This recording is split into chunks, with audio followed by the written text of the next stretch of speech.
To stream. This is going to be testing to see if anybody can hear us. So now I will go over to the studio, see if the studio reciprocates, echoes what we've got going on the online broadcasting software. So hopefully the connection is excellent, is what it says.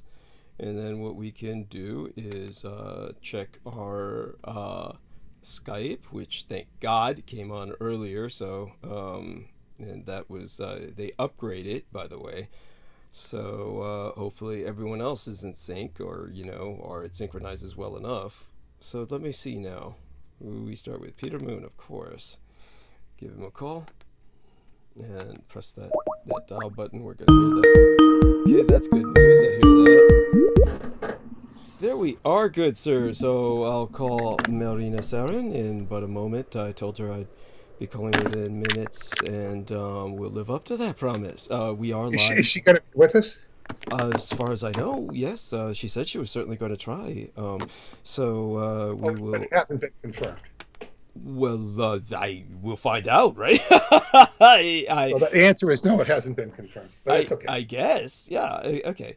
And then so let's. I mean, I got a message from her that I guess we could interpret it as confirmation. Some hands clasped in prayer, the heart, white heart emoji. So I think it's all pure heart, clasped hands. It's seems like a good symbol of some kind of confirmation. It wasn't afraid I can't make it tonight. So I guess that's what I should have clarified. But it's hard. Give it a try. Give it a try. Yeah, and if it fails the first time, we'll try again. Either way, of course, we will make a night of it. And aside from all of that, always a minor miracle just making it here. It seems to be spinning. The wheel is spinning. Are we live streaming yet? Yeah, we're definitely live. Yeah, people can hear us. So okay. Yeah. Well, so are you trying to get MARINA? Yeah, I got the add button for her. So what I can do is I can press a screen share here. So you can see right here, if you can see on your screen share that I tried, I'll try again. But, while we're trying her, I can show you, it says MARINA's unavailable. So what I can do is I can respond to her in the message box. Let's go to Messenger here. And so here's what she left earlier was these emojis. So that wasn't, I told her what I would be using in the thumbnail of tonight's live stream. She said here that, yes, I will try to make it earlier. And so that being said, might take a few minutes for her to get her act together, just like last time. After all, she's visited the dentist. They might have numbed her a bit. So we'll try again. Let's, go back to the Skype here and press the button. Oh, yes, I should tell her that she registers as unavailable. So let me tell her that. Okay, Skype registers yourself as unavailable. Available. Okay. Okay, that being said, then we go back to Skype and press the button again. And here we go. Press the call. And then we'll go through the motions. In the meantime, we could start talking a little bit about things that have been happening to yourself lately. Always a good start. How things have been going since your return from Chicago. Been very exciting. You could start a bit on some of the dreams. Hopefully I didn't throw you so much off your train of thought that you weren't able to perform in-depth analysis of those when you were writing them down. Well, I don't know if I want to go in that direction right now. I talked about it this morning because, everything kind of, well, okay. I can. I just have to get referenced and situated because it's like, are we gonna be with MARINA tonight or not? Because that could. Well, last time it took about 10 or 15 minutes before she. It's quite okay. It's quite okay. I'd like to have her here, but I will. Man, I've had some heavy-duty dreams lately, and some of them, well, particularly last night's, but both of them have included Scientology. Mm-hmm. And this isn't really a distraction. I will fill this now. Sure. Because I've paid a little bit of attention to this court case that's going on right now with Scientology, or I should say it's really Scientologist. I think his name is Danny Masterson. I think that's his name, Danny Masterson. He's a TV celebrity who was accused by 3 women, I think Jane Doe 1, Jane Doe 2, and Jane Doe 3, of having been raped, and by him. Some of them are a long time ago, and there's this, loophole in the statute of limitations to enable women to, who are abused, to take advantage of and not be statuted out. So this trial's been going on, accusing him. It's been in the media. It's been particularly in the ex-Scientology media. Mm-hmm. And you can't judge people, mm-hmm. but he seems to be very guilty. I'm just saying, this is the apparency. Now, Scott Peterson appeared to be very guilty. Mm-hmm. I'm not sure that Scott Peterson was guilty. Could you remind us a little bit about the Scott Peterson case? Scott Peterson was in the Modesto area of California, and he had killed, or was accused, or he's convicted of killing his wife, Lacey Peterson. Mm-hmm. He was having an affair with some girl down in, I think Fresno, and down in the valley, the San Joaquin Valley, I believe. Mm-hmm. And he was not, showing a good image of himself, having a girlfriend while he was pregnant, or while his wife was pregnant. But he is supposed to have killed her. And I began to, Geraldo went out there and covered the area because there was reports of satanic cult investigation. And of course, this was a while ago then. This is the 80s? Oh, this is like over 20 years ago. Right. Okay. But so Geraldo, put the kibosh on any satanic investigation, right, which is what he's good at doing.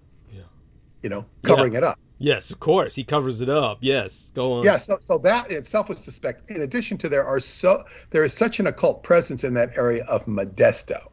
Modesto is in, it's east of San Francisco, no more than 2 hours away. And yeah, so there's that case. So I'm saying he appeared to be very guilty. He might even be getting a retrial. There's been documentaries showing how botched the case was, mm-hmm. because he appeared guilty. He's like O.J. Simpson. Right. He appeared to be guilty. Right. And of course, O.J. was actually convicted. Yeah, actually is. In civil court. Yes. Probable cause, not beyond a reasonable doubt. Right. So, when the police look so sloppy, mm-hmm. and the prosecution is so clumsy, and when you have people like Mark Furman lying on the stand, right, it does not help your case. It's and you have to really wonder who's worse.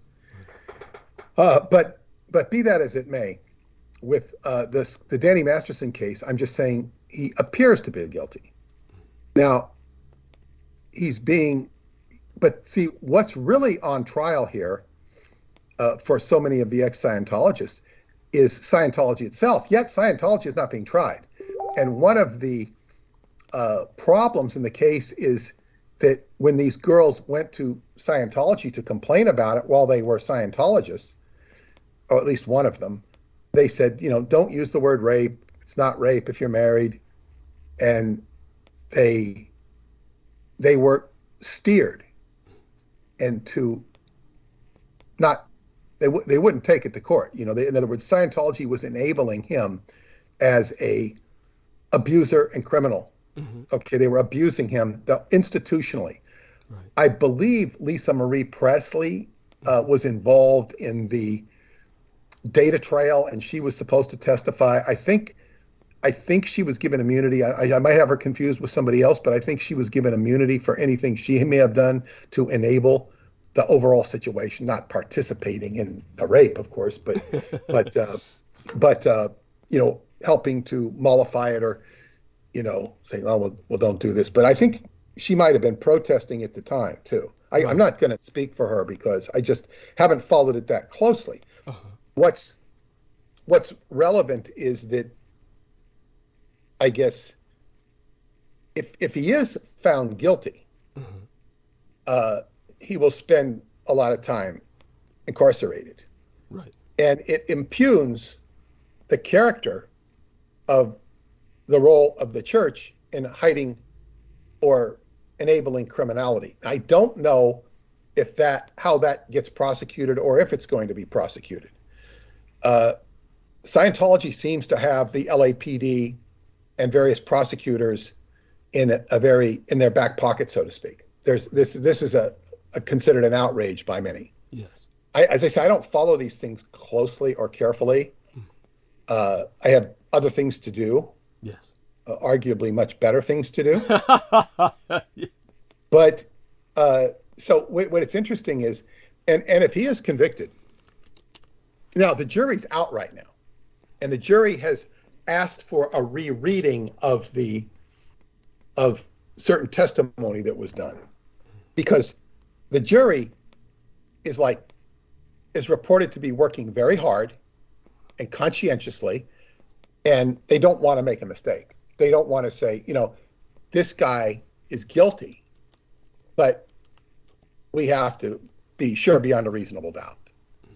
So it looks like they're tending towards a conviction by what I've heard, but they want to be sure and dot all the I's and cross all the T's, so to speak.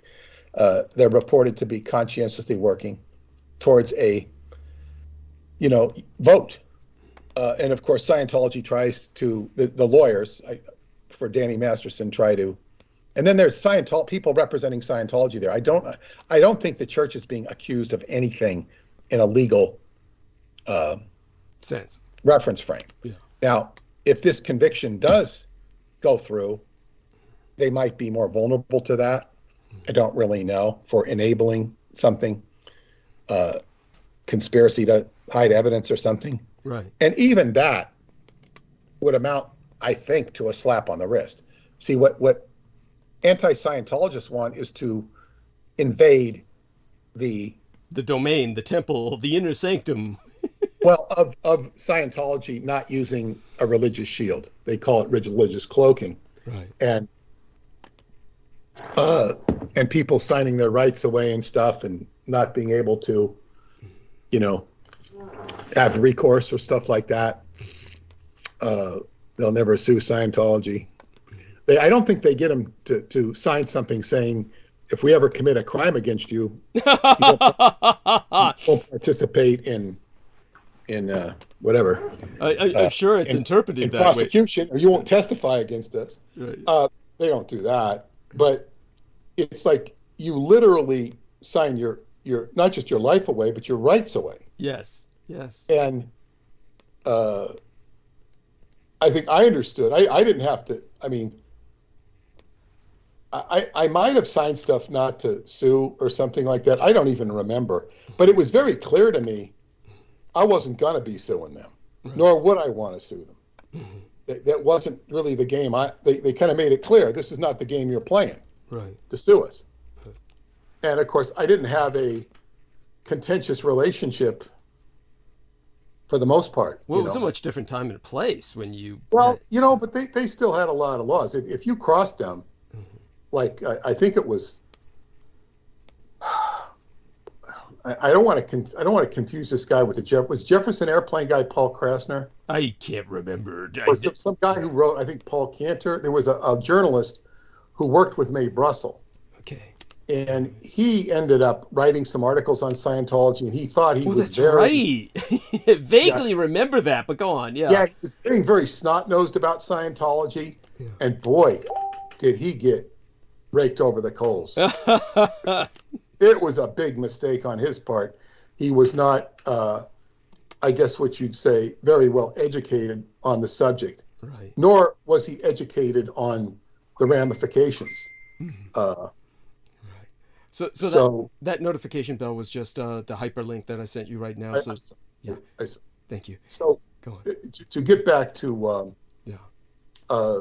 yes. So there, you have to understand what you're dealing with, and he didn't know what he was taking on at all. So go on. Yeah. No, Brussels was very complimentary of Scientology. Interesting. Oh yes, not as a religion or philosophy, right, but because they were the only ones that were taking on psychiatry. Yeah. No, it wasn't psychiatry. Okay. They were the only ones investigating all of the Third Reich connections to the JFK assassination. Right, right. Which were extensive, which showed up in the Warren Report. Right. Why was, and the whole thing with, what's his name, Reinhard Gehlen. Yes. And J. Edgar Hoover's close liaison with Heinrich Himmler in the 30s. Yes. I mean, because they were police and the whole Interpol thing. Yes. And she said they're the only, she was doing these investigations, and they were the only ones. Oh, that's right. Just so people understand the context of this, what had happened was that during the time of the Third Reich, Reinhard Heydrich was in charge, actually the chief of Interpol, the International Police Force based in Paris. And then what had happened was when Interpol began basically investigating Scientology, because of their worldwide outreach, then Scientology launched a counter-investigation. So then Scientology began pointing out that one of Interpol's police chiefs was Reinhard Heydrich of the SD, the Sicherheitsdienst, which is the intelligence office of the SS, the Schutzstaffel.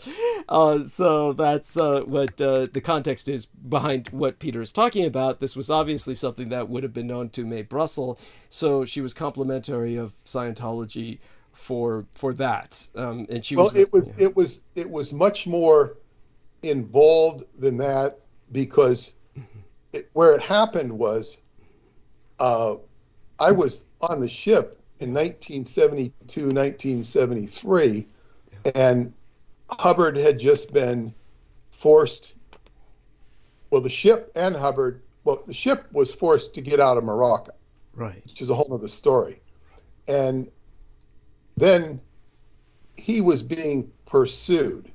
So he was being. They were going after him. Yeah. And, actively, yes. Yeah, and it was particularly in France. Yeah. And he then escaped during December of '72. Which would have been exactly 50 years ago this month. We were in Lisbon. Wow.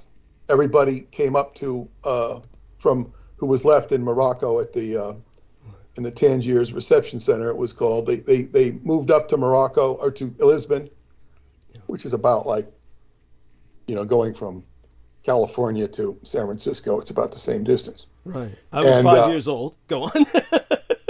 Yeah, and then we greeted them on the ship, and then there was this magnificent story told to us about what happened. Actually, I remember telling some of my friends I was much more in the know than they were. Yeah. They kind of just escaped from Morocco, and I'm telling them what's going on because I knew what was going on for various reasons. One of which was that we were all briefed on it. Mm-hmm. We were a lot like I've said our football league, the Blitz League. We're like a league without a field. We keep getting chased off fields, and we keep changing the field for whatever reason. Because a lacrosse team shows up, a soccer team shows up. So that's what we were, a ship without a port. Yeah. And I think one of the strategies at that time was to go into Lisbon and the dry docks of Lisnov and get the ship refitted, because if you're paying money and getting the ship refitted, they'll let you do your transaction there.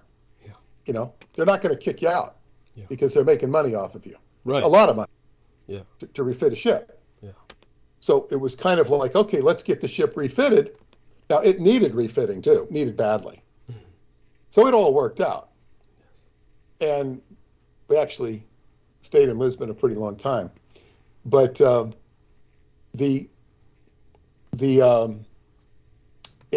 some point after that, Hubbard then, hung around Lisbon for a week or two at the most, I think.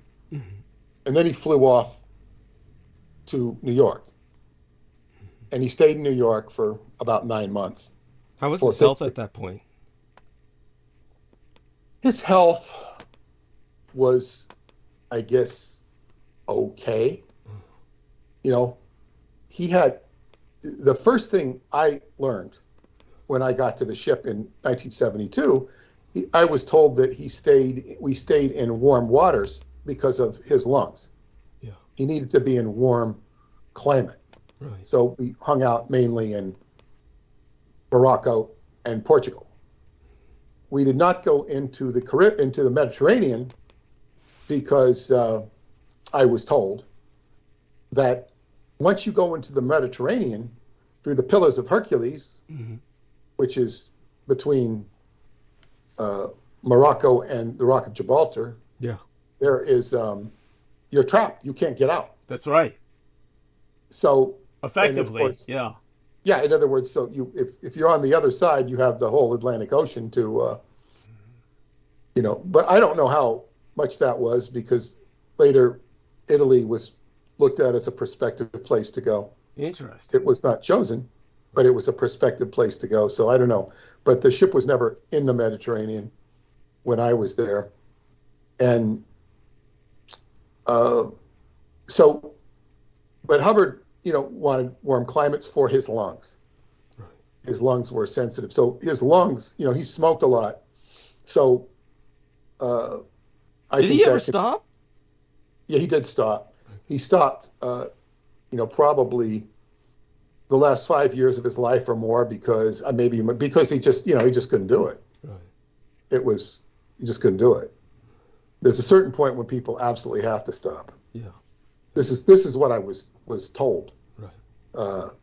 I wasn't there to personally inspect ashtrays or anything like that. Understood. So, still, there's plenty of people who just can't stop, and they'll just, go until they put the hole in their throat and all that other evil shit. But go on. Well, that's what happened with my friend. He couldn't stop even after he had that operation. He and it just, I'm sorry. Yeah. I remember, to digress, I remember when we got, we had found cigarettes or something on some trail. And I remember my father asking me about the cigarettes, and I guess we found them on the horse trail. Yeah. It wasn't too far away from our house. And then I also remember with him the first time I smoked at Dennis Pearson's house. And we went over to Dennis Pearson's house and we were all smoking. And I was like the youngest of the bunch. And, you just take a few drags in a cigarette and it doesn't taste very good. And then I remember, it was so funny. His mom was coming home or something, and it must have been there were a lot of us, at least 8. And he'd say, okay, get some toothpaste, put some toothpaste on your breath. So, you won't be able to tell. So we're all putting toothpaste in our mouth to hide the evidence. And of course we always remembered that. And of course that was, first experience with smoking, and it didn't amount to much. It certainly tasted like crap. Yes, it always does. Yes. And then the first thing you wonder is why anyone does it. Go on. I'm sorry. And then when I moved, of course, I had occasion to, do it again with friends, and I was already experienced. Yeah. So I was experienced, and I smoked a few drags. You do it out in the ditch. We had huge fields behind my house. And then, so I did that, and I had some experience smoking, and it was not until probably, the 6th or 7th grade, when I'm like, there's this football game, and I see one of my classmates up in the top row smoking, and this kid was like very mature for his age, mm-hmm. and one of the things he did, besides having girlfriends and probably having sex at a very early age, he was smoking. So I went up and sat next to him and took a few drags off his cigarette just to do it. Yeah. Oh. And boy, did I catch a lot of, let's call it, righteous indignation from so many of my classmates down who saw me up there. I wasn't doing it like, oh man, they were just like, how could you do that? Oh my God. You know, it would have been like, it was almost as bad as if I was up there making out with some girl. Yeah. Which would have been completely outrageous for that age. And, you know, and I just, you know, and now, I will say that some of these kids who were outraged, at least one of them, my next door neighbor, very close friend, you know, he ended up dying of drugs and smoking. You know, so it's like really funny that, people polarize, you know. Oh my God. Yeah. No, that's It's like I said, okay, what the hell is this? And I had enough experience with smoking, and it wasn't much to know that I didn't like it. Right. Yeah. So I didn't adopt the habit. And then there were the kids in high school that they called it Skid Row. You know, you walk up through this alley to get to the high school. Yeah. They called it Skid Row or Tobacco Row. And all these kids were what would you call them? Dropouts? They wore kind of leather. Oh, punks. I mean, basically, they didn't have punks in those days. Okay. You know, it would kind of be greaser, yeah. But greaser was kind of passé at that time. But it would have been that kind of, you know, mentality of, you know, drop out, don't fit in. Right. But they weren't necessarily, I guess, what you'd say, cool. Right. Interesting. Or educated. Well, were these the kind of individuals that Arthur Fonzarelli was supposed to be portraying in Happy Days? Except that Arthur Fonzarelli was supposed to be kind of cool. Yeah, it was supposed to be cool. Yeah, he was supposed to be the epitome. These kids were never considered cool. Interesting. They weren't cool. They were a minority, and they didn't fit in. Okay. And it was just that. Yeah. And then when I moved to Davis, that element was so little. There was, you know, people went to, I guess, what you call continuation school, where you could go learn a trade or something, because they just didn't fit into the academic paradigm. But they were very few and far between and really didn't make waves. So I don't remember these kids making waves either, because they were, you know, the redneck football aspect would have come down on them so hard if they did. Yeah. It you know, in Taft, that they wouldn't be stirring up stuff, you know. Yeah. They just weren't I guess what you'd say, anybody you'd be afraid of. Interesting. So they truly were just held in contempt. Well, I don't know that they were held in contempt. They just were just sort of what they were. Okay. Just there. You know, they just were just what they were. Yeah. And so be it. To get back to, you know, I had digressed onto Morocco and L. Ron Hubbard, and sure, that's fine. Of course, this lust and Interpol, the lust for the prosecution. Now, Scientology did a mission to find out where the attacks were coming from. Okay. Like, what was at the bottom of all these reports that were being sent out to different ports, different state departments or whatnot, saying Scientology bad, don't let this. And there was a lot of speculation about Scientology because of the fact that there were so many women on board, which just really irked people. They couldn't understand why women would be on. Yeah, that's pretty progressive. That was pretty fucking progressive. Yes. Yeah, you know, it just stood out like a sore thumb. Yes. And I remember being briefed when I returned from Lisbon to New York, saying I was carrying some, you know, information or materials, class materials for the Guardian's office, and I was told if I was given any guff by customs or anything, you just don't say anything about Scientology, or especially in Lisbon, because, you know, it's a Catholic country, and religion is not free there. you don't want to mention religion because you don't. Yeah. Once you're in the United States, you know, they try and trick you up. I was told they try and trick you up. Yeah. The customs guy says, "Where are you coming from? Where were you?" Yeah. And they say, "Lisbon," you know, because they're waiting for you to say something else. Yeah. They're waiting to trick you up. Yes. So, I mean, they knew all the tricks to say to these people, and the guy kind of looks, "Oh, darn it, you know, I didn't get him. I didn't get him." Yeah, no, it's pretty frightening to go through that process when you're under some kind of suspicion, and so exactly as Peter says, they can get things out of you that you weren't even aware of if you're not prepared psychologically for it. And I'm glad that you were prepared for it by your. Well, I mean, what am I going to say? I was coming from Lisbon. I wasn't coming from, you know, Rome or whatever. Right. Or you know, or whatever. It's like it was pretty straightforward. Right. But by the way, I've got a eyelash in my eye. I've got to get it out because it's excruciating. I'll be right back. I won't be able to hear you during the few moments I'm gone. I'll be right back in about 2 minutes. Eyelash in your eye. Well, there are things worse than an eyelash. Yeah, I get them all the time. So, okay, I'll be right back in a few minutes. And to the audience that's listening, I will say, you know, we're just kind of like talking here because kind of waiting for MARINA to show up. And I kind of get the feeling she's not going to show up. So I will get off of this theme and actually get to the MARINA theme without her being here, because there are some issues to address. A lot of trolling has been generated at Douglas and her. And by a new posting from one of the same old characters, Jameson Reese, and they're trying to say how MARINA and Douglas are, you know, collaborating. It's very lame. It's the same old stuff, and perhaps and she was also attacked on some other YouTube. I forget what it was because she sent it to me.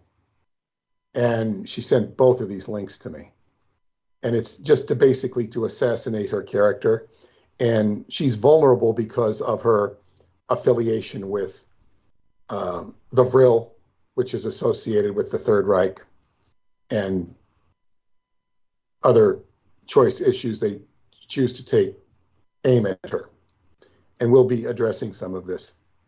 But to help Douglas gets that eyelash out of his eye.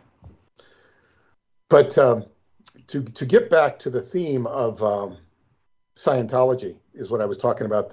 Well, I'll just finish that story with Interpol. They did an investigation and found that all of these reports on Scientology, which were false, were being generated by Interpol, the International Police Organization, and that it was still at that time staffed by former Nazis.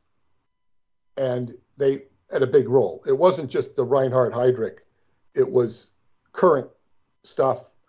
And they began investigating Nazi connections to South America, whatnot. And May Brussel was doing the same thing at about the same time for different reasons.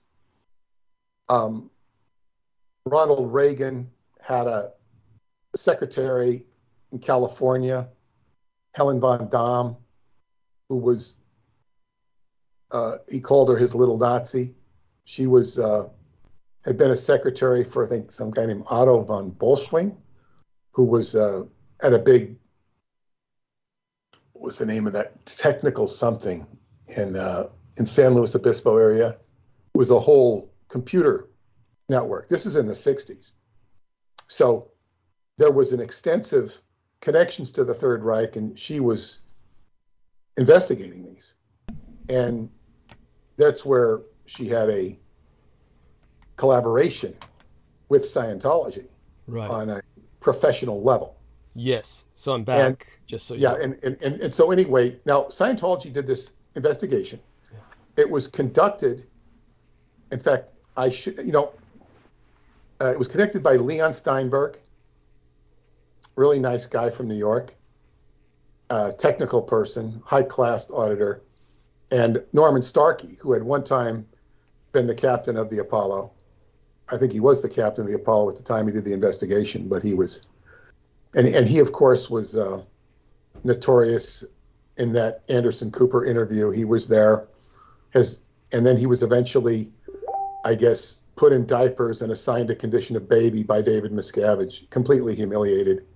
I think that was connected for him being drunk at Tom Cruise's wedding. Mm-hmm. I think he might have did the wedding. And there was some wedding he did that was the minister, and then he was hitting on Brooke Shields. Right. Oh my God. But I knew Norman, and he had an alcohol problem. He had an alcohol problem. Right. No question about it. And he was South African too. Mm-hmm. And last I heard, he was still in the hole, but I really don't know what the thing is with him. But he did the mission, him and Leon Steinberg. Now, I had visited with Leon's wife earlier this year because he passed away recently. Oh. I forgot to ask her about that mission, if she even knows about it. I'm sure she knows about it.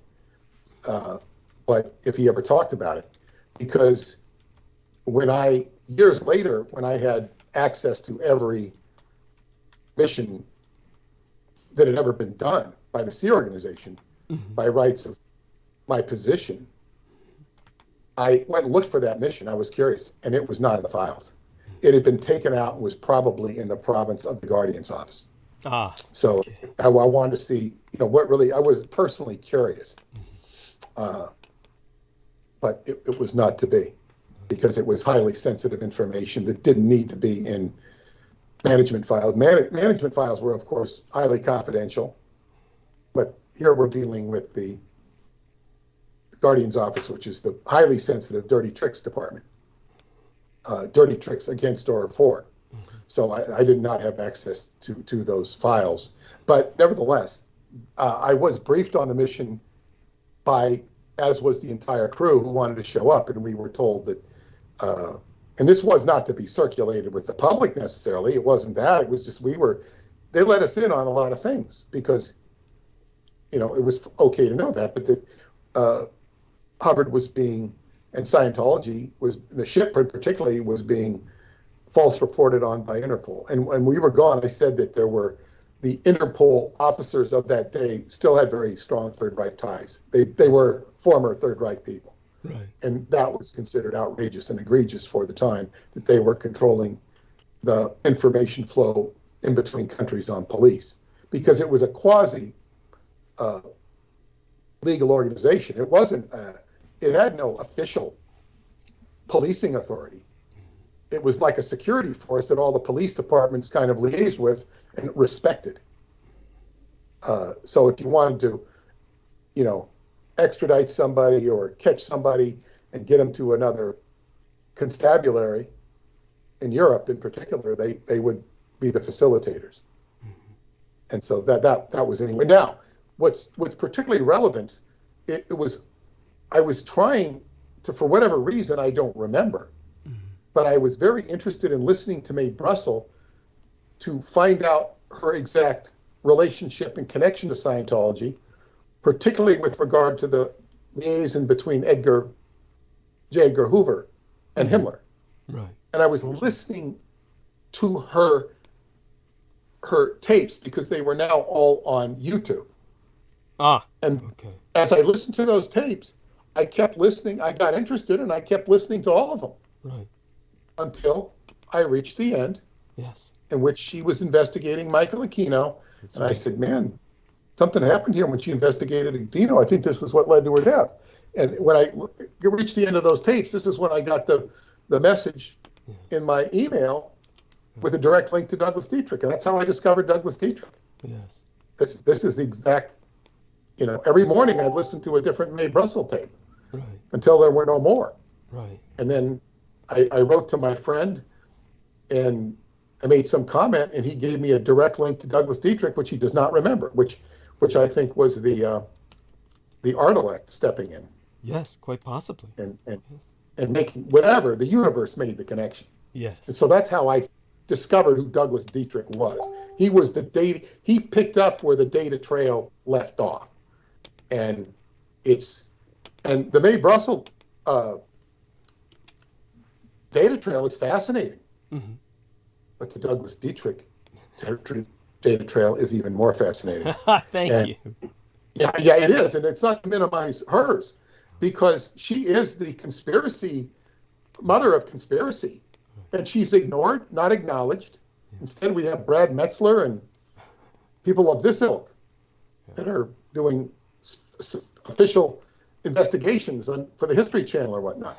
And it's all very formula. Like, this is how we do it. We're going to have three people, and we're going to sit here and banter and talk about this and talk about this. Could this be a conspiracy? Could this be? Well, and then they give their objective viewpoint. Yes. If they were doing Montauk, they'd say, well, yes, this is an urban legend, and, it's, but we still don't have any proof. And they would completely ignore all the proof I've offered.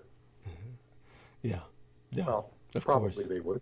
Because they don't go into my data. They don't go into what I say. They will use what I say sometimes, but they will tell the story. It's their story. Yes. Because they know how to tell stories. Yeah, well, I don't know if I think you give them too much credit. I think they don't know how to tell stories at all. They don't know how to tell stories. It's called controlling the narrative. So as they say, I was being told, they wanted to make a narrative for me where I was, the world of Peter Moon and all the incredible stuff I run into. Uh-huh. I don't think they would be able to stomach what I run into. Right. I don't think it would work. Because, so I'm going to be portrayed as some, friendly investigator investigating the mysteries of the universe. Mm-hmm. Not doing what I'm doing with Douglas Dietrich, yes, which goes into very uncomfortable territories. Yeah. So, and then what would I become? A TV commodity.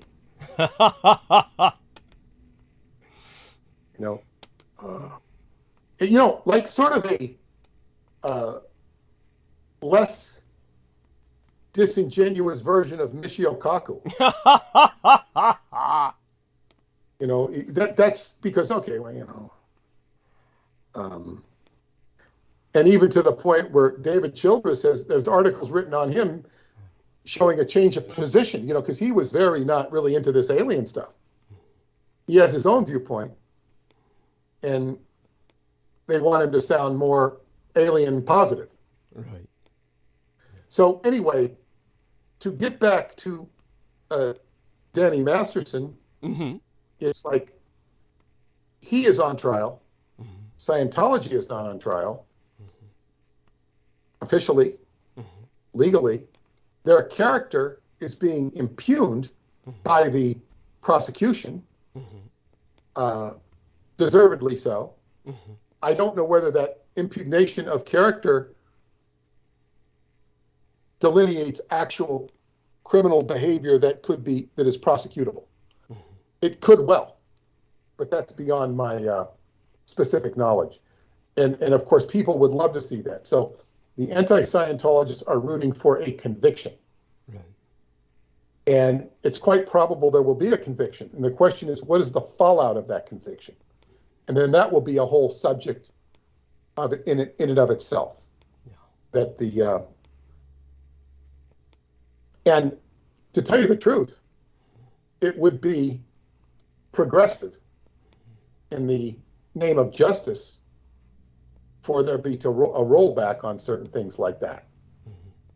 And it's, but this is what I have to say, and I commented on this before with Aquino, mm-hmm, and with Scientology and ex-Scientologists.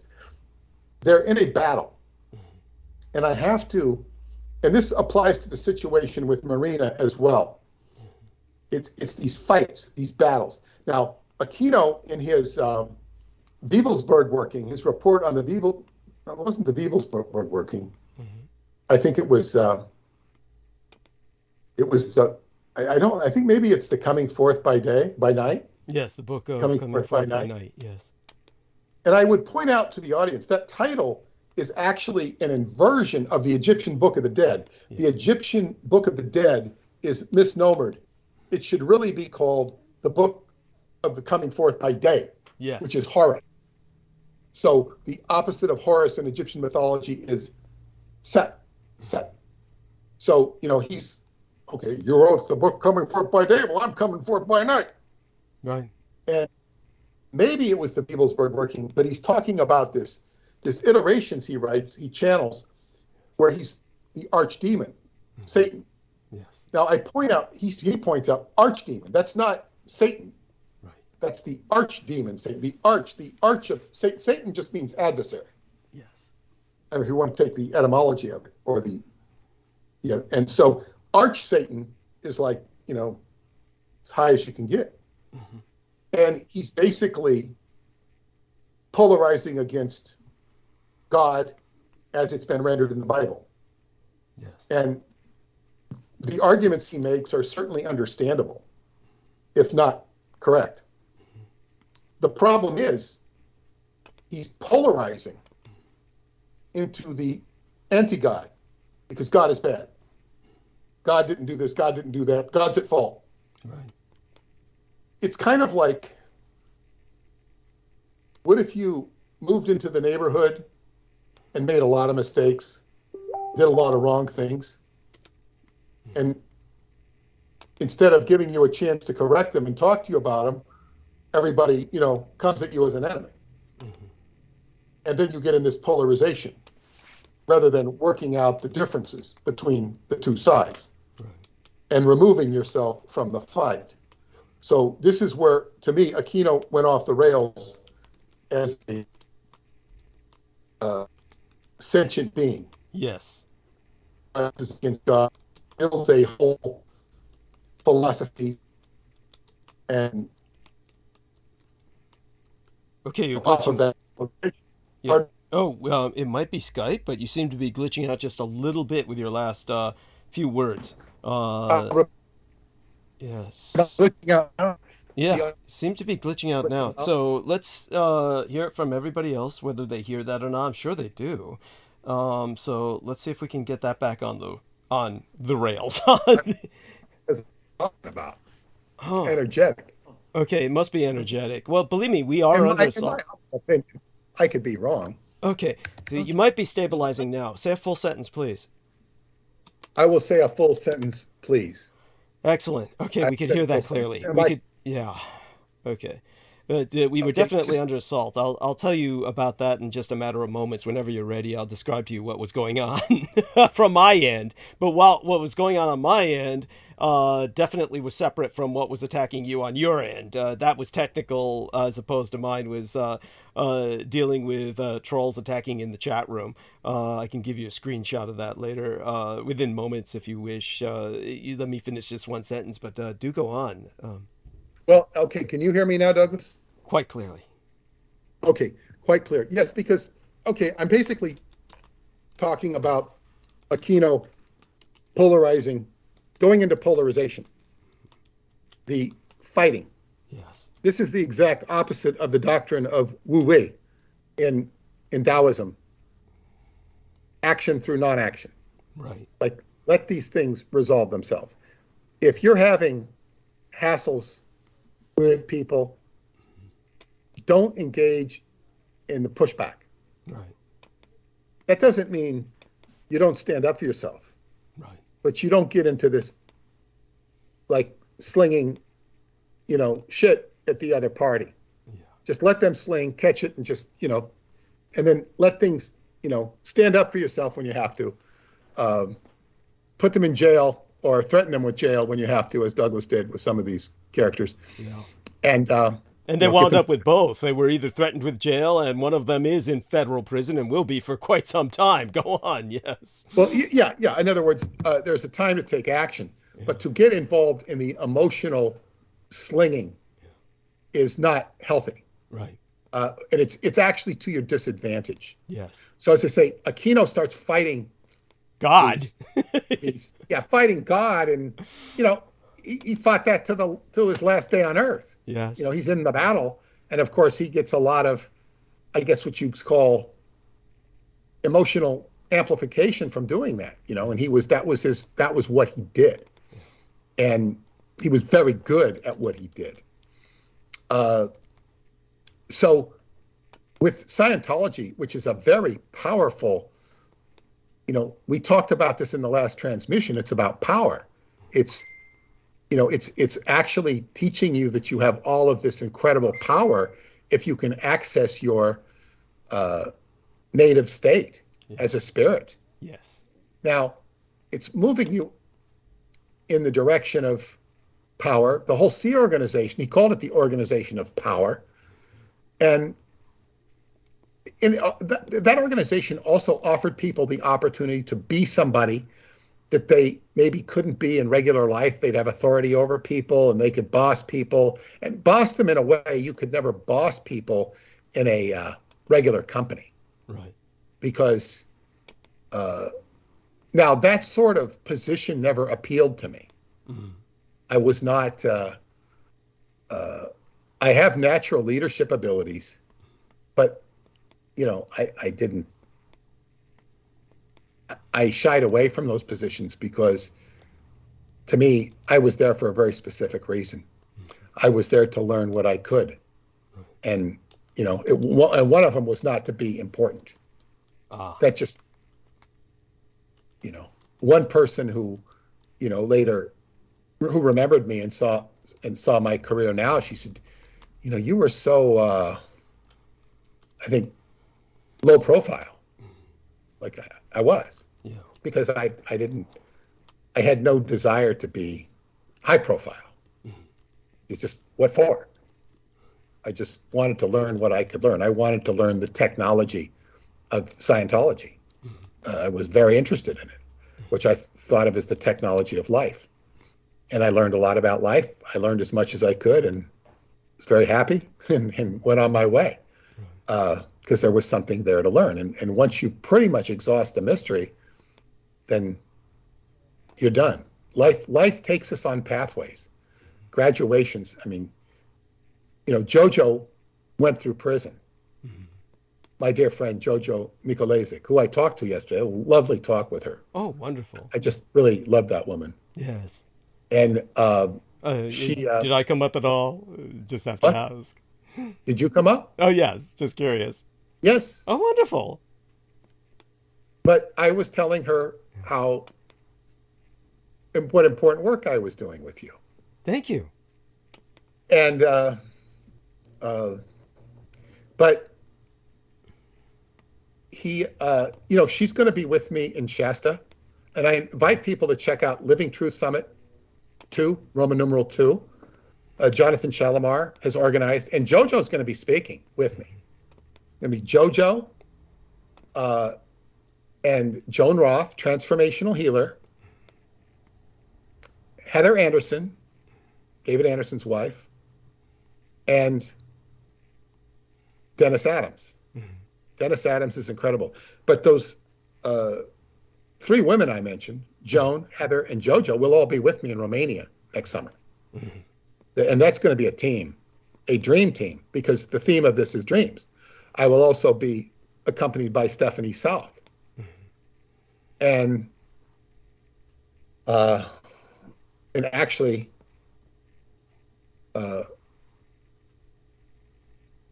now, I've mentioned a lot of women, but the majority of the people will be men, actually, on that trip. It sounds like I'm taking a lot of women, but the majority is men. If they all properly, you know, put in their donation and stuff. I have more than I need right now. Right. Okay. Or can take. Right. But in any case, this is very exciting. Dennis Adams, who's not coming to Romania, at least not that I know of. He is, I've talked about him before. He was an exorcist for the Vatican, incredible healer, born as a complete hermaphrodite. I have used some of his techniques, and boy, did it took me into the heavenly realm. The problem with the heavenly realm is you're going to have to come back down to earth. Okay. Nevertheless, I was there. And when I say this, I wasn't surrounded by clouds and angels. I wasn't out of my body, but my psyche went to that realm. And it put me in Congress with energies. Wow. Which, I like that term. Go Preston, on. Pardon me? I like that term. Go on. Yes. Yeah, it put me in Congress with energies that I think Preston and Duncan would have defined as the sixth domain. Am I getting myself? Yeah, the domain between men and angels. Yes. The third domain, if I'm getting my numbers right, would be the domain between men and demons, which would where Aquino would go. Yes. At least. Yeah, at least. You took the words right out of my mouth. Now, I haven't been into this realm as such, defined it as such. Dennis Adams, if you go to his website, he has some offer where he will spend so long. I think he needs so many people. It's like $36,000, and he'll teach you all he knows. I think he wants to do this. And it's not, you're going to pay $36,000. I think you kind of pool it together. I forget how it works. It would be worth the money to just find out. And JoJo was very interested in doing this. But I was, tempted to leave a message on his phone and tell him how successful I was with his techniques. Not really even to go into because I got this man's attention when I was with him.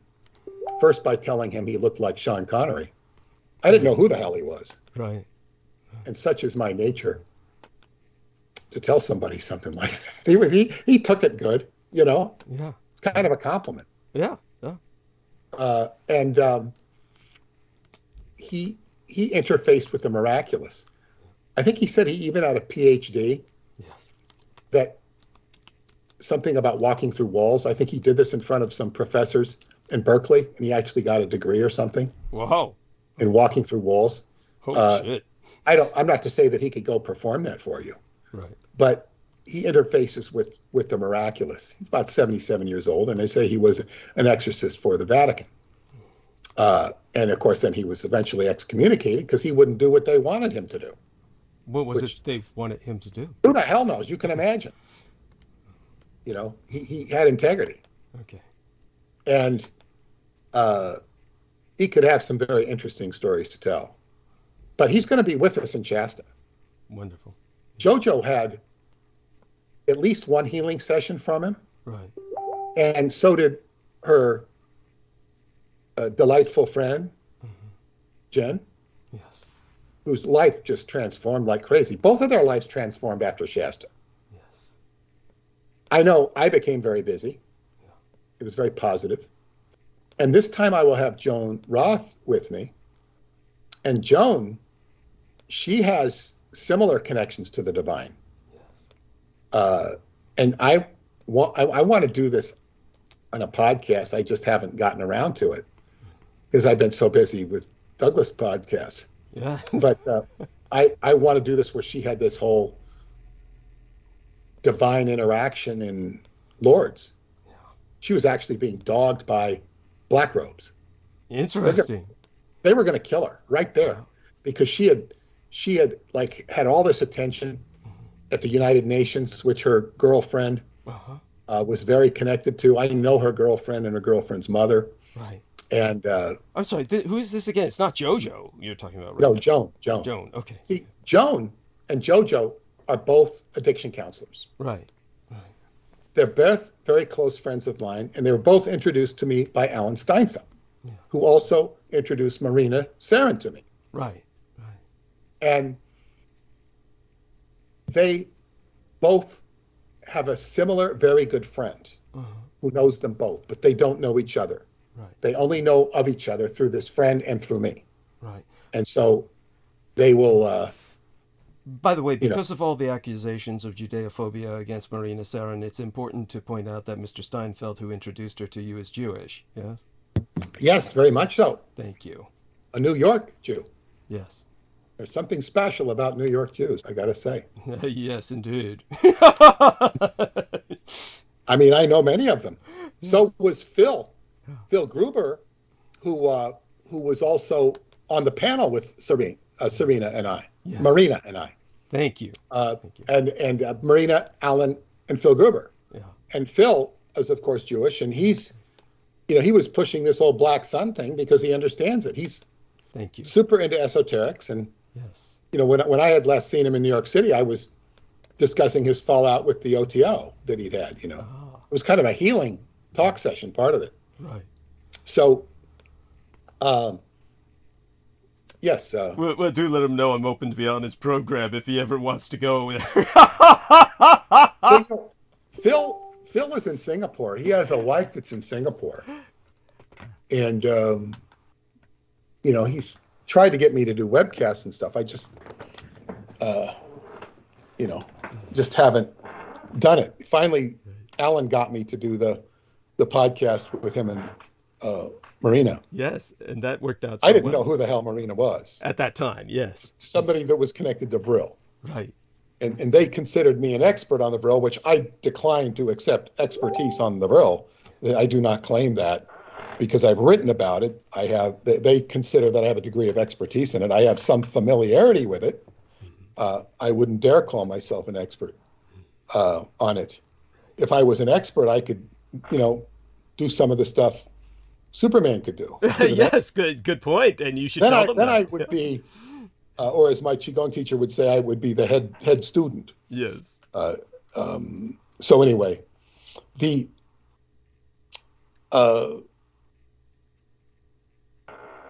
was talking about.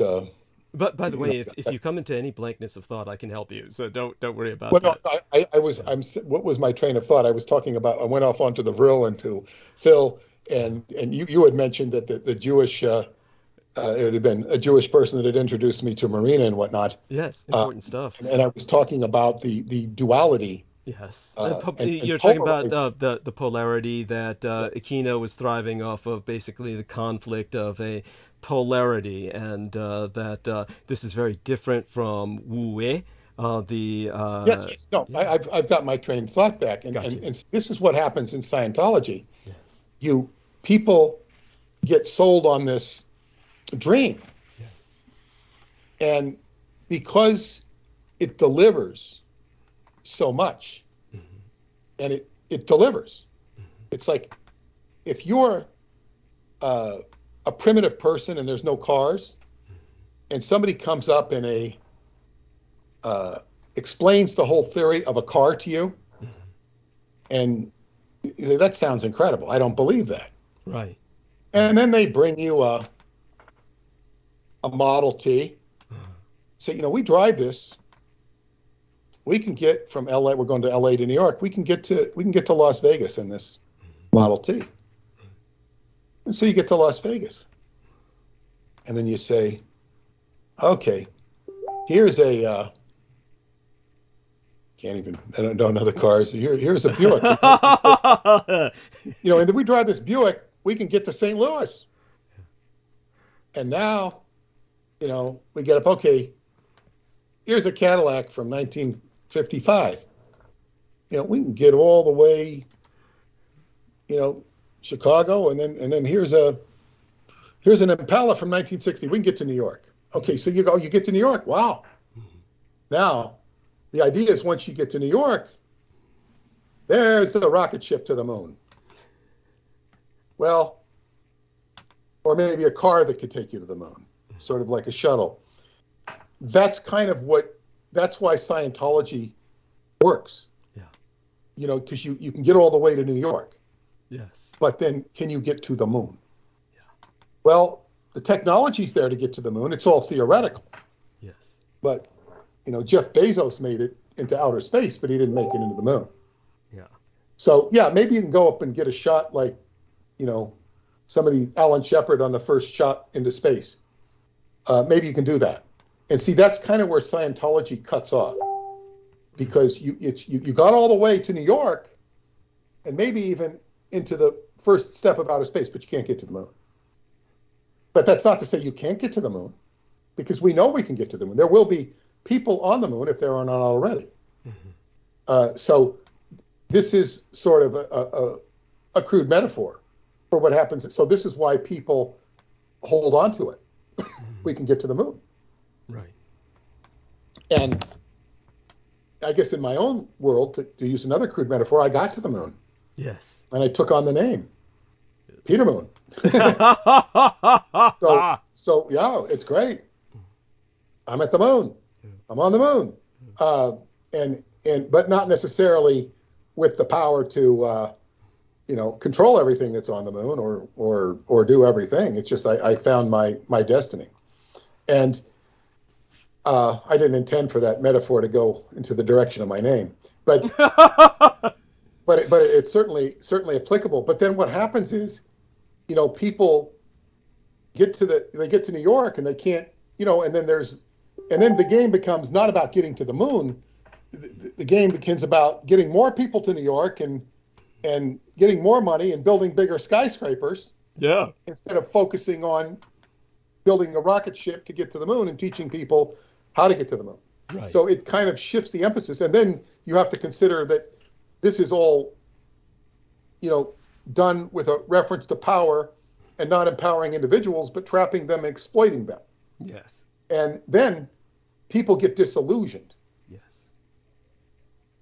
Because everybody had a different trip to New York. They had different cars. They had different drivers. They had different people, different service stations along the way, dealerships along the way. So everybody who got to New York, so to speak, metaphorically, had a different experience.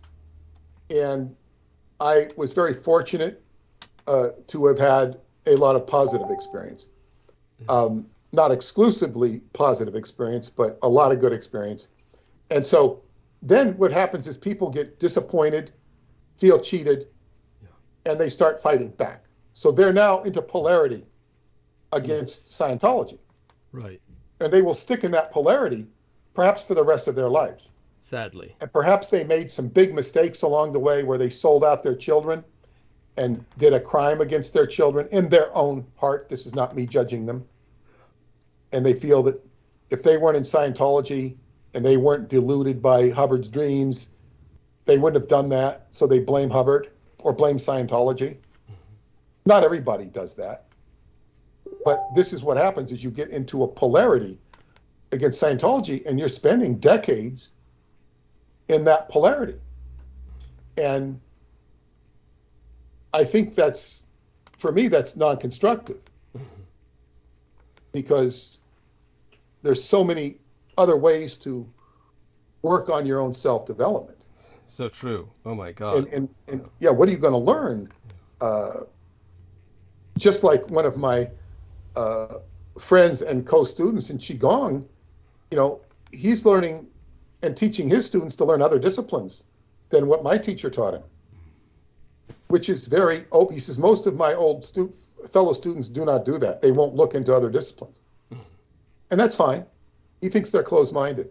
Yes. But he honors and respects what we learned because we were always taught, says, if you go learn any other discipline, whether it be jiu-jitsu or whether it be any martial art, you take the key principles with you and you will have a mastery of that art that you didn't have if you just learned that art from a teacher.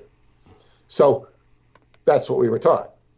So, and I can sit there and watch people I think are of decent, if not good repute in the martial arts, and I can watch them and learn from them if I so choose. I focus most of the time on my own personal needs. And it's going great, by the way. Good. I want to say something about that too, just to share. I don't have the product to sell anymore, and I could jump through hoops to possibly get it. I really don't want to do that. A product I used to sell called Golden Wood. It is an angular board that's made in Bali that my fellow student Stan Okrent, and he's the one who has a Japanese wife. He speaks Japanese.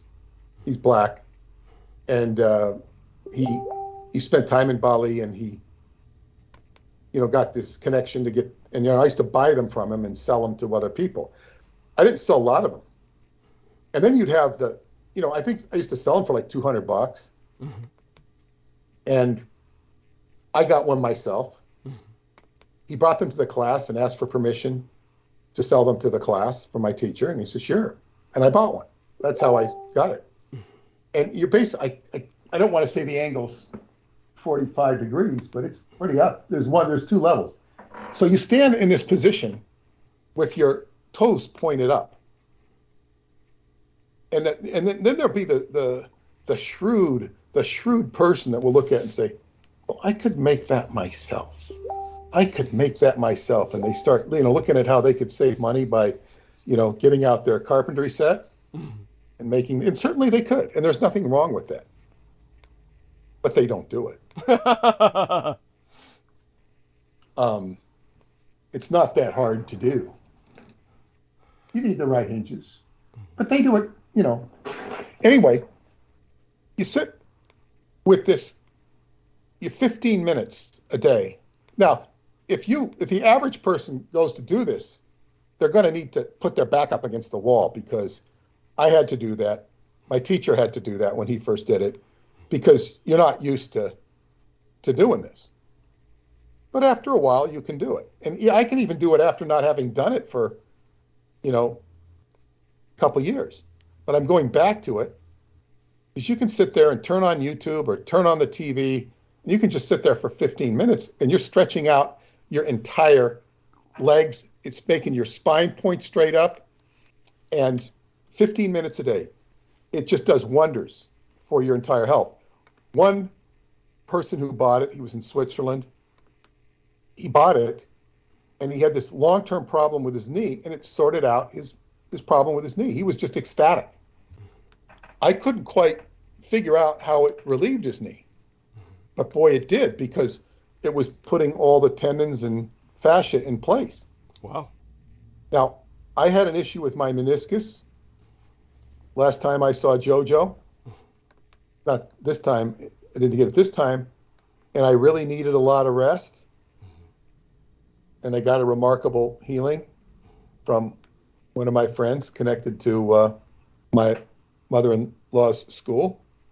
Right. And it was, and now, boy, it feels great. And when I do this golden wood, I'm just like, wow, my legs were so excited that when I was in football last Sunday, I felt like sprinting. And that's why I had the cramp, because I was exercising my legs probably a little too hard. So it was because of this golden wood. It just like, boom, it makes your legs tight. I'm walking around the mall or wherever I was the other day, and I feel like, wow, I feel like bursting out into a sprint. It's really good. And this is the principle of stretching. Stretching is one of the 4 pillars of Qigong. Stretch, stretch, stretch. You stretch in yoga.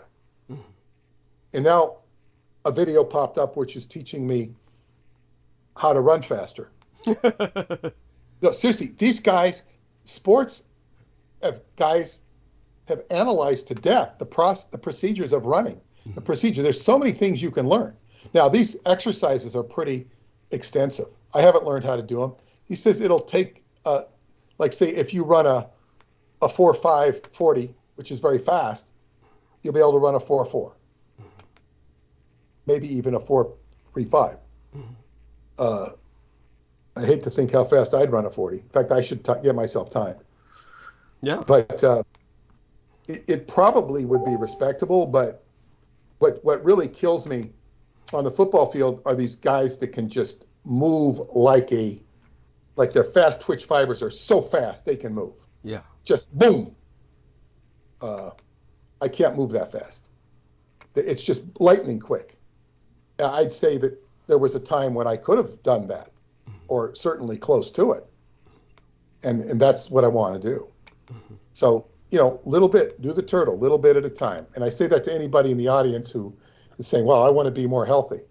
I don't care whether it's yoga or whether it's just going to the gym and stretching and breathing. You know, take your time slowly. Take your time slowly. My wife does a aerobics workout and stuff that I could never do. It's just too intense. She's young. Yes. Oh, I mean, it's awesome. I don't think it's very good for her. Yes. You know, and she hasn't been doing it so much because she's been busy. Right. But it's like I could not do that workout. I couldn't. And it has a lot to do with age. But I would also, I would teach her how to work out differently for longevity. Right. And she does do some things I teach her, but, you know, she's worked out since before I knew her.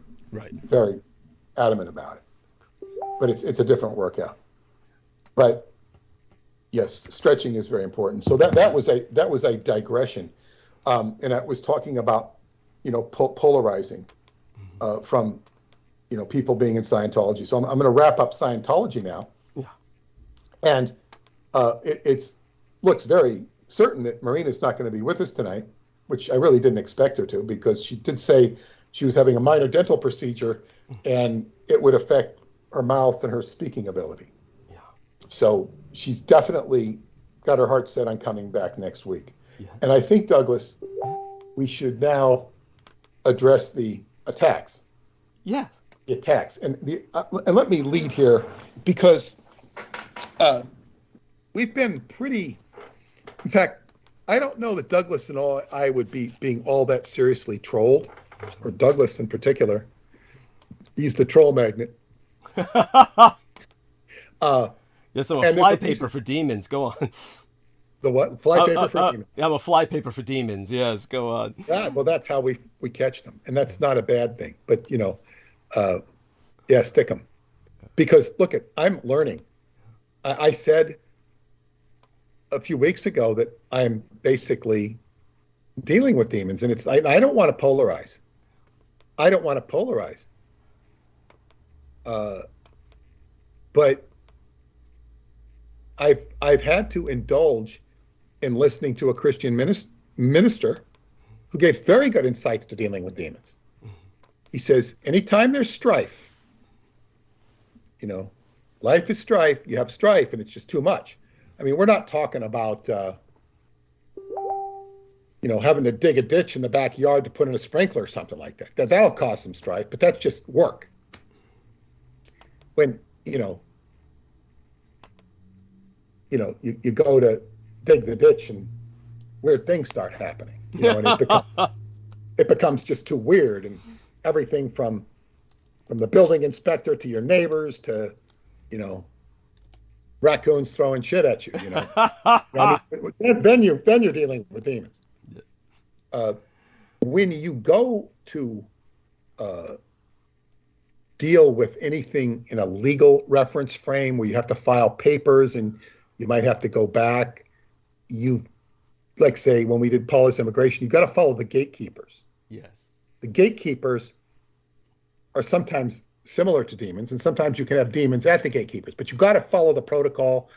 You got to, you know, kiss their ass, so to speak, and then you get your certificate and you can go be a citizen or get your passport or whatever it is you got to do. And that's the way the universe works. It's the way it works administratively, but it also works this way in other realms, esoterically. I can't tell you how many gatekeepers I passed with Qigong and interfacing with my teacher. It's just like I passed through so many gateways that I could see where students would butt up against the gateway, ask my teacher a question, and it's almost like, you know, they walk back befuddled, and he could look at me and just kind of wink. You know, they don't know, you know, they're on the, you know, they're butting up their heads against something because they're asking a stupid question. Yes. You know, it's like, and if you told them, they wouldn't understand what you're saying anyway. They'd convolute it. Yes. So there are gatekeepers in life.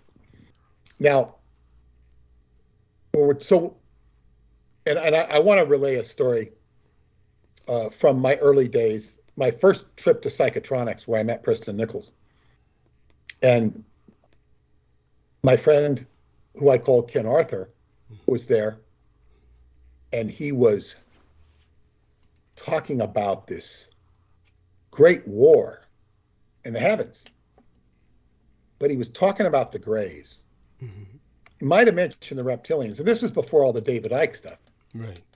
He said, and he was talking about this great war in the heavens with sort of the gray aliens. It could have been the Chichewa, as far as you were concerned. He wouldn't have known that, but if I told him about that, he would have picked up on it immediately. Yes. He would have empathically known what I was talking about. Yes.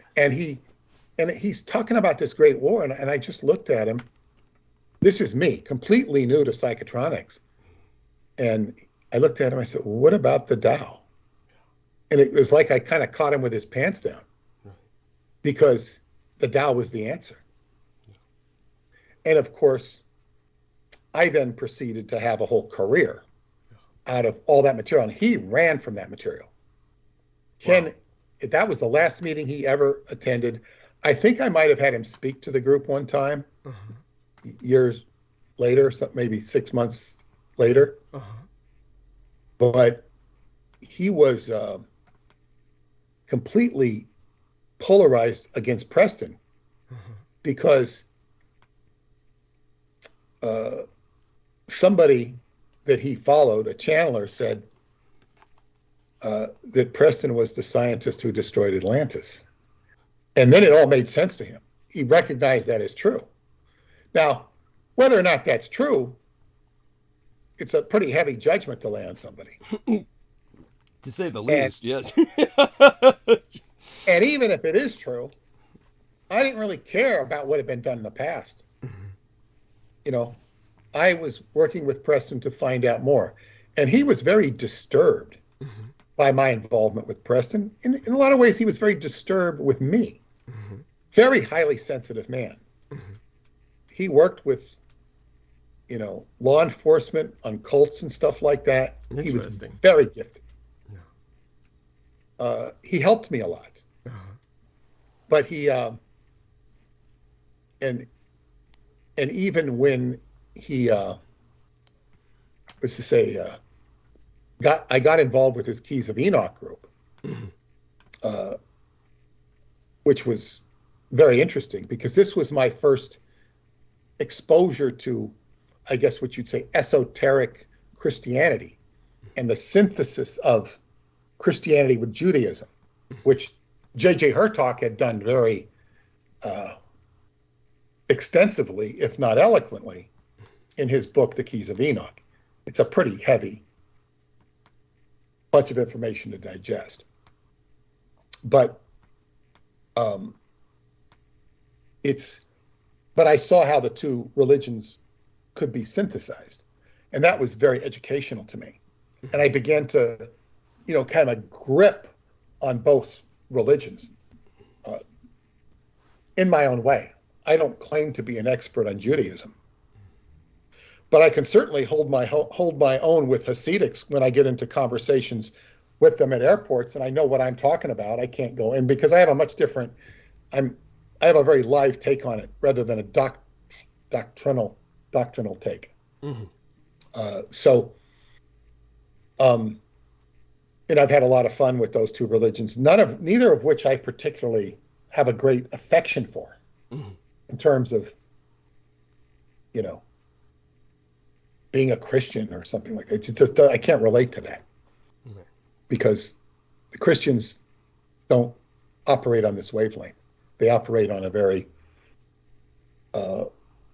programmed or vanilla level, at best, if not an inversion of what should be said. So anyway, he said I was very hard to read. He had my career is ruled by Uranus, you know. I come out of nowhere. So I remember saving his life one time. He was in the hospital. He had a heart condition. And I sent a psychic to him who healed him. Wow. And I was on the phone with him in the hospital and he was talking about it. And I told him that I'd sent her. And he goes, "Oh, so you're the one." Like I prevented him from death. "Oh, so you're the one." Oh, and he was pretending he was angry about it, but he probably really was. He was and he wasn't. He actually lived to enjoy his grandchildren. Okay. He passed away. I think his ex-wife passed away like a week later, 2 weeks later. He passed away just before Preston. Mm-hmm. Then Preston passed away, then she passed away. Mm-hmm. Now, he had divorced her, but I think they ended up living together towards the end of their life. Wow. But she went out with him. Boom. Yeah. They were still very connected. Yeah. Okay. And he was quite a prankster too. He when they were first married, he told me that he would he found out, he parked his car once and he saw where the cemetery, all these flowers, they would put all these flowers in a pile before they'd throw them away. And they were still fresh, day old or something. Yeah. 2 days up. He'd take the flowers and he'd bring them home to his wife every day. Oh my God. And she was just, "Oh, I can't believe you're doing this." Oh, and she was just so blown out. And finally one day he kind of forgot to take the tag off and she figured it out. Ah! Yeah, what an idiot. But that's who he was. Yeah, it's such a sleaze. It was. Go. It's like it's who he was. Oh, at any rate, yeah. But back to the polarity. Yeah. He was into this polarity and he could not deal with Preston. Right. Understandably so. Okay. And he took one time. He was in the building right before me and we're going to have a psychotronics meeting. Mm-hmm. And he took me and this other guy. Mm-hmm. And he looked at us and he looked at us and he was very, very, I guess what you'd say, very serious. And he goes, "Are either of you two guys gay?" And I go, "No." And the other guy goes, "No." He says, "Then get the fuck out of here." Now, he wasn't saying get the hell out of here. He says, for your own protection, get the hell out of here. Right. Meaning stay away from psychotronics. Right. Now, got it. Yeah. I would say that by far the majority of people who went to psychotronics were not gay. Interesting. They weren't. And to the degree that they were, it was kind of programmed gay. Mm-hmm. If you know what I'm saying. Yeah, no, definitely. That they were. There was a lot of, and to the degree that there was, I just don't remember that many gay people. Mm-hmm. But they could have been very wired sexually to psychotronic type energy. Mm-hmm. But no, and of course, this was not, and that guy never came back. He never came back. Of course not. most people, that would scare him off. Yeah, go on. He was very interested.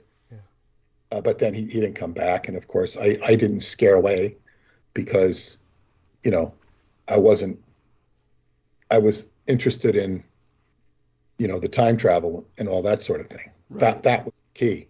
Right. And of course, the first thing I said to Preston, as he explained some of this Montauk programming and deprogramming, I said, well, this to me sounds like the 11th degree of Aleister Crowley. He says it's essentially the same thing, is what he said. Well, there you go. And of course, but I don't want to digress to that because, but perhaps it is because I do want to get into the sexuality of some of the things that have been brought up with our dear friend Marina, mm-hmm. because you see, she's representing the Vril. Mm-hmm. She is what's the word? Medium. Mm-hmm. Medium, which means she gets messages from the other side. In my book, The Spandau Mystery, which I encourage people to read if they want to find out more of some of the energetics of what I've written about and my understanding of the Vril. I think the book is a lot of fun. Some people really like it. They wanted me to do a sequel. I just haven't had the time. And as I say, the sequel is what I'm working on with others. Yeah. Because as they say, the sequel goes to the Presidio. So yes. I'm not writing the sequel, I'm living it out. Yes. And I could probably make a much better sequel now that I have so much more knowledge about the Presidio. Thank you. But it includes a Vril medium session in there where the women, and it was based on the truth. We talked about this with Serena. It is based upon this historical anecdote that this Vril medium would channel ectoplasm out of her vagina. And that would be part of her channeling of the Vril. Metamorphosis. I don't know if that ectoplasm turned into holograms that explained the technology for Vril saucers or whatnot. I really don't know. But it was this ectoplasm. And so just as in the Montauk channelings, there was orgone energy involved, sexual energy. Mm-hmm. And it rides along this sort of astral internet, if you will. Mm-hmm. I think that's a good term to put. Mm-hmm. The astral net, the astral internet, because the astral plane is basically a lot of information mm-hmm. with well, another term for it would be Ethernet. I mean, they don't call it the Ethernet for nothing. That's why so many egregores show up on the internet. But go on, yes. Well, it's a good point. And egregore is very important. Because egregore is a term used in occult magic, and it comes from the word aggregate. Or aggregate comes from the word egregore, which means a collection of stuff, which would, beings, entities, a cluster of beings, a cluster of energies, mediums that are sort of working together. Like a football team is an egregore, and that egregore extends out to, the coaches, the water boys, the medical staff, the drivers, everybody that, takes that team from New York to Chicago and back is an egregore. It even includes the media that go on the plane with it. And then the media is its own egregore. So life is composed of egregores. When you get into magic, or even in the human body, as L. Ron Hubbard would have you address egregores in the human body on the higher levels, which he would call clusters. Mm-hmm. So when you're dealing with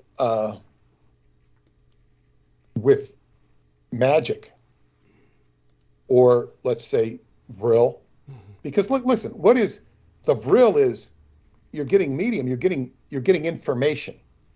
You're getting information from a specialized source.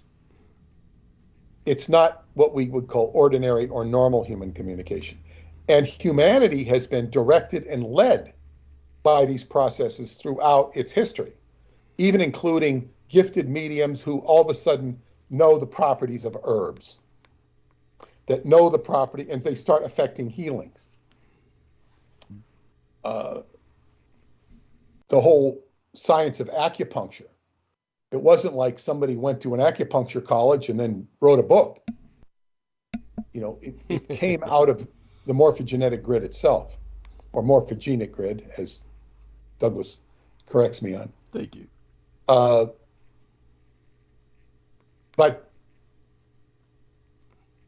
yeah, so when you're in egregores go back to, the origin of creation. When we move into the realms of, the heavenly worlds, then we're dealing. Now, the name Gregory is related to egregore. Mm-hmm. So you have many of these Gregorian chants, which were directed at manipulating, I don't like to use that word, manipulating egregore. And you could have choruses of chants or monks singing chants. Mm-hmm. to literally move energy. And don't think that it was all bad. It's easy to think that everything that was going on in the metal edges was bad. And I don't mean to suggest that it was all good, because those were very dark times. You could make an argument, and I'm not making this argument because I'm not on the field of play. I would have to dig deeper into my own,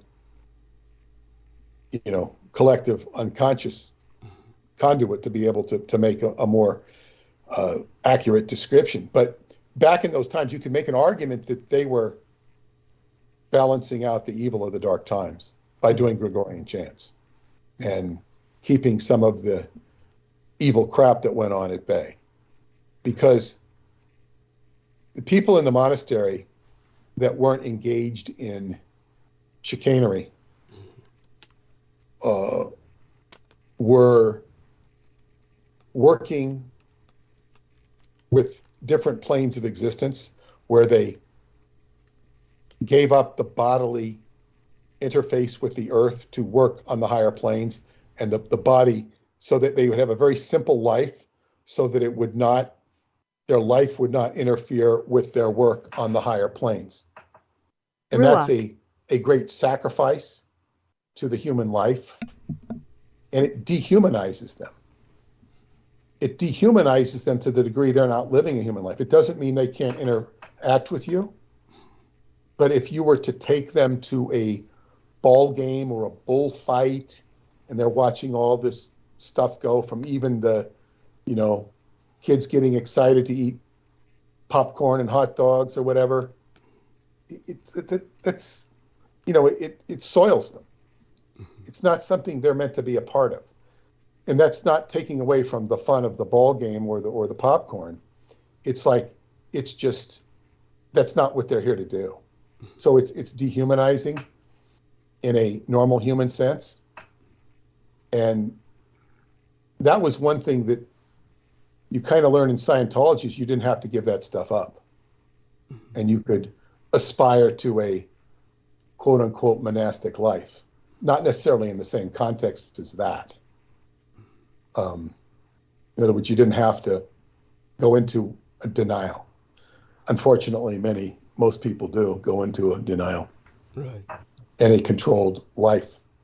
But we were talking about demons, and so when you begin to get on this, and then what are you channeling from? Are you channeling from the sixth domain or the third domain? Are you channeling from the realm that leads to the angels? Or are you channeling from the realm that leads to the demon?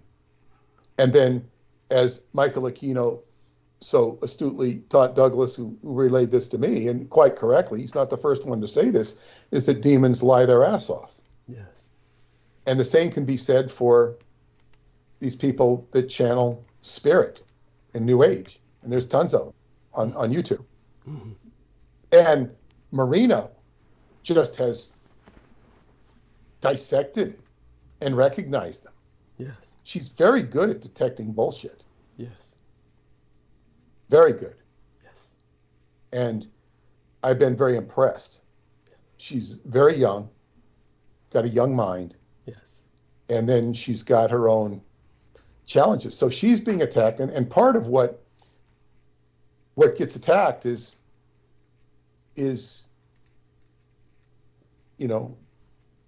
where she's coming from with relation to Vril and having a past identity with a past life as a SS officer.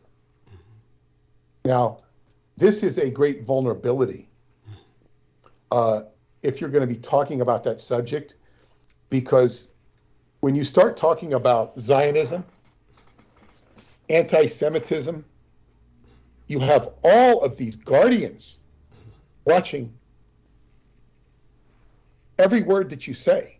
Yes. So you dare not say something that can be deemed politically incorrect. Well, everything you say will be used against you. It will be twisted and perverted anyway. So, but if you say yes, but Yes, but you have to be very careful about what you say and how you say it. And you don't want to be sloppy. You never want to be sloppy anyway. You shouldn't be sloppy. And people are far too sloppy in their communications. And as I said this before, as we addressed this wonderful man, Brian, who was making grammatical corrections, is that, when people don't write emails and they misspell words, they're disregarding and they're disrespecting the communication process in and of itself. Yes. And this happens all the time. And this is one thing you learn in Scientology, is that people will disregard the process of communication. And that's death. Not necessarily death for the individual, but death for the process of communication. I'm not going to pay attention to what you said. You said this, I'm not going to listen to it. I'm going to minimize it. I'm going to distort it. Right. And this is what happens. So in point of fact, the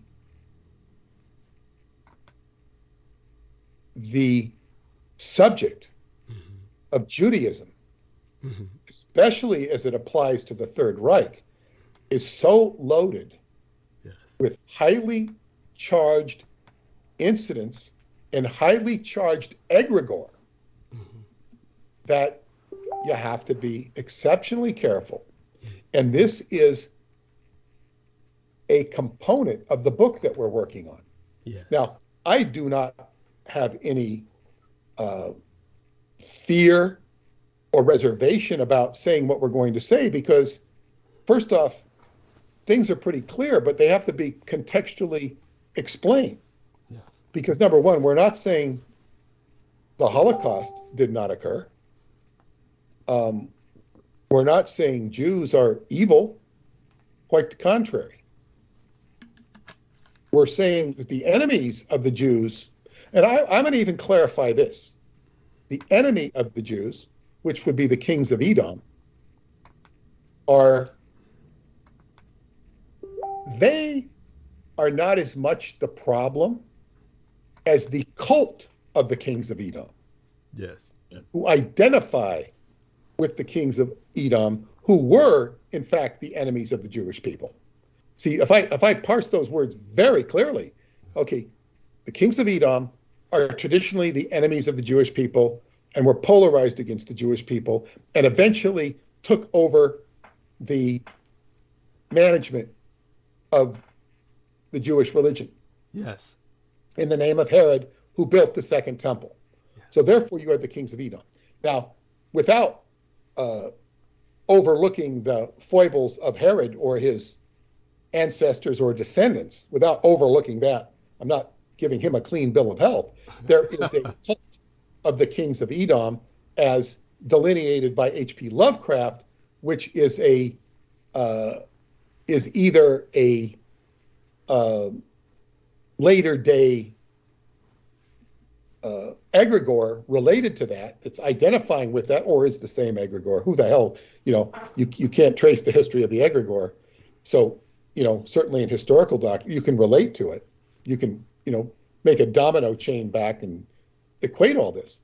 So it's like all of this has to do with, as I've said before, the jamming of the frequency of the Messiah, the messianic frequency.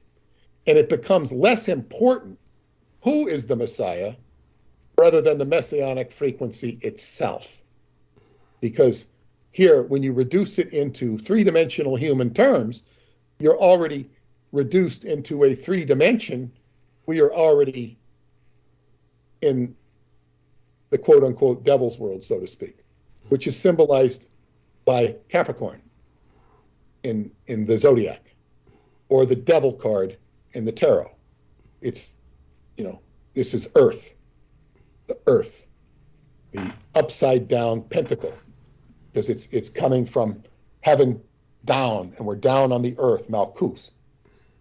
But it doesn't mean, you're a devil.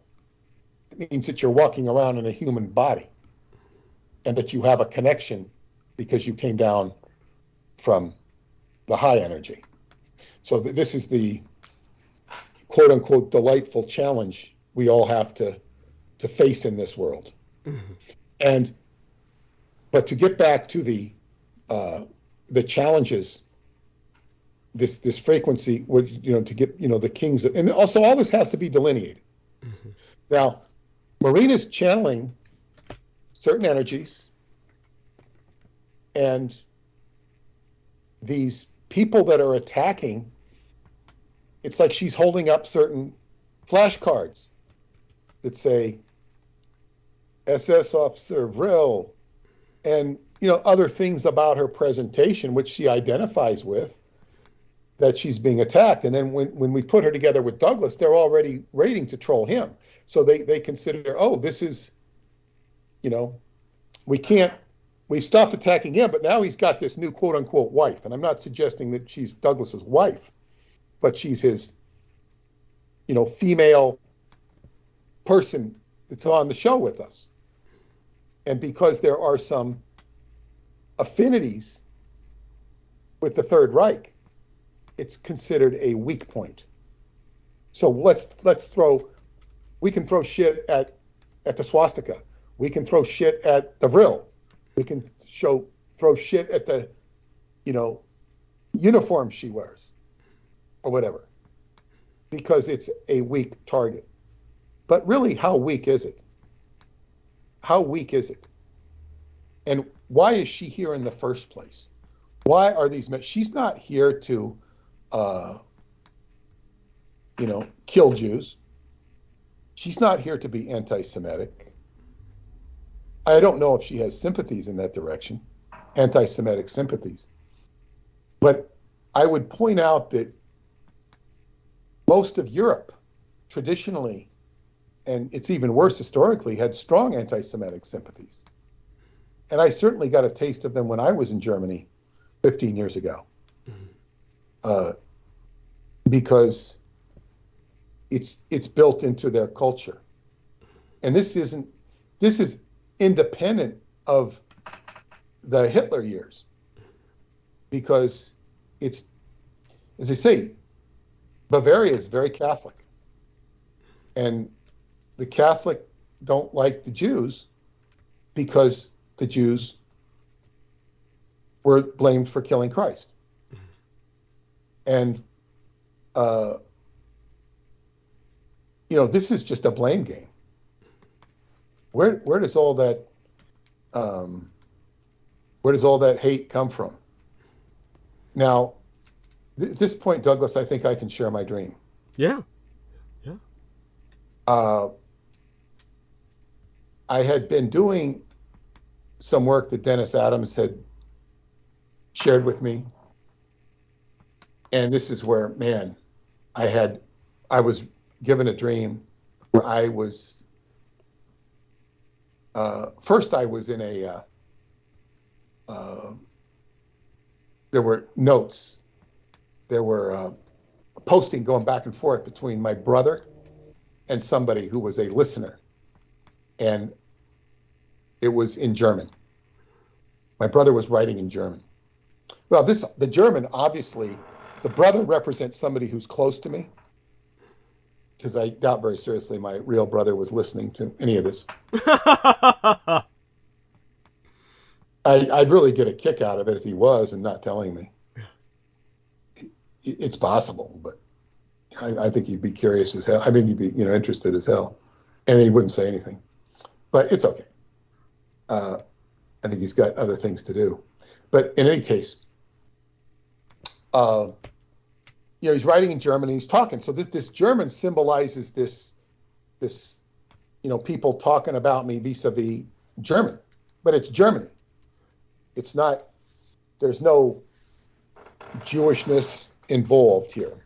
Right. No Vril either in that particular part of the dream. Right. By the way, we've got a lot of listeners right now. You've pulled in a lot of numbers over the past several hours. I just want you to know that I'm going to refresh myself. I'll be back in just about 2 or 3 minutes. Okay, but keep talking. You heard the dream, so I will carry on with your neighbor Nancy Pelosi. Yes. So Nancy Pelosi now appears in the dream, and we're at a table. It's a very nice, I guess what you'd say, room. You could say it's a dining room, but it must be it could have even been a dining room in her house. It's a like a good sized dining room table, but it's more like a meeting table, and she's across from me. There's other people at the table. It's very official. I'm probably wearing a suit and a tie. I don't feel underdressed. I don't even remember what I was wearing. She looks professional. And she's talking to me. I don't remember what the conversation. Once she was across from me, and once she was kind of to my right. And when she was to my right, she was complaining of a back problem. Back is support issues. And I started giving her advice on how to help her with her back, giving her advice. And I should tell people that I'm not endeared to Nancy Pelosi or her politics at all. I never have been. I consider her a stain on the face of the United States. But in the dream, I was interacting with her as a human being. And she does have a very friendly side to her personality. You'll sometimes see it. You haven't seen it in a few years, many years. But you go back 15, 20 years, you see her talk. She's much, politics wasn't as polarizing. She has a nice side to her personality. Now she almost always appears as an adamant mean bitch in past years. So she's sitting next to me, and I'm being friendly. I'm helping her with her back, and she appreciates it. It's like we have a warm, sensitive communication between us because I'm not judging her by her politics. Then when she's across from me, she starts asking me about my political base. Like, where do you get your political base from? I said, I don't have a political base. And she's looking at me like with a lot of interest. She's very intrigued by me, like she wants me to run for office, and further that she might be able to help me run for office. And by the way, I have no agenda to run for office. It was once suggested to me by a Orthodox rabbi. When he read the Montauk Project, he said, "Oh, you should run for office. You should run for office." And I said, "No, it doesn't work that way." I have the feeling that he was ready to back me, and he had the connections who could. But then, and first off, I've never been interested in being a politician. And second, if he were to effectuate that, which he probably could have, I'd be owned by them. I'd have to answer to them. And that's not who I am. But anyway, but in the conversation with Nancy in the dream, I'm saying, well, I want to take this a step further. How could you build a political base for me? What is the techniques behind this? What can you share with me information? Because it intrigued me. And so we were interested in each other. And then I said, here, I want to introduce you to my friend, Joy. Now, Joy is a friend of mine, psychic friend of mine, who's been with me, known me since before the book.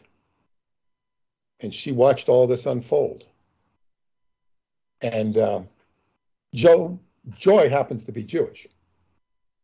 And her name is Joy. So this represents joy in life.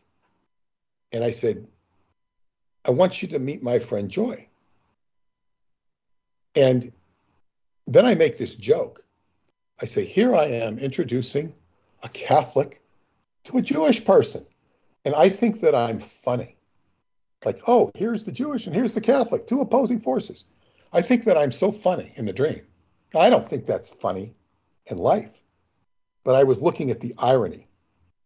And neither one of them got the joke. It wasn't like they didn't think it was in bad taste. They just didn't get the joke or the irony. And then everything phased out. It was just like phased out, like it was like everything dissipated. And then it came back into focus. And I said, Joy, show her what you can do. And then Joy began to sing this pablum song about Christ. Now, I wouldn't say Joy, but she's Jewish. I think she would have an identification with the Christ principle with all her metaphysics. and I did read her book. I don't remember if she focused on that, but yeah, she's spiritual, and she wouldn't have an issue talking about that. But she's singing this song about Christ. I mean, why are you singing this? I looked at Nancy. I said, this is just a preamble. I said, don't. It'll be done in a second. And then then it got deeper, and then all these like people came into the room she was in and started singing with her. It was kind of evangelical. I said, what the hell is this? Nancy and I had to get out of the room because it was like, what is this turned into? It's not what I wanted to happen. I wanted them to just meet each other. I was introducing Nancy to perhaps an angelic host, but it was awkward. First, it was socially awkward for her to be singing this Christian song out of nowhere. And it represents the joy of perhaps Christian energy and the evangelical egregore taking over, which is sort of like the gospel of good news, is overwhelming the politics associated with Nancy Pelosi, and certainly the what I was dealing with. Now, we have to remember, when Nancy Pelosi enters my dream, it has to do with politics. It has to do with the Speaker of the House. She's still the Speaker of the House, although she will, yield that position when the new Congress comes in January. So, but she's still the Speaker of the House, and she's very politically powered. Now, she also is a neighbor of Douglas Dietrich. She's in, the San Francisco district. This is very important because this involves the politics of what I'm doing with Douglas. And she would be a senior political influence in, the very district where Douglas lives. Then we step into the, the foyer, I guess, of her home. We're in the inside. I don't know what her home looks like, but my dream is giving me an approximate representation. And we're looking at her front door from the inside. And I say, boy, this is the place where Paul Pelosi just had opened the door for the police and got hit on the head with a hammer. I said, wow, it's amazing that I'm here. I was amazed that I was with her. Because when you're in this dream state, it's like you're really intense. It was an intense dream. Like, I'm here at a crime scene. Now, I just thought it was more of a famous scene than a crime scene in the dream. I said, what am I doing at this crime scene? And of course, Paul Pelosi getting damaged in that space, he's a member of the Bohemian Grove, and he represents the higher echelon of politics right there in Douglas's backyard. As I say, you could walk to the Pelosi's house from Douglas's house. You go up and down a few hills and whatnot, but it certainly wouldn't be that big of a challenge to walk from one area to the other. So that was very symbolic. And then I go, and the next dream is I'm with L. Ron Hubbard. He's a very old L. Ron Hubbard. It's like he doesn't have too much time left. Wow. And which was kind of like how you knew him in real life, right? Kind of. Well, let me say this. I left Scientology in 1983. Yeah. He passed away the first month of 1986. So, and I didn't see him after 1970, physically see him after 1975. Okay. So and he had after his heart attack in 1975, he looked okay. Okay. Then he had a stroke in 1978. And then I think his health he recovered from that, but I think he was on the wane. He was waning. I think the waning seriously began, after 1980. Okay. And I think dementia began to slowly settle in. I really don't know all the ins and outs of it. Right. But But in the dream, he was, and there were these spy papers that I had, spy papers. Yeah. They had to do with Scientology, but they had to do with source material in Scientology that the government was spying on, trying to get, and it might have included some surveillance and stuff that was done. And I had these papers, and I was sitting in front of my desk, and I told him about the papers, and I said, I could tell intuitively that he wanted copies of them. I said, well, I can get you the copies, but I got to go to the copy. I got to get a copy machine. Yeah. And then the two papers on his desk that we were alluding to were not spy papers. They were technical papers that had to do with the technology of Scientology. And these were getting confused between the spy papers and this other cabinet that these other guys had that I had access to, and the technology, which tells me in the dream that the real secret of Scientology is what it can do. Yeah. It's not one document. It's not one level. It's not even all of the information put together, because understand, and this is one of the big thing that mystifies people about Scientology, is that Hubbard's writings have been etched in titanium, recorded audibly, and also in written form, etched in vaults on each continent to protect and preserve his life's work, all the information of Scientology. Now, it is designed to protect you from atomic blasts. Now, this sounds absurd, and I would tell you it is absurd. Now, if somebody were to go and in the future, thousands of years in the future, let's suppose humanity let's just make a scenario, science fiction scenario, where humanity is atrophied into these little gray men with little penises that really couldn't do much. They're in elimination. They haven't quite figured out how to eliminate through their body, through just pure sweat glands. So they've got these little penises, and they really can't procreate. The only way they can procreate is to go to other life forms and borrow and maybe mix their own DNA to make sort of a hybrid. And so you've got this degenerate, de-evolutionized man, de-evolved man, and they might have some intelligence, but they're struggling with their physical vehicle, because their physical vehicle is just kind of utilitarian, and they've lost the spark of life. And a lot of that loss of spark has to do with their sexual energy, because it's become much more mental and mechanical. And because maybe they've been, communized, socialized to the point where they're more of a beehive than they are a lot of individuals. But they've got reasonably efficient minds. And they come upon these titanium vaults or these titanium plates, and they are able to translate this information and read about all of these different processes of Scientology. Now, I would tell you quite directly that people who have studied all of Scientology in its current format,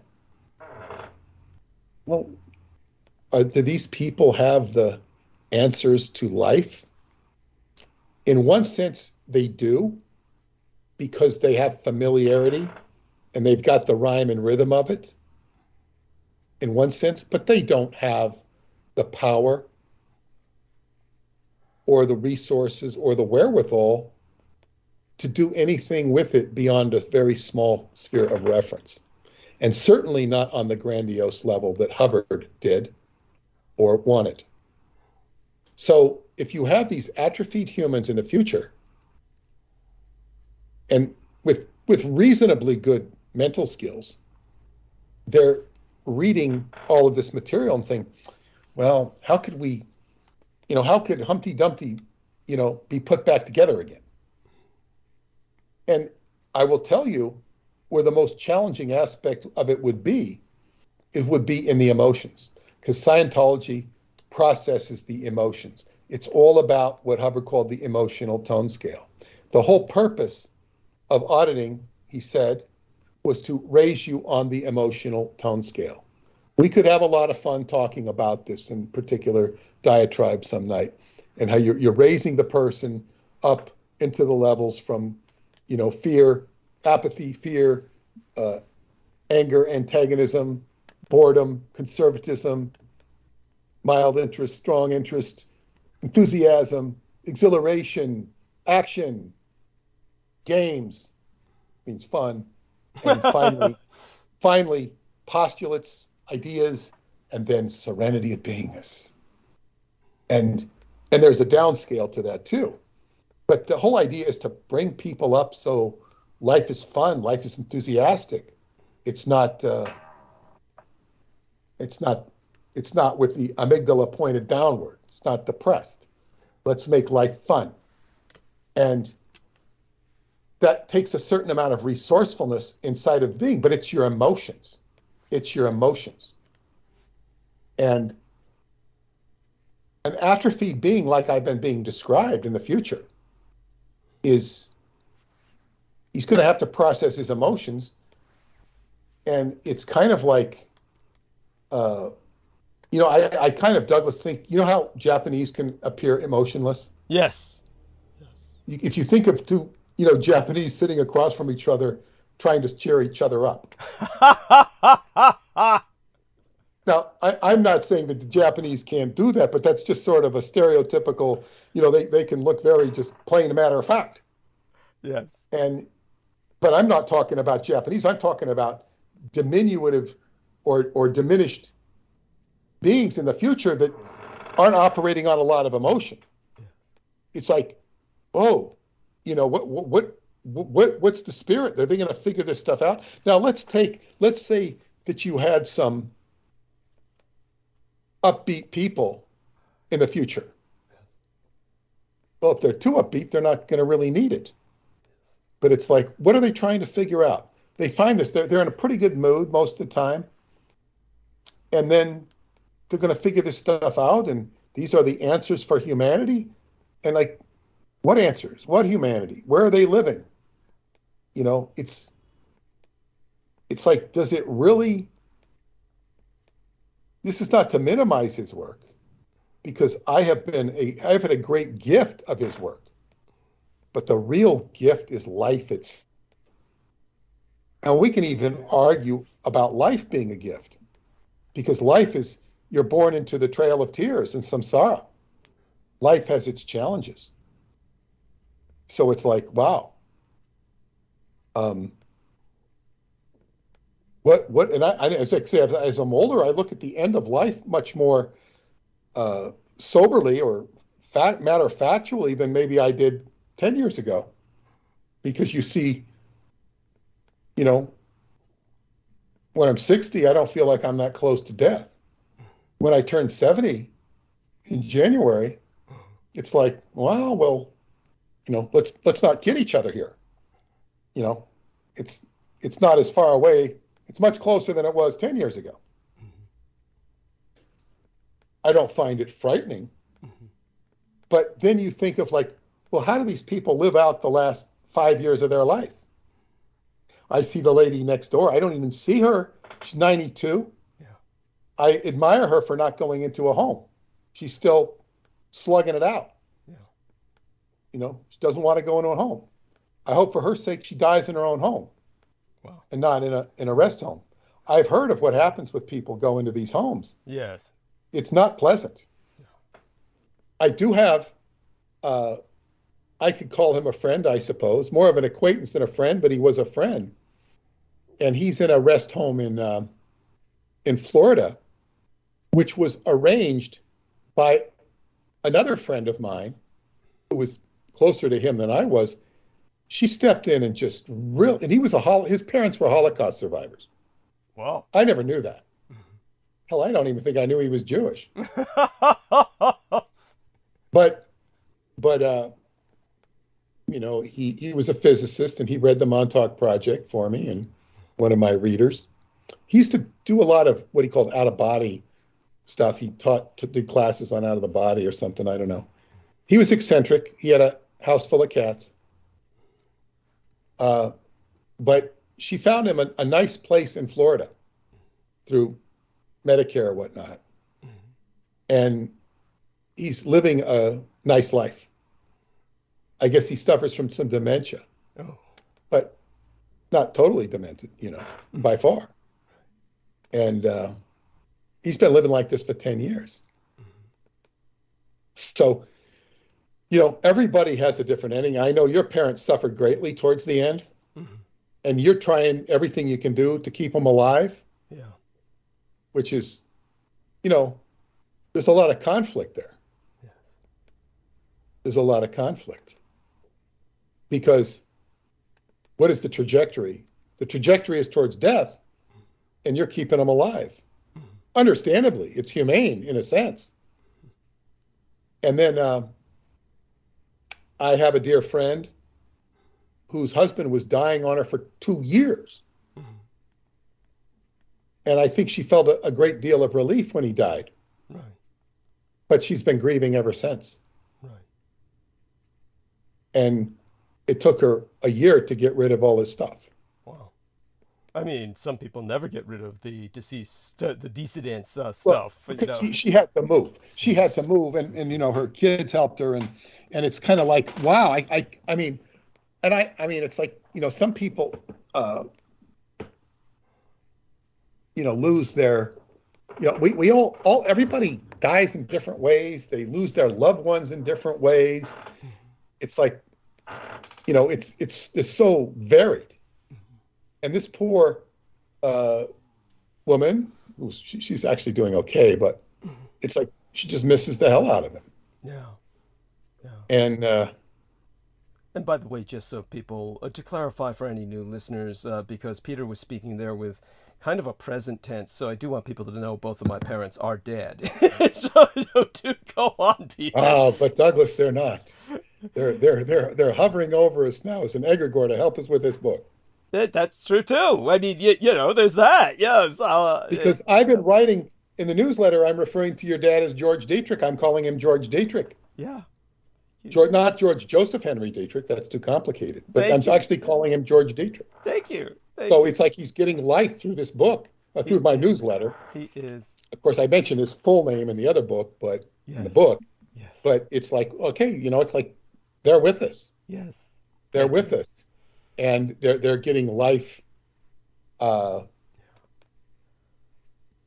I think it's interesting. I'll digress here because there's that movie Troy with Brad Pitt. And he plays the role of Achilles, and he makes some comment about, you know, Achilles is a name that'll always be remembered. You know, whatever you're talking about, but you know, he's saying this is a name that'll never be forgotten. Yeah. And you know, whoever the hell Achilles was in real life, everybody knows the Achilles heel. Yes, it's one of the most famous names in the world. Yes. Achilles, this great warrior who was killed by Paris, who shot an arrow into his Achilles heel. And Paris was not a great warrior. He was the lover who abducted Helen and started the whole Trojan War. Right. So I don't know if Paris escaped. Paris, I think it was Aeneas who escaped Troy and started Rome by tradition. Right. He took the sacred flame of Troy and brought it to Rome, and that became the shrine of the Vestal Virgins. Right. The eternal fire. That was per mythology. Yes. But Achilles, wow. The name is remembered. Now, what is the value to Achilles, the person that was Achilles. Does that make him, you know, would you like to be Babe Ruth? Iconic name in baseball, but what good does it do you when you're dead? It didn't even do him much good when he was in his later life. He had a hard time finding decent employment. Wow. Because the Yankees didn't take care of him. Jeez. I never knew that. God, that's horrible. No, he wanted to be the manager, but he had too much of a reputation as a carouser. And, you know, and so he struggled.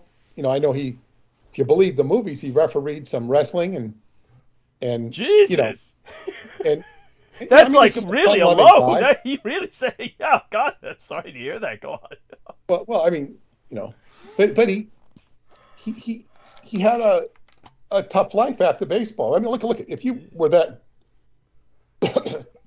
I mean, he was making like $70,000 a year in 1929 or so. Uh-huh. What happened to all that money? What did he do with it all? Hot dogs and beer. Jesus. He probably gave it away to orphanages. Who the hell knows? Yeah. You know, I really don't know. But I mean, it wasn't like he was on the street, but you know, it's like when you finish your career, it's like you're a has-been. Yeah. I mean, you cross the line into being a has-been. Jesus. And it doesn't matter. Some people gracefully, you know, go into some other aspect of the game or whatever, or find their way in life. Yeah. Or Joe DiMaggio actually had a pretty smooth transition because he was one of the biggest celebrities in the world after he finished his career. He married Marilyn Monroe. Right. And then he was a celebrity. Yeah. And he became Mr. Coffee, and but you know, he didn't have a problem for money. He had a lot of attitude issues. Right. But he still was like introduced as the greatest living ball player or something like this. Tremendous reputation. So he didn't really lose his stride. But Babe Ruth existed in the time before all of these, what would you call them again? The ability to advertise and put yourself out as a advertising, I forgot what it is. You know, he had advertising icon, but but the thing is, you know, what does your fame carry you? Yeah. Perfect example is the movie King Rat. Yes. An actually very good movie. Is that based on the book by James Toland? Yes. Oh, okay. Yes. It's a very good movie. I had to watch it for film school, and it was good. When did that come out? What year did that come out? Probably the early 60s. Okay, wow. Fun. With George Segal. And it's about a corporal who's in a prison camp, and he thrives because he controls the black market. Yes. He controls the black market into and out of the prison. He's getting scrutinized by the British officers. They investigate him, but he's got such control of the black market that he's always dressed in an impeccable, clean uniform because he gets it laundered. He gets, you know, whereas most of the prisoners are in rags. Yes. He's got eggs, you know, he's got what, and he's, you know, he even gets somebody medicine, you know, for that they need medicine. Saves the guy's life. I think he has some ulterior motive for getting him medicine because I forget what the ulterior motive is. And then all these people are like starving and complaining and whining, and you know, it's just you know, this guy is a great trader and manipulator. He's got Mercury, the god Mercury, all over him. He looks nice. He dresses nice and of course the prison guards don't give him, you know, he has I guess what you'd call a cordial relationship with them. The prison guards in this movie are not, the Japanese, they're not overly oppressive. Right. Sure, they're oppressive, but they're not overly oppressive, and that's not the theme of the movie. Right. They'll put you in a box if you need to be put in a box, but they're not exploiting it to the degree that one could, at least in the context of the movie. So basically, the whole kind of movie comes down to the end when the war is over and they're being freed. And I think he went through they're really pissed off when they get there. I think the command, and they see that he's like dressed, he doesn't look like he suffered any. Right. And they're like, they want to take him down. How did you do this? You must be in bed with the enemy. But that really doesn't go anywhere.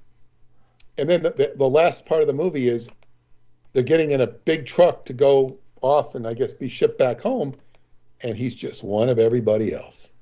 He doesn't stand out. He has no status. He's just a corporal. And he's not anybody special. But boy, was he somebody special in that prison camp.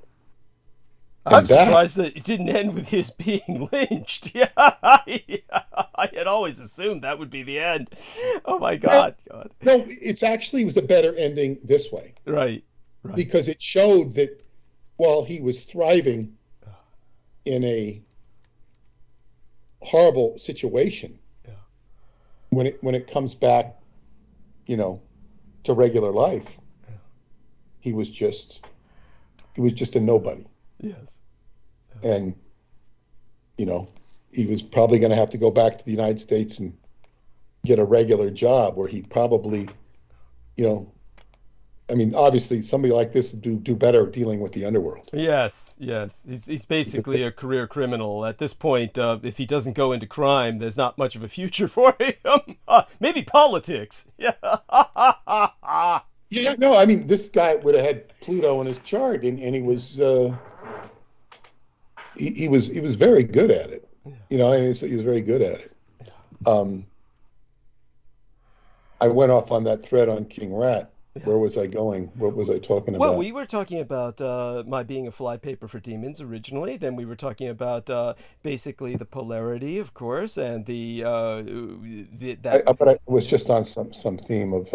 Oh yes, well there was Pelosi and my neighbor, and of course kind of how you were getting along with her in the dream, and she was suggesting I finished that dream, and I went off onto the L. Ron Hubbard angle. Right. And then L. Ron Hubbard, you were talking about how as he got older, there was that dream, of course, in which he was much older. You kind of had that dream about him, and there was the spy dream, which was what I was talking about, the spy stuff. Yeah. And I was talking about emotions and this was in the gray sort of thing, like thriving in an environment. Yes. You were talking about all of his words were preserved, and you were talking about they were found in the far future by grays. What would they do? Well, yeah, and it's like, so what sort of environment is one in? Yes. Is one in? Yeah. And but in the case of King Rat, he was he was thriving in a ne'er-do-well environment. These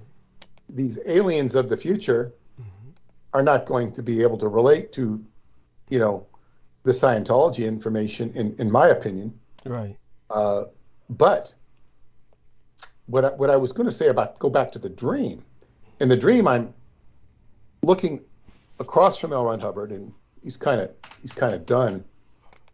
But then I begin to see his genius. And it's like, cream rises to the top. So, when you're drinking whatever cream comes from, the milk or whatever it is, I don't know the process. I don't know the dairy process, but you take the cream. You don't want the sludge at the bottom. There is sludge at the bottom. Yes. This applies to anything. You want to take the kernel of truth, that which is valuable, that which you can use, and that which you can,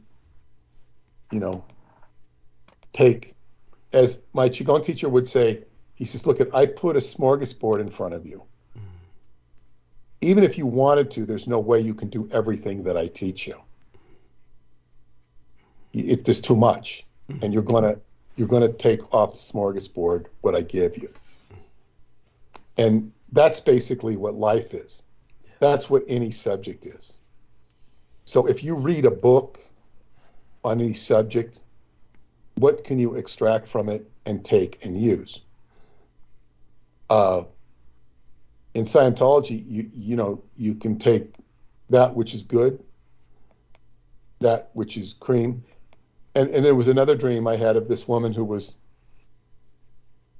very much involved in the compilation of technical bulletins for L. Ron Hubbard.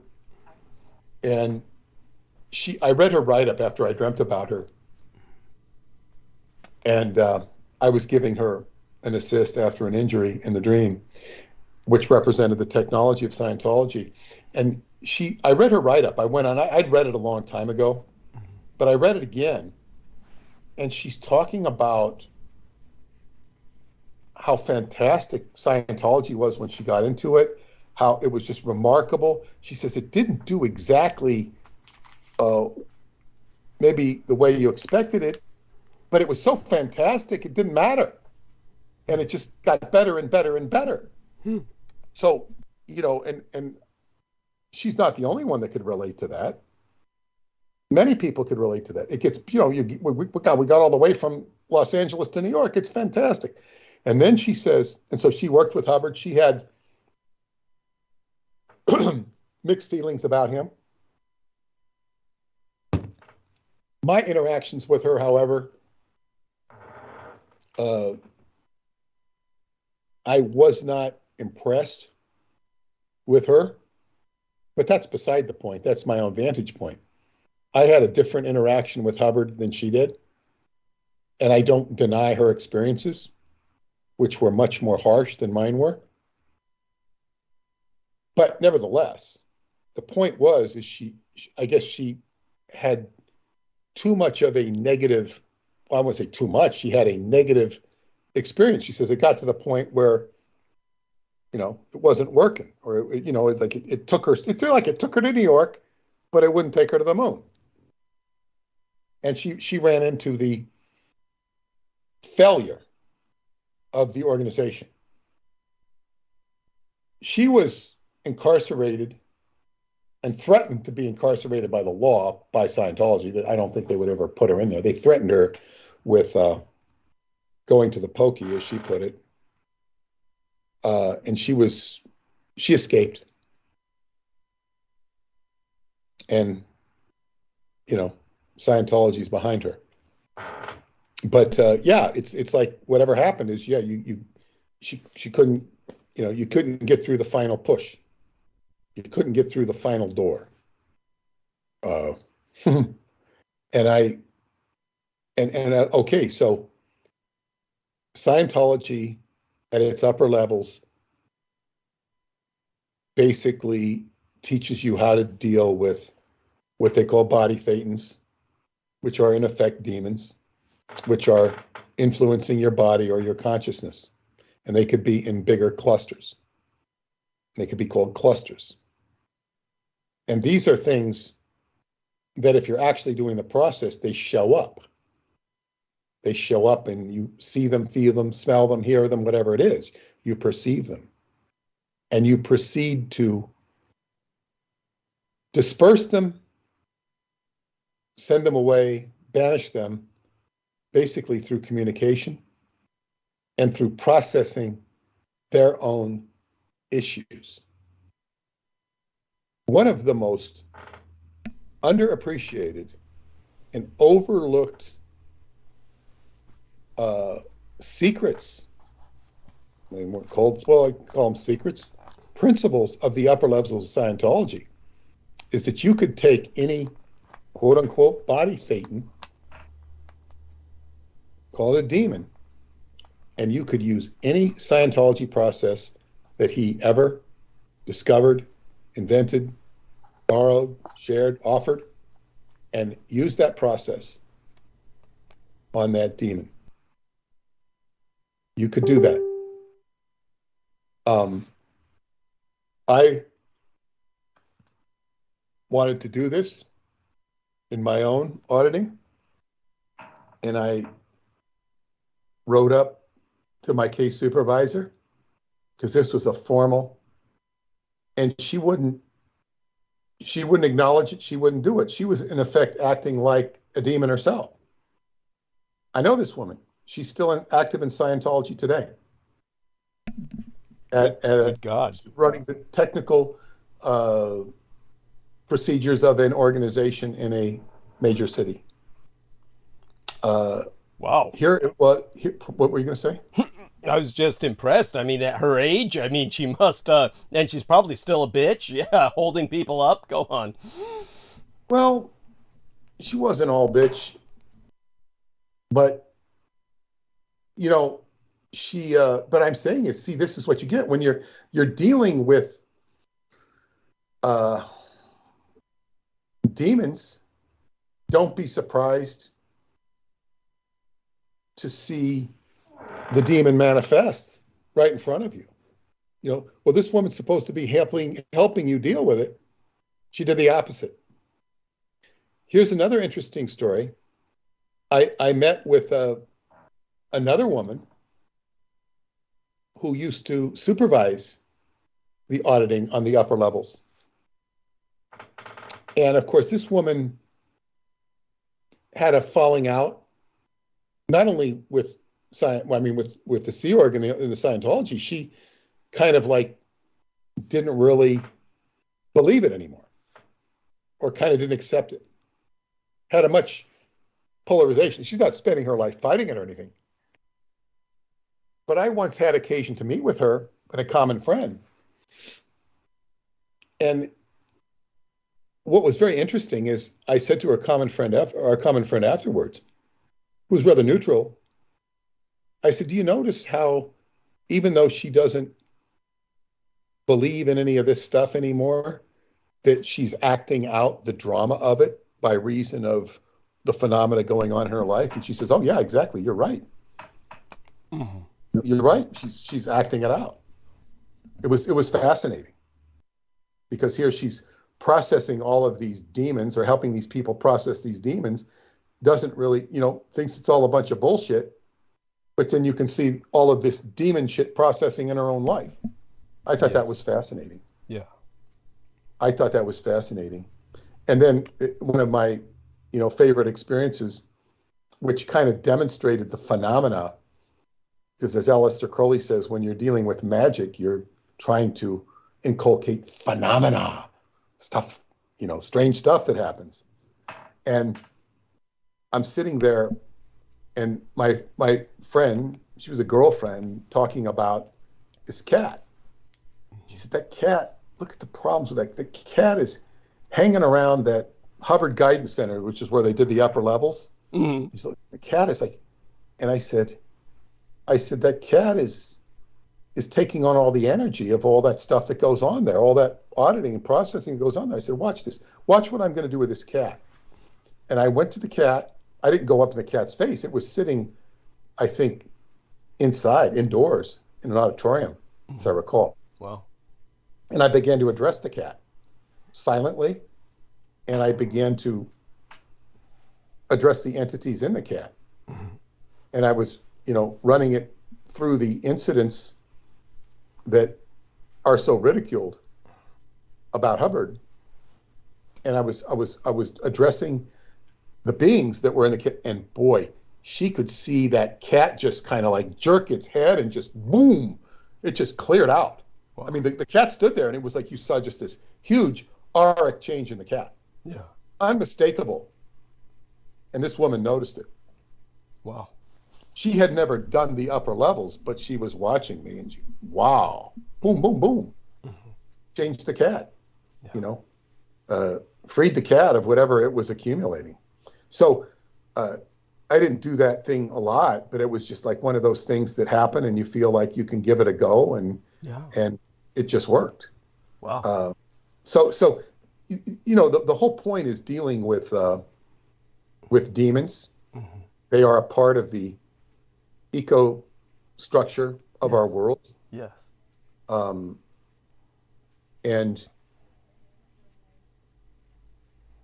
if you ignore them, it can be to your detriment. You really don't want to be fighting them.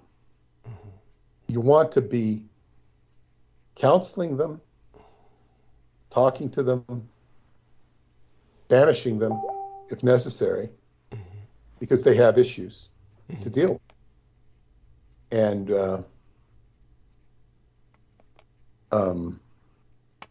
they need to be paid attention to.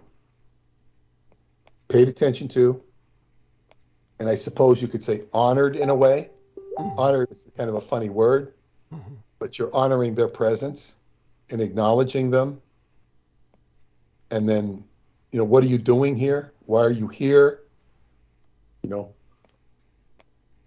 I'm here to punish you for the kid you slapped in the 3rd grade. Oh, you are? Oh, God, I'm sorry. And maybe they'll go away, whatever the hell it is, whatever it is. And then, of course, one of the biggest problems that people might have that is denial. Well, how can you talk to a demon? Then you're engaging your imagination, and that's taboo. And that's why people will say, oh, you're just imagining that. You're just making that up. And then where do you draw the line between imagination, subjective reality, and objective reality? And you'd better be damn clear when you're doing this stuff, because you're going to confuse the people around you if you start talking smack. And then that's what people in institutions do. Yes. You know, they're having a dialogue with Abraham Lincoln, or they think they're Abraham Lincoln. Yeah. And you acknowledge them, and you can talk to them. And basically what it all comes down to is, you know, sorting out and delineating, you know, the Abraham Lincoln in their mind is not necessarily the Abraham Lincoln that people can relate to in history. And they will not make the delineation. And in actual fact, they refuse to make the delineation because they're too traumatized to admit that this reality, they won't play this reality. They refuse to play in this reality.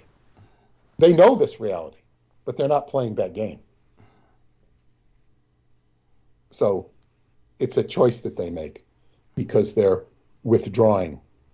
And of course, many people will find themselves into this world and that world. And this is one of the situations that happens with people who are attracted to people like MARINA because they've had all these experiences.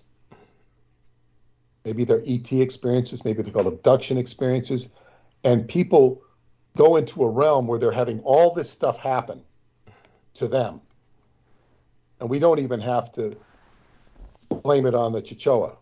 It's happening from something, and their mind's in quote unquote outer space, and they're like, oh, all this stuff's going on here, all this stuff's going on, and they hear somebody like MARINA, and they can relate to MARINA, so they go to her to find some sort of an answer, because they can't figure out what's going on with them in their own minds. And they hear somebody talking about it, and it's weird and it's wild, but they can relate to it because their experiences are weird and they're wild.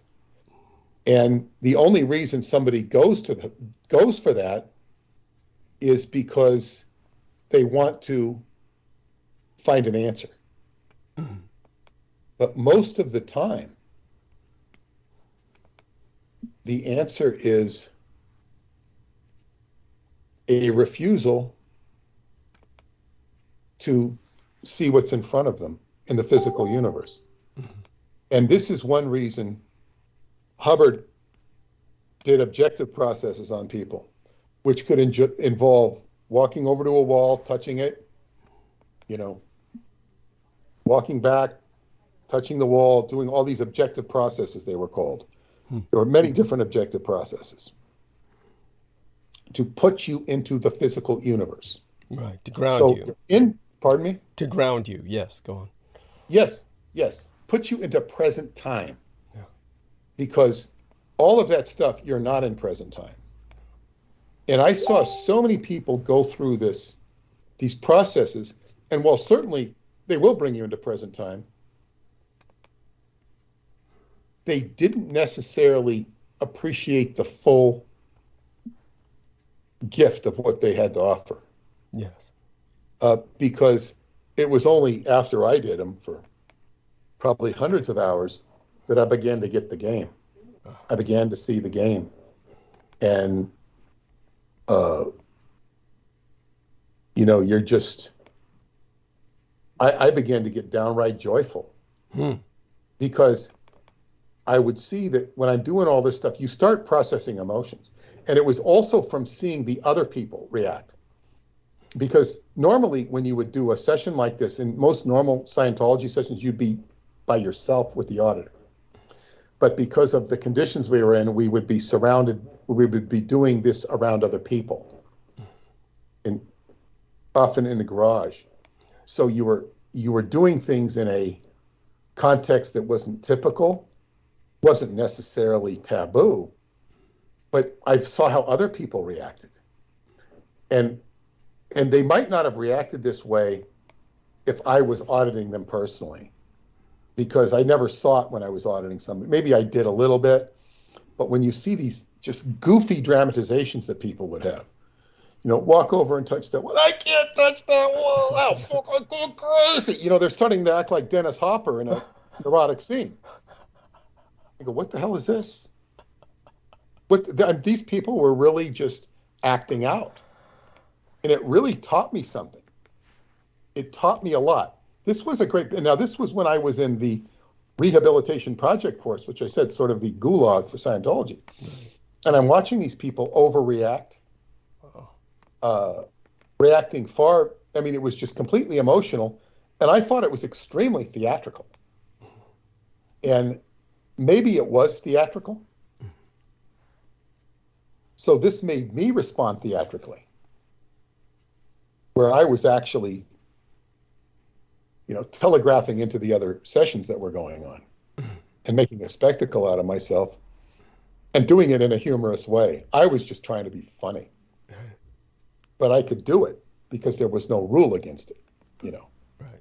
I was kind of breaking the rules and having fun doing it. But nevertheless, watching these people go, once I got over that, watching these people go through these emotional, dramatic, theatrical reactions, I noticed that when I got a little more into my own stuff, that I would be processing emotions. And he'd say, oh God, it's the emotion. I don't want to do this anymore. I can't do this anymore. And then I'd start not so much theatrically doing it because I wasn't trying to get attention. I went through that phase, but like saying, oh, you feel this emotion. I can't do this anymore. I can't do this anymore. And you realize it's just an automatic response. Or it's, I've got to do this, I've got to do this. And you begin to just like say, wow, this world is just a big game. And just like, okay, be in the present. And you could let go of all of this debris that had nothing to do with reality. It just has to do with what your mind's going through. And this could extrovert you into living in the present. And all of these thoughts that you have, that all of the thoughts that can battle with your mind. And people have all sorts of thoughts that, oh, so-and-so would never let me do this. I could never get a raise, this sort of stuff, rather than just going in and asking for the raise or saying, you're going to give me a raise or whatever it is. You know, people have all of these negative thoughts. Yes. And they stick to the negative thoughts. So in this aspect, Scientology could be very releasing, but it brings you into the present. Now, unfortunately, somebody like MARINA or anybody is not going to be able to even have the time to deal with such people in such a manner. And it tends to, you know, keep relating to the myths or the experiences of what's going on. Let's figure out what's going on with all of this stuff that's going down. I knew women that used to have babies in different existences, and they'd have dreams of, you know, nurturing the babies, breastfeeding the babies. Little Choa. whatever the hell they were. Oh, yes. You know, their sexuality was being engaged, and not necessarily in a intercourse fashion. That might have happened, but you know, this woman's having a baby, and her feminine energy is being used to nurture the baby. And I remember this one woman that I was pretty close to. She got breast cancer. Oh. You know, she was having these experiences. I don't know how I could unrelate the breast cancer to this, to these incidents. I really can't say. But I can't say it's disrelated. I think she did quite okay. I think she was healed of that. Oh. I haven't heard of her in many, many years, but yeah, this goes hand in hand with the experience. So the sexuality of the individual is a very, moving more into the abduction scene, is that this always penetrates, in most abduction cases, it penetrates the sexuality of the individual.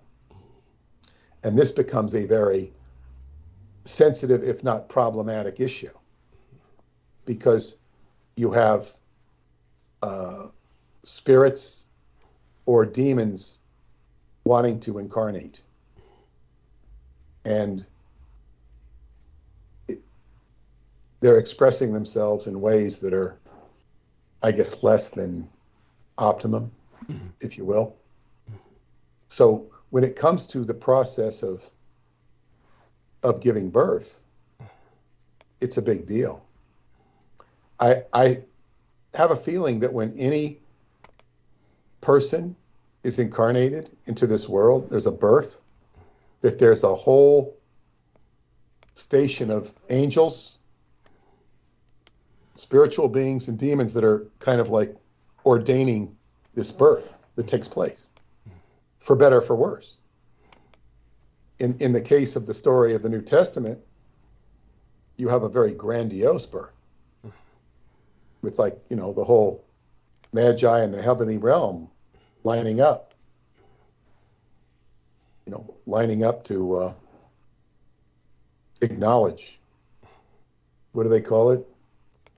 The King of Angels. So that's my iteration for tonight. Wonderful. Thank you for sharing that. That was very detailed, very delightful, and certainly puts I hope it entertained our audience and informed them. Yes.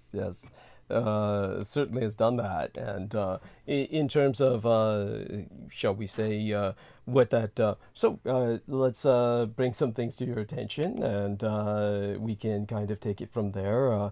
Of course, whenever you feel tired, you can leave for the evening, but I think that you should still have enough energy to go to your usual time, which is usually till around midnight your time. And what I'm going to do now is I'm going to show dear Peter, I'm going to go on to the screen share. And so by going on to screen share, then take him back to our, homepage of Facebook here, and just kind of show him what, oh dear, oh yes, now I remember. Going back just a little bit to George Knight's post, something was brought to my attention by Brendan Zogit that's very relevant to all of this. So Brendan Zogit pointed out that there is something that he calls the Nazar bracelet, and he was saying that within this Nazar bracelet, that's also known as the evil eye or whatnot, it's meant to ward off evil. And he pointed out that Sean Stone, the son of Oliver Stone, is wearing this evil eye bracelet to ward off whatever evil might emanate from myself when he's interviewing me. But he's... How do you know he's wearing it for you? He might wear it off in general. No. Brendan Zogit noticed that he made certain to take it off and not wear it when he's speaking to Michael Aquino. Now, what does that tell you? It's very What does that tell us all? Yes. Let's just say, what does that tell you? that he's more scared of myself than he is of Michael Aquino. Yes, he's far more afraid of myself than he was Michael Aquino. Michael Aquino had convinced him that I was pure raw evil, so he very pointedly had that on display and made certain that when he was interviewing Michael Aquino, he had no such bracelet, and that was noticed very pronouncedly by Brendan Zogit, who reviewed all of the interviews. He interviewed Aquino at least twice, and each time, of course, he was not wearing any such bracelet, showing that he had total trust of Aquino, that Aquino was his idea of the good force in this universe, quote unquote, whereas I, to him, was considered the force of evil. So there you go with that. And then, of course, one of the things I brought up in my episodes recently, when I was speaking of the change in white supremacy, the entire change in doctrine that it had after the Wewelsburg working, was that at that time was the very year of the Wewelsburg working that the white supremacists had a gathering in which the neo-Nazis, the Ku Klux Klan, and various paramilitary movements and militias all gathered together and declared war on the United States government. This was an act of treason that actually Michael Aquino had organized. So you're talking about somebody who was actually actively in treason against his own government, because he was encouraging the white supremacists to, for the first time in their history, whereas before they claimed that they were defending America, which used to be the old stance of the Ku Klux Klan, was that we're defending America. That used to be the old stand, however twisted it might be to anyone who was the target of their ire. Then what happened was that in that year in which Aquino conducted the Wewelsburg working, on my birthday, that was the year, pretty much on that day, that they got together and they declared war on the United States government. They said the government is the enemy. So it was at that point that they began to do things like the Oklahoma City bombing shortly thereafter. That was 1983. Yeah, that's right. The Oklahoma City bombing did not happen until about 1994 or more thereabouts. That's right, but it was preceded by the acts of... Well, yeah, this is where the white supremacy evolved into Randy Weaver. Yeah. And that horrible tax case against him. They shot his kid. Right. But there was the order. Kind of like the iconic moment before Waco and then Oklahoma City bombing. Right. I mean, those are three that stand out to people. What people forget is the campaign of the Order. The Order was, of course, an organization of neo-Nazis that assassinated a Jewish radio show host and then went on to rob several banks and basically conduct a terror campaign until they were finally shut down by the federal government. They were waging war against the U.S. government. Their campaign is actually portrayed in the movie Betrayed, titled Betrayed, by the director of that film, who I forget, to tell you the truth. But that came out around early 90s. And the film Betrayed was essentially a movie about the Order and how it got shut down eventually. Betrayed from the inside, of course, FBI infiltrator. And that's so that puts all that into some perspective, that connectivity there that our man, Mr. George Knight, was emphasizing when he put together the portfolio of these photographs. But one of the things that I pointed out was that another thing he could have pointed out was the fact that another connection between Sean Stone and myself and the entire Aquino affair was Max Spears' sword, which then Max Spears said he had given to Ken Sendo, essentially the life partner of Mr. Time Traveler, Project Pegasus. What's his name again? The man who claims he was president in several timelines, ran for president here, but failed. Andy Basiago? Thank you. Ken Sendo's the life partner of Andy Basiago. And so Max Spears claimed, and of course they confirmed this. They confirmed he had, Ken Sendo published a picture of the sword of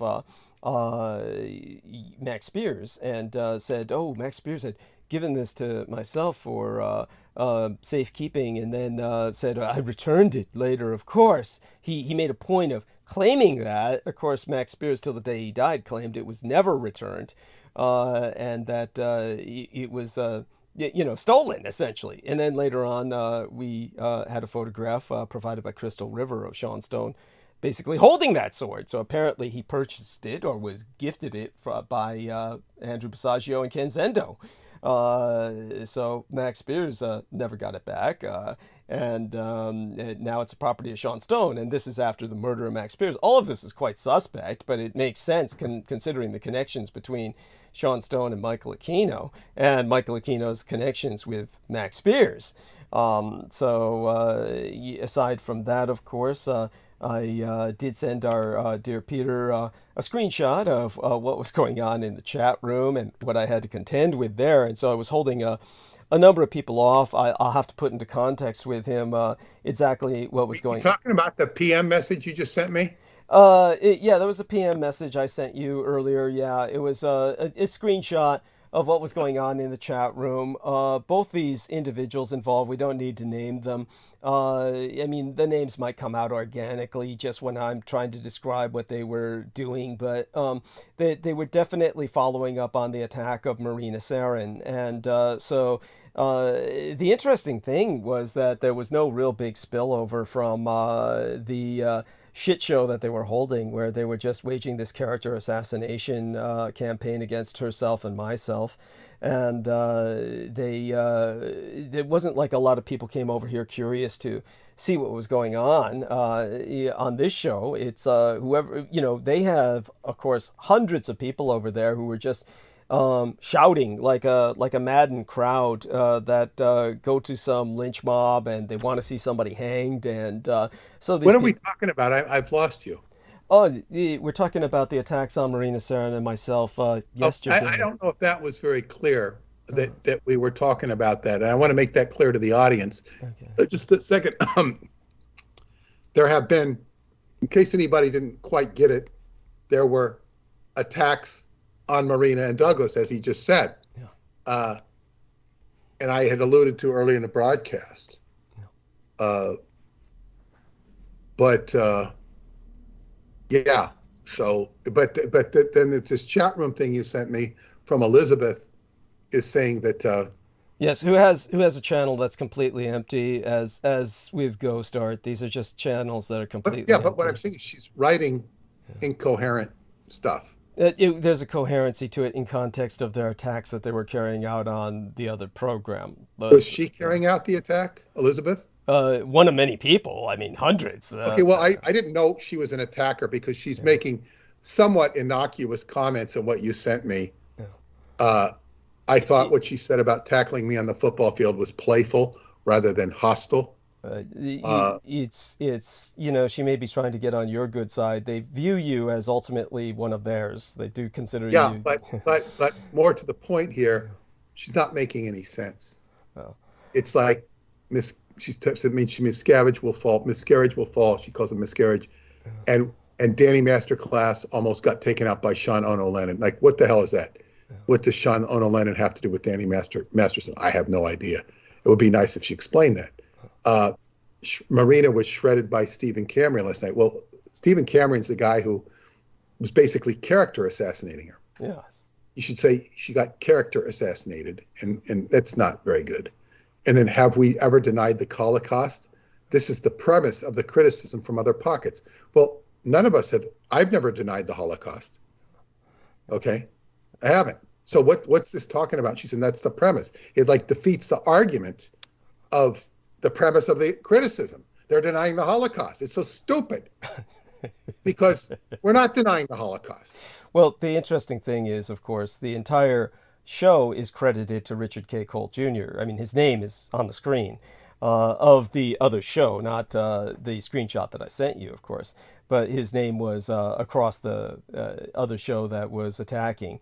And so the individual in question, Stephen Cambion, is, of course, just a involuntary celibate who's living in the basement of his mother. I mean, he's basically in his mother's basement and he's wearing sunglasses and he's talking into the camera and he's just shitting and pissing all over MARINA, SEREN, and myself because he deems us easy targets. And so he credits Richard K. Cole Jr. on screen throughout that program.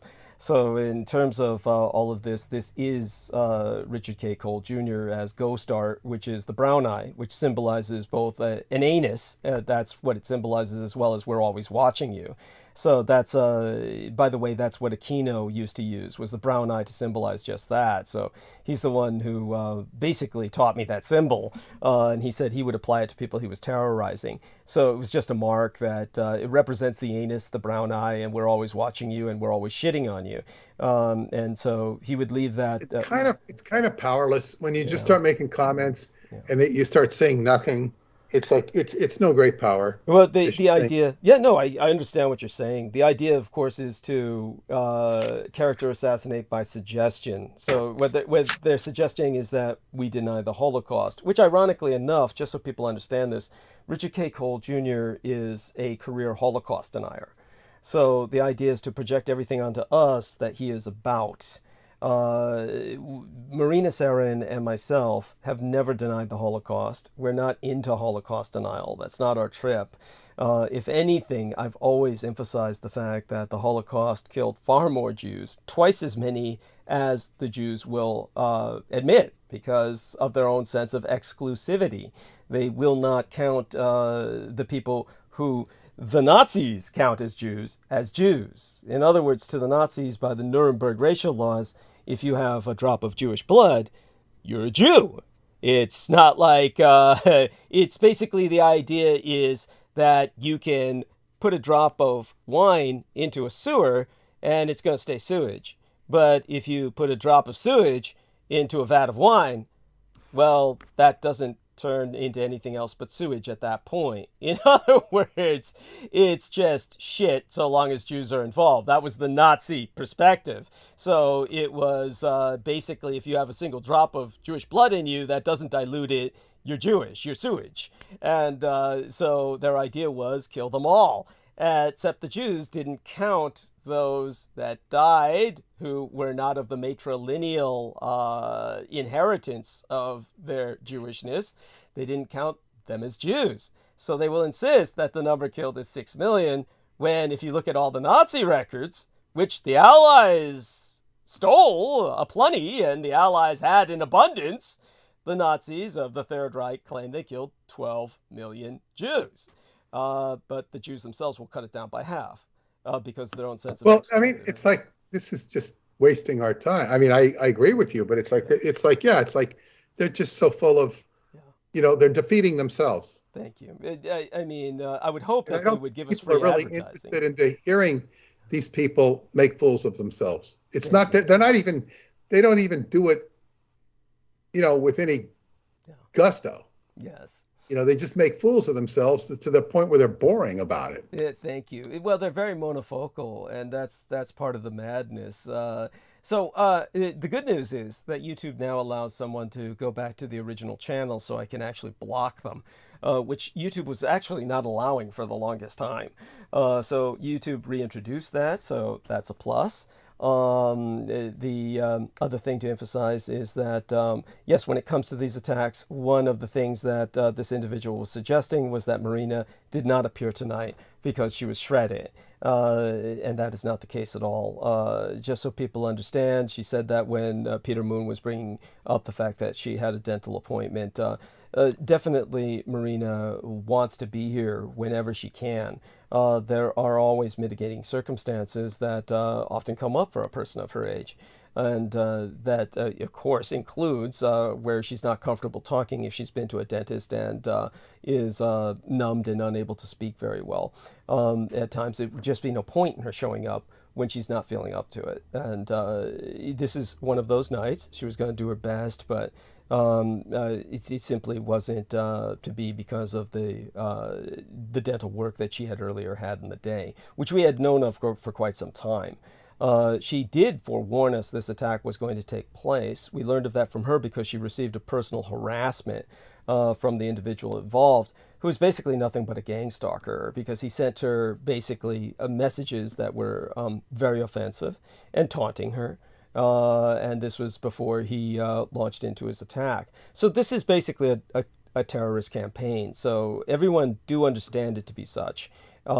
She is suffering this because of her affiliation with me, but they feel that she was being attacked before. Separately, yeah, there were separate campaigns. Yes, this one, however, is directly affiliated with myself. Oh yeah, it's an opportunity they're using her yeah. to attack you because they feel she's easy game. Right, that's right. And so that, of course, everybody do take that as an understanding of their nature. It's kind of like what's exposed by Sean Stone wearing his Nazar bracelet, his evil eye bracelet when he's interviewing myself, but has it off when he's interviewing Aquino, opening himself fully up to Aquino's influences because he feels Aquino is his mentor, which he then later confessed in his interviews with Mike.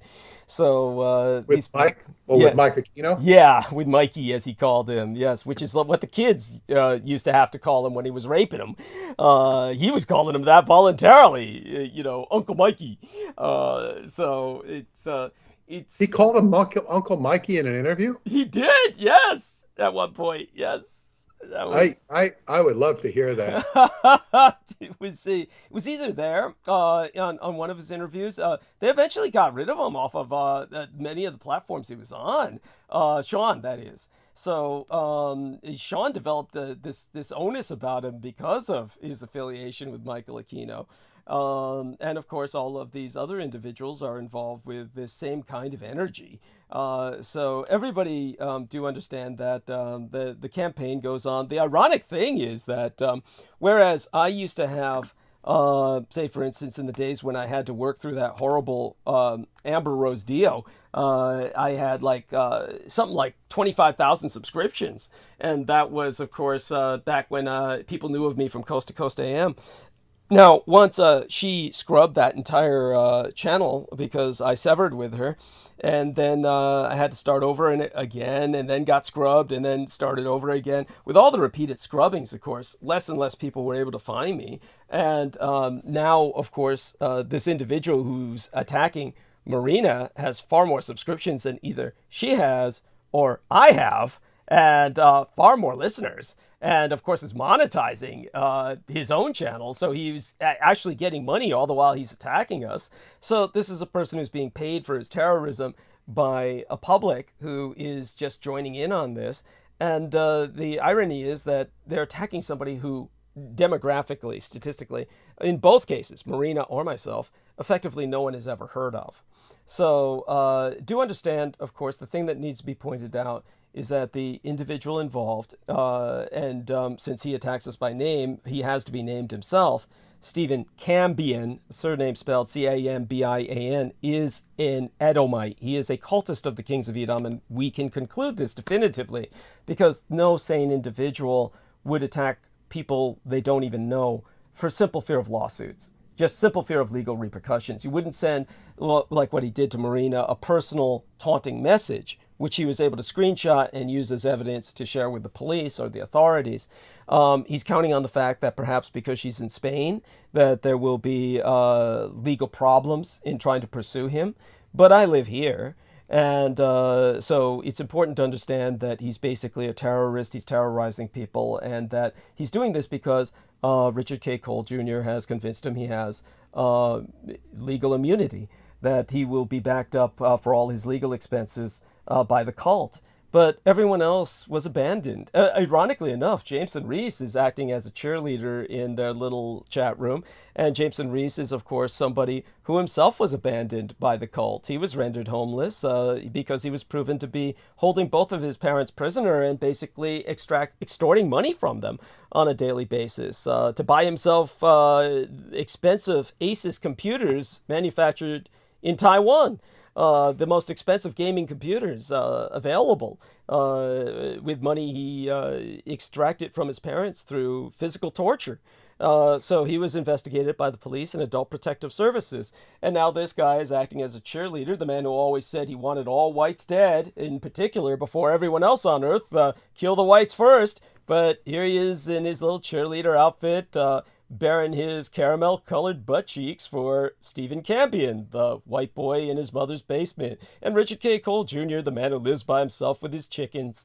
So maybe he was taken in by Richard, who knows? But he's still out there, and he's still spewing the same old shit, even though he was abandoned by his Cthulhu, whose very name means abandoner. At least Salman Sheikh got the hint and disappeared. But when you take a look at all the rest of these people, yes, this is cultic work, and understand it as such, because no normal person would do this. Simply for no other reason than to avoid the potential of legal action or even legal repercussions in terms of police investigation. So when people show this level of just impunity and then try to follow it up in the chat room, sourcing from channels that have no content, and make all of these little snide insinuations, no, don't take anything they say as playful. None of it is. So there we have that. So that's what I was dealing with at the opening hours, and it was around that time that when I started actually blotting them both and deleting their comments, was the time that Peter Moon's Skype started glitching. It was very, I don't think there was any coincidence there either. But hopefully people understand that Marina SEREN definitely needs your support, moral support, and that she's an individual who's been dealing with gang stalking for a long time. But now, because of her affiliation with myself, the gang stalking is increasing to new levels, and the best that we can do is make people know the situation and understand that the campaign continues. Their campaign goes on to character assassinate people that are affiliated with myself that they don't feel are potential conversion material. Now, the reason Marina SEREN can never be conversion material for them is because she comes from the Nazi background. It means she's always affiliated with the Vril power, and she's affiliated with the swastika, which is the elder sign that is the ultimate ward against the anti-gods. So in that sense, they truly cannot touch her. Her assaults or invasions by the Chochoa are basically the only way they were able to reach her in the past, because that's indirect. It's not a human assault. It's through a servitor race, would be the term that would be used in the in the circles I used to have to deal with when I was dealing with Michael Aquino. And this is like when we speak of the magical and the kind of terminology. Our man, Peter Moon, deals a lot with the chi energy. He deals a lot with the flow of the breath of life itself, which is what chi represents. And as I said before, the Japanese word is ki, as in aikido, or the do, meaning the way. Just that's the Japanese word for Dao. Dao simply means the way. Japanese word for Dao would be do, like in Bushido, the way of the warrior, or Inindo, which is the way of invisibility, the way of the ninja. When it comes to the Egyptians, they called it Ka, and the best way to understand it from a modern perspective would be, according to the research done by the Department of Defense and what I learned about under Michael Aquino, would be something like orgone, the reservoir of cosmic energy in every individual. So that's something we can go into a bit further in the future, but definitely Dr. Wilhelm Reich, for beginning to quantify this power, for beginning to quantify it and qualify it in a scientific sense, he paid the ultimate price. He paid first the price with his freedom. He was arrested, and then he was murdered in prison. He was ultimately assassinated by the United States government for what he was sharing with the world, which was that every person has the capacity to use magic, whether or not they actually understand how. That magic is powered not only by spell and ritual, but also by the magician's will and understanding. And it was Dr. Wilhelm Reich who discovered, if you will, orgone long before the acceptance of, I'd say long before the acceptance of sorcery by the general public. The Department of Defense had already accepted it long ago, but he believed that this new energy was the cause of a number of phenomena that, in his words, were completely at variance with the theory of electromagnetic energies. So orgone represents the reservoir of cosmic power in yourself. And orgone is one of those unpredictable things, and thus to increase orgone requires nothing other than experience in order to improve. But of course, with that, definitely we return to Peter, and I think that it's thank you, Peter, for grounding me, of course, whenever I bring this sort of topic up, because it's just ugly. I hate dealing with it, and at the same time, it's one of those things we do need to make the public aware of it, because these kinds of accusations, these kinds of allegations, they have to be responded to. Well, I'm glad you segued to me right now. Yeah. Because I really feel that as much as we address these attacks, something we haven't done in a while because we haven't had them, it's kind of like, I don't feel that they're very powerful. Thank you. And it's great that you did. And, maybe we can revisit them to whatever relevant extent when Marina comes back. But but I want to say something to the audience. And Douglas gives us many nuggets and kernels of truth and wisdom. But I want to tell the audience something. When I have my conversations with him and I do some of the stuff on this book, I am actually astounded at some of the things that come out. And they can easily be missed by people because they're not necessarily in context. His knowledge, his experience is immense. And I'm putting together a newsletter right now, which people are welcome to subscribe to. It's not a free newsletter. It's $19 a year. You can go to skybooks.usa.com. We'll give you a little bit of taste. I am talking a little bit about the book. Really nothing probably we haven't said on the air, but it really gives it a lot of context, because you can't just go blabbing this stuff and retain it. But there are things that he says, and some of them I'm not going to repeat because people will misinterpret it. We had a very interesting discussion this morning. I'm just not going to go there because I can take it in stride, but it could completely polarize people. Just matter-of-fact stuff that has to do with occult magic. It would freak people out, or freak too many people out.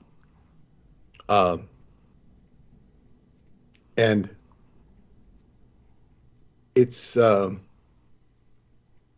so this book has a lot to offer in terms of knowledge and information. And I've also learned that people listen to this broadcast for a number of reasons, which is understandable. Often people like my work, so they want to hear what I have to say, live. And this is given people to get some live communication with Peter Moon, the person who writes these books that people are interested in and has had these various experiences.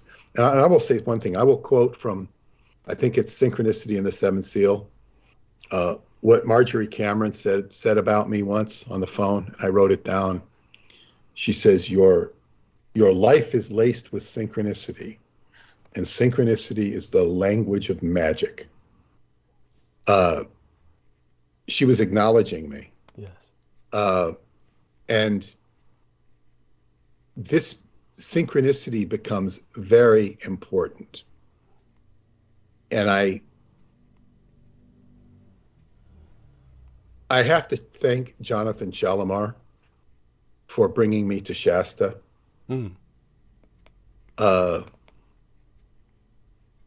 I'm disappointed that he won't be joining us in Romania as he planned to, because he's going to have another event during that week. And I'm not impressed with his headline speaker. I let him know that, but I said, this is a universe of duality, and so be it. It's okay. His headline speaker is Brooks Agnew. And when Brooks Agnew saw a post I had done on Facebook about Stanton Friedman with the horned brows, I'm exposing Stanton's horned brows in a picture, which is in the book. Yes. The Roswell deception, saying how he was a cult of the member of the horned brow. He goes, he sounded like, and I interpret it as a hurt voice, Stanton was my friend.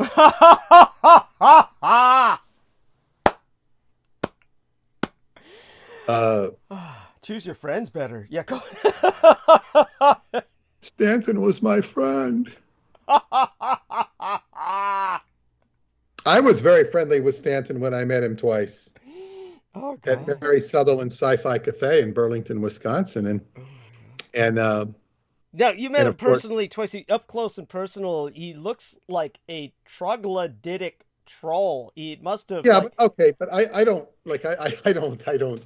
I'm not so harsh about. I don't disagree with you, but I'm not so harsh about condemning people's appearance. In actual fact, Stanton gave an impeccable lecture. It was a very good lecture. I actually listened to it. I can't always listen to lectures because I'm sometimes occupied and sometimes I'm just not interested. But his lecture was compellingly interesting because he was basically showing how he outmaneuvered and won $1,000 bet with Philip Klass, the anti-UFO, the UFO denier, naysayer, famous old man. He'd come out and he'd get on every show. They'd have him, UFOs aren't UFOs. They don't exist. There's no proof of UFOs. And he actually had proof with a canceled check from Philip Klass that he had, and this had to do with looking in government documents and stuff that he showed that government documents actually showed that there was some evidence of UFOs. I forget what it was, whether it was aliens, but he did a compelling lecture. He won the bet. Now, I had given him a CD, a DVD of David Lewis Anderson's Journey into Time, which I was selling. I gave him a free copy. And then the next time I was in Burlington, I communicated directly on the internet to David. I got through to him, and he invited Stanton to come to Atlanticron. And I extended the invitation to him verbally, sent it to him, and Stanton Friedman began to run an enemy campaign against David Anderson, and the World Genesis Foundation said that it was a made-up institution. They think they took it off Wikipedia. They took David's name off of Wikipedia. And then the kids who actually attended Atlanticron in Romania started complaining about it. Right. And the World Genesis Foundation got put back up, but David Anderson's name did not go back up. And David actually challenged Stanton Friedman. He says, he said, this is just a P.O. box from Rochester, New York. And David actually challenged him and said, look, I will meet with you personally. I will show you he said, no, David has no credentials. He doesn't have his BA is false. Oh my God. His PhD is false. But by the way, that is profoundly offensive for anybody who is familiar with academia. When you're denying a person their academic credentials, I mean, this is about as low as it can go. And the irony again, think about it. My father was born in Rochester, New York. This is also where David Lewis Anderson wound up staying for a while in... he actually lived. He was at the Kodak plant for a very short time. Yeah. He lived in a condo in Rochester. Yeah.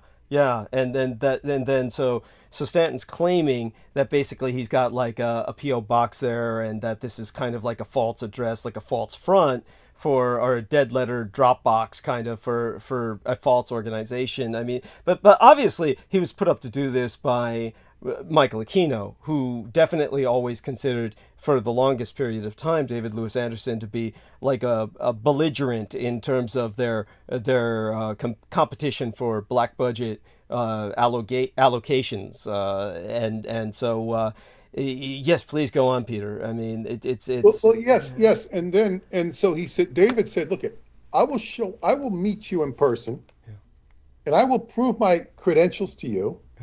And I will bet you $20,000. He says, if I cannot prove this, I will give you $20,000. And if you lose, you will give $20,000 to the World Genesis Foundation. Right. Stanton, no response. So here he had gotten $1,000 for Philip Klass. Yeah. Notice the irony here, the full circle of here's Stanton Friedman bragging about getting money from Philip Klass for this challenge, and then of course when he's presented a challenge by somebody who stands up to his bullying, which is basically what this is, and he doesn't show up for the gunfight. This is what we've come to, is this kind of and it's self-explanatory, but I'm saying this is who Stanton Friedman is, and Brooks Agnew says Stanton is my friend. And I'm saying, like, I'm not upset about it. I could say, why do I have to put up with this horse shit? Yes. I've been putting it up with my entire career. Yes. It does not upset me. Is it outrageous and egregious? Of course it is. And what's Brooks Agnew's? What's his shtick? I don't know. Yeah, I noticed. He was complaining how the IRS was, Oh God, that's right. He's that idiot. By the way, I noticed that when I look up Brooks Agnew, the first thing that comes up is Brooks Agnew, Joe Rogan. So obviously those two are affiliated. He was on Joe Rogan? Apparently, because it's the first thing that comes up is Brooks Agnew, Joe Rogan. And so he wrote this book called The Arc of Millions of Years. And he's this guy who runs a scam. His shtick, I had bleached I think you explained this to me. Go ahead.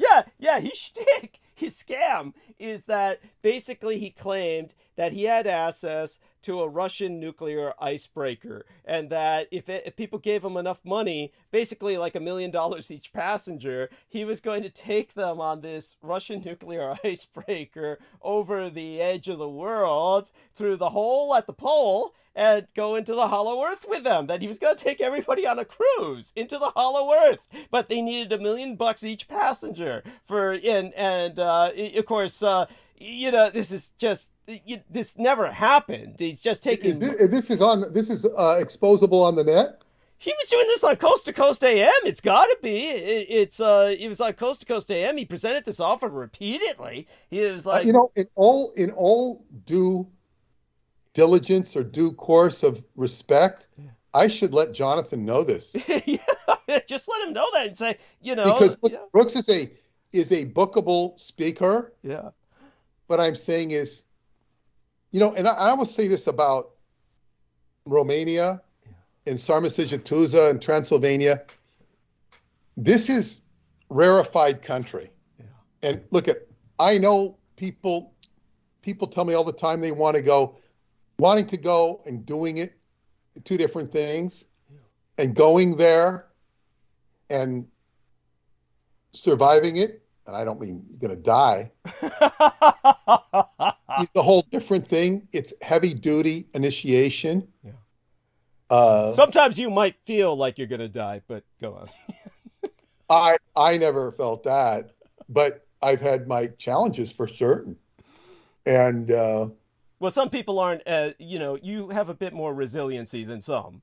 There was some people. Well, yeah, and I've got my human things I have to deal with as well. Yeah. And I had edema for the first time in 2010 when I went to Bulgaria. I didn't know what the hell edema was. Oh my God. How did you get rid of it?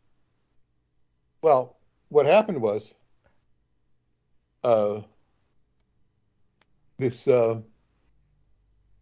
my Chinese doctor says, you're going to have a puppy dog attached to you.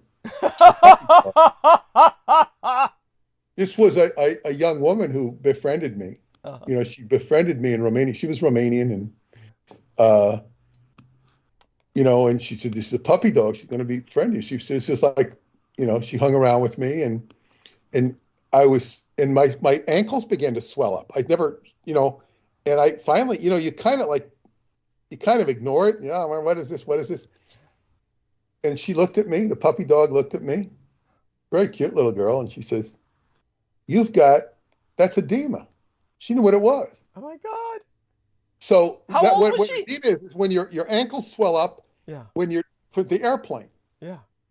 Now, why it occurred in 2010, or maybe my habits had changed. Who the hell knows why it occurred? And even though I'm practicing Qigong every day, it doesn't mean I'm immune. Right. Qigong is part of life. And so anyway, I went to the doctor. They got doctors there. And he says, no more salt. Got to reduce the salt. Now, as I said, I love to say this every time I go to Romania. I say that most people in America, we put salt in our food. In Romania, they put food in their salt. Everything is so damn salty. So if I go to a restaurant and order, I often order spaghetti bolognese because I know what it is and I can eat it and I enjoy it. I say, hold the salt. I tell them because they'll salt it up. Now, it's not for edema. I just don't like so much damn salt. It's too salty. So, and when I tell Romanians that, they'll smile and laugh because they know it's true. Yeah. They're not insulted. They're insulted. And anyway, I mean, salt does flavor a meal, but as I say, they meal up their salt. So he told me he says, just go to the cantina and tell them, have a no salt menu, and we'll make sure you have no salt because that promotes the buildup of fluid. So it's kind of like, there's not much you can do other than that. And that kind of reduces a little bit. And then I go to Bulgaria. After I leave, it was an experience to fly from Bucharest to Sofia. In Sofia, of course, you're up and down so quick, you have to fly a propeller plane. I hadn't been in a propeller plane since I was with Preston over Montauk. Right, and that almost crashed. Yeah. Well, this one was fine. And I got picked up and driven, 2.5 hours from Sofia to Plovdiv, where my publisher Milko lived with his parents at the time and stayed there with his mom, rather. And but we were like on adventures, man. We were hiking. Now, I never really thought if I was prepared to hike or not, but I was hiking my ass off with these swollen ankles. Jesus. And I was okay to do it. And we were driving all across Bulgaria. It was fascinating, going to sacred spots. But what would happen is I remember coming, and then, so we'd be off at a motel one night, and we come back to Plovdiv, and I was getting these huge blisters on the bottom of my feet. Oh. And it was brutal. I'd have to come home, and I had a bedroom to myself, very nice bedroom. They just fixed up their apartment. And I had a room all to myself, and I'd go in there and I'd pop. My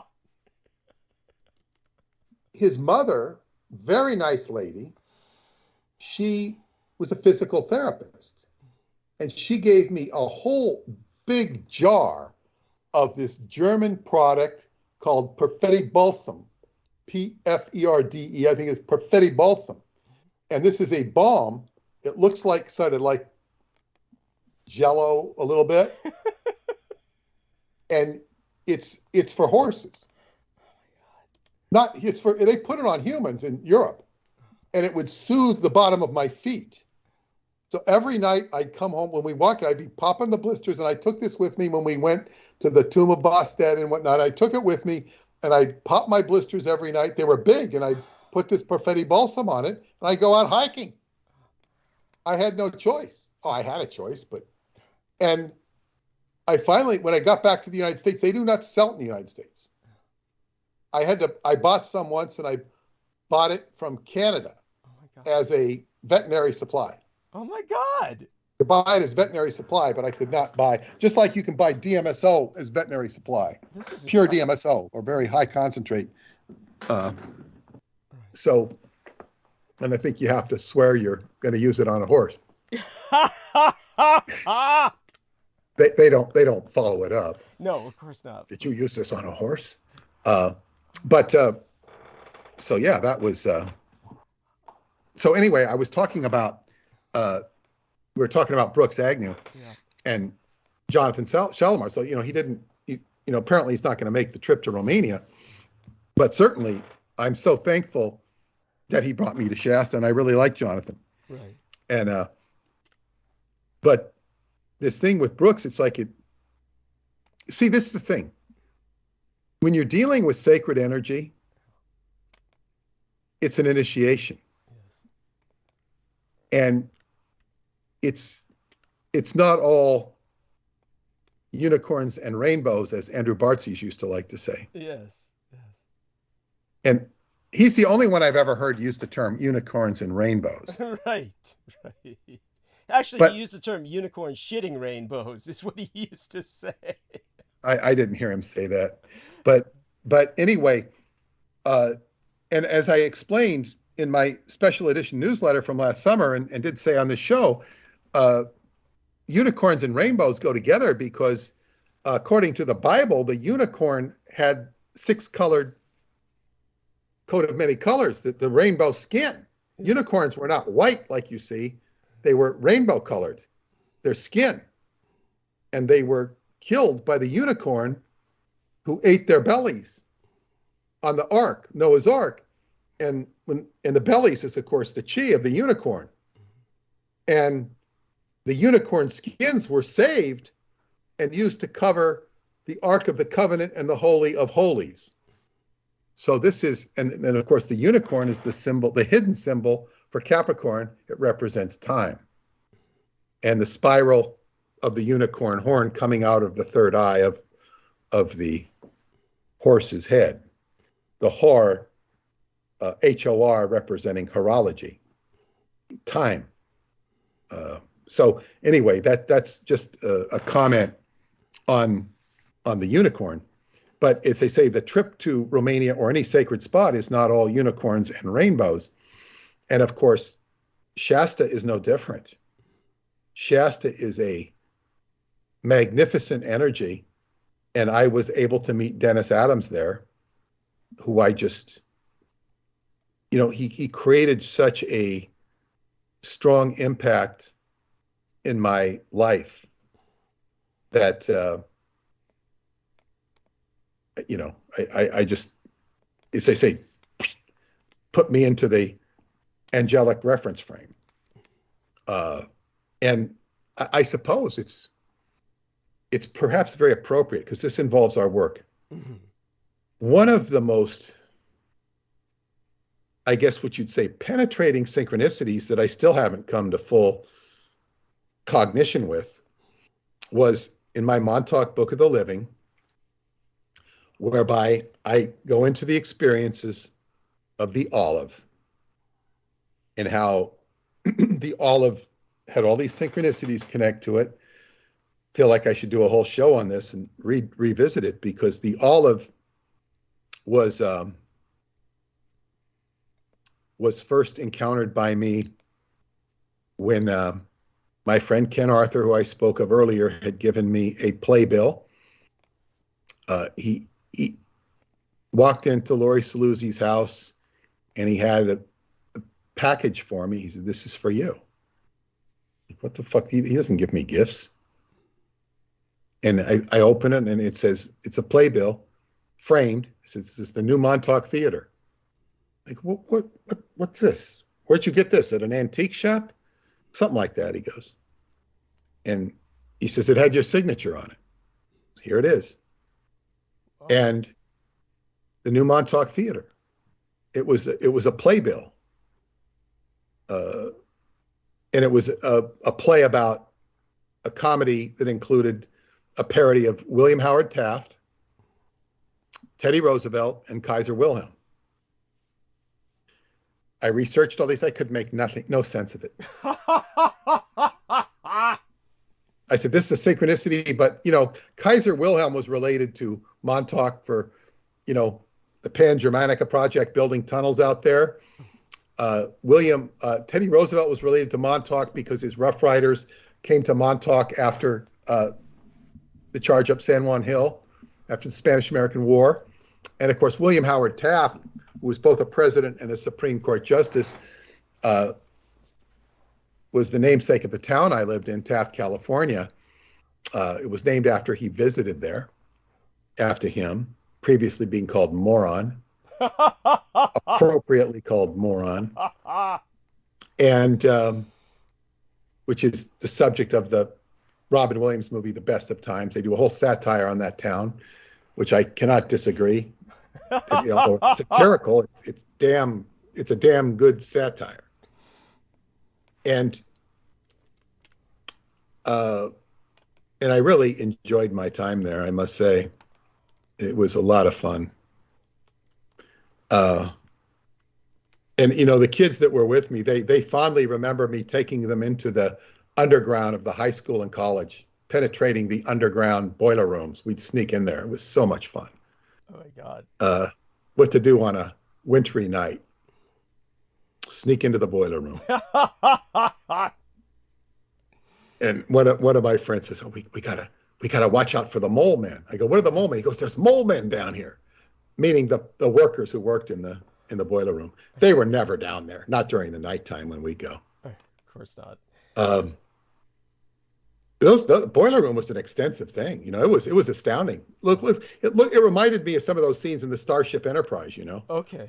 Yeah. When you're in the engine room, yes. Or when you get down into the guts of the Enterprise, but I digress. Understood, but understandably so. I mean, these are adventures. By the way, I'm reminded when I think of Doofus, our friend with the horned brow, and I say that friend quite sarcastically, of course. Yeah.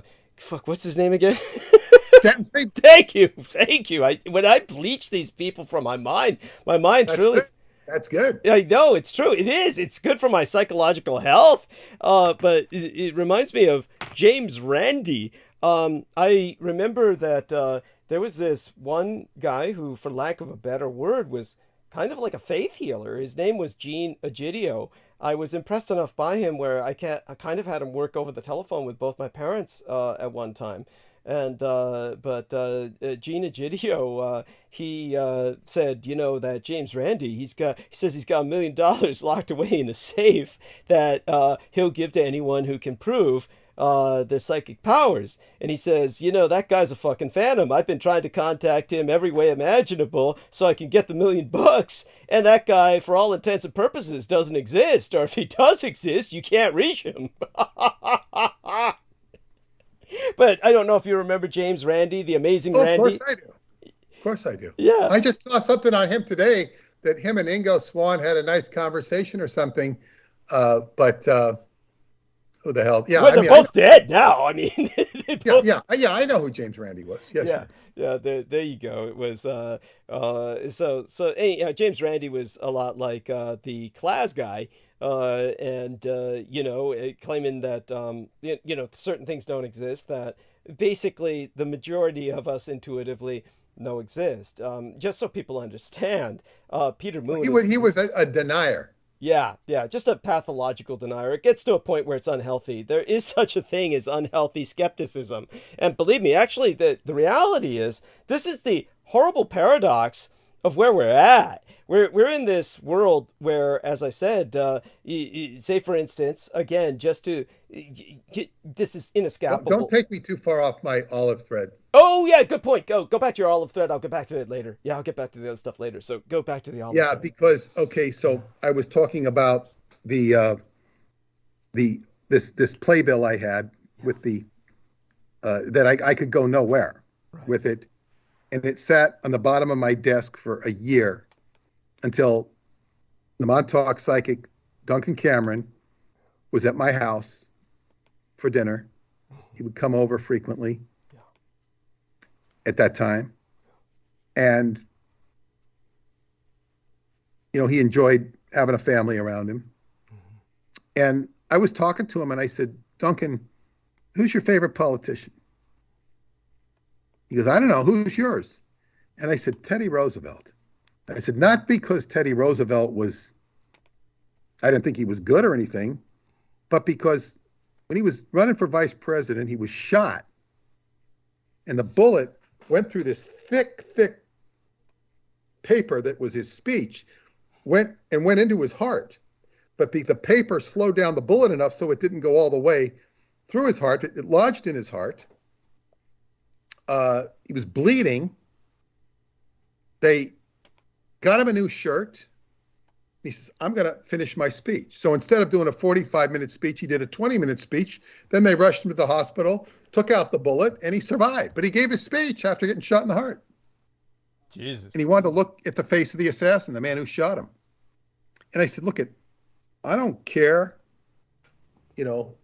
what he was politically. I said, I admire that. Yes.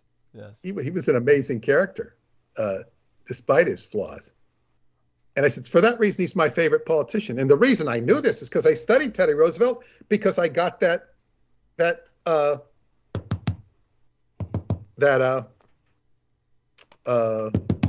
playbill. I also found out that, he started the Navy SEALs, not in the same way Harvey Milk did, but, sort of the precursor to the Navy SEALs. Could you tell us a little bit about that? No, I can't, because I don't remember it that well. But he was the Secretary of the Navy, remember? Right. Or the Undersecretary of the Navy, I don't know which, but him and FDR were both Secretaries of the Navy. Right. So, I mean, it was just like, there was no extensive information I read on it. That's why I can't tell you about it. Right. Understood. Wow, that's fascinating. And by the way, just so people know, one was Republican, the other was Democrat, and yet both of them are Roosevelts, and both were secretaries or undersecretaries of the Navy. I mean, that's pretty synchronistic. So go on. Well, yeah, and of course, this was featured in my book, Synchronicity and the Seventh Seal. There we are. But because I did a lot of plays off the seal. Okay. Yeah. That's and you would be entertained by that, Douglas, if you ever had the time to read it. But in any case, maybe we'll cover it someday. But the thing is that back to the olive. So I say, Duncan Cameron. I said, by the way, Duncan. He says, I got something I want to show you. I run up to my office, which was upstairs in the other house. I come back down, and he's laying on this, long chase lounge we had inside. And I said, Duncan, I want you to do a read on this. This is not, I never asked Duncan to do readings on anything. I just never asked him. It wasn't really something I did with him. But I said, give me a read on this. And I open, I give it to him, the playbill, but as I give it to him, the clips holding the cardboard in place fall off. And there's a picture underneath. And I open it up, and it's Christ on Mount Olive. Wow. And then I go to put it back in. I see there's two pictures of Christ on Mount Olive. I go, what the hell's this? Now, it's very symbolic that I'm giving this to Duncan Cameron, of all people. And it opens up into two Christs on the Mount of Olive. And it's Duncan, and I don't remember if he gave me a read on it or not. The reading was right there. Now, Duncan was trained to be the Antichrist. Montauk represented the Antichrist. Here I'm getting the Christ. This is why I explained so well when I was out at Montauk, and, my friend was having the Satanist call on the phone. And then the next time I came back, there were two Bibles put there. It's like one energy begets the other. So here I was, I had the Christ on Mount Olive, and I said, what the hell? So I called my friend Ken. I said, Ken, I told him what happened. And he says, I had no idea. I had no idea that those pictures were in there. He said, it just had your signature on it. So he said, well, what's the olive tree? What's the olive? What's the thing about the olive? He says, have you ever seen an olive tree? I say, no. Well, I don't remember an olive tree. He says, find one. Now, today you could look up olive tree on the internet and find an olive tree. Try going to the library and finding an olive tree. It was not easy. Wow. I could not find a picture of an olive tree in the entire East Meadow Library. Finally, I started going to the biology, or what do you call it? Yeah, the biology section, looking at trees and stuff, and I found one, just randomly. And of course, olive trees are very big, very solid. They go deep into the ground. And he says, well, what did you learn from looking at the olive tree? I said, well, they look like they'd be real good in a Lon Chaney movie, you know. Yeah. You know, the wolf man walking through all those trees and stuff and the swamps. He said, he says, yeah. Brooding. What else do you know? What did you notice about it? I said, I don't know. It's just, they got really thick trunks. He says, they go into the earth. They go into the earth, and they have like a cache that you can put something in there. Basically, he was saying they were a conduit to the inner earth, energetically. He's saying this. This is long before I get into the inner earth of Transylvania. Yes. And then I go, well, okay. Now, I began studying olives, and I found that all of these olives were, this is about 1996, and I found all of these olives are, you know, sacred to the Greeks. Mount Olympus had an olive tree. Athena gave mankind the olive tree in a contest with Poseidon, who gave mankind the horse, representing the patriarchy and war, the Montauk horse, we can call it. And Athena gave the olive, which was wisdom. The Christians used olive for the chrism. They use it for the birth, the christening. Olive is the conduit to God, sacred to the Muslims. The Jews use olive oil to keep the temple lit for 8 days for Hanukkah instead of 1 day. Now, I learned the sacredness of the olive. I'm reading this stuff, and I'm reading that it will be used in the future to heal the gallbladder. It was used in Atlantis to heal the gallbladder. These are more esoteric interpretations. For some reason, I pick up the phone. I'm reading the name Olive. I don't realize I'm calling Olive Pharaoh. For some reason, I go call Olive Pharaoh, the matriarch or the Montauk's, to see, did you get the Pyramids of Montauk book I sent you? I made a correction in it, and I wanted to see if she got the book. I called her up, and her sister Carolyn answers and says, she got the book today, but she just went to the hospital with a bleeding gallbladder. Oh, synchronicity. Yes. Olive died a few days later. Oh. I then went back to my notes and started saying, I was reading the gallbladder. It will be used in the future to heal the gallbladder. I go, oh my goodness. And then I said, God, her name's Olive. I didn't realize I was calling Olive. Right. And I said, oh, this is big. Olive Pharaoh was the matriarch of the Montauks. She's going with a bleeding gallbladder. And here I am reading about gallbladder being healed by olive oil. Years later, both the Montauk shaman and the Montauk medicine man would have big issues with their gallbladders around the same time. Mm-hmm. I forget what else was happening at the time. It was a Qigong exercise that I taught him that forced the gallbladder issue, in my opinion, because I taught him the exercise to something he needed, and my teacher told him to do, I just taught him to do a few. My teacher told him to do, 100 or something. Oh, right. God, it killed him. Wow. It didn't kill him, but I said, I didn't teach it. I didn't tell him to do that, Yeah. He did it too much. He gave him a harsh instruction. Oh my God. He's okay. He was okay. Yeah. But Montauk Indians seem sensitive to the gallbladder. Mm-hmm. I noticed that. And I've done wonders on healing my gallbladder. Not that I have a problem with it with the colon therapy that I do.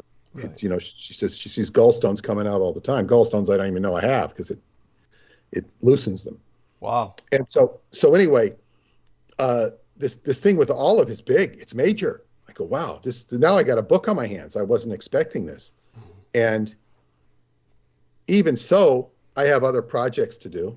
I think I was working on the Black Sun, and this picture and the olive synchronicity would not be pursued until I started getting consistent dreams about Ventura, California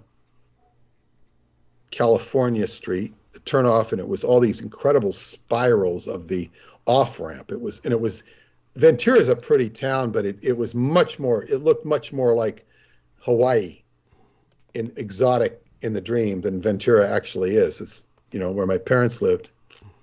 And I started getting these dreams, and so I started investigating what I called the Ojai grid. Ojai is a special spot, and Krishnamurti settled in Ojai because the Philadelphia Experiment movie took place had a connection to Ojai. It was actually Santa Paula. They did the movie in Santa Paula, which is nearby Ojai, because they keep the town old-fashioned for movies. So I thought there was some big connection to the Philadelphia Experiment. It wasn't until I took my daughter to meet her cousins for the second time in 1998 or 99, and that I'm driving up to Santa Barbara to see one of my friends from my sister's house, and I see, going by, before we get to Ventura, I see Adobe Los Olivos Adobe, the Adobe of the Olives. And I noticed it's right in the same place where my parents were buried and killed. Right. I said, what the hell is this? You know, so when I get home that night, I asked my sister, and she says, that's the Los Olivos, the biggest rancho in California. And, you know, that's where Mom and Dad are buried. Right. Now, they're not buried on the rancho. It was that all that property was the rancho at one time. It's now Montalvo, which Montalvo is in the book about, he was the author of the book where they got the name for California. Mm-hmm. So here was the whole essence of California, my home state, and it was named after Queen Calafia, which is from the Caliph, a Muslim tradition. Queen Calafia was a black Amazon, and she lived on an island. And they named California after this island by George Montalvo, or Jorge Montalvo. He had a bunch of names. And they named California because California was originally Baja California, and they thought it was an island. That's right. And they had found Amazonian mummies there, female mummies, yes, that were they identified as Amazons. And when they saw that the female mummies, they said, "Oh, we'll call it after this book. You know, this is California after Queen Calafia. This must have been her island." And of course, Baja California. Then they found out it wasn't an island, and there was Alta California, and it's all California. Yes. So that's how California got its name. And here I was, and it was like the spiral ramp came off California Street. Mm-hmm. I finally saw Queen Calafia in the rotunda of the Capitol in Sacramento. They have an image of Queen Calafia, and they also have a tribute to the Mandan Indians? Mm-hmm. Not the Mandan Indians. Right. Modoc Indians. Modoc Indians. Yes. They were the last tribe to be extinguished. Yeah. In the volcanic pits of near Mount Shasta. They fought near Mount Shasta, and they were, defeated. They were the last tribe to surrender, the Modoc Indians. But they're related to the Mandan Indians of Montauk. It all kind of circulates back. I talk about this in the Montauk Book of the Living. And this is all the stuff I'm talking about is in the Montauk Book of the Living. So the olive is still, I see my parents are buried in the land of the Los Olivos family. This is very tear-jerking to me because it takes on meaning. And later, I would then realize I would keep having dreams of this area. This is why I was having dreams of this area, because it's where my parents were killed and buried. Mm-hmm.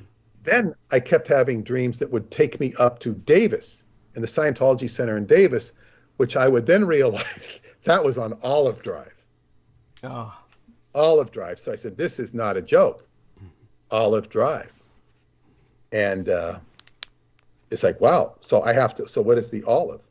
And then I would later learn from Mark Roberts, the man who was working with Dan Rather. He was the filmographer, the cinematographer when Lee Harvey Oswald got shot for, he was the CBS cinematographer. And he was brought to CBS New York with Dan Rather after that, because Dan Rather was now the reporter on the scene, and they were both graduated to New York. Mm-hmm. Mark Roberts was a druid. Mark Roberts was a very strange individual, and he was very helpful to me. Mm-hmm. And he gave me books or Xerox copies. He sent them from his home in Texas of Egerton Sykes, who wrote everything. He looked up all the historical references on Atlantis in all of literature, and he had a magazine that I think he was affiliated with the Dowsers. He was a Dowser. But historically, Queen Antonia was a blue queen of Atlantis who migrated to the Ahagar region of Algeria, and she was blue queen, and that was a verdant, beautiful, fertile civilization, and her name got transmogrified into Tinaha, mm-hmm. or Athena. The Greeks, that's where, and she gave mankind the olive prior to the Greeks. So they took her, and this connected me to the Amazons, the feminine energy. And then, of course, Olive Drive into Scientology. So when the Scientology came up, I had to write my book, Montauk Book of the Dead, to explain my Scientology experience, because I wasn't going to do that. And I did that. That's in my, it's autobiographical, how I got into it, how I got involved in all of this stuff. It's book's over 400 pages. So that's so people can, understand my experience. I think Brooke is going to read that book. I think she ordered it. That's right. She did order it. She told me that she started reading it already, and the chapter about your parents dying in the automobile wreckage had her in tears. Oh, well, she's so sensitive. She didn't have to cry. But thank you, Brooke. Yeah. Yeah. So anyway, this is it's like the olive is to be taken seriously. And I did learn that the country of Romania was over a battle on the Mount of Olives. There is a chapel on the Mount of Olives, which has the footprint where Christ ascended to heaven. It has his footprint by tradition. And this chapel was owned by the Greek or the Russian Orthodox Church, and there was a fight over this temple. I think the English and the French wanted it, and this is what created the Crimean War. Crimean War is where Florence Nightingale got famous, and the charge of the Light Brigade. Of course, the Crimean War, we know, has to do with the peninsula of what we know as the Ukraine, Crimea. The Russians took it. But the Crimean War involved much more than just the Ukrainian peninsula. It involved all of Eastern Europe. And when the war was over, the boundaries of the country we know today, Romania, were formed. That's how Romania got formed from the Crimean War, which was a fight over this chapel. The chapel was the instigation for the war. But what was the significance? This was the chapel where Christ stepped from the Mount of, it's on the Mount of Olives, and he steps up into heaven. So, which is, you know, I have a desire, it's not horribly strong desire, but to go to the Mount of Olives someday. Right. Never been overly interested in Jerusalem, but it feels like, you know, and I'm kind of hesitant to go there because it might precipitate a lot of things that maybe I wouldn't like to precipitate, not for me, but for the world. Yes. You know, because it's so damn symbolic. And of course, there are many, you know, stories and whatnot that I have accrued with the olive. I did visit the Los Olivos Adobe and went there, and there's big olive trees, two or three big olive trees there, and visited the bookstore and found out there was a Los Olivos in, where is it? Up by where Michael Jackson lived. Los Olivos. It's Los Olivos. It's up, you know, a couple hours north of Santa Barbara. Mm-hmm. And this was very weird. So there wasn't much open there. It was where the stagecoach ended. No, where the train ended, the West Coast. And if you want to go all the way to the coast from, you took the train to Los Olivos, and then you take a stagecoach to get the rest of the way to the coast. I found, so anyway, I said I went into a real estate place and found out that the prices were outrageously high. I said, you're out in the middle of nowhere. And I asked them, why are these prices so high? She says, movie stars. Now, you could find a virtual shack. And I don't know, it's a house, but it was not a house you'd want to buy. And I said, this thing's over $300,000. Now, mind you, $300,000 was a lot more in, 2000 than it is now. Yes. But it's still a lot of money for that house. Yeah. And I said, why?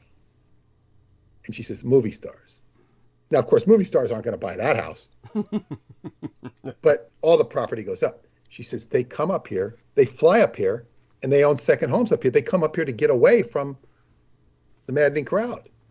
And they buy big lands. Fess Parker, who played Daniel Boone and Davy Crockett, owned most of the town. He also owned up most of Santa Barbara. Jeez. Fess Parker, the TV star. Yeah. Nobody would remember him today. No, but we all knew who he was. But I mean, he was washed up by that time. But he owned all of Santa Barbara, and he owned, all of Los Olivos, and he was a real estate mogul.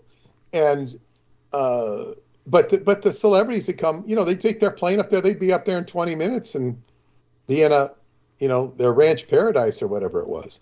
So I went into this art gallery. Wasn't too many places open. The waitresses, the place they directed me to the art gallery. I got along really good with the woman in there. She, had a third eye opening or something. But I finally asked her for information on this area, Los Olivos, and she directed me to a book. Well, there's one book here. And then it was booked by a guy named Dutch Wilson. And I said, oh, this is it. This is it. This is the connection. Dutch Wilson. He was the most famous character in Los Olivos. He went back to the 1920s. He actually rode with Ronald Reagan. Because Reagan lived, I don't think too far away from there. But back in the old days, I think he rode with Ronald Reagan. Mm-hmm. And Dutch Wilson was, of course, the Wilson brothers connection, the Wilson connection. And Dutch was the name of Ronald Reagan. maybe he didn't. Maybe that was the connection between Dutch Reagan and Dutch Wilson. But Dutch Wilson just wrote about his adventures.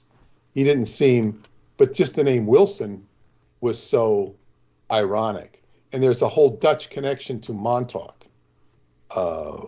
which has to do with the Van Tassel family. Mm-hmm. The Van Tassels were related to the FDR's family.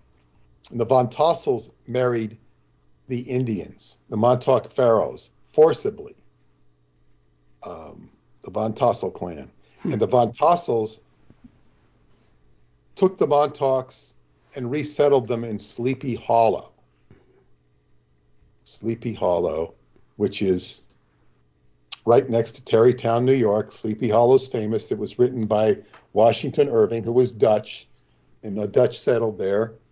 And that was where my car had died, on the Sleepy Hollow Bridge. Whoa. My car, my transmission gave out on the Sleepy Hollow Bridge. One fateful evening when I would later be attacked that night in my sleep.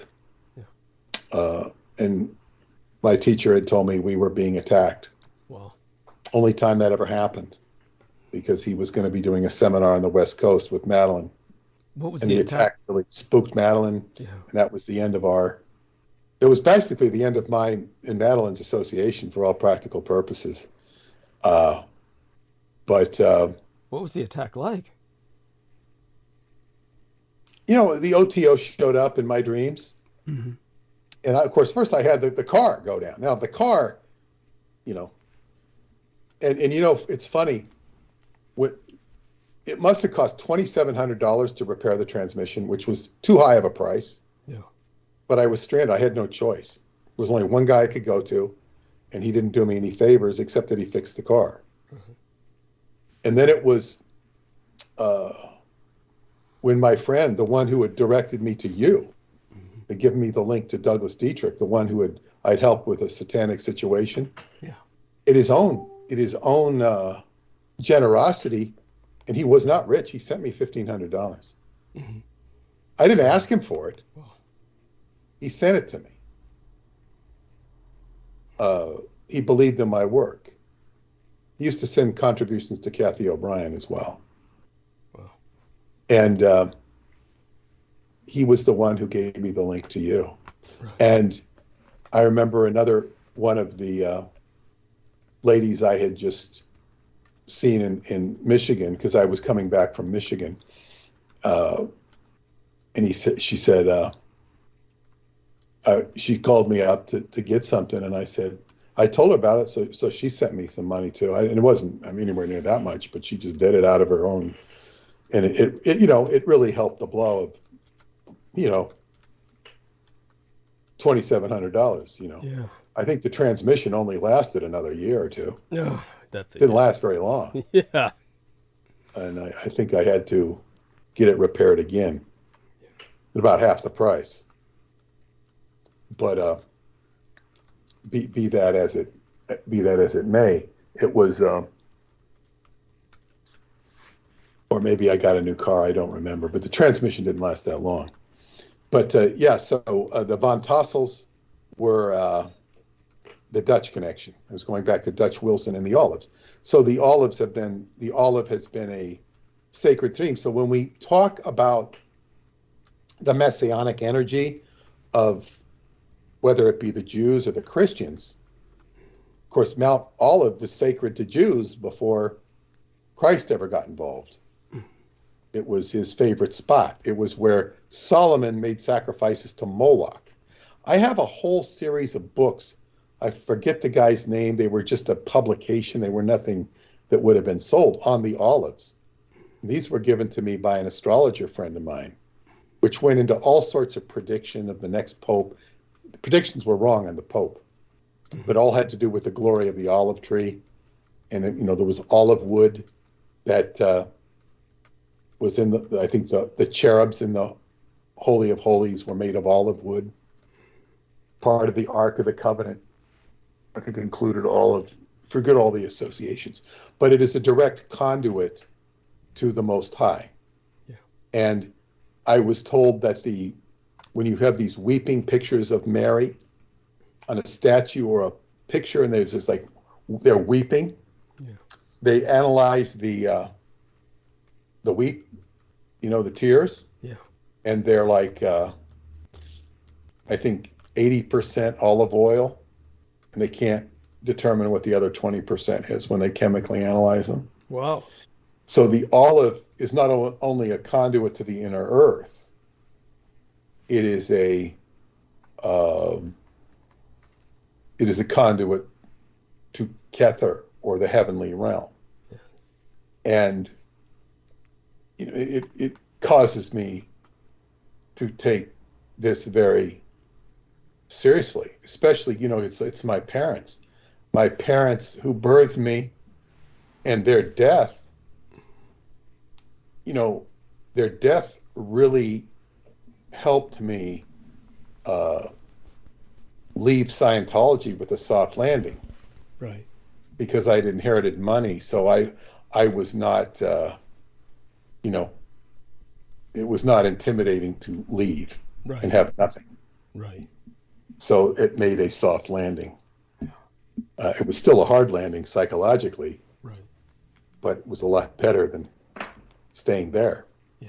So my parents were it was very faithful. Mm-hmm. And it was very good fortune, despite the fact that it was through death.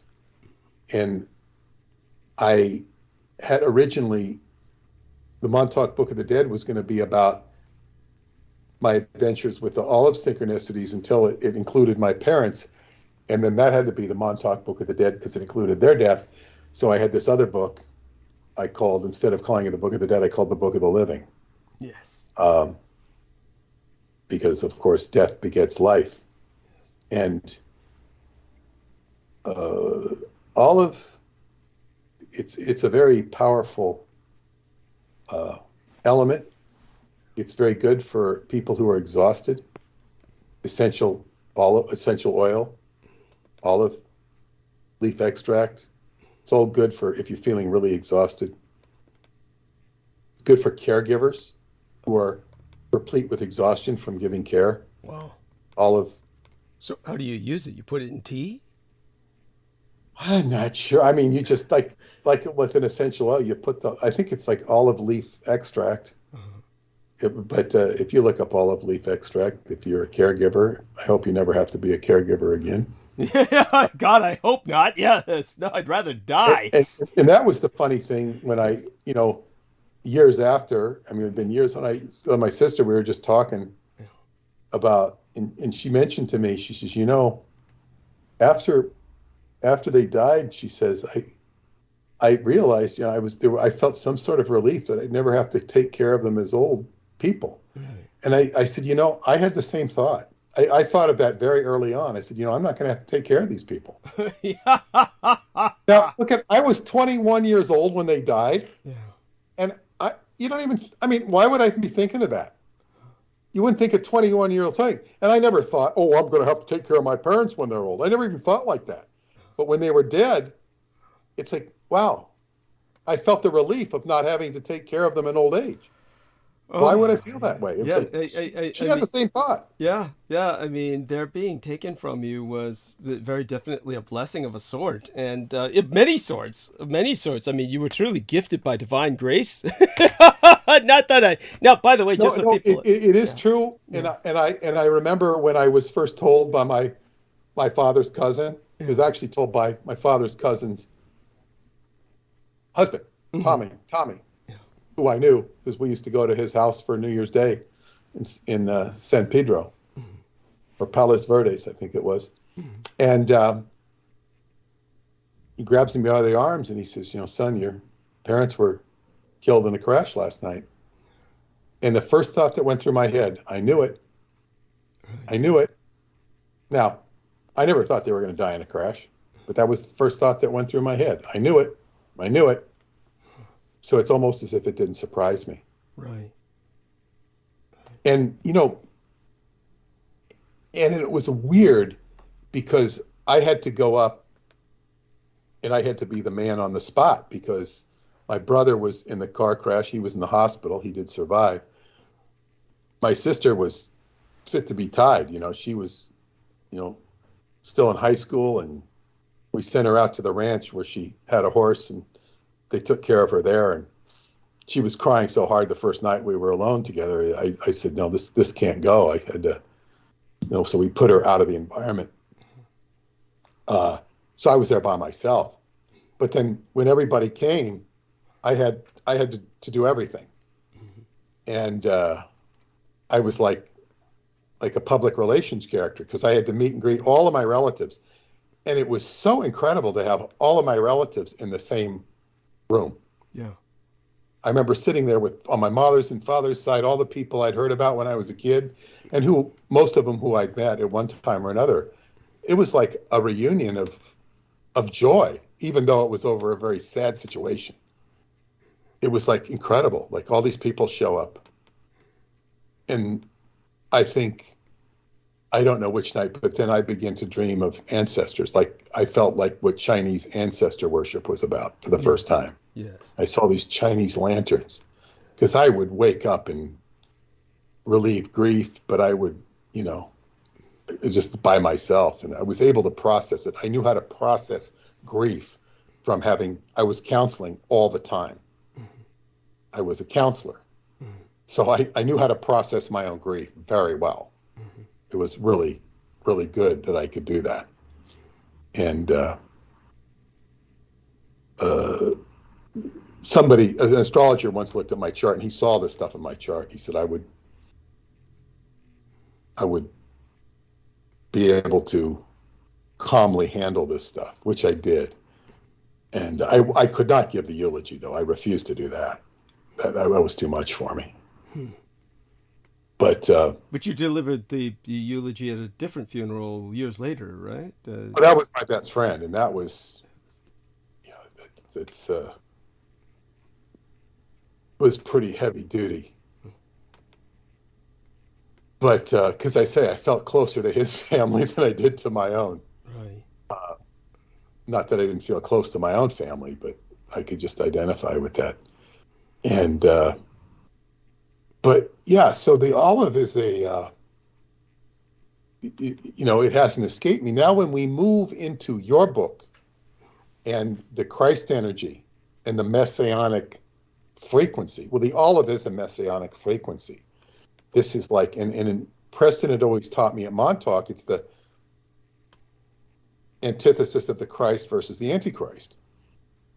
When I told him about the Mount of Olives and stuff, he says, well, he says, yes, at the end of the world is, what did he say?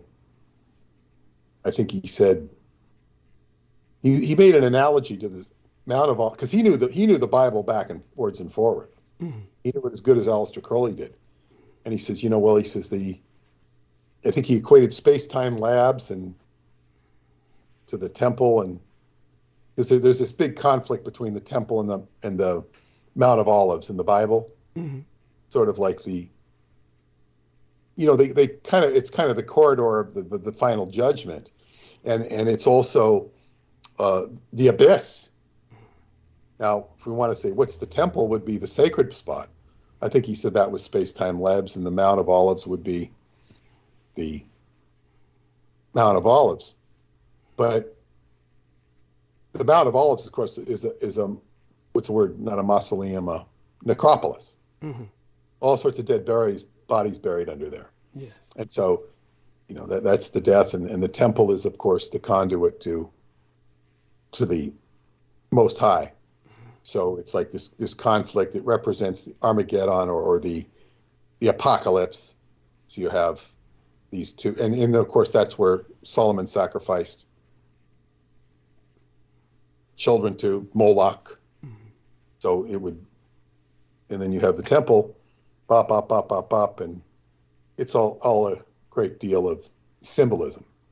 But for it to enter my life in the way that it did over the, you know, the people who birth you into your life and give you life, it's like, wow. And of course I don't certainly don't preach Christianity. And now, what was very weird about this is years after I discovered the parental connection, because I did put it in the book. I was able to get this into the book. I'm waiting to see one of my favorite friends, Yonda, psychic who knew me in the beginning, and who was out with her and Jojo came out with me to Stephen Farrell's grave when we were last out there last January, or February, whenever it was. And Yonda was coming to my house to visit me. It'd been a long time. And I'm just getting things ready, neatening up the coffee table, and I see I'd lost the picture. I'd lost the playbill with the picture in it of Christ. Wow. And I was pissed that I lost it. Right. I didn't have copies of it. I had lost it for years. All of a sudden I go into the coffee table and it's on the coffee table. Where the hell did it come from? It made no sense. It could have been on the coffee table unless I put it there in my sleep. It was like a miraculous, but you still wonder, well, was it there and I didn't look at it? Well, how could it have been there? The coffee table didn't have a lot of stuff on it. So I found it after all these years. And I said, I looked at it again. And I said, Eva Tanguay, starring Eva Tanguay. And I go, now that I have the internet, which I didn't have, right. I said, let me see who the hell Eva Tanguay is. Yes. So I go downstairs to my computer. Yonda's not going to be here for a while.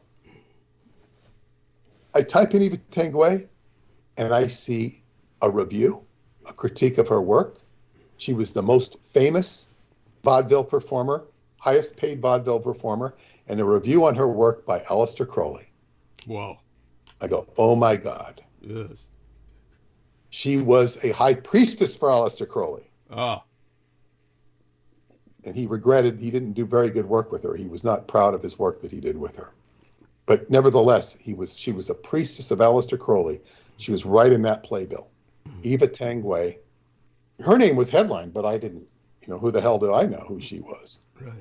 She didn't stand out, but she was a priestess of Aleister Crowley. So here you have in this playbill, you have Christ inside, you have Eva Tanguay, you have Montauk. Yeah. And as Preston said, it's the interpolation of the Christ and the Antichrist is what they were doing at Montauk. Yeah. With the emphasis on the Antichrist, trying to turn Duncan into an Antichrist, trying to stir up all this energy. And of course, the synchronicities I experienced with Montauk were replete with 666.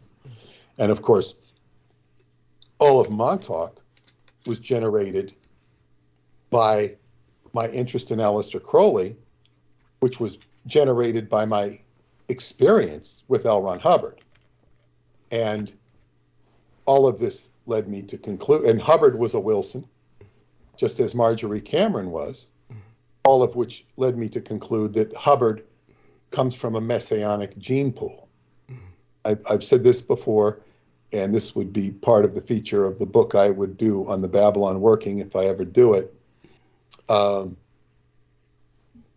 He comes from a messianic gene pool, which doesn't mean everybody comes out of that gene pool as a messiah, but they have this, because of the Cameron lineage.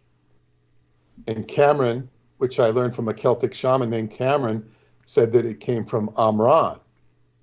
Amran, without this, where the C becomes soft, like in Hanukkah. Amran. And Amran is Qumran, Amran. It's a different alliteration of Aman. Aman, Amran, Aman. Amran is in the Quran, but it comes from the Egyptian Aman, which is the god, Aman of God. But then you have Mary, the Virgin Mary, is from the tribe of Ben Aman, which we know as Benjamin. Ben Aman means the son of, or the tribe of Aman, the tribe of Ammon, tribe of God. Kamran, Amran. So this is the lineage. And of course, you can read all sorts of stuff of how the lineage of Jesus per different traditions came from Sarah, crossed over into the south of France, migrated up into northern France and up into Scotland. We have Scota is the daughter of the Pharaoh, Scotland. So I've written about this in my various books.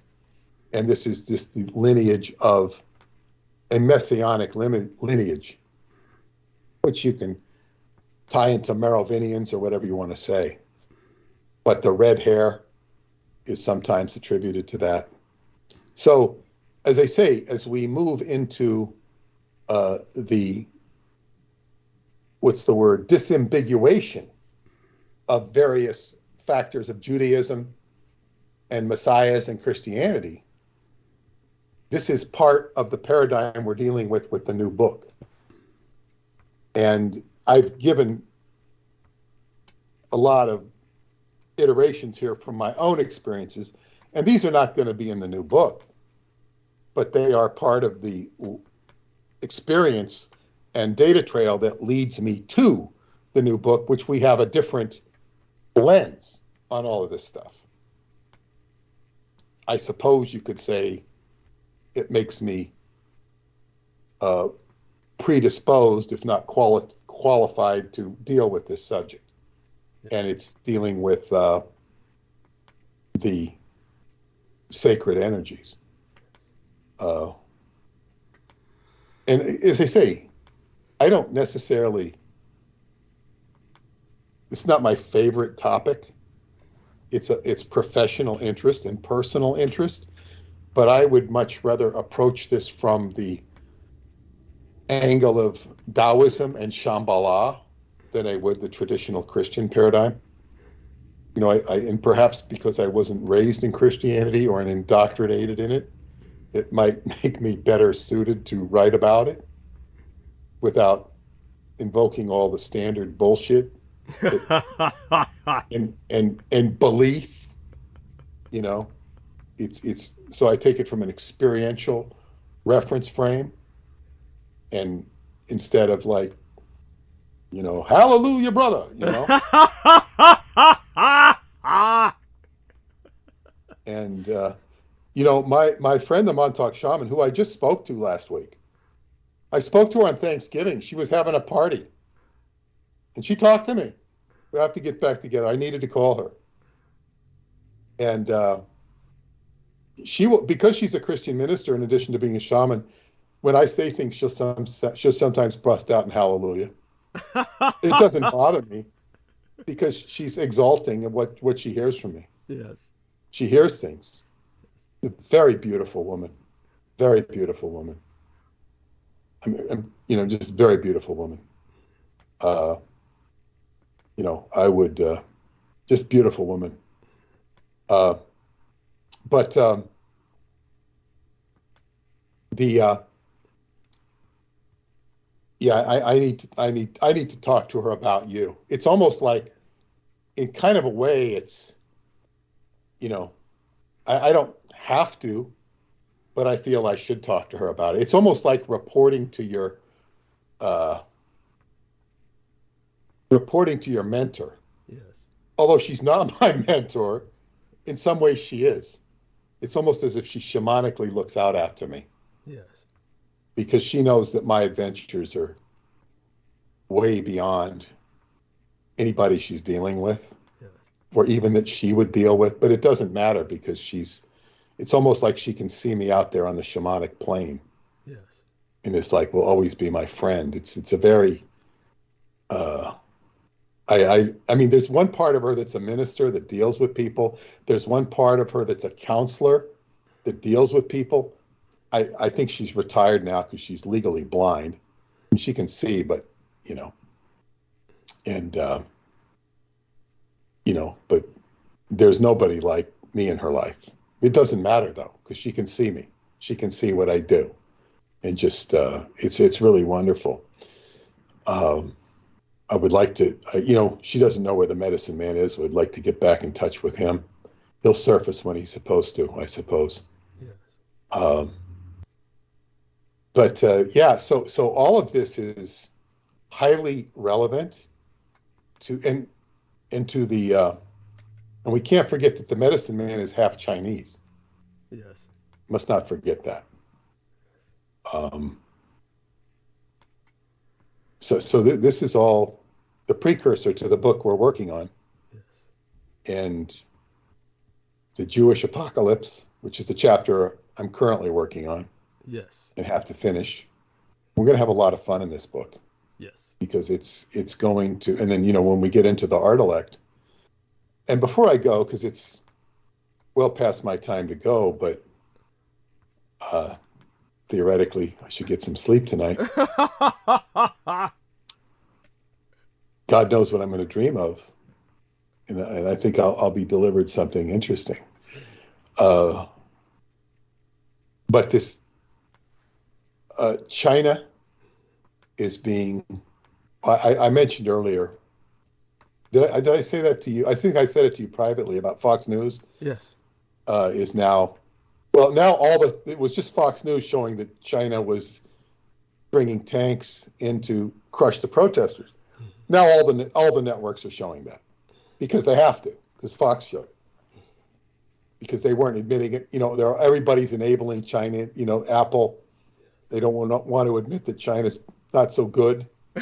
Not so good, to put it mildly. Now, what I heard today on the TV was that Russian and Chinese fighter jets were flying off the Pacific coast, as, I guess to show their alliance. Right. So you've got Chinese and Russians flying off the West Coast going, ha, here we are. Yeah, the Chinese and the Russians are together, you Americans. Don't mess with us.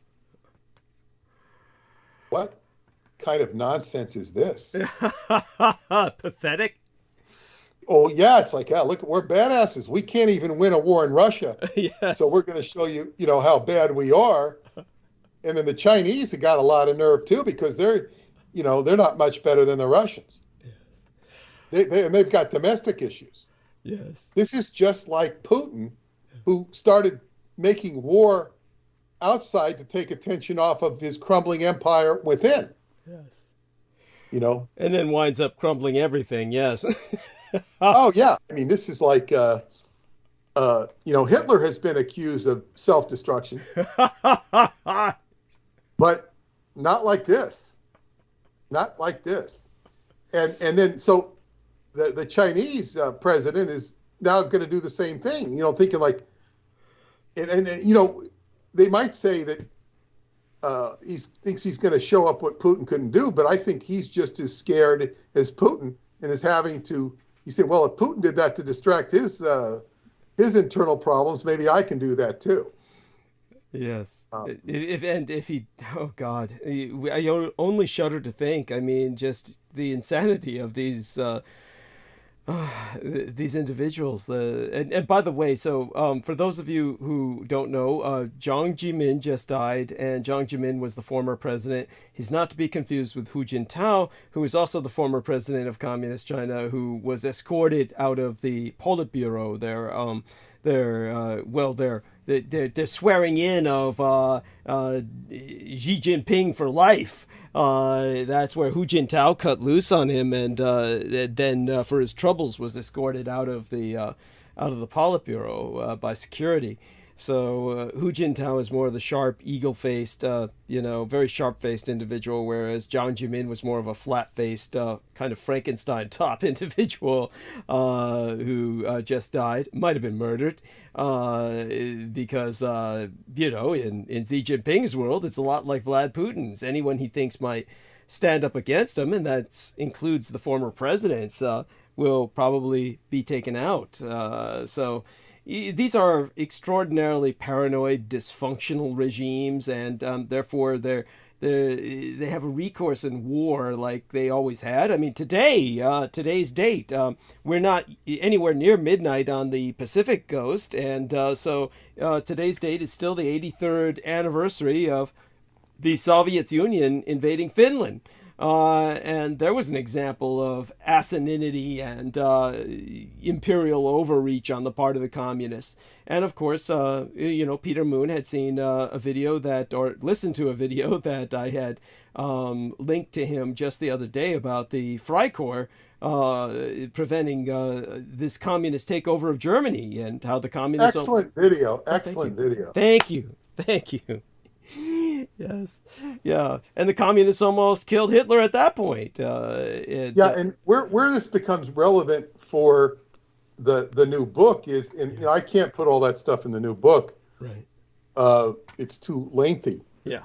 But to understand, for those of you in the listening audience, is the communists were very big in, of course, Russia, the Bolsheviks, but they were also very powerful in Germany, and there were two Jewish people, and was more than one Jewish people, that were basically had a stranglehold on communism, and the Freikorps were fighting them, and Hitler emerged during this time. He was not the only one, that they were fighting the Jews who were communizing Germany. Yeah. Wanted to see, people don't understand this. And as they say, communist flags could be seen in Israel on kibbutzes. They would fly the communist flag. Yeah. Because it was a Jewish enterprise. Yes. Yeah. And so there was a real threat to Germany and the German economy and German capitalism. And this was all post-World War I, yes. which was very dystopian in Germany. And Hermann Hesse emerged out of this, the metaphysical author who wrote Siddhartha, yes, and a host of other books, that it was, and as did, what was that called? Dada, which was the precursor to surrealism, because of all the dystopia that people were surviving in after World War I. It was people were trying to, reevaluate their life. Yeah. This is why you had surrealistic or Dada coming out, which was, looking at the world in a different way, and a great search for metaphysics in post-World War I. This is what Hermann Hesse talked about, and his writing emerged with all the dystopia, people looking for meaning in life rather than killing their fellow man. And then at the same time, you had a great upheaval or an attempt to upheaval of Germany. Yes. And of course, the Treaty of Versailles was untenable, yes, for Germany. So it was a complete scene of the demanded rebellion. And this video goes into many aspects of it. Where we're more concerned about it is how Zionism influenced all of this. Yes. Yes. And Zionism is not Judaism. In fact, you will find I guess we could call them bleeding heart Jews. And it sounds pejorative, but it's not pejorative. They bleed for their beliefs, mm-hmm, and who are very much against Zionism. Yes. In other words, they're authentic Jews and have Jerusalem in their heart, have the Israel tradition in their heart. And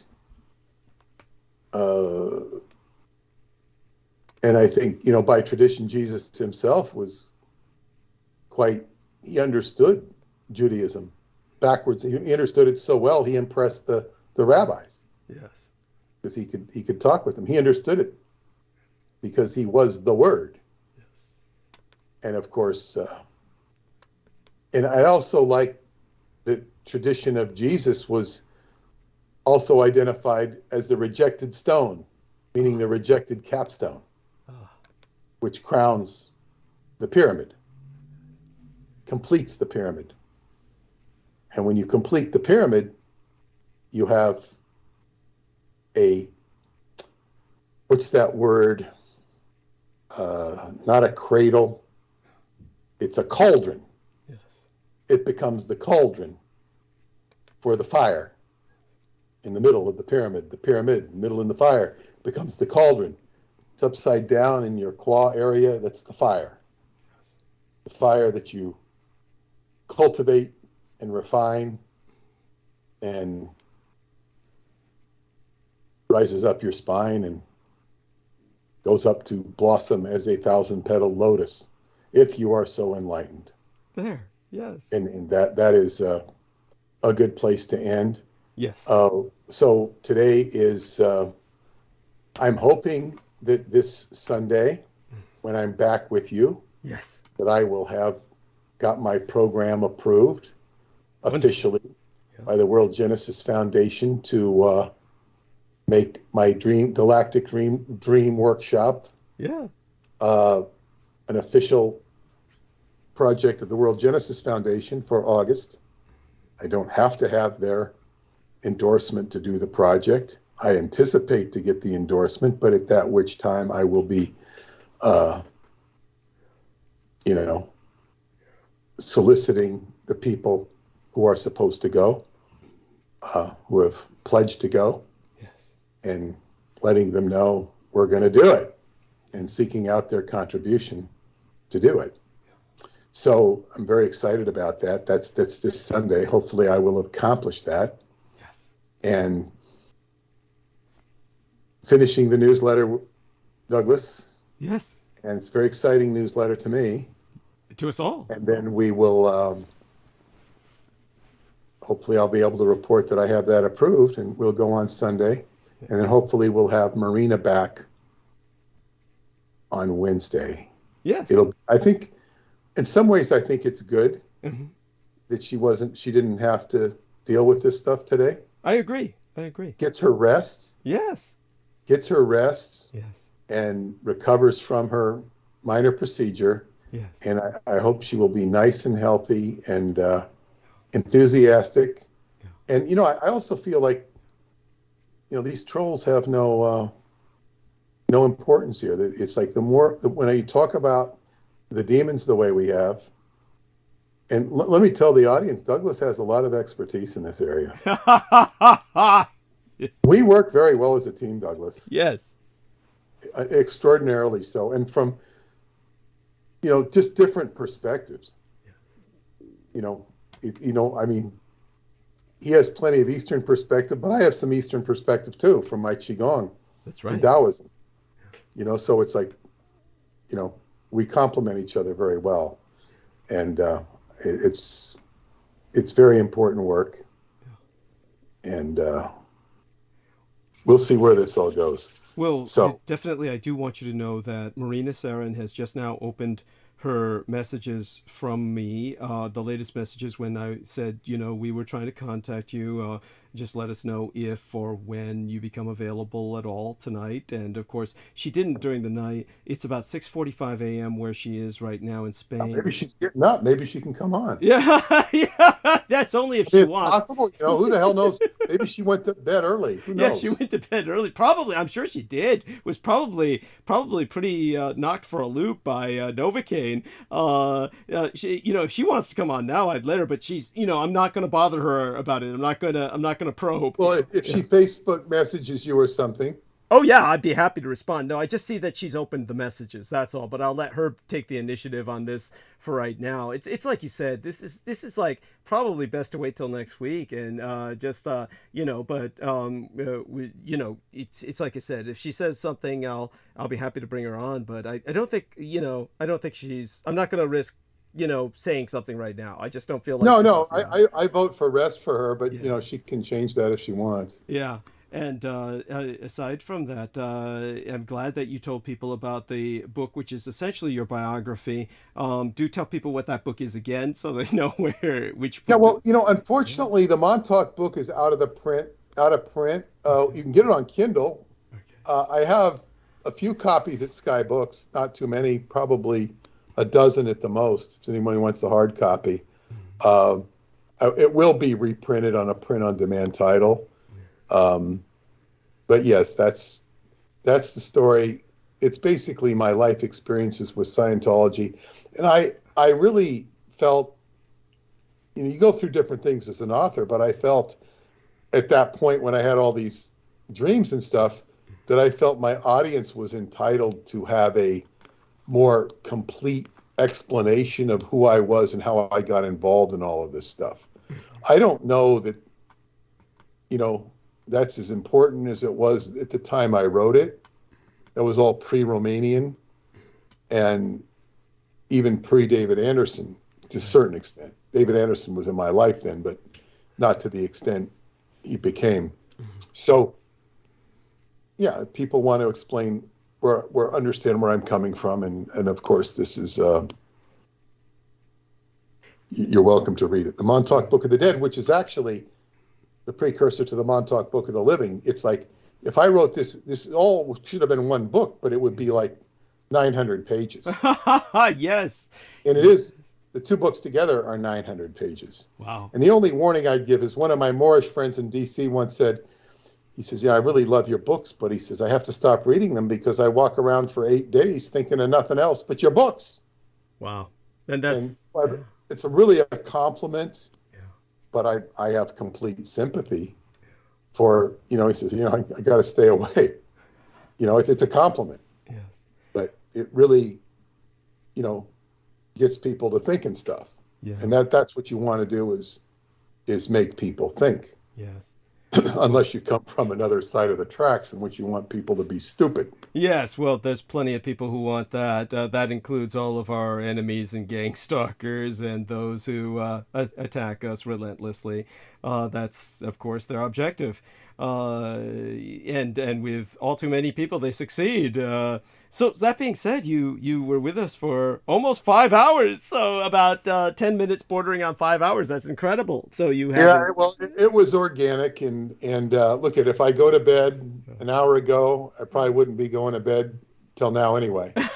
Yes, that's right. Yes. And I came on early for Marina, and it's okay. Yeah, I know, it all worked out. We had a good time, and I feel like we're making progress. Absolutely. I feel like the trolls are, trolling off. They don't. Thank you. It's just like they don't have a lot of energy. Thank you. Yes.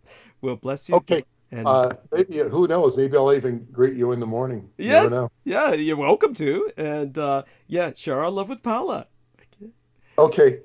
Good night, everybody. Good night. Blessed be. And that's Peter Moon, skybooks.usa.com. Don't forget Roswell and I almost said Roswell and the Rising Sun, though we could make that DVD available again, like Real Tech was suggesting. Now I'm going to start calling people. And let's ask the question. I will ask this question of I'm gonna breathe here. Let's see now. I'm gonna ask the question of Brooke Gibson. I gotta say, how do I present this? Would you like me to call? Call you, honey. Would you like me to call you, honey? Okay, there we are. Gonna pop that question over to her, see what kind of response that we get, and gonna enter that to her through the Skype as well. Says that she's active, but then again, maybe she's always active or something like that. Such being said, of course, I can probe around. Samuel Romero looks active, so I can give him a call. He seemed to be active earlier, so let's do that. Gonna give it a few more seconds here. Oh, her face showed up. She sees it. She sees the message. Let's see how she responds. Everybody hold your breath. So says, if you need me to help you cover for a bit in Coot, then you can. Oh, wonderful, delightful. Oh my god. So let me give her that call. Calling. Okay. And okay, there we are. So now I'm gonna make that call. Here we are. We're gonna get that. This is gonna be a bit of that ring there. Okay. Oh, it's ringing.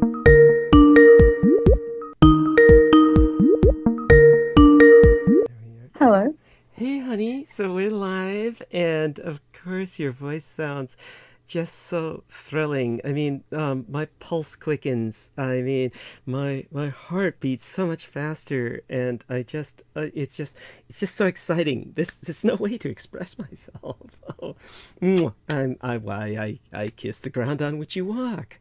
So darling. So I'm sure you can reciprocate the attitude, and then when I talk and express myself, all you need to do is say, "Oh, ooh, ah," and that's so nice, Douglas. And oh, you're so smart. Yeah. I mean, wouldn't that be nice for me? I mean, yeah. Yes, that sounds nice. Yes. Yeah. Yeah. There. Yeah, like that. Yeah, like that.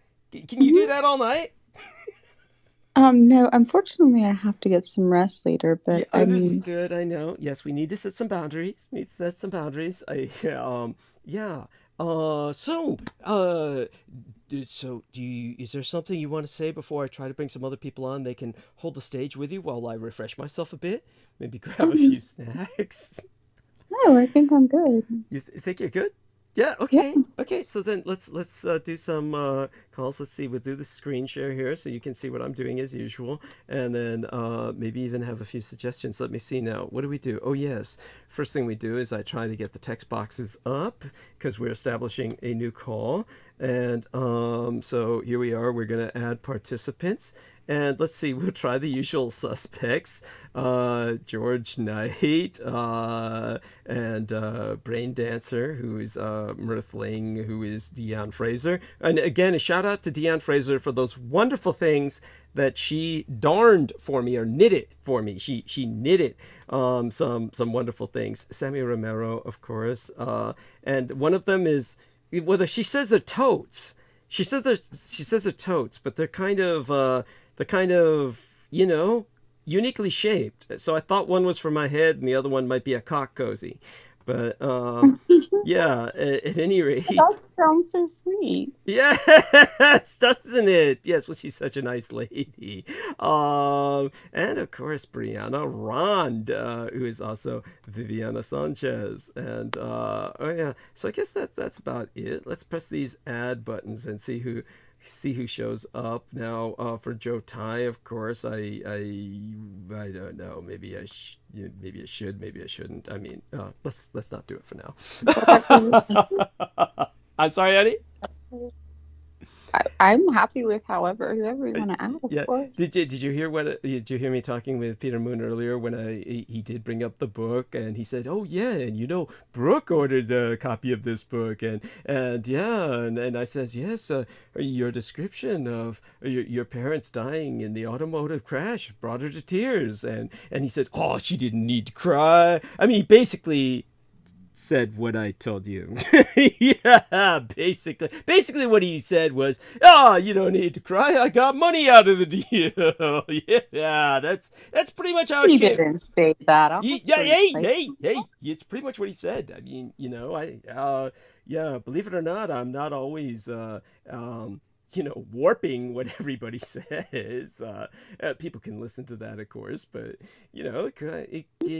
then obviously, yeah. Yeah, then he compounded the felony by saying, then I was relieved I didn't have to take care of him as I got older. Yeah. Nobody showed up, honey. It's just you and me. Oh my God. Well, they can jump on anytime they want. And then, but of course, now in your neck of the woods, it is now almost 1 a.m. in the morning. So you should be going to sleep in about an hour or so, right? Sure, yeah. Yeah, to be healthy. Yeah. So what were you doing up, if I might ask? You weren't listening to us, were you? I was just listening to music right now. I have been watching some videos earlier, and had a little issue with the dogs earlier. I was cleaning the garage out, and I decided to eat. I bought an entire bottle of vitamins, and the Finley who gets into everything. I had taken 2 of them, and they were with iron, and he ate 60 of them. Ah! So he was going to die. Oh! But then I I gave him hydrogen peroxide because I didn't want to have to spend $200 or $300 at the emergency room. So if you put like hydrogen peroxide in a syringe, like a teaspoon, and he finally threw them all up, and he seems okay now. Finally, he's alive. God, oh my I God! mean, I literally have to put everything up, and I just bought them, and I just for some reason had taken like 2 of them. Like they were the Flintstone vitamins with iron. Yes. But it's because the iron can be so deadly, and he ate the entire bottle. Yeah. Oh my God, I'm so sorry. So I got that in the puke everywhere after he puked them all up. It was a fun night. So then I finally sat down and watched a few videos, and I got you guys on a couple of times and I didn't hear that, but I heard a few things. And oh my God. I'm so sorry you've been through that. And it's like, that's so awful. And this is why I don't have pets. And you know, Jesus, I mean, that's like, so which dog is this? The older one? It can't be too old because he sounds kind of ambulatory and active. So it's the younger one you have, the most fit dog you have, or what? Yeah, the newest one, the brown and white one. Just can't quite get him. He's a good dog until you turn your back for 4 seconds. Yeah. Oh. It's like, why do you do this to yourself? This is... What else was I going to do? I mean, compassion kills. This is what I told everybody, is you're a very compassionate person. You're an over-compassionate person.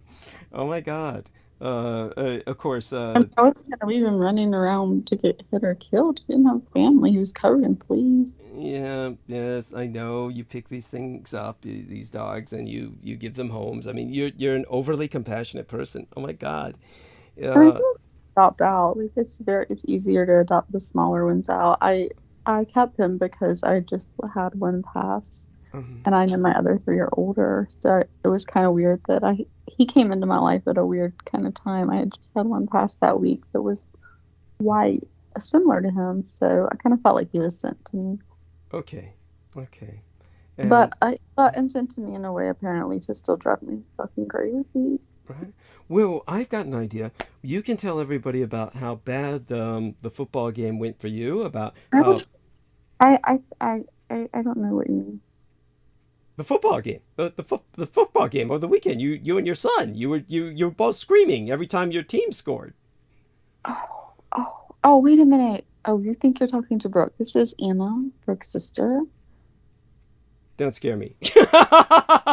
No, she said you needed somebody calmer, and I told her I felt that I would be better for that's cute. That's yeah, cute. so I'm not a big Clemson fan at all, but she was a little crazy about it. But you know how she gets. Oh my God, is this oh my God, you're what an act. Wait, you seem pretty familiar with the operation around here, so I mean, obviously, like I've been around several times when y'all have been doing it, and I've heard it, before as well. So, you let me know. Yeah. So Anna, Brooks Alter, this is cute. So do me a favor, and while I refresh myself, why don't you tell people about something that would be your equivalent of the football game over the week? I'm not much of a person that likes to talk a lot. So I really don't know how you want me to do that. Oh my God. But I mean, I can sit here with everyone. We need talking, honey. You gotta burn bandwidth. Let me see if I can bring somebody on. We'll go through the round of calls again. I mean, I just do not want to say anything inappropriate. Honey, I do get a good night's sleep. I don't go to the hospitals and spend all night in ER and then drink and stay up for 7.5 hours talking and do things like that and then get in trouble. I am not like her, but I do feel that she needs rest, so that's why I came on the call. That's very good. I mean, this is so dear Anna. It's like well, I gotta say I'm impressed. If this is Brooks Alter, then you do it very well. And so you say you're not good with people. You could just sit here and keep them company, but we've got to like burn bandwidth. Let me see if I can try and call some other people, maybe even Joe Ty, if he'll come on, just to have someone hold the stage with you, so you have someone. I've heard his name before. Yeah, I bet. Yeah. It's kind of up there when you look up certain things in the dictionary, certain concepts. Yeah. So let me see if I can find him, add him to the call, see if he responds. And again, I'll just start calling some of these other people, see if they happen to jump on. Maybe there was something wrong with the original call. Mark, you never know. Maybe even, our man Frank Black or Real, whatever his name is, Sean Bond, maybe even, who's like, he can talk. Noreen Halpand, see if she responds. Viviana Assange. I have a poster on my wall that's by it's by some of the Japanese. Actually, it's by what's the Yoda? What they call him, the Buddha. And it says instructions for life, and there are like 17 or 18. I can read them. Just read the rules of life. Do you want me to do that?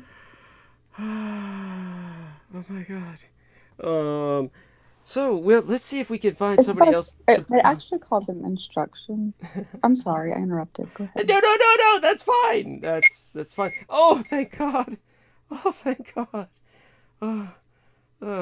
So Sammy, please come off mute. Sammy. Oh, I've heard of Sammy. Yeah, Sammy, I like this. He's in his. Hi, fine. Much the better for your being here. Oh my God. Okay, so the deal is that. Hey, what's going on? Yeah, you're at work, right? Yeah, let me finish up some things and I'll get back. I'll be actually participating. Okay. Okay. Wait, how long from now? 10 minutes? Like 5 minutes. 10 minutes. Okay, 5-10 minutes. Okay, we'll be here. I would like to meet Sammy. I've heard good things about him. Yeah. You'll meet him virtually soon enough. Yes, and yeah. So, like the post in the chat. Can I be here? Am I allowed to post? Yeah, sure. Happy. Let's see. Yeah, let's see what you say in chat. Last thing we got in there was Real Tech Geek talking about how he got his aces on the cheap. Anna Zoot says, happy to be here. We're happy you're here too, Anna. Happy here, C was here earlier. Mwah. Kissed out to her. And of course, Vicky Johnson. Oh my God. Mwah. Love you, Vicky. And, we had wonderful people like Daniel Cardenas and T-Tank Barry, goes without saying. Douglas Marks out of Australia. And so he's probably quite a bit different from our friend Andre, Mr. Andriich in Australia. And so what was I going to say about this in the chat? It was. I'm not sure. I just posted, but I guess if you still want me back on, I'll change and have my own Skype account. With Anna. If you want to call me, so I'll put that on there. My last name's different. It's a German name. It means dog. This is so cute. You're so adorable. At any rate, Anna, I guess it's your sister really had me on the ropes there. I'll tell you that. Well, it's kind of funny because she had the name, but I'm the one with the the A to Z. So we always kidded that everything starts with me and ends with me. If you look at my name, Anna and Zoots. Yes. Everything always starts with me and ends with me, but she kind of gets a little crazy, and I just try to keep the calm, keep the peace. Yeah. I feel like that's what people just want, is just everything quiet and peaceful. Yeah. Well, I mean, not too quiet and peaceful, because nobody wants to turn on or tune in on bandwidth to hear dead air. So they like to hear some interaction. But I have the instructions for life if you want me to read them, or I can tell you about when the dog threw up. It was like I think 6 times. Wow. 6 times threw up. Oh God. Oh, that's phew. So interesting.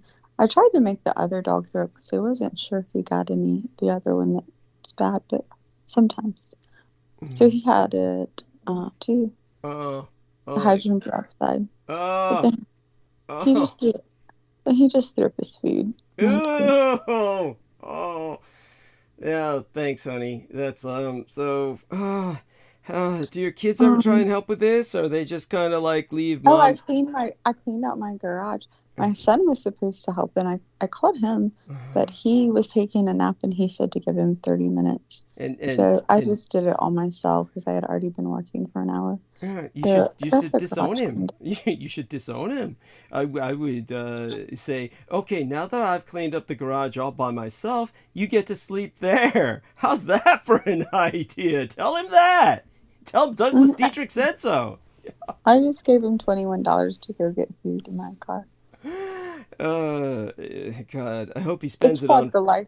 It's like the life of the generation, whatever they are. I don't know. Oh God, yeah. I forgot who else it was. We were trying to remember the generation of. I was with Sammy and we were talking about somebody and we were trying to figure out what generation somebody was. Yes, after millennia, it's Generation Z. They call them Generation Z. We're past X and Y now. I mean, mine was supposed to be X. Then everything was Y and then Z. So this is supposed to be Z. After that, I guess we start all over again with A. Or maybe Z is supposed to be where it all ends. But I've told people before, of course, mine is Generation Zero, where my generation is the 13th American generation. It is also Generation Zero because... Oh, that's so interesting. Yes, thank you. And we're also Generation Zero because ours is the most aborted generation in history. And since we're the most aborted generation in history, we are the choke point in the hourglass. Everything before us, if we want to look at history positively, are the negative numbers, and everything after us, hopefully, are the positive numbers. Hence, Generation Zero is the term that I use. But basically, what I'm referencing is the fact that, people my generation, if they were to have a family, it would be an inverted pyramid family, meaning that 2 people would have 1 child, presumably. That 1 child would have to take care of 2 parents as they got older, 4 grandparents, and 8 great-grandparents who could all... Yes, luckily me and my sister are not only children. What? Okay, I'm back. Luckily, my sister has me, and we're not only children. That would be bad. Right. So I want to introduce you, Anna. Anna, this is Sammy Romero, who's going to be the man that you bounce off of to hold stage while I refresh myself. Sammy, this is Anna, who's Brooke's alter. Brooke's mellow alter. Sister. Yes, her mellow alter. Yes, her sister, quote unquote. And I asked her to, make me happy by in the hour that she essentially has with us to just coo and ah and say how intelligent. You didn't actually. You didn't ask me that. I think you asked Brooke that. Yeah, yes, Brooke that. Yeah. And I don't think she felt that she was capable of just cooing, but I can coo. Yeah. I mean, do you actually want the coo ooh? Yeah. Okay. Sure. Yes, I like that. Yes, and tell me how smart I am and how much you agree with everything I say. Yeah, I'd like that. Yeah, sounds like a very interesting show. Yeah. To me, yeah, I would think so. Yeah, I mean, I do that with Peter, and Peter thinks that's the most interesting show in the world. I just did for the last 5 hours. Yeah, so yeah. So I'd like a little of that back. Yeah. That's cool. Go take a break. Okay, I'll do that. I'm going to refresh myself. Right. You can kind of catch Anna up on how things go around here. And my love to you both. I'm going to go mute. And I'll be back soon enough. Yeah. Okay, bye for now. Hey, what's going on, Brooke? How you doing? Hey, Sammy. Actually, it's Anna. Would you like to speak with Brooke? Yeah, can you have Brooke on, please? Yeah, let me get her. Sammy Romero with a Hey, Sammy. What's up? Hey, how you doing? How's everything? How was your weekend? It's all right. I had my Clemson Tigers lose the football game, so that wasn't too good. Oh, But that's fun. yeah. But other than that, it Oh, was a good week. It was okay. It was a good weekend. How about you? How was yours? great. I had a photo shoot for Scorpio's baby's first birthday, and it was Mickey themed, and just I can't wait till the photos come in. I'll send you one. I'll definitely send you one. That's what I was about to say. I can't wait to see those. You better send one. That would be awesome. Absolutely, absolutely. I'll send you one, and just a little reminder, of our friendship. That's great. How are your dogs? How are they doing? They're doing good. I went to clean out well, and I know we're gonna clean out the garage, but the one new dog, he while I was cleaning it out, I just bought some Flintstone vitamins, matter of fact, because I needed iron.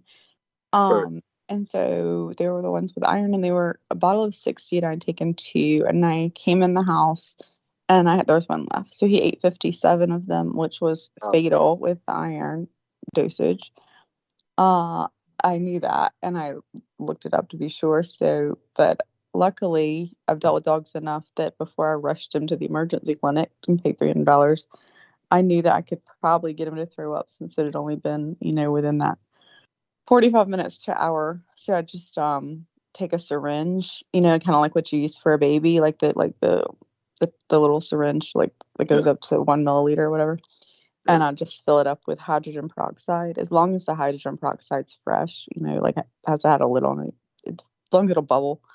And you just kind of open their mouth, and you shoot it into the side of their mouth, and then close their mouth, so they have to swallow it. And then they start usually within 5 to 10 minutes, they'll start throwing up. So that was also wonderful to have to clean out the garage in the dark and the cold and all of that, and then come in to deal with that, and then him throwing up, which was good. He did throw up, so saved his life. But then I had like 5 piles of throw up all over. I put him on the porch at least, but yeah. So that was fun. No, this can work. I'm sorry to interrupt you, but this can work with any dog, or is it? It's because my nephew's golden retriever swallowed 2 of his socks, and they had to take him to the vet. I'm sure they did something similar. So they can it's the first thing to try.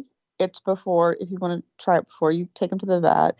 I gave it actually to a dog that I didn't think it would work on something like that, but I noticed that it was a larger dog. He was a pit mix, but he was mostly pit. And he would chew pillows, and I really didn't. I knew he'd chewed up a pillow, but I didn't really realize what had happened. He had chewed up a leather pillow, had leather backing on one side, and he had eaten the leather is what had happened. I did not realize that. I just saw, and cleaned up the mess. And about a day or so later, he just kept kind of foaming at the mouth, like you could tell he didn't feel good, like drooling. I can tell he didn't feel good. Right. And usually you're supposed to do it like as soon as you can. But so I said, something isn't right. So I tried the peroxide with him.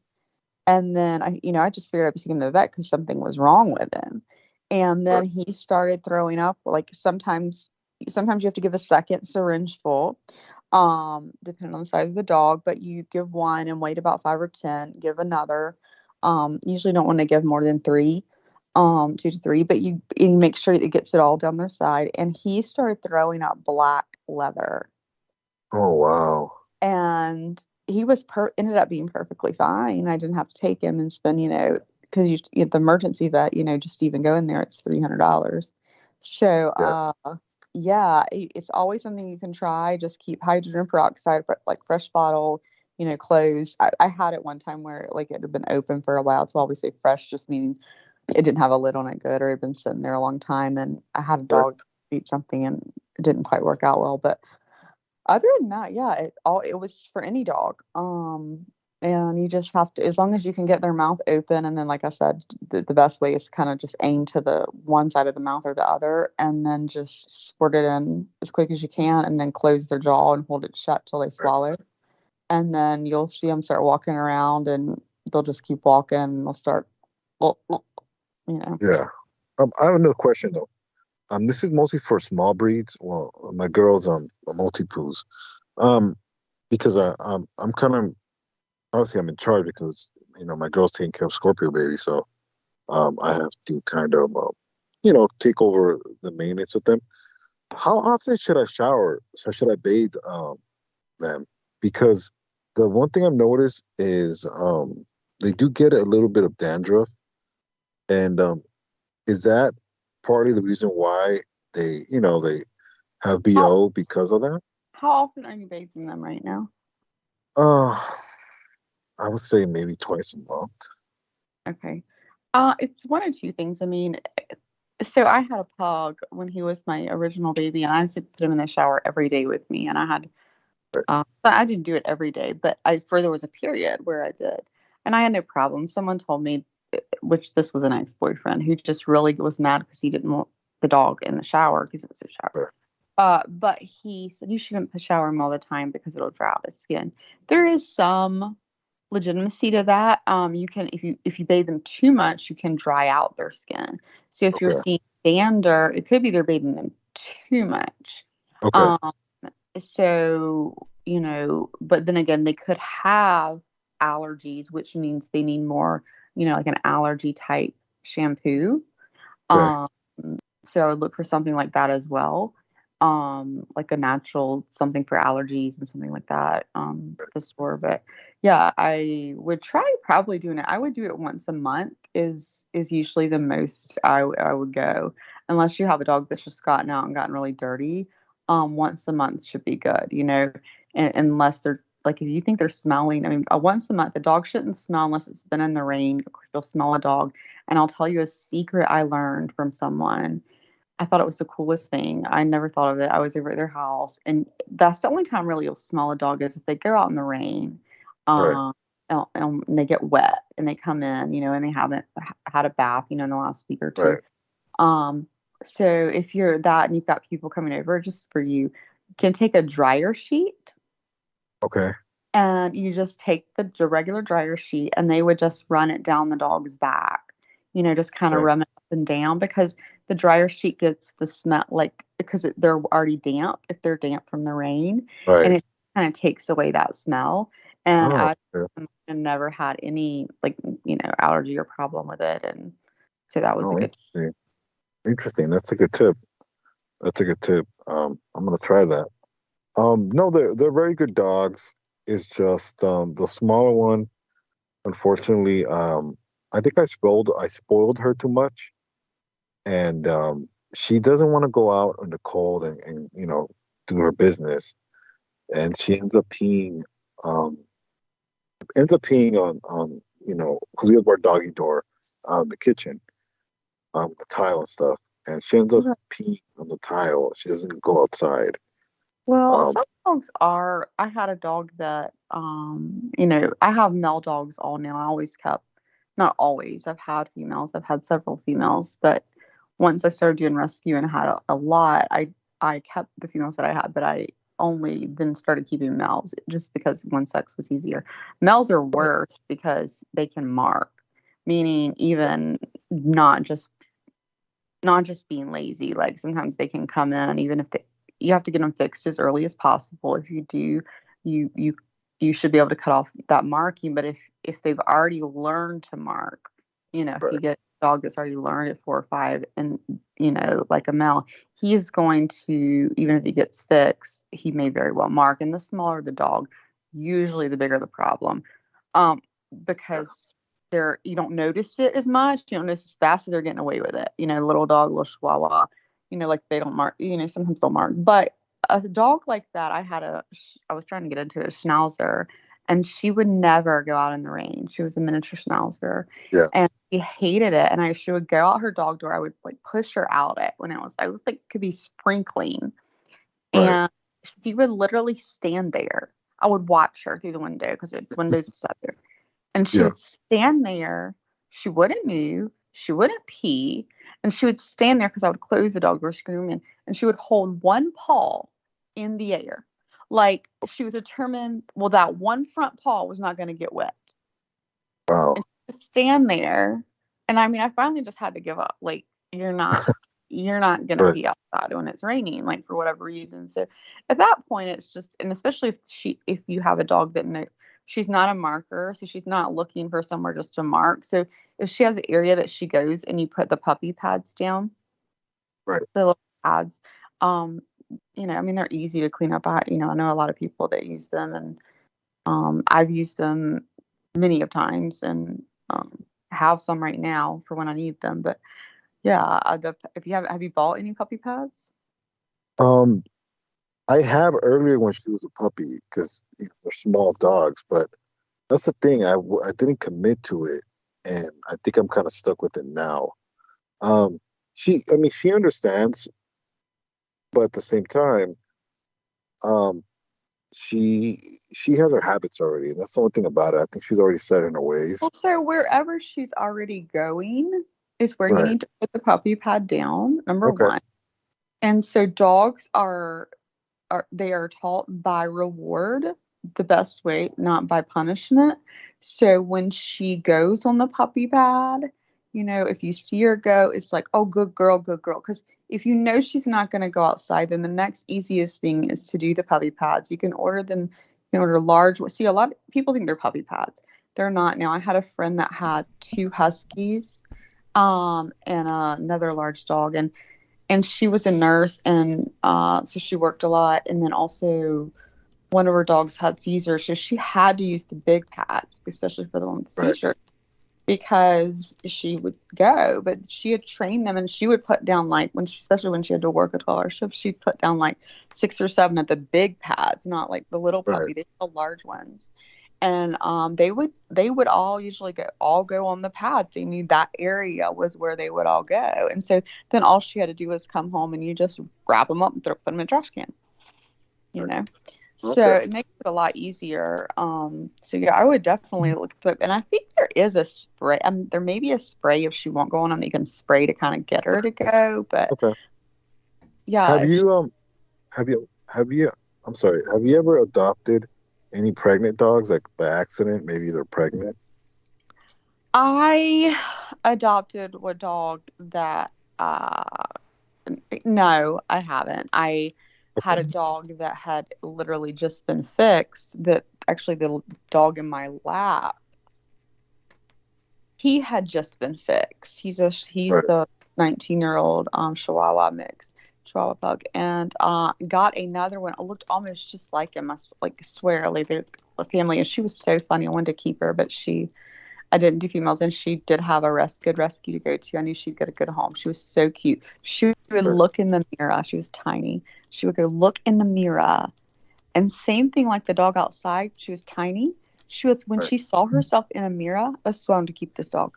She would literally hold her little front paw up and tilt her head.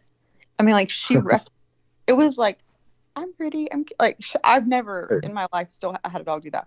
But one day, I didn't think anything about it. I knew she hadn't been fixed yet, because the rescue needed to fix her. But I knew all mine were fixed. But Ford was my newest, and he was her size. But he had just been fixed. So I was thinking about it, and then I was there, and my kids, Noah was like 2 or 3, and I don't know, Lola was 4 years older. So turn around, and they're going really out the doggy door, and they're already stuck together and going out. And my son sees them, and he's like, and then they're basically looking at them. I'm like, he sees me running out there to try to pull them apart, and obviously can't. And then my son was like, what are they doing, Mommy? What are they doing? Because then Ford, who is just like this little, like he's still like this little, even back then he looked like a grumpy old man. And like he turned just brown, like he wanted to get away from her, but then he's stuck. So then he's just like, don't look at me, like he's just looking like, don't, like, embarrassed. for like 30 minutes, and my son's like, what are they doing? Why are they stuck together? Like, what's they doing, Mommy? And I said, and I was still married at the time, so I said, we'll call your daddy. You can ask him. So oh, what a bitch. I'm sorry. I know, I did. Because I had to deal with everything. So I was like, I'm going to let him. It was kind of funny, too. It was a funny thing, and I knew he'd probably come up with something better. And he did come up. This is how he did it. I called him, and I said, no one needs to talk to you. Ford and Layla are stuck together, and he needs to know why. So he needs you to talk to him. And I have him on speaker, and he says, and Noah's like, Layla and Ford, they're stuck together, and Mommy can't get them apart, and their butts are stuck together. And he goes, okay. He said, son, they're playing a game.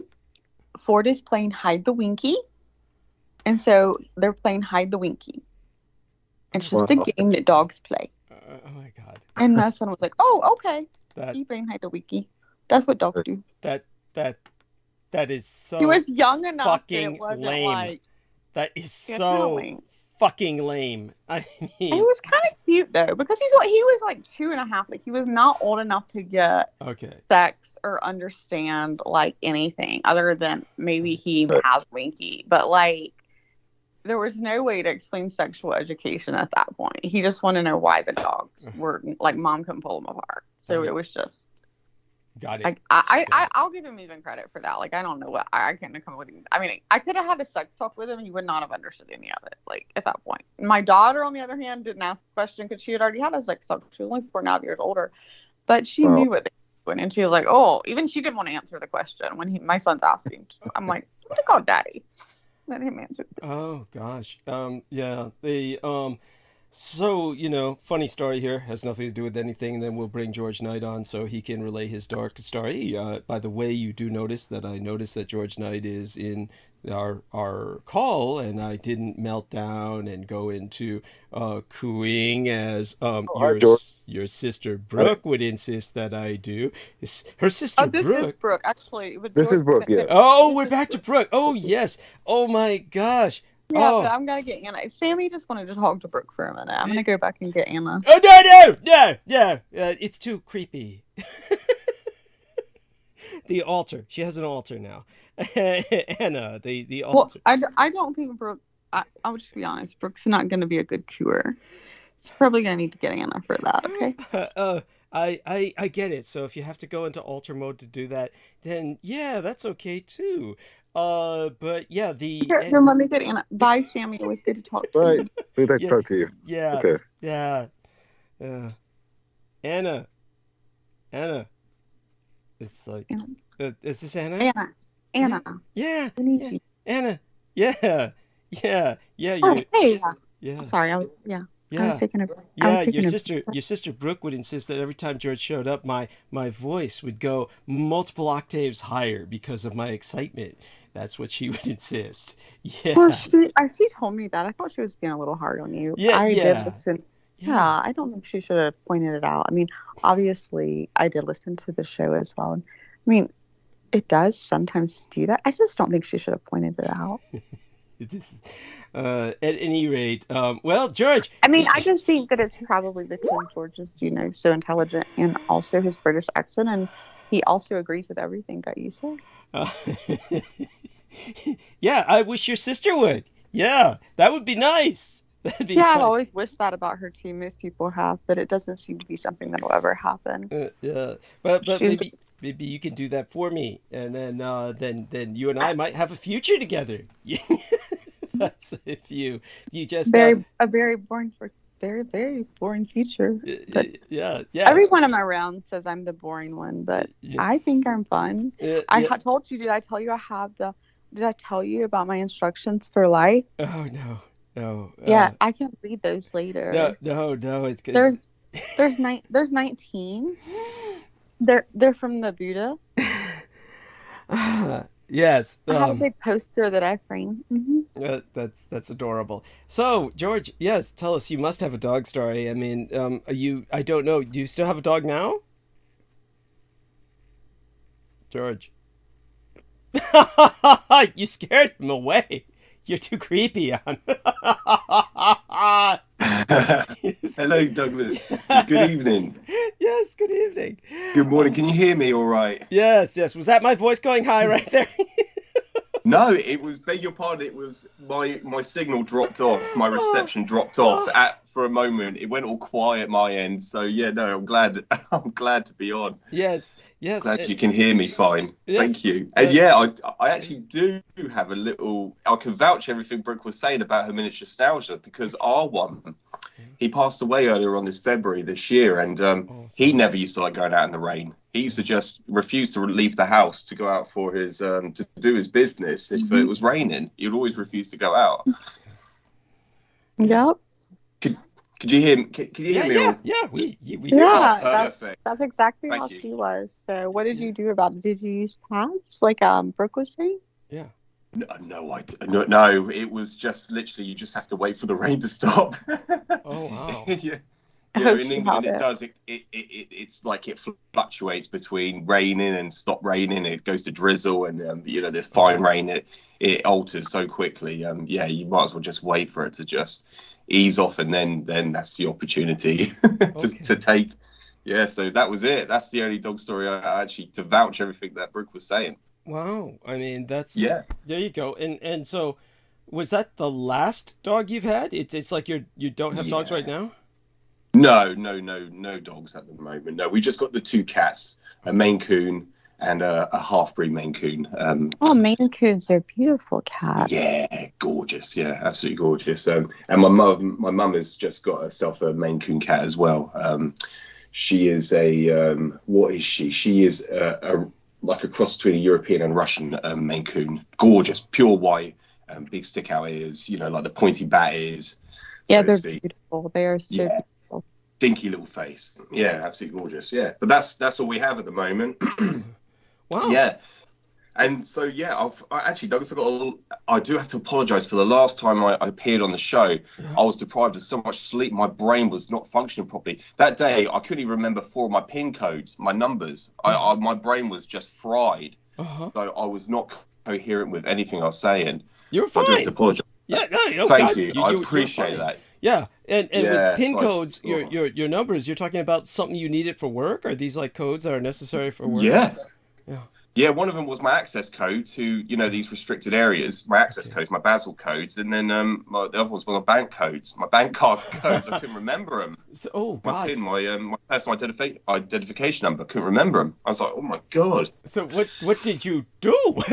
What did you do with that? I literally just had to carry out my day without using them. I just had to carry it until my brain could functional again. Oh my God. I could recollect everything. Yeah, it's just, it was just. Well, you seemed fine when you were on the show, really. I thought you were... Thank you. Yeah. Was he on the show for 7.5 hours nonstop?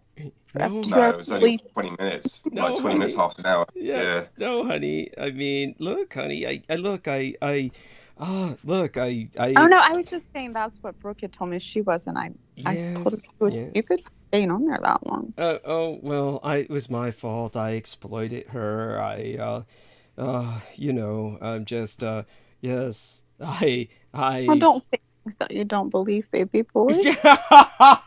Yeah, there's something, a bit of your sister echoing through there. Yeah, so such... we both say baby boy. We like that. Yes. We grew up. Yes. Oh my goodness. So that being said, basically, for now, both of you, I think, well, Sammy is definitely aware, and I made Brooke aware, and she may have shared this with Anna. So George, I don't know if you were made aware there was this big character assassination campaign against MARINA, and so she had some dental work today, and she couldn't show up, but. Hopefully she's rested up and she'll be with us on Wednesday. And but we had the trolls follow over here. They tried to follow up and tried to start some shit and stir up some shit. And and I can provide the how do I say it, a screenshot of that. It may not be something that many people would get right off the bat. Like it's like. How would I say it, Mr. Peter Moon? He didn't get it right off the bat. It was like, I don't see what's so offensive about this, but of course it was in context of what was going on. the other channel, so to speak. The one that was attacking MARINA, SEREN, and myself. And so now we're in item to attack, apparently. And so there you have that. And let's see now if I can find the thing. Hold on. Yeah. Brooke wanted to come on and say something. Sure, by all means. Hey, I heard you earlier when you were saying that on MARINA. I just thought it was a little funny. Just wanted to point out that you were saying, well, of course, we understand her having, dental work, especially at her age. That's just going to be common dental work. Is she not 22? Yeah, something like that. Yeah. I feel like that dental work is, first of all, something that we all do. But I just thought it was a little funny that you're like, it's common at 22. I mean, at 40, you start needing some serious dental work. Like, 22, it's typically a cleaning. So I liked how, you went with the whole, it was her age. That's why she needed the dental work. Actually, I don't think I said that. It maybe it sounded. I can replay it because it was one of the few moments that Anna and I were both listening. Anna, did you hear that? Your voices actually sound different at this point. It's getting really eerie. Your alter split personality act, but yeah, I must say it's accomplished. I did. I heard it as well. Anna, so I heard that she's 22, so that's going to be expected. For that's what. I mean, I don't understand why Brooke cares. I don't know. Maybe she's jealous of MARINA. Who thinks if she said she had dental work, you would be like, I don't know. Look, I like. Oh God, here we are. So this is what the. That's why I told Brooke not to get. I won't let her get on again. Don't worry. I honestly, I didn't say that. I didn't say that. I said something along the lines of, I don't know, maybe I did say that. I don't remember. I'll have to listen to a replay. Brooke is asking if you would like to make a wager on it. I can let her know. Yeah. I mean, because I'm above that. Making wagers on things that I've said. Yes, it's because honestly, I'm not to be held accountable for what I say. I don't remember half of what I say. So there. So well, none of us then should be held accountable for what we say, I guess. Yeah. At any rate, no, I'm different, honey. It's because I'm a special case. Oh yeah, I forgot. I'm sorry. She told me you were special. You get special. Yes. I'm sorry. I'm trying to learn all the rules. Yes. Ultimately, we can have you replace that pesky Brooke. Yes, and instead of questioning and challenging everything I say, just kind of cooing and agreeing and being amenable and voicing admiration for me. And think of how much more peaceful. You sound so wonderful, man. You have a beautiful voice. Oh, thank you. Yes, that's a good start. Yes, yeah. I've heard you go on your diatribes, like on your long. When you do your things, and they're very wonderful the way you do your voice and your inflections. Oh, thank you. You should have gone into theater. Yeah. I mean, I really should have. Yes. All of that being said, so gentlemen, certainly there are some other things to discuss before we before we mosey our way along towards some kind of monologue, which I never would have even gone into the last episode, except Viviana Sanchez kind of made me feel obligated, and I guess it was for the best.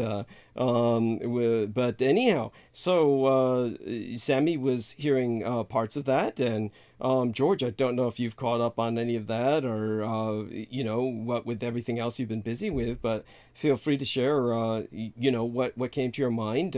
I take it, Sammy, were you able to review the link that I provided to that Freikorps video where they were talking about the attempt at the communist takeover in Germany and the like? Just curious. Hello, are you talking to me, Doug? Yeah. I'm sorry. I didn't hear your question. Say that again. Oh, no worries. I asked, you know, I know George reviewed it, and I know Peter Moon reviewed it, and I was just wondering if you had a chance to review the link that I sent to you about the attempted communist takeover of Germany. No. What I did listen to was your monologue. Right. That's what. Thank you. I listened to. Yeah. Thank you. But not that particular link. Right.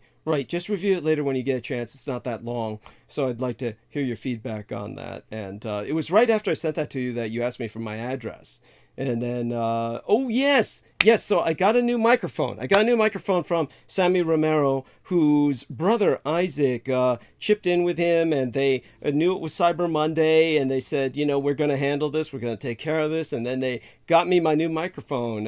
It's still in the box, but, you know, I definitely will be opening it before the next episode and practicing with it. So you'll all be getting private calls on my new microphone, hopefully, or something like that. Yeah. And oh wow, that would be exciting. Wonderful.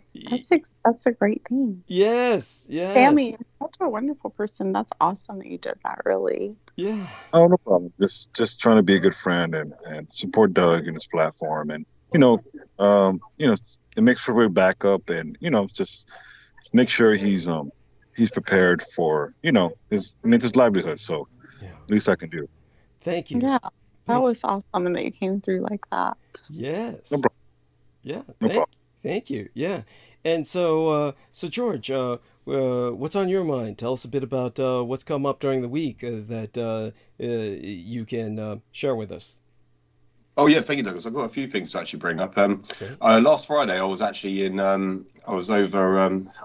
You know what? Hold that thought. Yeah. Do you remember the portfolio you put up of Sean Stone? Oh yes. I haven't added the sword. Right. And we'll try and find the picture of Sean Stone and the sword as well. I know that I had sent that to you before, so we just need to scroll up.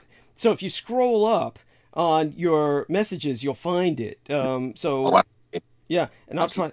Yeah, I'll try that as well. But here's something I wanted to show you all. If all of you are able to see the screen, I'm doing the share screen now. And then what we're going to do is I'm just going to take us down to that portfolio that our man George Knight had put up about connections between Sean Stone and Michael Aquino and Vladimir Putin and myself. I mean, that's quite a load of connections right there. But Brendan Zoget noticed something. He reviewed both interviews that Sean Stone had with Michael Aquino, and he had at least two. And he reviewed his interview with myself, and he reviewed them both videographically. And he pointed out, using the pictures, he said, you'll notice that when Sean Stone is interviewing yourself, he is wearing what's called a Nazar bracelet, which is meant to ward off evil, full of all of these little evil eyes meant to ward off evil. And so he obviously considered you an evil to be warded off. He was very afraid of you. And then he was pointing out that he never wore the same thing in either interview with Michael Aquino. So in other words, when you can see him from all angles, he's got his bracelet quite pronounced. And when he's talking to me, basically to protect himself from me, he was obviously told by Michael Aquino that I was the bad guy. But when he's interviewing Michael Aquino, their bracelet isn't there at all. So he considered himself comfortable and left himself wide open to his mentor.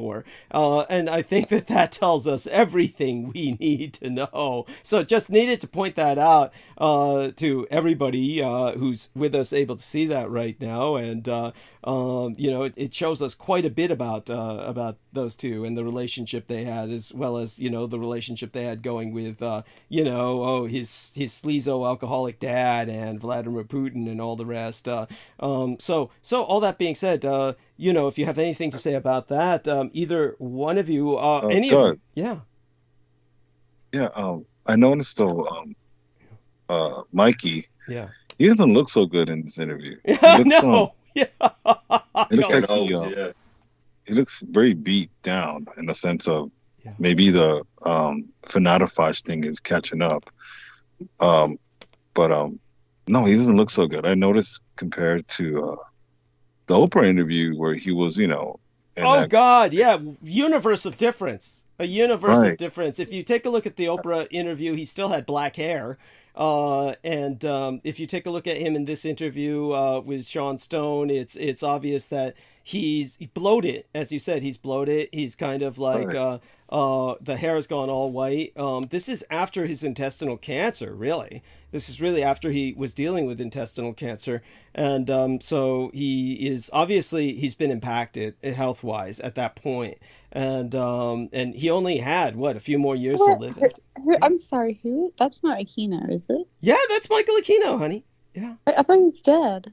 Yeah, he's dead. He's dead. But this was before he died. Oh my God, the eyebrows are so freaking. Oh, you should have seen it when he was younger. Yeah, you should have seen the eyebrows. I did see pictures where they were dark, but I saw a black and white one. Yeah. So it just didn't stick out as much to me, like that point up all the way. Right. I'm sure. Yeah, well, definitely when he was younger, they would really point up. He had a lot more hair growing there, and it was darker, so it stood out even more at times. Maybe because you saw a black and white photograph, it didn't stick out as much, but, it definitely stood out in color. You could see the effect on some of his Oprah Winfrey. I'm sorry. Yeah, Oprah Winfrey interviews. Yeah. One of the pictures that is always very much memorable to me is when he's posing with his then wife. Yeah. And it's very sinister the way he looks, but compared to this, he looks very, very exhausted. Yes, he looks exhausted. Yeah, it's almost like he's slouching. He's slouching, he's, I don't know. It looks different. He's worn. He's definitely worn. At this point, he's worn, and he definitely wanted to appear as the underdog. And why he wears that tie, it looks like his tie is choking him. This is what it looks like. It looks like he's, basically, as you said, bloated, so it gives the effect like he can't breathe with that tie on. It's like, why don't you loosen that tie so you can breathe, is the thing that you think of with this poor bastard. Right. And it's like there was another interview he did with Sean Stone where he had even maybe a plaid shirt or something like that and looked like Captain Kangaroo, the other one. Can I ask you a question? When it came to the other dude, what's his name? The founder of Anton Szandor LaVey. Yeah, he didn't look as bad as him in later years, or they're about the same.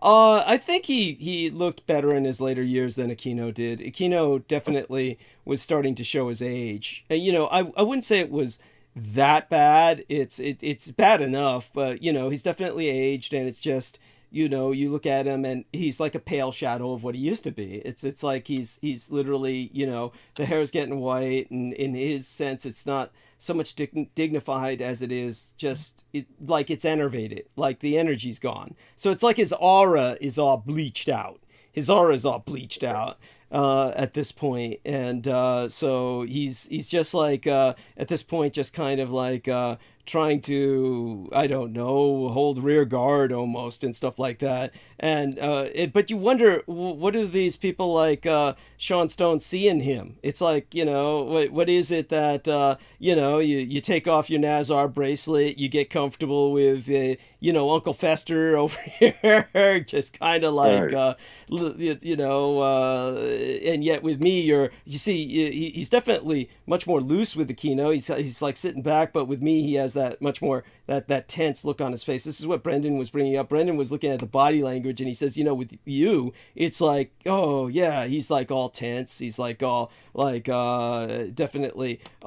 This is not. He's not comfortable in this interview. He's leaning forward and all that stuff. So it's like, there you go. And we know, yeah, and it's the same way when you take a look at pictures of, what was the French scientist's name? It was they made the movie Close Encounters of the Third Kind, was Jacques Vallée. Jacques Vallée, who lives in San Francisco. If you ever take a picture or a look at the picture of Jacques Vallée with the Anton LaVey, Jacques Vallée, Anton LaVey.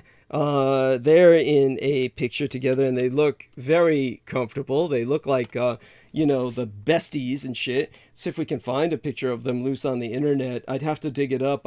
I published it before, so they probably scrubbed it from the internet. But, he looks very comfortable with Anton LaVey, but he looked very uncomfortable when he's next to myself. Are you talking about, there was also Sammy Davis Jr. Yeah, Sammy Davis Jr. was with him, but that's somebody different. And yeah, he's like, well, what our man George was pointing out was that when Sammy Davis Jr. was between, both of them, Anton LaVey and Michael Aquino. Yeah, then they later on cropped that photo when they're making documentaries about Satanism, so that they can cover Aquino's ass even in death. So it's like basically, that guy's got like a rear guard action for him in death. Here, yeah, we can't find him just by looking it up casually. You'd have to do a more accurate search using their full names or something. But anyhow, so all that being said, you're all very familiar with the phenomenon by now, and these people are getting less and less easy to find on the internet at all. They make it more and more like a scrub job. Oh, what happened to? Well, that might be a good thing, honestly. I mean, I don't know. Maybe, yeah. The less we see them, the better, right? Yeah. Well, here's the danger, of course, is that, those who forget history are condemned to repeat it, and it makes people more vulnerable to those people who serve their ends. So, I don't believe that. If you believe in evil, I don't believe evil will never cease to exist. It will either have to subjugate and change if you have a worldview at that, where there's always a higher power that has meant for a duality, and that duality will eventually subjugate and to have to raise its vibration as well.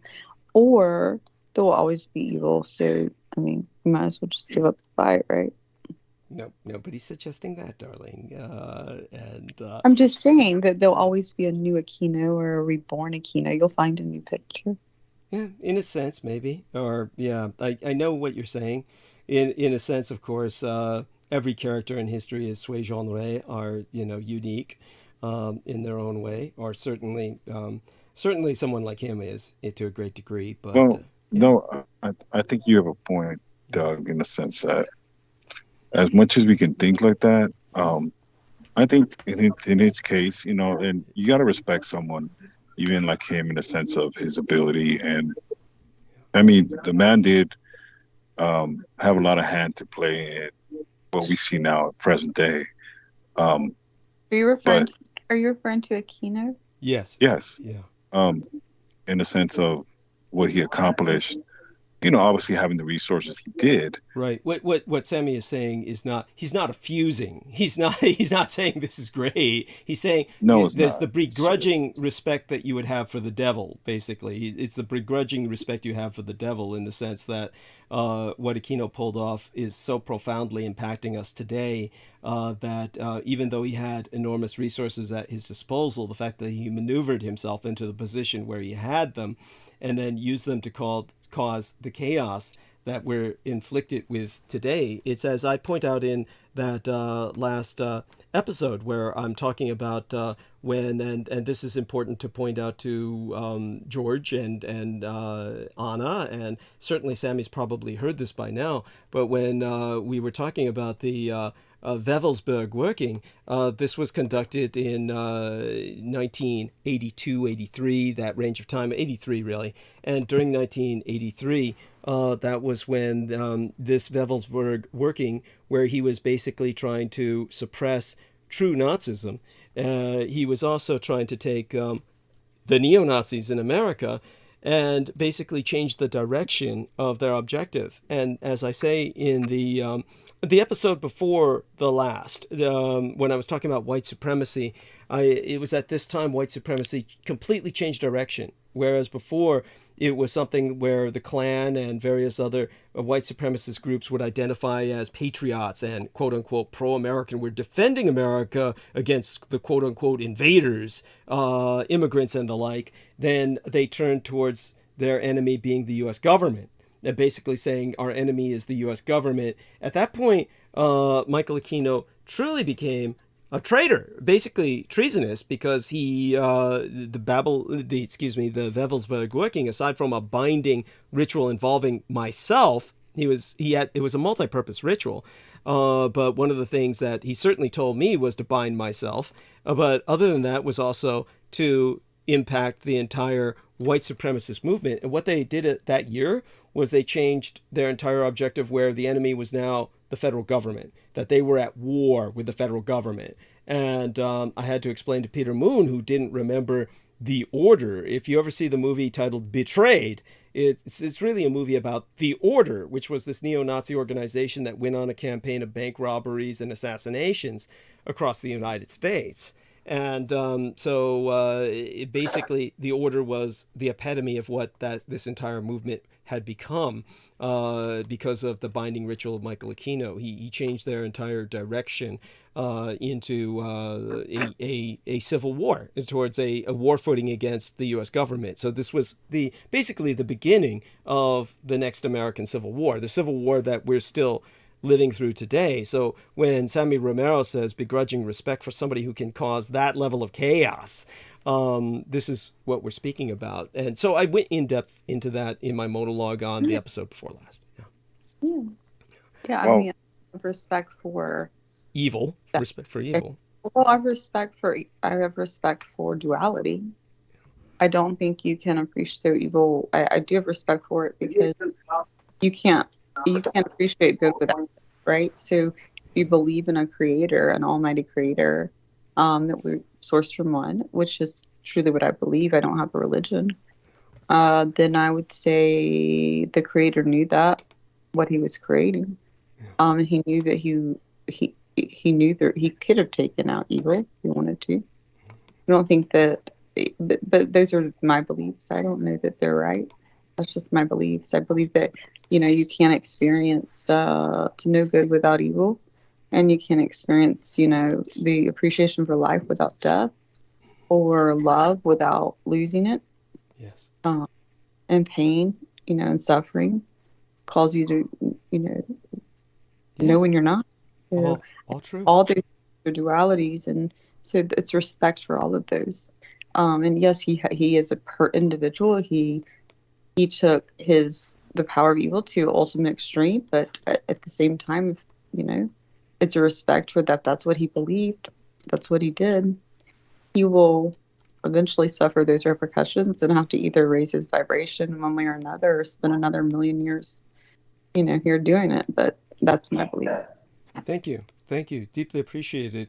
I'll go a bit more into that in some short amount of time. But of course, in all fairness to George, before you get taken away again, you had you were going to say something before I so rudely interrupted. You had said, hold that thought, and was pointing out what I did about that Nazar bracelet. Did you ever notice that before on your own, or did you just notice that when I pointed that out thanks to Brendan's observation now?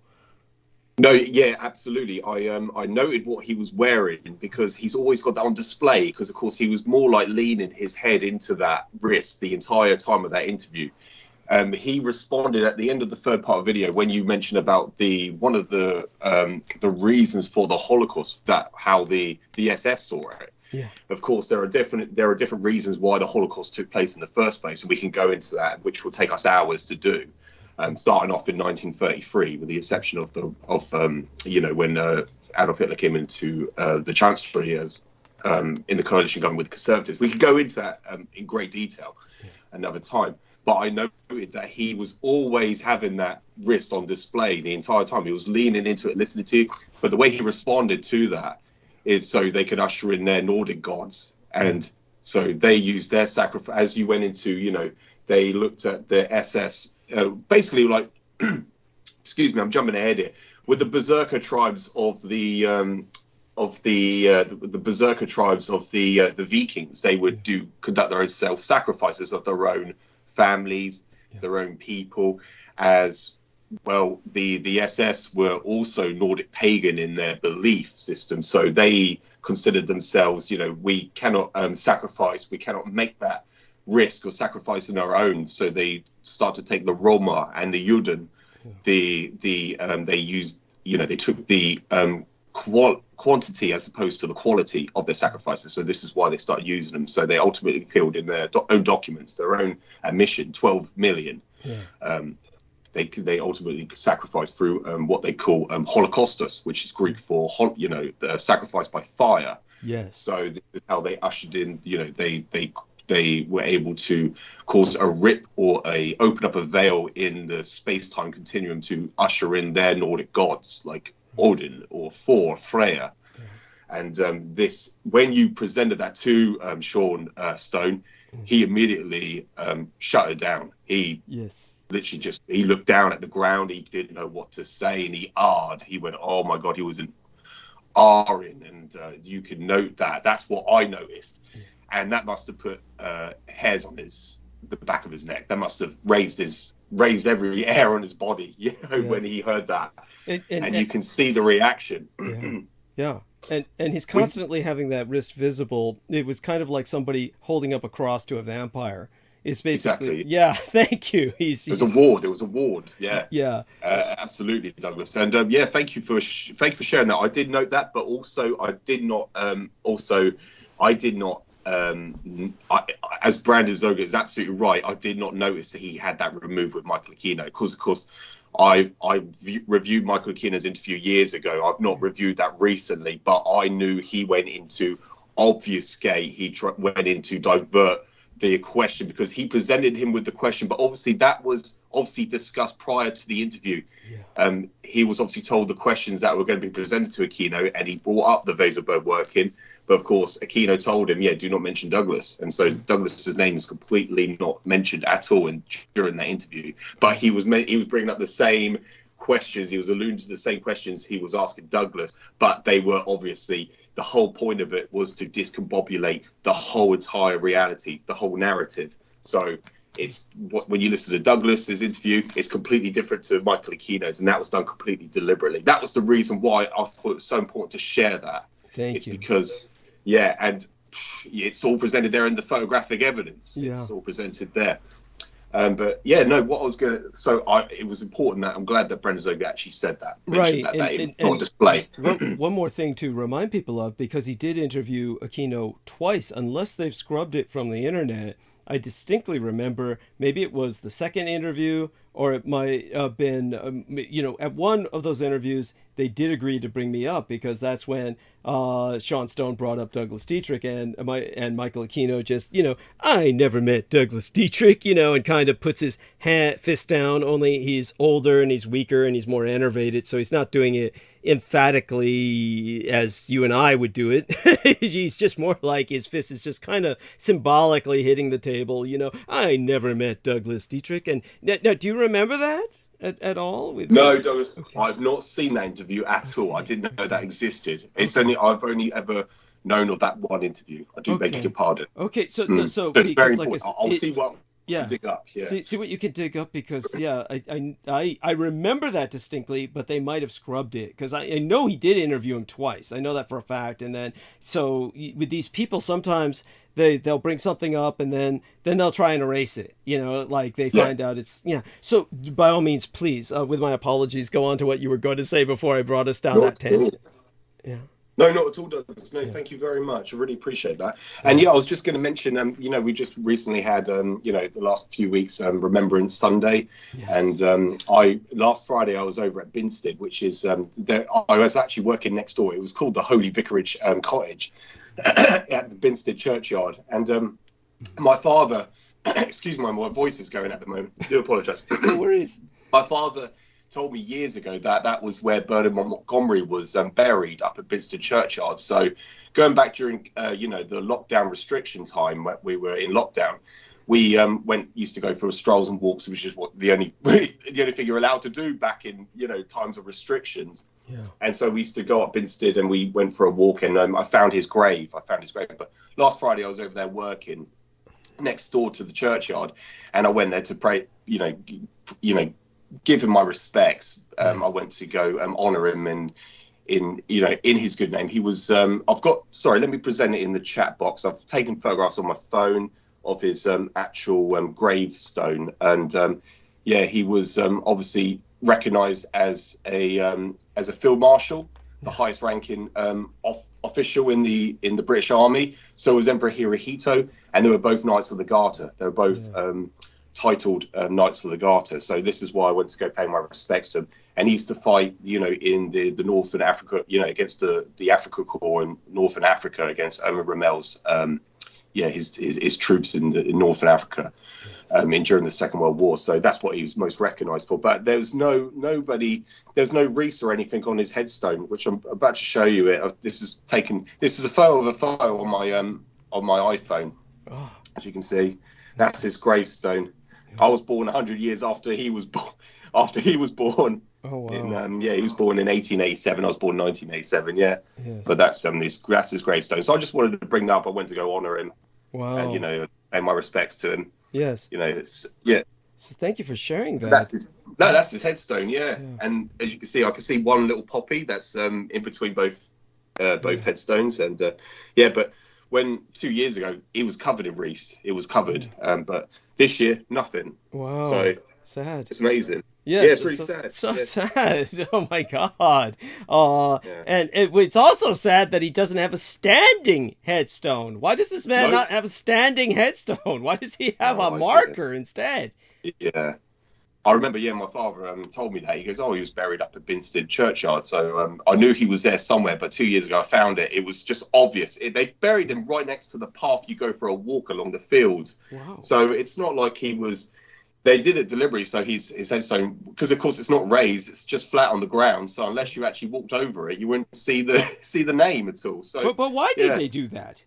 Why? No idea. It's something that's a valid question. Yeah, it's something worth looking up. Right, because the only thing I can think of is and this doesn't make sense for him, but a lot of these guys, they used to have these headstones that were standing as a natural thing, and then these unions of these care providers for the graves, the caretakers for grave sites, basically became real fucking assholes, and they just basically said, when we can't sit on our, basically the lawnmowers that they sit on top of, we can't run these over those headstones, so we want everybody to get these markers that are flat on the ground so we can just run, roll the fucking lawnmower right over them and not have to get off and, clip each individual site.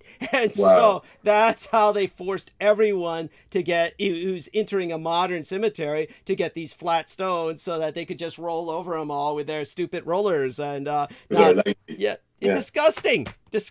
Yeah.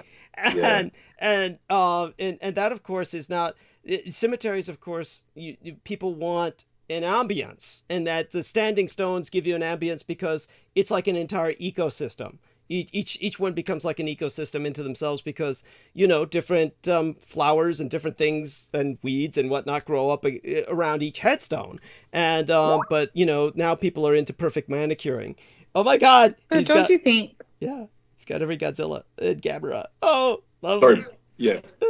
I'm sorry. Yeah, Brooke? Oh, yeah, Brooke, what were you going to say before we go on? Yeah, thank you. Something about don't you think what, honey?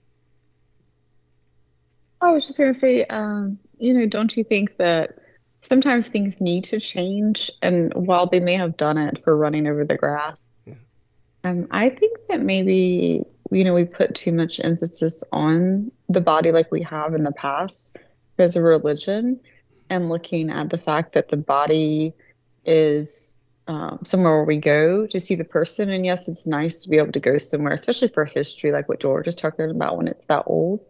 But I think really we need to start looking at the fact that, it's just, we're souls, we're not bodies. It's, it is ashes to ashes, dust to dust, and that person's not there. So whether they're cremated or, I think Brooke told them to leave her in the middle of the woods and with a sheet over her. So at least she could go back to the animals and they could eat her. Yes. One of her serial killer boyfriends almost actually did that to her, if I recall. Yes. While she was alive and unconscious, no less. In the burlap bag. Yes. I don't think that happened. I think you're making that up. I think she would have told me. She has had some close calls, but no, her instructions, I think she'll do that. But regardless, I just think that we put so much emphasis on graveyards that They're great for history. The old ones I love to look at. Yeah. Yes. But I do think we need to also look at the fact that going forward, when we're sitting here saying, well, they're running over the grass, they shouldn't be doing that. I mean, maybe we should really look at we've gotten to a point where should we not be looking at evolution here and what we look at as far as definitely the body and the soul. I appreciate what you're saying, because definitely there's a movement out for basically a kind of return to nature burial where they basically do take people out in organic body bags, basically organic body bags, where the body will be placed near a tree to feed it. I didn't even know that was a thing. It's a thing, honey. That's a thing. Yeah. That's a thing. It's a whole natural burial movement where there are people who are asking to be turned into mulch. Brooke just requested that recently to her daughter, and she's promised to do it. But I didn't even know. I've never heard of it. I just said, tell her to be careful of what she wishes for. I mean, her daughter's kind of unpredictable. Might get angry at her and do it, after. Yeah, still alive. Yeah. I was still alive. He just shot me with some morphine. Yeah, and just takes her out, weighs her down with some stones. How about a burial? Takes me out with the grizzlies. How about we take her out now to run back to the grizzly section? Oh my God, George, hold your thought there for a second, because that reminds me of that poor son of a bitch. What the fuck was his name? He was this guy who said he loved grizzlies, he loved the bears, and he was living out there with the bears, and they ate him, didn't they? Yeah, he convinced his girlfriend. This was the horrible part. He convinced his girlfriend to stay out there with him, and so did any of you remember this? And then and the point was, it was all caught on tape, on audio tape. So the audio tape. Yes, I do remember that vaguely. Yes, I do. Yeah. Okay. Then okay, and then of course. Yeah, you know what, Doug? Yeah. I remember you talking about this, and I remember if it's not the guy from Wheaton College, or it's the guy from the VA. One of those guys. I always confuse them. Keith Call, who was Keith Call talked about this guy. I believe it's a grizzly man, if I'm not mistaken. That's what they called him. It's happened in 2003, if I'm not mistaken. And pretty much, grizzly bear ate him, and that horrible attack happened. I guess it got recorded, and one of the things he talked about was just the recording was so hideous that screamy. They pretty much told the widow to destroy it. I mean, why would you want to keep something like that? This guy's being eaten alive. And it's interesting enough, because those grizzlies, I guess I remember watching this on YouTube, where they went back to see the encampment, and that same grizzly was still in the encampment, I guess, guarding it. Yeah. So I just watched one actually last night randomly on YouTube, and it wasn't the same one. A guy was up in the so there's two places the grizzlies are prominent. What are the two mountain ranges out there in the Midwest? The northern one is the one where the grizzlies are usually hungrier. The southern range, and I forget what they're called. You should know, Douglas, because you're out that way, or maybe Sammy. I make sure to avoid such places, even in my mind, honey. Yeah. Well, so the northern ones are usually the southern ones are more well fed because of the rivers and the fish, but the northern ones do not have. And I don't think I got that backwards. The northern ones, they don't have that abundance. So when they're going into hibernation, preparing for hibernation, they are always looking for food resources. And there was a man out walking, kind of exploring, and he came across, when he walked up, he saw a little bit of blood, and then he saw a camera pod. But the camera pod had been knocked over, and as then he walked more, he saw more blood. So he was an expert hiker in that area. So he followed the blood, trail. By the way, thought check here. Would any of you do that? Hey, look, there's some blood. The camera's knocked over. Let's follow that trail. Well, I wouldn't. Well, I wouldn't, especially after what he did, because there's a whole video on it, and they showed the actual pictures, not the actually he wasn't recording, but the pictures when they all went back. So he then sees the scrapes and these bears. It's not just their teeth and they're thousands of pounds, and that they're just hungry. They had these claws that are just unbelievably huge. And there were claw marks in the gravel. And that's when he knew for sure it had been a bear. But he still then went into the woods because that's the way the blood went. He followed it into the woods. And he eventually came upon the body. But the man, he said his skin, he'd been ripped off, kind of like that lady you described from the dog. Like they actually showed a picture of a hand. I don't know how that was a hand. But he had flesh ripped off of him, the man said, but he knew that he was still alive. He had a chance to still be alive. So he wanted to cover him and go get help because it was cold, I guess, go cover him and tried to get him help.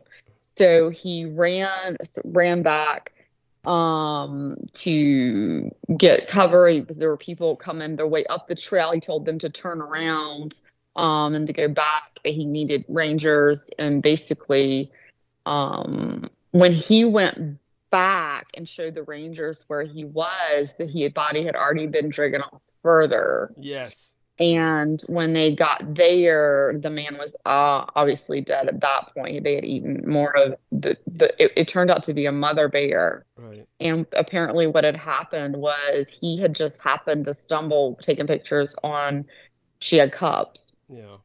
And she got defensive. The only thing that upsets me about this whole thing is the man lost his life, which was horrible. But then they kill the bears. Each time they kill the bears. But then they did this whole rescue operation to get his body. Yeah. They get an aircraft in the air like 2 days later, find it because they want to scare off because other bears come around too, and they kind of guard like the area. That's like what Sammy was saying, like they'll guard wherever the meat is because like I said, they're getting ready for hibernation. She's got cubs, so they're guarding that. And so every time they had 5 rangers on foot and 1 ranger in the air on a helicopter. And when they would get close, but then the bears would kind of come back in. So the helicopter would try to scare them away. And like 5 or 6 times, it was like the helicopter couldn't, like they would go away a little and come right back. But finally they were able to get them far enough away. They were able to get his body. So they get his body. And then what do they do after they get his body? He's dead. They go back in and they find the mother and the cubs, and they kill the mother and the cubs. Yeah, it's disgusting. Yeah, I know. Because they're afraid that these animals now have a taste for human flesh. That's the issue. But yeah, I understand. I understand why they do it, but that's like, I mean, I'm a vegetarian and I know what a chili cheeseburger tastes like, and I don't eat it anymore. Like, she's just hungry. Yeah.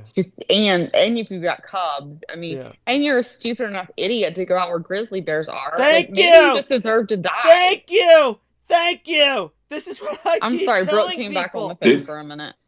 This is what Douglas was saying to Peter Moon. Just last transmission, I just I caught the last bit on YouTube. The last transmission Sunday night, and he was talking about these areas that are uninhabitable by humans, and this is where that large population, large percentage of the United States is not inhabited by humans. And so Douglas, I just want to qualify what Douglas was saying, that there are all these homogenous species out there that humans should not roam because that you would never see them again. It's uninhabitable for a reason. And that's what Douglas was presenting in the last transmission to Peter Moon, that there are these homogenous species like the Sasquatch or the Yeti. They do exist, and the government has realized that and recognized that.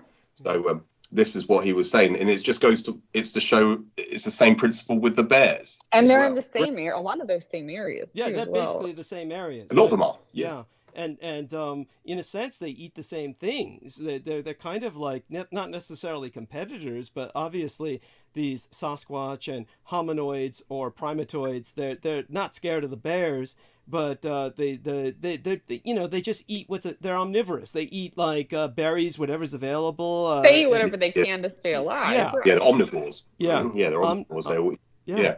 Thank you. I think the Yeti are, like you said, omnivores, but I think they from everything I've studied about them, and you would know, they try to let people know. A lot of them do try to let people know with the way they do trees and branches, as far as stay the fuck away. Yeah, like it's almost like they would rather you just stay away. Yeah, no, definitely. Like there's definitely like whereas the mother bear is not at the brain level to say, give a warning first. It's like she just is going to immediately attack. I think the Yetis. That's true. Try. That's true. That's true. Just a very important story here. So when I was delivering, there was this idiot named Dan Dillman. I always called him Dan Dilbert. I'm sorry, he was a likable enough guy, but I shouldn't be so hard on him. But honestly, this was a guy that he owned the Bell Theater. You shouldn't be so hard on so many people. Yeah. I know a certain lady who shouldn't be so hard on me, but we'll go into that another time.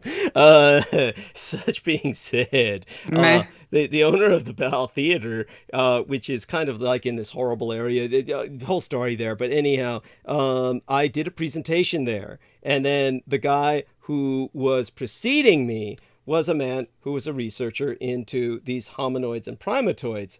And he and his buddies had wound up with their truck out in the middle of bumfuck nowhere, where there had been loggers near an entrance to a mine, left it up there because guess what? They got it so far out in the boondocks that they really couldn't extricate the truck. It was something happened with something where they just, maybe the roads got blocked or something with trees or something, and they just said, we'll just have to come back later to get the truck, but we'll have to leave it up here for now. And so, these weren't the guys who were in the best of shape. One of them was kind of overweight, but anyhow, they left everything in the truck, including food.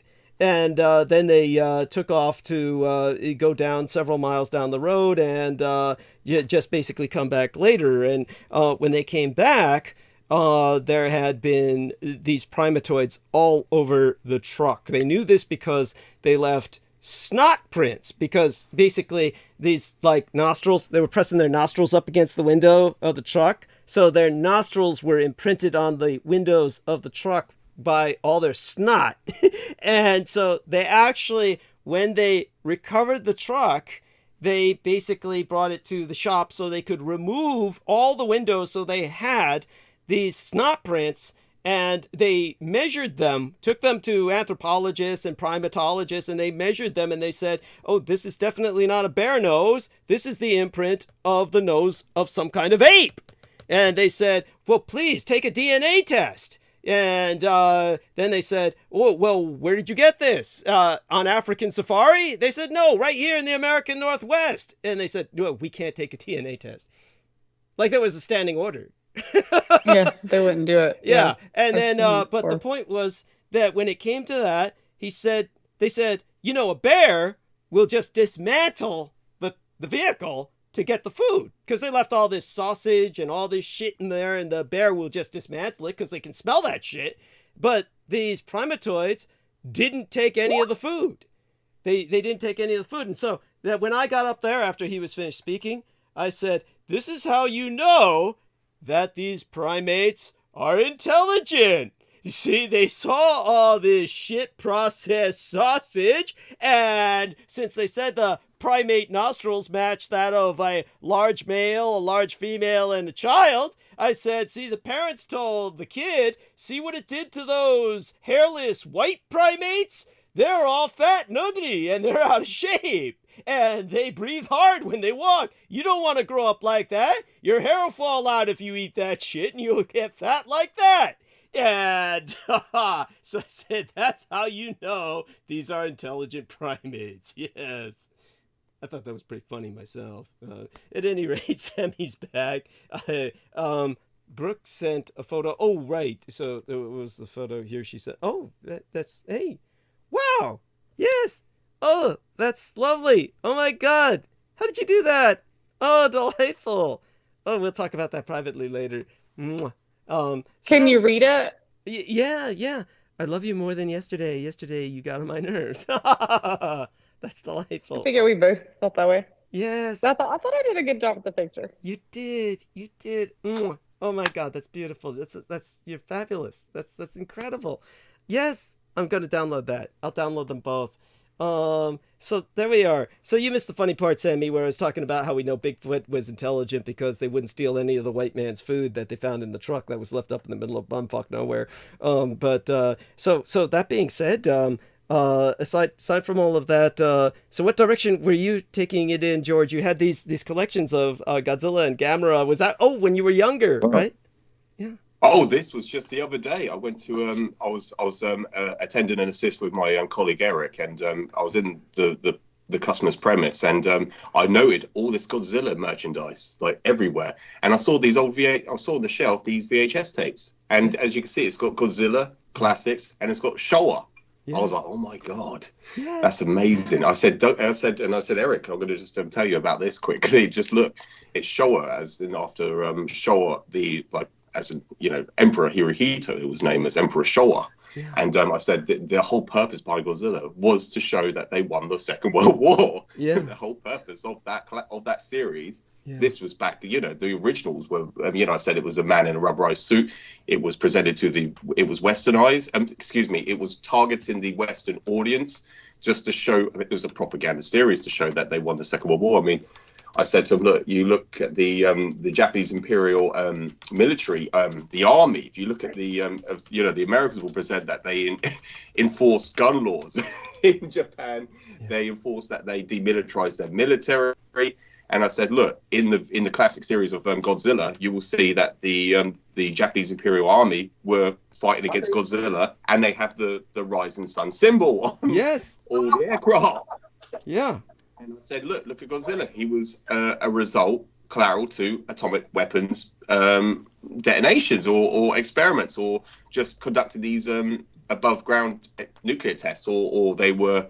Or I can't remember in the classic series if it was underground nuclear tests. Or I think it was just at sea. It was just at sea. It was just at the sea. Yeah, thank you. Yeah, because the American version of it, they show it underground, and it's just they change it up, don't they? They just, and he goes, yeah, I much prefer the Japanese classics. And I said, I grew up watching them. My dad used to record them on VHS tape. I used to have the whole entire, the whole collection of them. Oh wow! And it was always shown on Channel 4 in the UK, and I used to love watching Godzilla.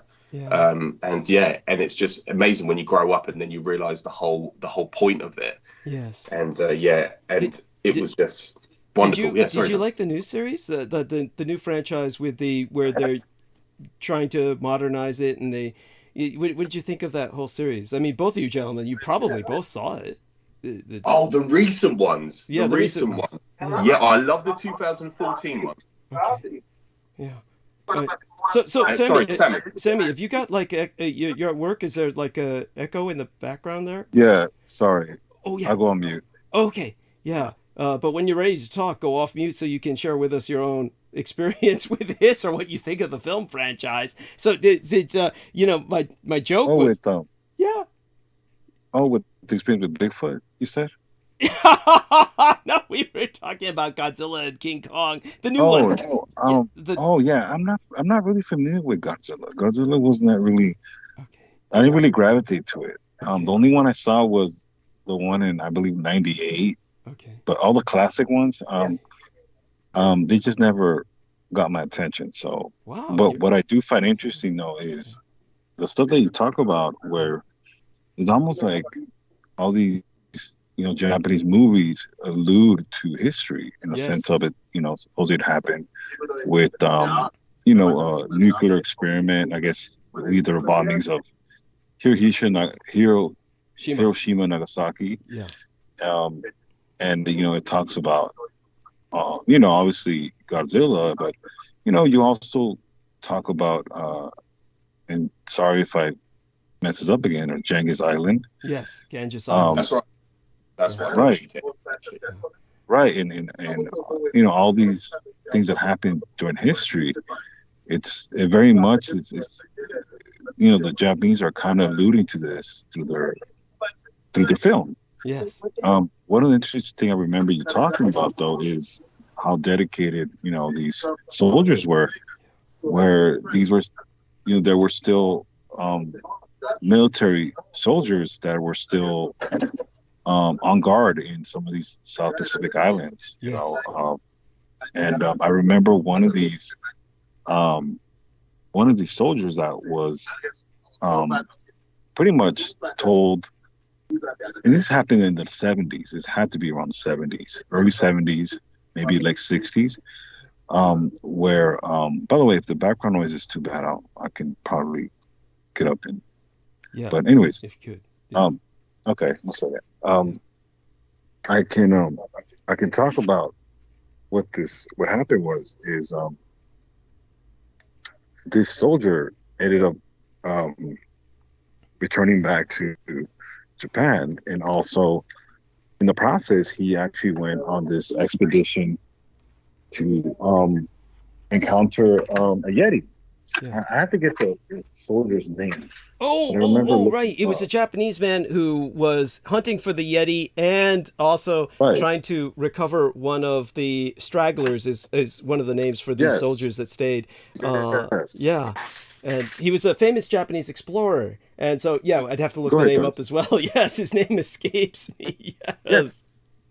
Right. So it's very interesting in the sense that, this is all in history, and this is vetted, and most of the public does not know about this. They're just not aware of this. But it also goes to show that when it comes to different nations like Japan, they live in their world and we live in ours. Exactly, and it's almost like they know, and it's mostly, the states that we think it's all fiction. And what I'm trying to tell you, even with the end of proactive prosecution of hostilities in 1952, most people think they do see it as a Star Wars, A New Hope ending where the Death Star blows up and we all come home and, we're celebrating, and that sailor, grabs that a nurse that he doesn't know and literally gropes her and kisses her. Yes, we basically sexually assaults her. Assaults her, and we think they're living happily ever after. No, this poor nurse got assaulted. Like, what the hell? But it's very much pointing at how America is. This is America. This is pretty much what it is. That's America for us. Or I'm sorry, the States. And it's as stupid as it sounds. It's exactly how we are. We think, we're getting violated as far as former history. We're getting violated as far as all this being taken from us. In a sense, too, it's almost like they're not going to deny it, but they're also not going to acknowledge it. And it's the same thing that Kino kind of used with you with the Stone guy. What's his name? Sean Stone. John Stone. Yeah. I was going to call him by his dad, but anyways, it's the same thing. It's the same thing that they're doing, is that they're not going to acknowledge it, but they're not going to deny it either. I think what happened is, in my opinion, Don, what you did as far as your impact, even this last couple of years, I mean, since I've been listening to you, it wears. When you have an adversary who is very much not just a worthy adversary, but a much more determined and greater adversary, more powerful. Yeah. And exactly. And you interject with culture. It wears on you, because unfortunately you were his backup plan. You were his protege. You were his heir apparent. So when he taught you what he taught you, it was pretty much exhausting, because I'm not going to find another person. Because, like I said, it's one of those things where your situation is not like anybody else's. We're not here getting William Hung and making him the next Dietrich or Jack. By the way, Jack Ma from Alibaba and William Hung are the same person. I'm convinced. But it is what it is. I mean, if you were to look them side by side, it's like they have to be related. And what I'm trying to tell you is back to about the Japanese. When someone knows and they have knowledge of self, they can pretty much the lies that the person can tell you. It's almost like me, you denying that. Oh, well, you can say, well, you guys never bought me the mic. And when it's true, you don't have to defend it. You don't have to defend anything. It's just what it is. I'm not saying that you'll do that, but what I'm trying to tell you is I'm trying to make the example of what I kind of see how the Japanese, in a sense, don't care. Yeah. When you know the truth, and the proof is in their lifestyle, their way of living. I mean, look at their country, for God's sakes. Yeah. Their innovations. I mean, the only one really comparable really is Taiwan, and you can almost just group them together. Yes. It's light years. They're ahead of us. They're almost there. I'll put it this way, okay? And this is just coming from a regular American or United States, that they're pretty much a mystery in a sense, because even as much as World War II ended almost, going on almost 70 years already, 80 years really. Yeah. A lot of it has been forgotten, and it's not because I think the Japanese don't forget. It's mostly when you're reveling in the spoils of victory, something like that is just what it is. It's done. It's done with. It's buried. Yeah. There's no more issues involved with it. Unlike the United States, we have issues still. Yes. To this day, even with our Constitution. The biggest parallel is the American Civil War, where regardless of the nuances, basically overwhelmingly the North steamrollered after just all of these losses. They steamrollered the South, and then basically militarily overwhelmed the South. Now the South ultimately won the peace because of the racism that basically became established as the American cultural normative. But in terms of the North, when the North won that war, you don't see any Northerners dwell on the American Civil War. That's basically a Southern obsession. And so the Southern obsession, this is what happens when you suffer this kind of, same with the Vietnam War. To the Vietnamese, they were really just moving forward from that war, but the Americans dwell on this as this psychological hangover. And so, the same way with, if you go to Japan and Taiwan, it's like the war is exactly like Sam says, when you're the victor, it's just like something that you place behind you. It's something that's behind you. Right. And whereas the loser, they're obsessed with it. And then they constantly reanalyze, what could I have done? And this is what the Americans do with World War II. So it's obvious that's not something a normal victor does. A normal victor doesn't it's almost like you're squalling in your misery, but that's part of defeat. That's the ultimate defeat, in a sense of leaving your opponent with their thoughts. Yes. And their thoughts are pretty much that, is defeat and torture. Yeah, it's endless torture. The British are the same, because as George Knight can attest, it was like after World War II, the German economy recovered comparatively like that, just whereas the British were going through this austerity forever. It never ended. It never ended, right? I mean, George. Exactly, yeah. This austerity period, which never resulted in a conclusion. It just manifested and just became perpetual. Just continued. Yeah. Oh my God. And oh God. The siege mentality that they were always throughout the European Union phase, they're just saying, we're going to lose our culture, the Europeans will absorb us. I mean, this isn't the thoughts of a victor. That's the thoughts of somebody defeated. And go on. There's no national holiday for VE Day. There's no national holiday. It's not a national. We don't celebrate VE Day in the UK. It's only been celebrated 3 times in history. People can look that up. I tell people, you have an Armistice Day, which is recognized on the 11th of November. So you have this Armistice Day, which is recognized, which is not the end of proactive prosecution of hostilities. It's essentially another term for capitulation. It's a ceasefire. And that was because of the American Army Navy flu. Yeah. But when I tell people there is no national holiday recognized in the UK, we do not celebrate VE Day in the UK. Only these people that dress up in these Yeah.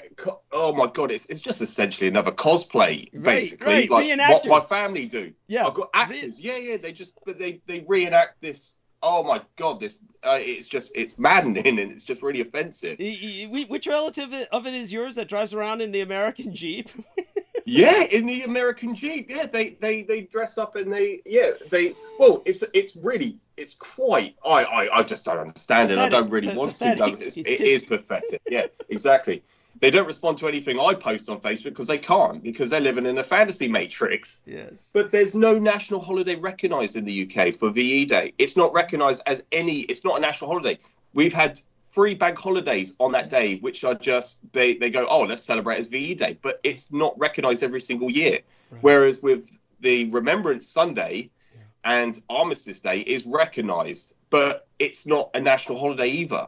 And so it's just that people living in a fantasy matrix. If it was, then you'd like Showa Day in Japan, you would have a national holiday, which means it will be recognised as a bank holiday every single year, but it's not.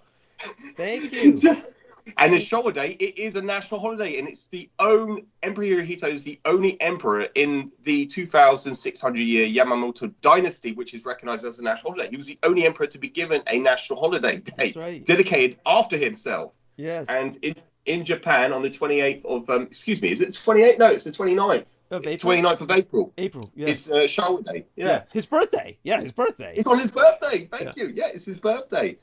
Yeah, because it's just people do live in a different world. They just don't recognize that. They just don't realize it. And by the way, the man who we were thinking of earlier was Norio Suzuki, was the Japanese explorer who was searching for the Yeti and found it. And then they certainly took all the footprint plaster casts, and they brought the photographs of the footprints, because the Yeti that they spotted, of course, basically ran away. And, by that time they got the cameras out, the Yeti was gone, so they were able to photograph all of the footprints. But they definitely encountered the Yeti, and of course, Hiro Onoda, that was the Japanese straggler, who he then tracked down and lured out of war, lured out of active combat, and basically said, you can come home now. We've won the war.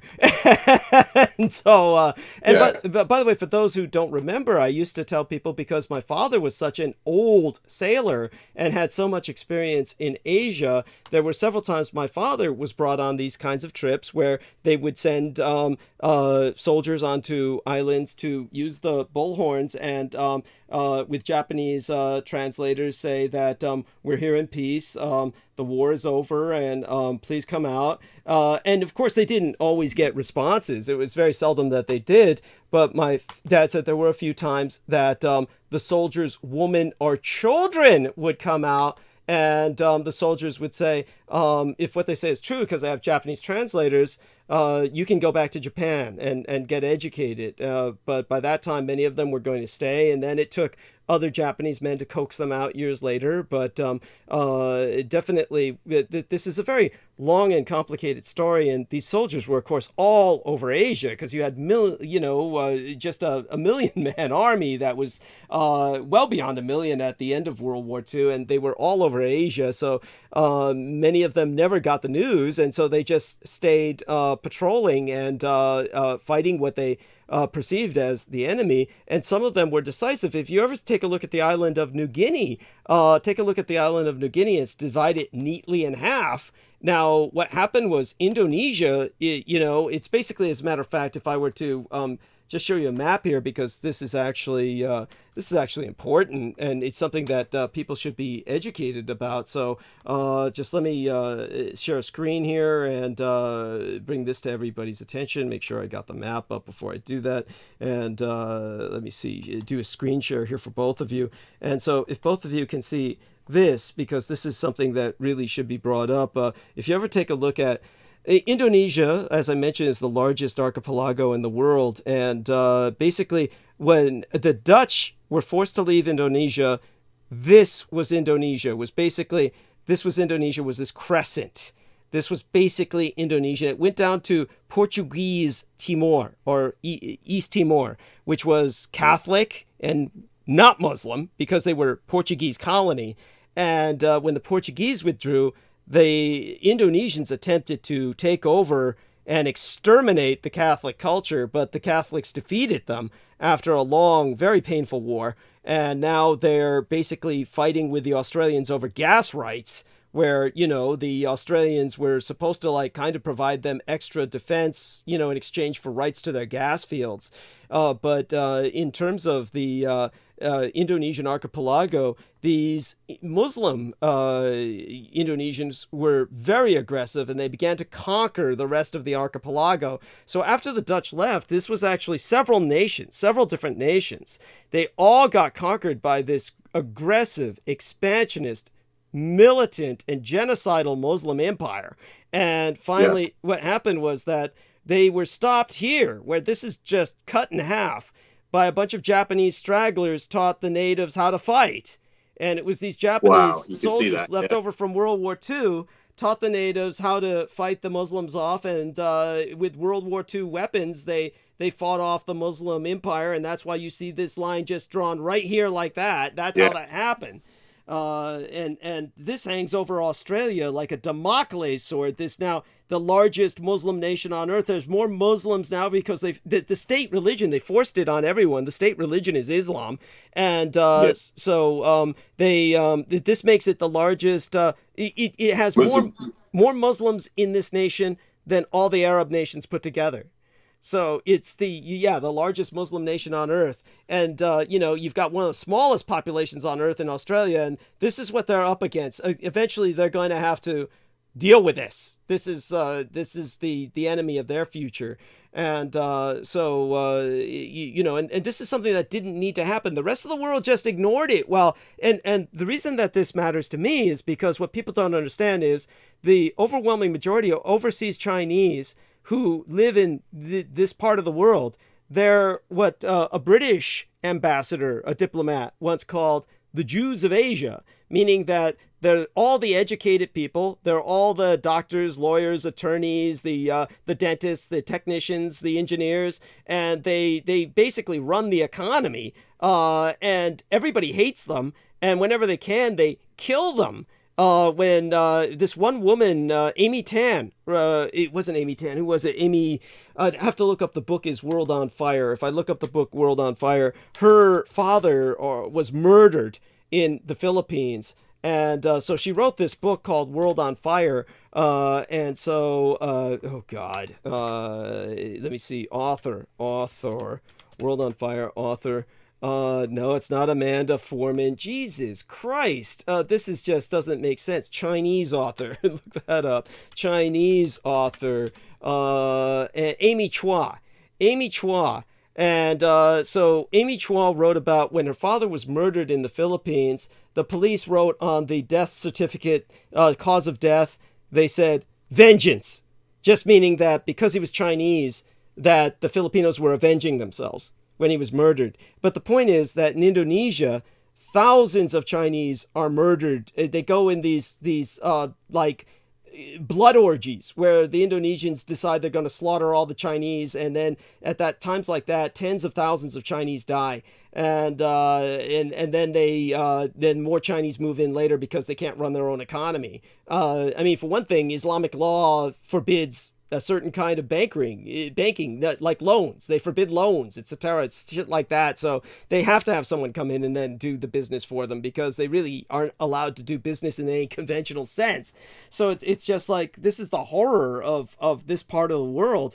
But if you ever see some of these documentaries on the Indonesian genocide of Chinese people, I mean, it gets to the point where they were so enamored of their bloodlust, they started drinking their blood.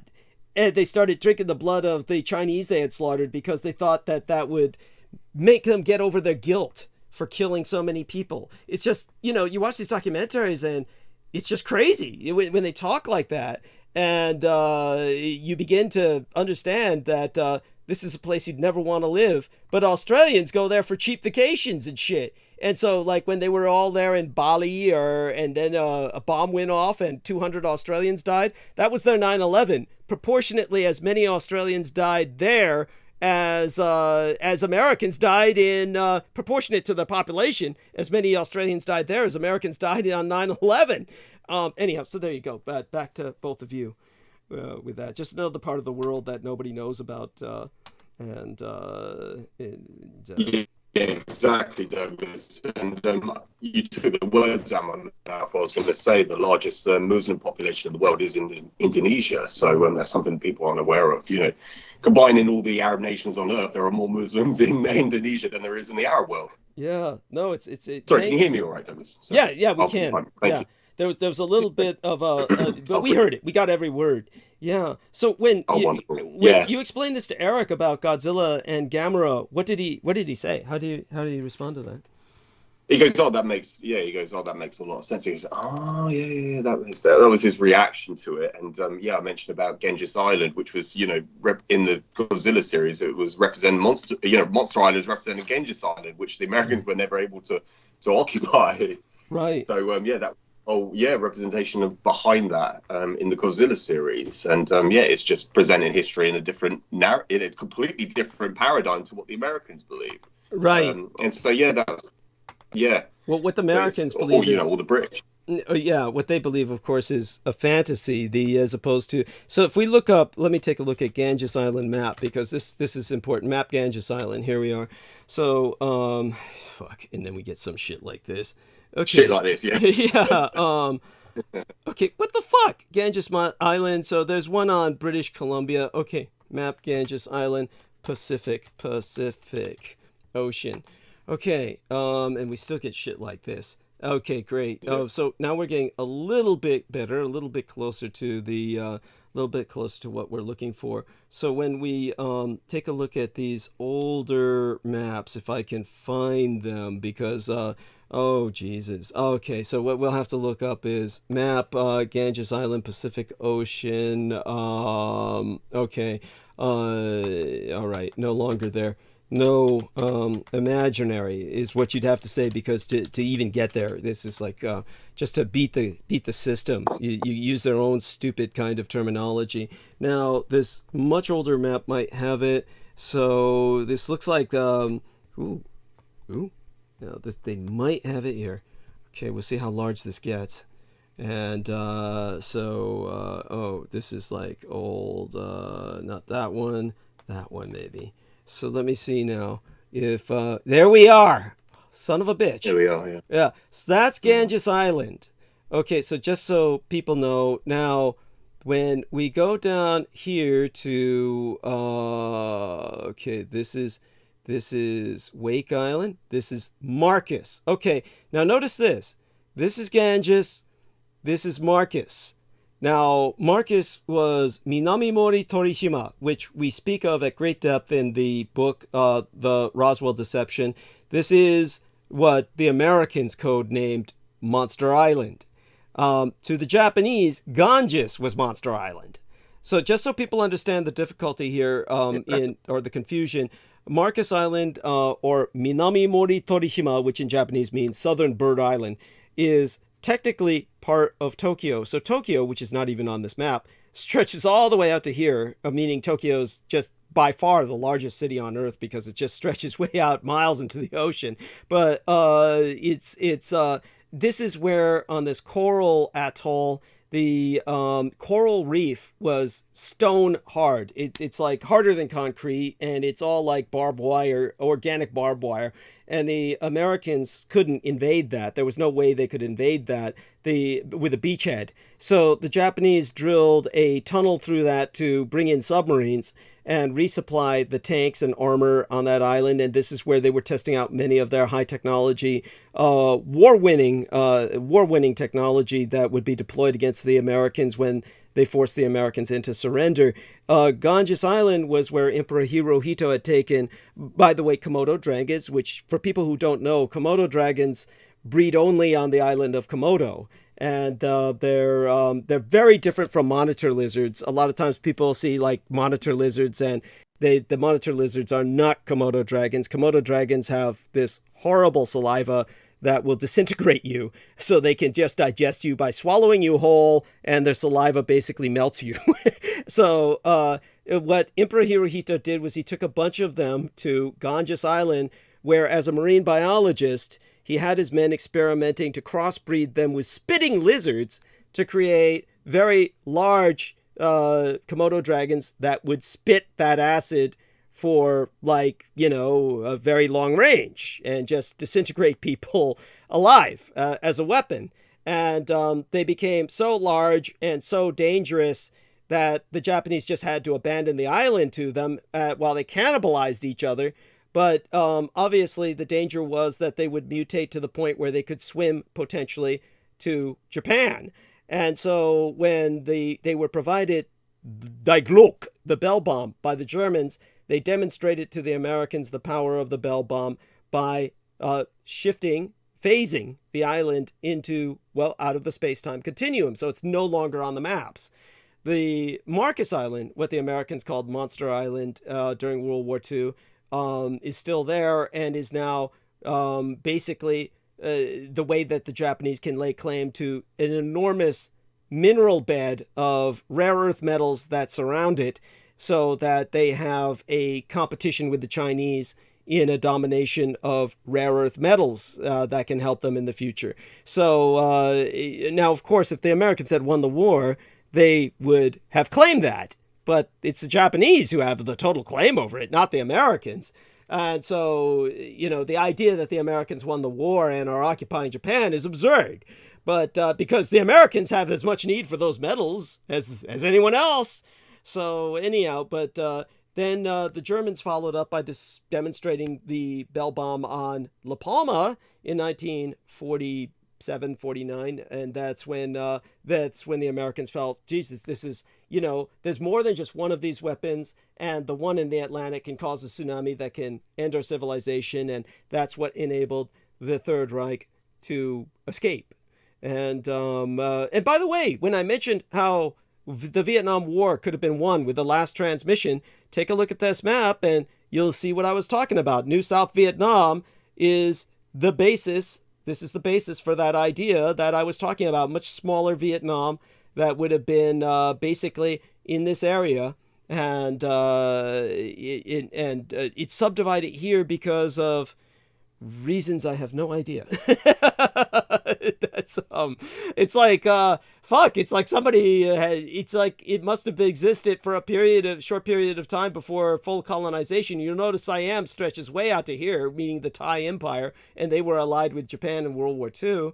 Annam, you know, these are the early days when the French were just beginning to colonize. Everybody was just beginning to colonize, so nobody had really, you know, conquered these ancient kingdoms yet. So it was like, there you go with that. That puts that into some perspective.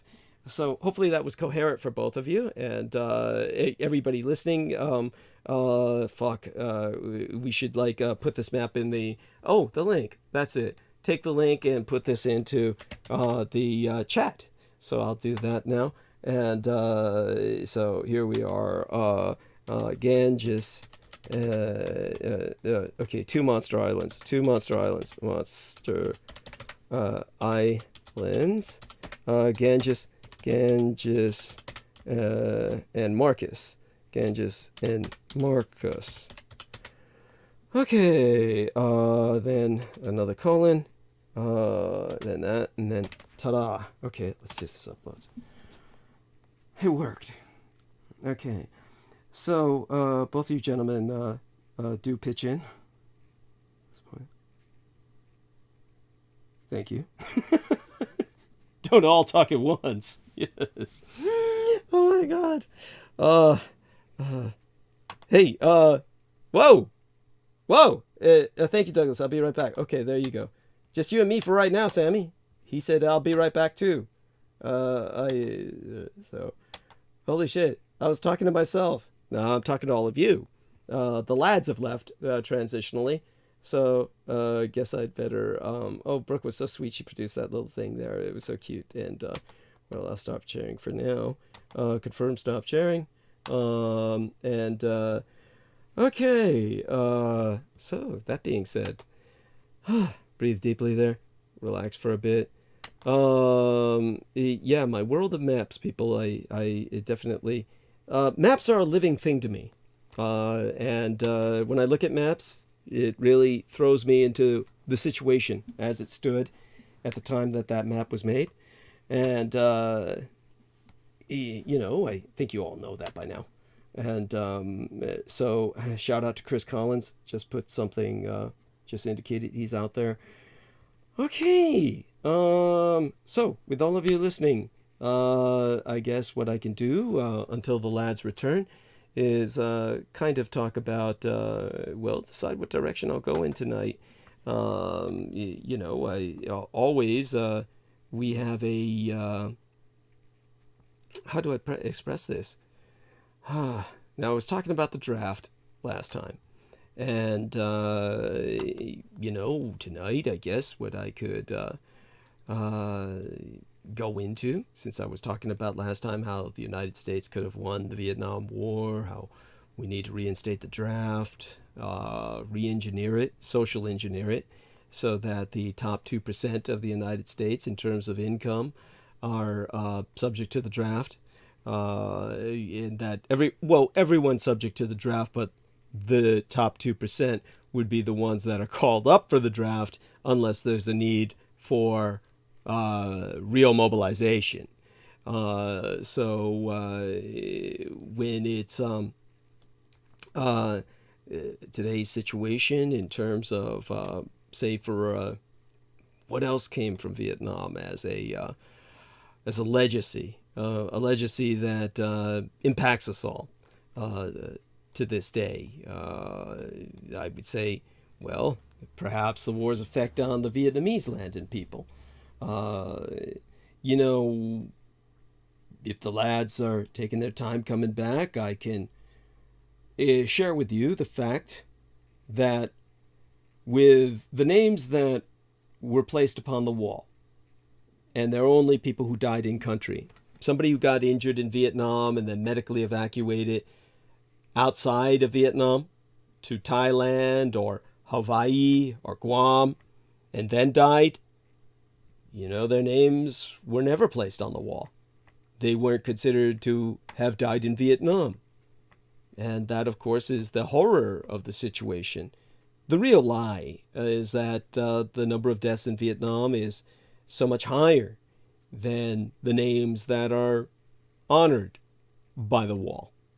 And again, I consider it an honor because it's my half-sister who designed the wall, Maya Yin Ling. Maya Ying Lin, excuse me. Lin being my last name in Chinese. You know, both these guys are gone right now, but if they, I think they should be able to reestablish the call. Let's take a look at it this way. Sammy Romero started a call. Okay, there we are. So let's see if we can join in there. Start call. Okay, see if that takes us back. Joe Tai, Romero, and others. Start call. Okay. Joe Tai, Romero, and others. Oh, I know what to do. Then we go back to Sammy, and then we start the call there. Okay. There we are. So. Oh, hey, I'm sorry. I didn't mess up the transmission, did I? No. I mean, look, if the call ends, the stream continues. Okay. That's it's because I had to take care of something, unfortunately. Oh no, what, you're at work? Oh my God, yeah. Right. And so what I'll do is I'll just add another. By the way, did anyone notice? We should ask this when if George rejoins us. Did anyone notice that Noreen Halpan checked in for just a brief moment and then? I did. I saw her. Yes. I saw her. I mean, hey, whatever. Yeah. Oh, that was interesting. And it was kind of like she checked in and then they checked out, you know, and, you know, well, hey, out there, shout out to Noreen Halpand. Hi, Noreen. Yeah. Hope everything's well. Yeah. Oh, I'm sure things are fine with her. I hope, you know, it's how can I say it? For a lot of people, you know, life is hard. I mean, you know, comparatively speaking, you and George are lucky to be employed. Go on. Yeah. Well, there's one thing I need to bandle. I mean, I had to take care of something. Sure. And that's one thing about that you mentioned is daycare.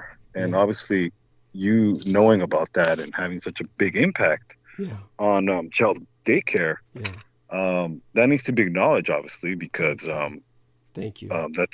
That's very prevalent to everybody in this country.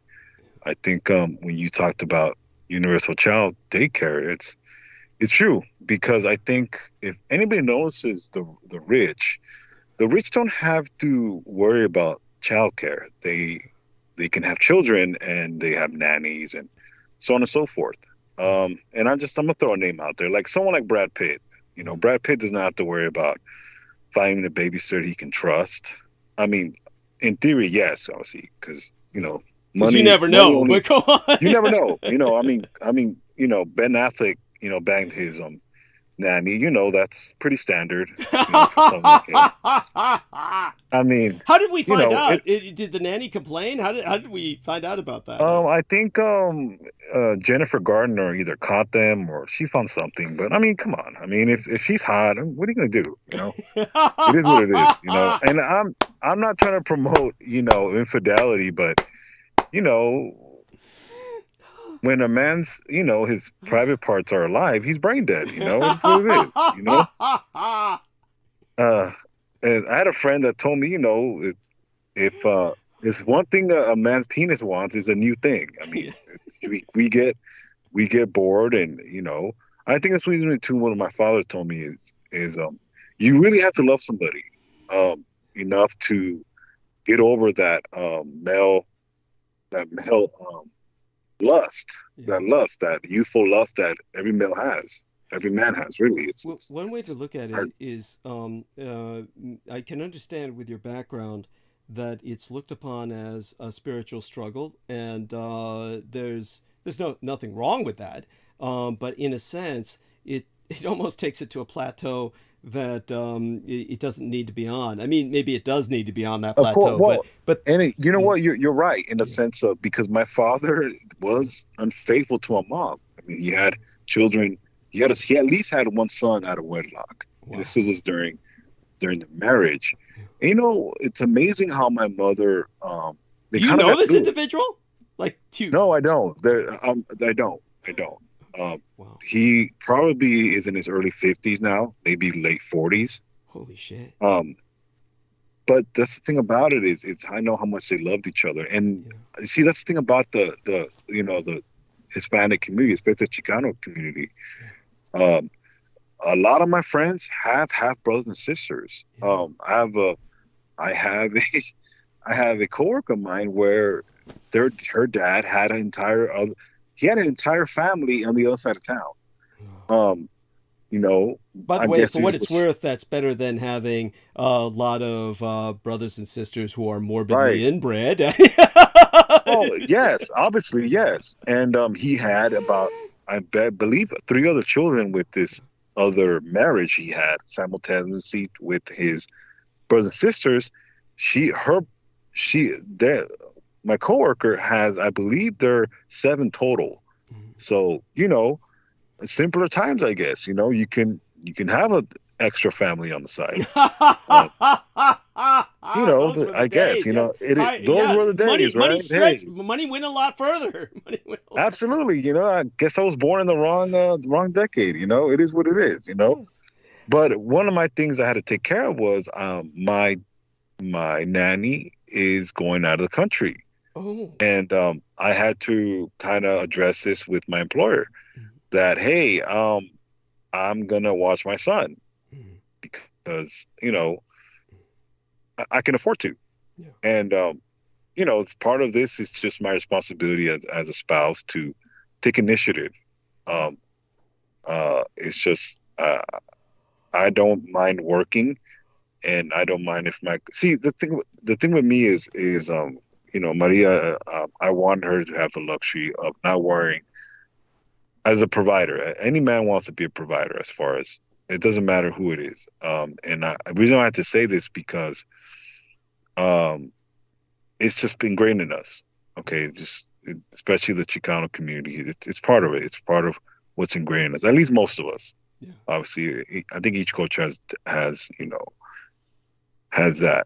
But at the same time, one of the things that I've kind of learned to have to do is, you know, lead beyond pain.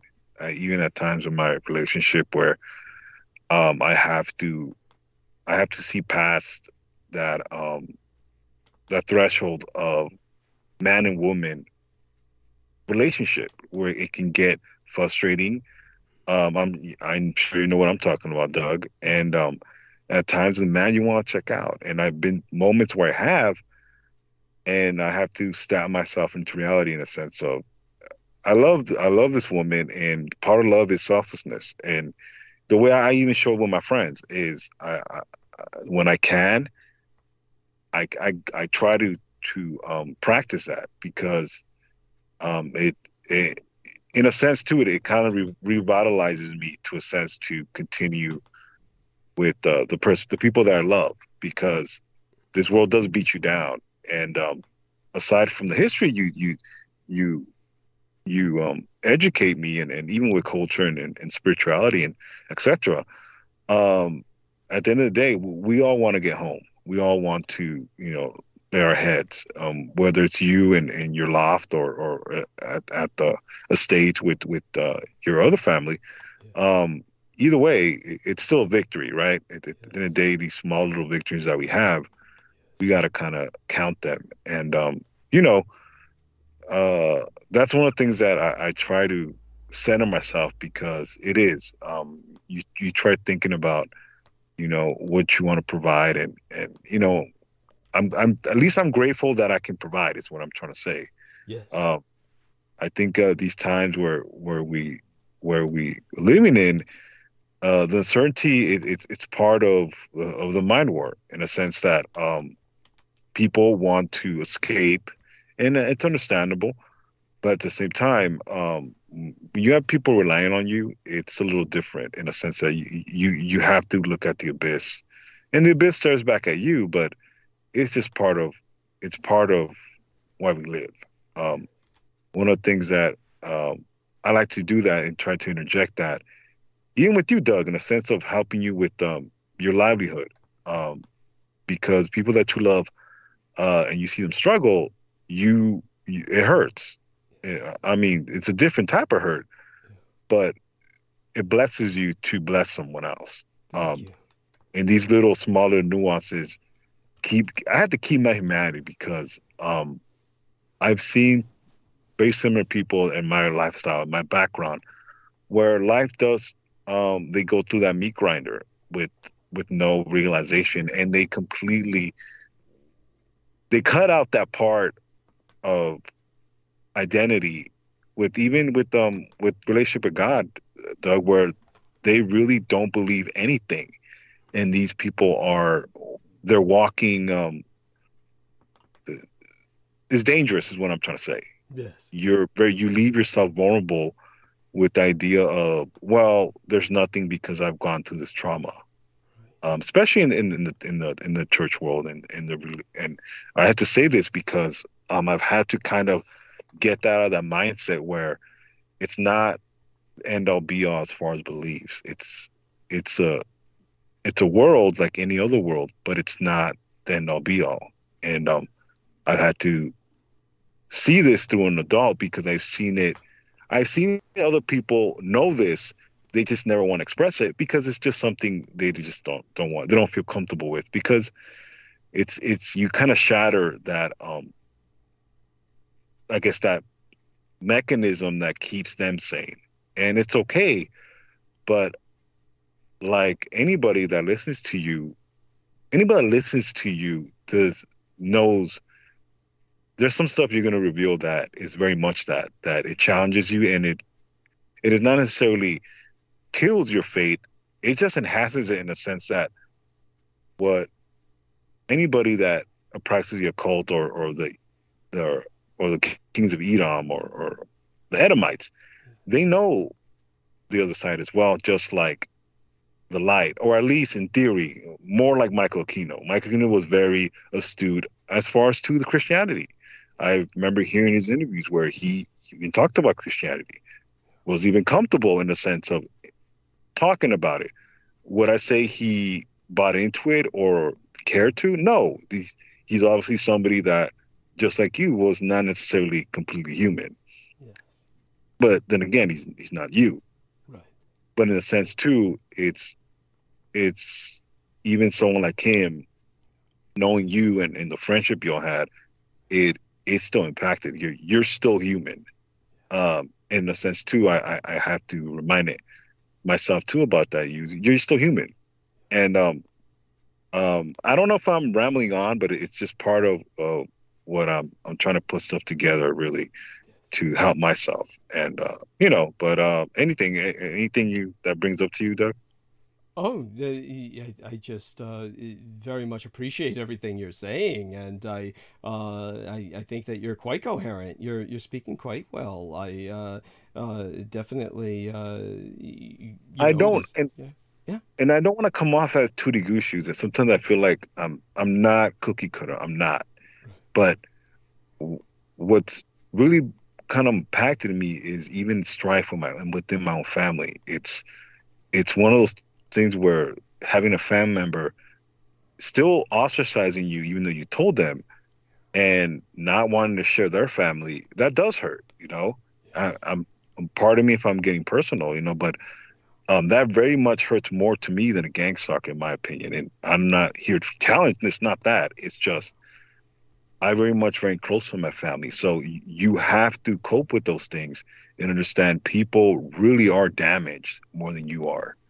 And you have to forgive yourself first before you forgive them, because I think we wear that. At least I do. And it's one of those things where welcome to adult world. Get in line, because you shared this a couple of weeks ago, and this is something you had to kind of center yourself to, because I think the reason why I have to express this to you, because I kind of have to at least put myself there for you to understand that I understand what you're saying. It's just not, hey, sis, let's go grab a cup of coffee. It takes a process. It's a process. Sometimes it's a long life process. One of the things I am grateful how I cope with my parents' death is I got to say goodbye to them. Yes. They were both in a coma, and that gives me comfort, because one of the things I told my father is I'm not going to turn my back on your teachings and what you taught me. I was, I barely turned 18, but I had to tell this to him, and I remember him crying, weeping, and the death of my father was a complete 180 in my life. After that, I didn't feel like I had any guidance in a sense of that male figure. And I think that's one of the things why I respect you a lot, in the sense that I've learned a lot through you. And it's not that I view you as my daddy. No, it's almost like in a lot of ways, some of the questions you did answer, and unfortunately, even through your pain, in a sense, because I'm obviously I have a son now, and I have to, if God allows me to raise him, that's going to be my it's going to be my reward, is what I'm saying. I think it's very important to me to at least communicate to him, and having that privilege. And so the last transmission you talked about with your father, it's something I very listen intently, because anytime I talk about my father to some of these friends that I have through church that are very much career-driven clergymen, when they hear about my father, they tell me, you're very wealthy, in the sense of having that type of father. And yes, he the Lord took him. It was his time when he did, but that time you did, it very much, you realize how wealthy you are, is what I'm saying. I think people measure wealth with, obviously, monetary. There's nothing wrong with it, but even when you talk about your mother, you're very wealthy, Doug, and I have to tell you that, because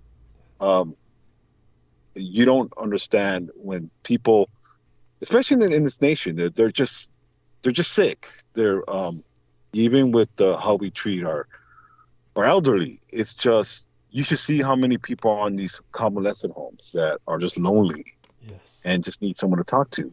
And I don't mean to go there, and it's just But it's so important. Something that it's just something that I have to remind myself that what my father did a lot is he used to go to hospitals. He used to go to convalescent home and just, talk the gospel. He went into prisons and jails and talked to inmates. And it's not necessarily because of that. It's just the burden that he had in his heart, his testimony. And, it's one of those things where it's very much a lot of times when you relate your monologues, your information. And the reason why, to me, it gives you just such a lot of validation, it validates you so much because it's cost you. Thank you. It's cost you a lot. Yes. And I see that the correlation between you and my father that way, where it cost my father too. It cost some relationships with my siblings. They did not understand why you were so committed to these strangers, but it's a calling. It's not necessarily because you want to. It's just natural. So I'm reaping the benefits of that. I really do, as far as the sacrifice. No, I'm not rich, but I'm wealthy and in the knowledge that the Lord left me. And that's one of the reasons why,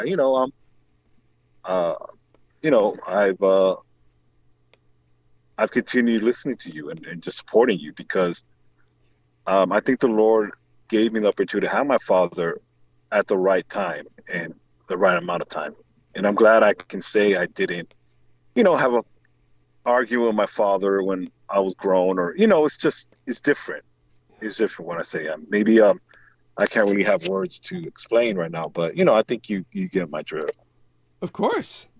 Yes. Yeah. Yes, definitely. I think that you're courageous for sharing that. And it's so important for people to hear that because so many of us suffer very similar situations. I mean, and people just don't know how to deal with this, how to deal with their own, our own emotions.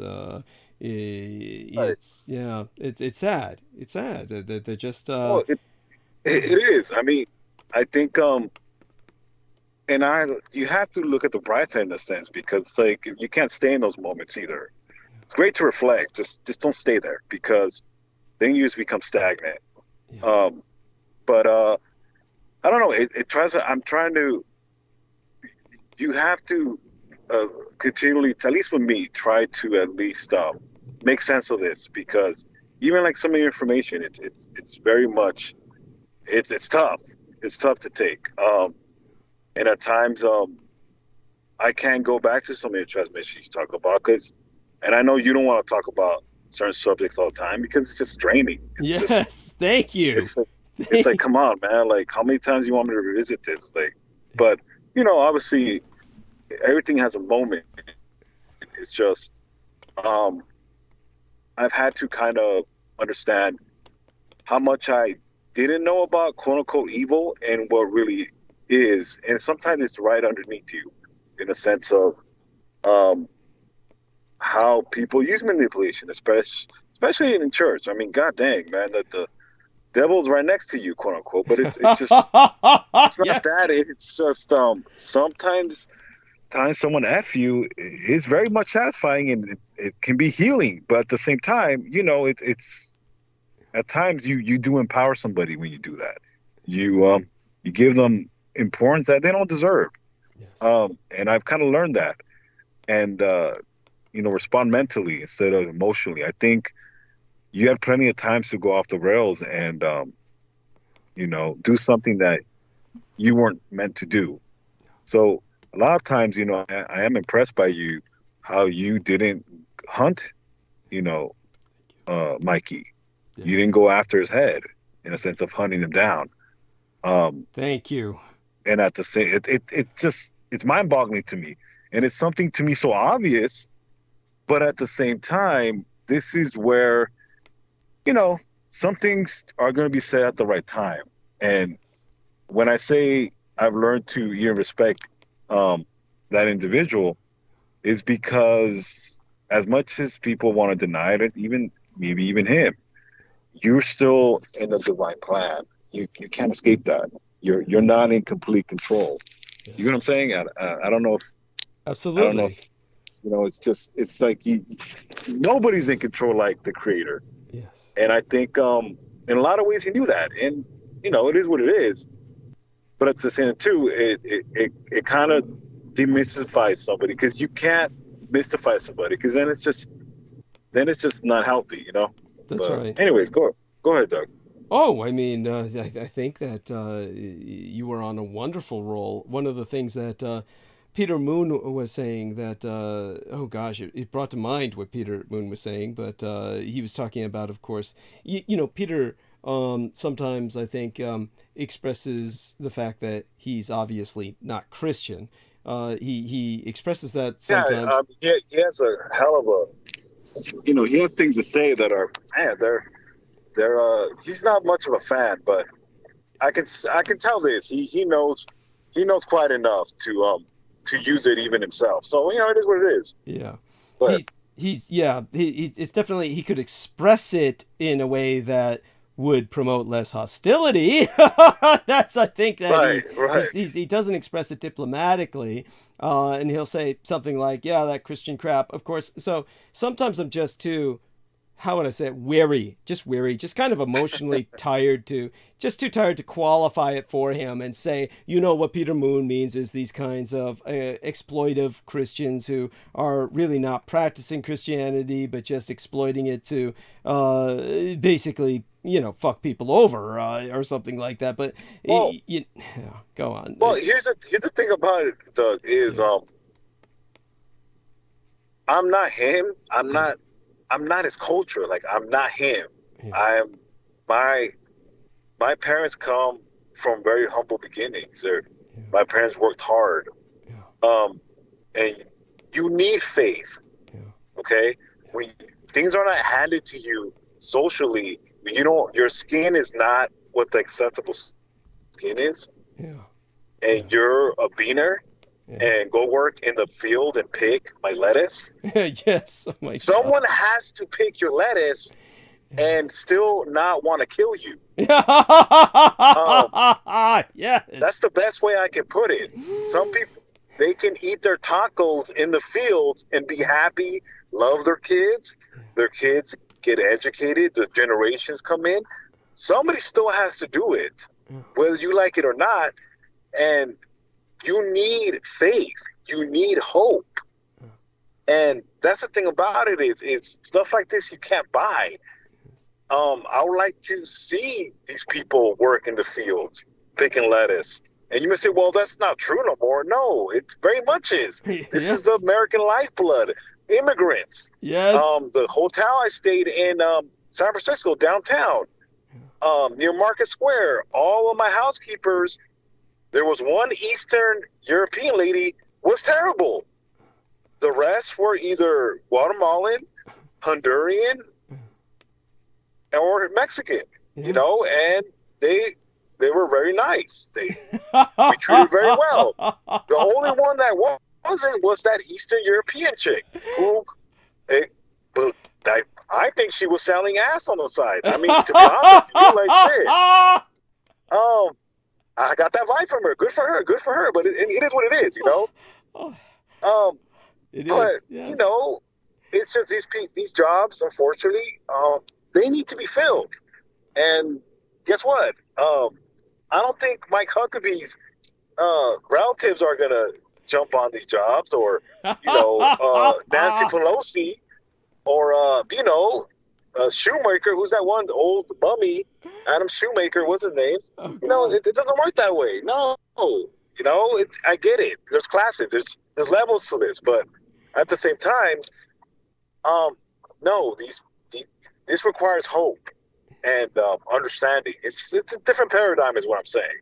Yes. So, it is what it is. I understand what you're saying, Doug. It's just, hey, agree to disagree, but in reality, it's not why I listen to you. It's very much a monologues, and that's what I have to take from it. I mean, we all come from different lifestyles. It's just some of us are just different, and I can appreciate some things about Peter, and that's pretty much it. I think one thing I try not to is just bring that dissension, because there's no need to. I think we all play our role, Yes, thank you. And oh God, what was the other thing that came to my mind when we were speaking about these subjects? Of course, I'm kind of blank and just flowing with it. I'll probably go into monologue, and then, but easing my way into monologue will be. Let me see now. How much time do we have left? Let me check our clock here, and with the live stream, and we got a fair amount of time left. 8 to 9, 9 to 10, 10 to 11, about 4.5 hours. Don't know if I can fill all of that with monologue, but I don't want to jump into monologue just yet. But I think that you did a great deal to help buy myself some time. I was wishing George and I could return and bounce off of you for a little bit so I could grab a Coke and then at least caffeinate myself and sugarize up a bit more. And believe it or not, people, I'm thinking of a conventional liquid Coke right now, as opposed to doing some lines. Now, you've done so well. And by the way, I want to thank everyone for the upvotes. I mean, we got a lot of upvotes tonight. I want to thank you all for the numbers. The numbers are holding strong, considering they went down there for a while, then they went up. But it was something where, okay, let's, I'll just tell people a little bit about Noreen before I take a little break. And I'm going to beg Sammy, I should probably do this right away before someone grabs him at work and takes him away to some job or something that he needs to, manage. Because, of course, people ask him for, like, what do we do with this? And he's stuck trying to tell them what to do. But maybe what I should do right now is let you talk for several minutes. And while I refresh myself, grab a Coke and come back. But are you going to be able to handle that? It probably has to be around 8 minutes tops, Doug. I'm not gonna front it. Okay. So go ahead and take a break. Yeah. I can at least fill in some air with what's on my mind and just what's going on a little bit. Yeah. By all means, and don't be afraid to. Yeah, don't be afraid as well to, like, maybe you can, like, when Peter Moon was speaking earlier and you said he's got to stop watching Fox News, you could go a little bit into that and tell people what you were referencing. I think I already came into mind with your last. I'll talk about your monologue last week. I think that was very interesting. Okay. Do you want to talk about that while I refresh myself? Yeah, I will. Oh, okay. So I'm going to go mute, and I'll be back in 8 minutes. Okay. All right. Yes. Okay. So, hi everybody. So one of the things that Doug brought up last transmission was about the draft. I think very much as far as reinstating the draft into a new form of managing war. And one of the things that Doug brought up was making the top 5%, which is, the rich, eligible for the draft. And one of the reasons why, because, if I'm, Millionaire Joe or Billionaire Joe, I'm going to be concerned about my child, entering warfare. And I'm going to need to know what, these conflicts are about. And I think this helps very much to put things in check as far as warfare. Now, someone may ask, well, this is not realistic. Well, no, I think what's great about what he talked about is the spirit of the draft, not necessarily the draft to the letter. It's more of, it's a possibility. At least that's the way I interpret it, which is great. I think this could definitely, revamp our views on amending our Constitution, and also just doing away with all these military departments that really we don't need. We can necessarily just have just our military, the Marines and the Army and the Navy can all just be consolidated into one. And what do you think about our budget in the sense of the military contracts and the competition of these military contracts, and make everybody, have some type of say in how this country is defended? Some people may not agree, but especially with traditions, and I completely understand. I have family in the military, but at the same time, we're not really in control in a sense of there needs to be accountability of how these conflicts are managed. I have a nephew that's going to Kuwait. And it's something to me that it's very much concerning. Obviously with the ghoul that Doug talks about, and I mean, obviously that's a different story, but the dangers. And this is partly because we're still doing these conflicts. We're still a part of defending these areas, and there's no accountability. The faucet of funds is still leaking. It's still running and flooding these areas that we don't necessarily have in control. Iraq is in shambles. I mean, none of this gets mentioned in the media no more, and it's for a reason. I think we really do need to revamp how we look at our military, and as an empire, we need to not make our military our enemy. And what I mean by that is because there's no influential citizens that are in the military, and Doug talked about this, where Ivy League schools like Harvard and Yale, none of their alumni, as far as active duty, none of them get deployed. With Vietnam, they really had no casualties. And there's a reason for this, because it's not worth it. These conflicts are not worth going in and fighting because they don't need to. And obviously there's benefits to being in the military, but when you are privileged, that is not something you find appealing. Yes, because you don't need it. Yeah. This is not needed. And this is a very, very powerful analogy that Doug made, and it's very much very Vulcan as far as practicality. Thank you. This could save billions, and very much, I think.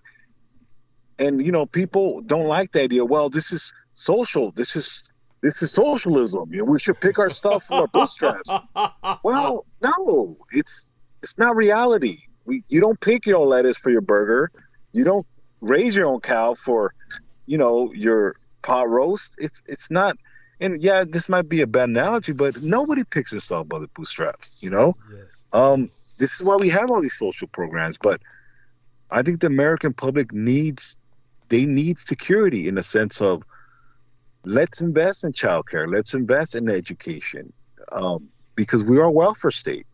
We really are. And at this point, we do need the influx of new blood, new minds that want to take this empire to the next level at all levels. But I'm very much for this in a sense of getting rid of all these departments that we don't need. And most of these departments are just subcontracted by military contractors. Really, that's really where the money's at. I mean, Boeing, Northrop Grumman, etc. I mean, come on, it's just not conducive anymore. And a lot of people just hang on to these brands and these traditions because when you're at the top, you don't want things to change. But as we've seen, the weight at the top is going to crumble the whole enchilada. Yes. It's just what it is. But yeah, I think I very much enjoyed Doug's monologue, and it's just one of the reasons why he really does earn everything that he gets. I mean, this is the least I could have done to contribute to his livelihood. I think I'm very much satisfied that I did what he did. I'm glad I could, be a blessing. But anyways, go ahead, Doug. Oh, bless you, sir. Thank you so much. And thank Isaac, of course. And I gave him a little bit of a thank you note as well. And honestly, you're both just angels. And your family, definitely, what does that remind me of when we were talking about, of course, the families and the extended families? And yes, that was what I wanted to point out, was that another way to look at the male drive, understand that we live in a society that we have these restraints that have been placed upon us by, let's admit it, a Christian kind of background over the Western civilization that kind of prevent men for theoretically from overbreeding, I guess. But the reality is that the reason that we are biologically, genetically programmed as men to fuck as many women as we can is basically because the biological hard drive is that it's a competitiveness among men to basically spread their genes in the gene pool as wide as possible. So this is actually a biological imperative. And what men do is they guilt themselves out and tell themselves that, oh, this is, for, centuries we were told this is a sin, or that we're disloyal. And, obviously, there are women who feel very differently about this. And the reason why is the females want someone around to help them raise the child. Of course. So, but with the man, it's almost as if we have conflicting agendas, really, genetically. So, yes, you're right. Go ahead, Doug. I'm sorry. So understand that there's an evolutionary necessity for men to breed with as many women as possible, because that way they make certain that their gene carries on. So it's not, if we view this as strictly evolutionary, we shouldn't be condemning men for doing this. We simply need to provide a proper outlet. This is why I've always said we need to legalize prostitution and really, just make it something that's part of the public health service, really, in a very real sense. You're right. You're right in the sense of practicality. I think it's, even at me as, I like to say being a Christian, but, this is why we have a lot of scandal. A lot of infidelity and reality of exhaustion in a relationship. Like I said, a new thing. Fortunately, this is how we are with males. Yes. And you don't want to be this way, but that's one of the things too I've learned is the more you deprive yourself, the more you're really inviting it. Yeah. It's something that I'm learning, and just your prayers. Yes. But at the same time, too, it's very poignant what you said. Unfortunately, I have to get going. Yes, I understand. Our man Sammy's going to get going. Yeah. I am going to, simultaneously, there's going to be dead air for about 10 seconds, 20 seconds, because I'm going to run to the bathroom and get this eyelash that went into my eyeball and is giving me excruciating agony. So, you can't hold on for about a minute, can you? Can Go on for a minute. Go ahead. Yeah, okay. Thank you. Oh, bless you. So let me do this. I'll be right back. So everyone, please support Doug with PayPal. His rent is due tomorrow, and please donate to him. One of the ideas that I've been wanting to ask him is he can maybe start an Amazon wish list. I think that's one thing that could help him at least alleviate some of his burden as far as just providing, something for him to not worry about, or at least some necessities is really what I'm trying to say. Mainly, a blanket, maybe a hoodie. You want to buy him some socks, just miscellaneous items that I think maybe he would want, and maybe some need, and maybe some of his wants. I don't know. Maybe he wants a foot massage machine. I don't know. These are just ideas of what I'm gonna bring up with Doug. But very much, anybody out there, that wants to donate him, please. He very much is in need. His monologues are there for a reason to help us and just to understand. But very much, I think one of the things that I already know what I want to get him for Christmas is a utility cart.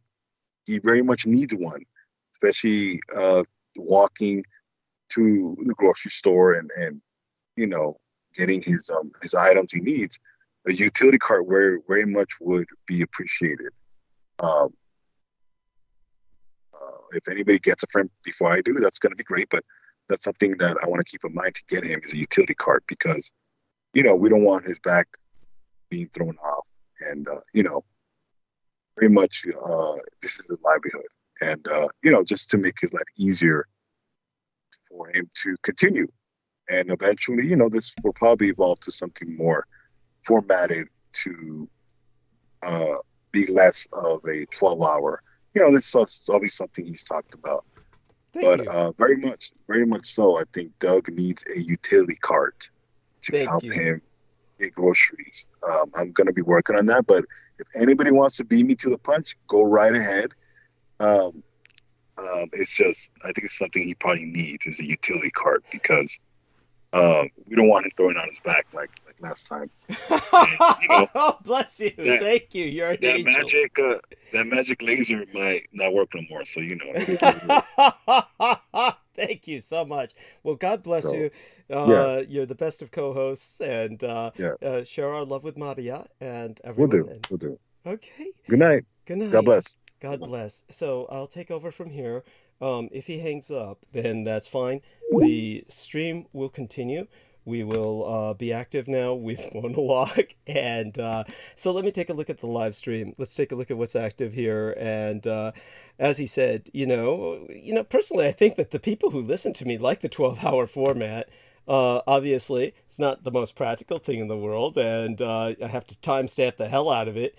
But aside from all of that, I think it gives an opportunity for a kind of interaction combined with monologue, combined with, the kind of bizarre opening that we always have. It's something you don't get anywhere else. So it's a unique experience. And the amazing thing is how many people hate it. When there's this, the gang stalkers have their character assassination trip that they went on lately with this Cambion creep. He's got all these people who are in there just hating on myself and this young lady that they don't know anything about. And they just they just say whatever they want and pervert whatever I say and whatever she says, and they just hate on it.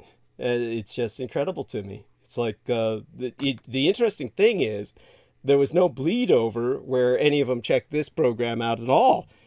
None of them looked out the program that he was talking about and ragging on like a bitch. And none of them looked at tonight's program. Any of those people who were over there trolling, we can tell that by the numbers. The numbers are holding steady with what they do with any normal night. So we didn't get any new people here. You'd think that they're providing free advertising, but at the same time, it's like the people just want to hate on something. It's like, well, that's what they live for, and that's pathetic. That's all they've got in their miserable little lives. So, when I spoke of the Vietnam War last time, and I spoke, of course, about how it obviously changed us, we can never recover from that war, because it's what mobilized the radical right, and then that got increasingly radicalized by Michael Aquino, and then... Well, I think that I'm obligated to, of course, bring it back to how it impacts you, your world. But we should never forget the Vietnam War's effect on the Vietnamese land and its people. As I said, by the amount of people that are officially admitted to as having died in country Vietnam, in service of the American Republic, at least 58,000 American soldiers and other servicemen are officially admitted as having been killed during the Vietnam War, as listed on the wall designed by my half-sister, Maya Ying-Lin.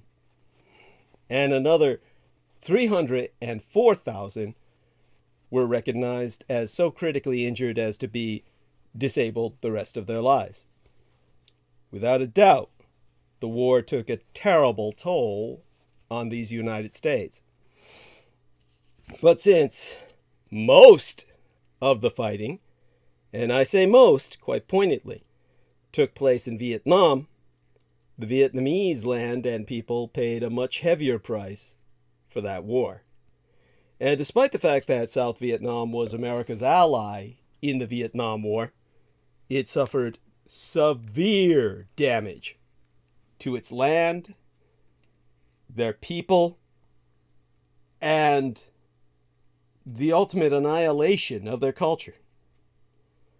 The war affected North Vietnam, of course, but not nearly as severely or as permanently as the South. After all, most of the heavy fighting took place in the South. Just like with the American Civil War between the states. Thus it was in Vietnam. Now, for the Navy, you had carriers offshore the North running bombing missions, strike missions, and you had carriers offshore to the South running bombing, strafing, strike missions. They called it the North and South stations for these carrier-based aerocraft missions Yankee Station and Dixie Station, just like the American Civil War. For the aero pilots, carrier-borne aerocraft running missions into striking at the North, that was the far more dangerous job. They were facing SAMs, surface-to-air missiles, heavy resistance in terms of, well, interceptor aircraft, the People's Air Force of Vietnam. So they even faced enemy aces who knocked Americans out of the sky. When it came to Dixie Station, for an aero pilot, that was easy pickings. They're basically providing air power in support of their allies. They're basically strafing enemy infantry or guerrillas grouping in a concentrated point to besiege your target. So, Dixie was easy for the air pilots.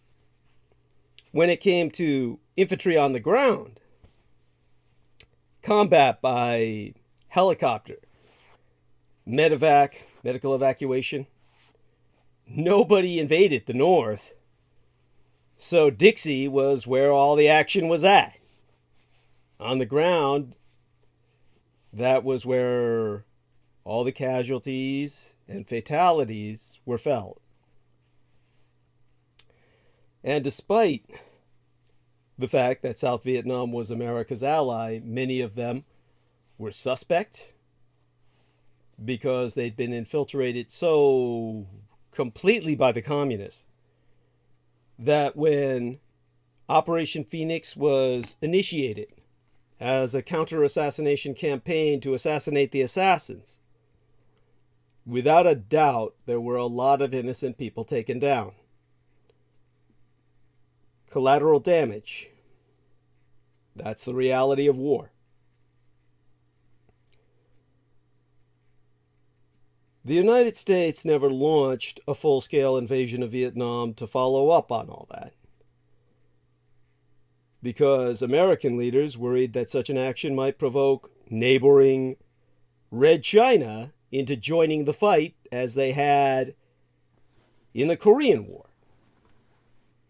And so this chicken shit attitude is what made the entire war pointless in that regard. The war affected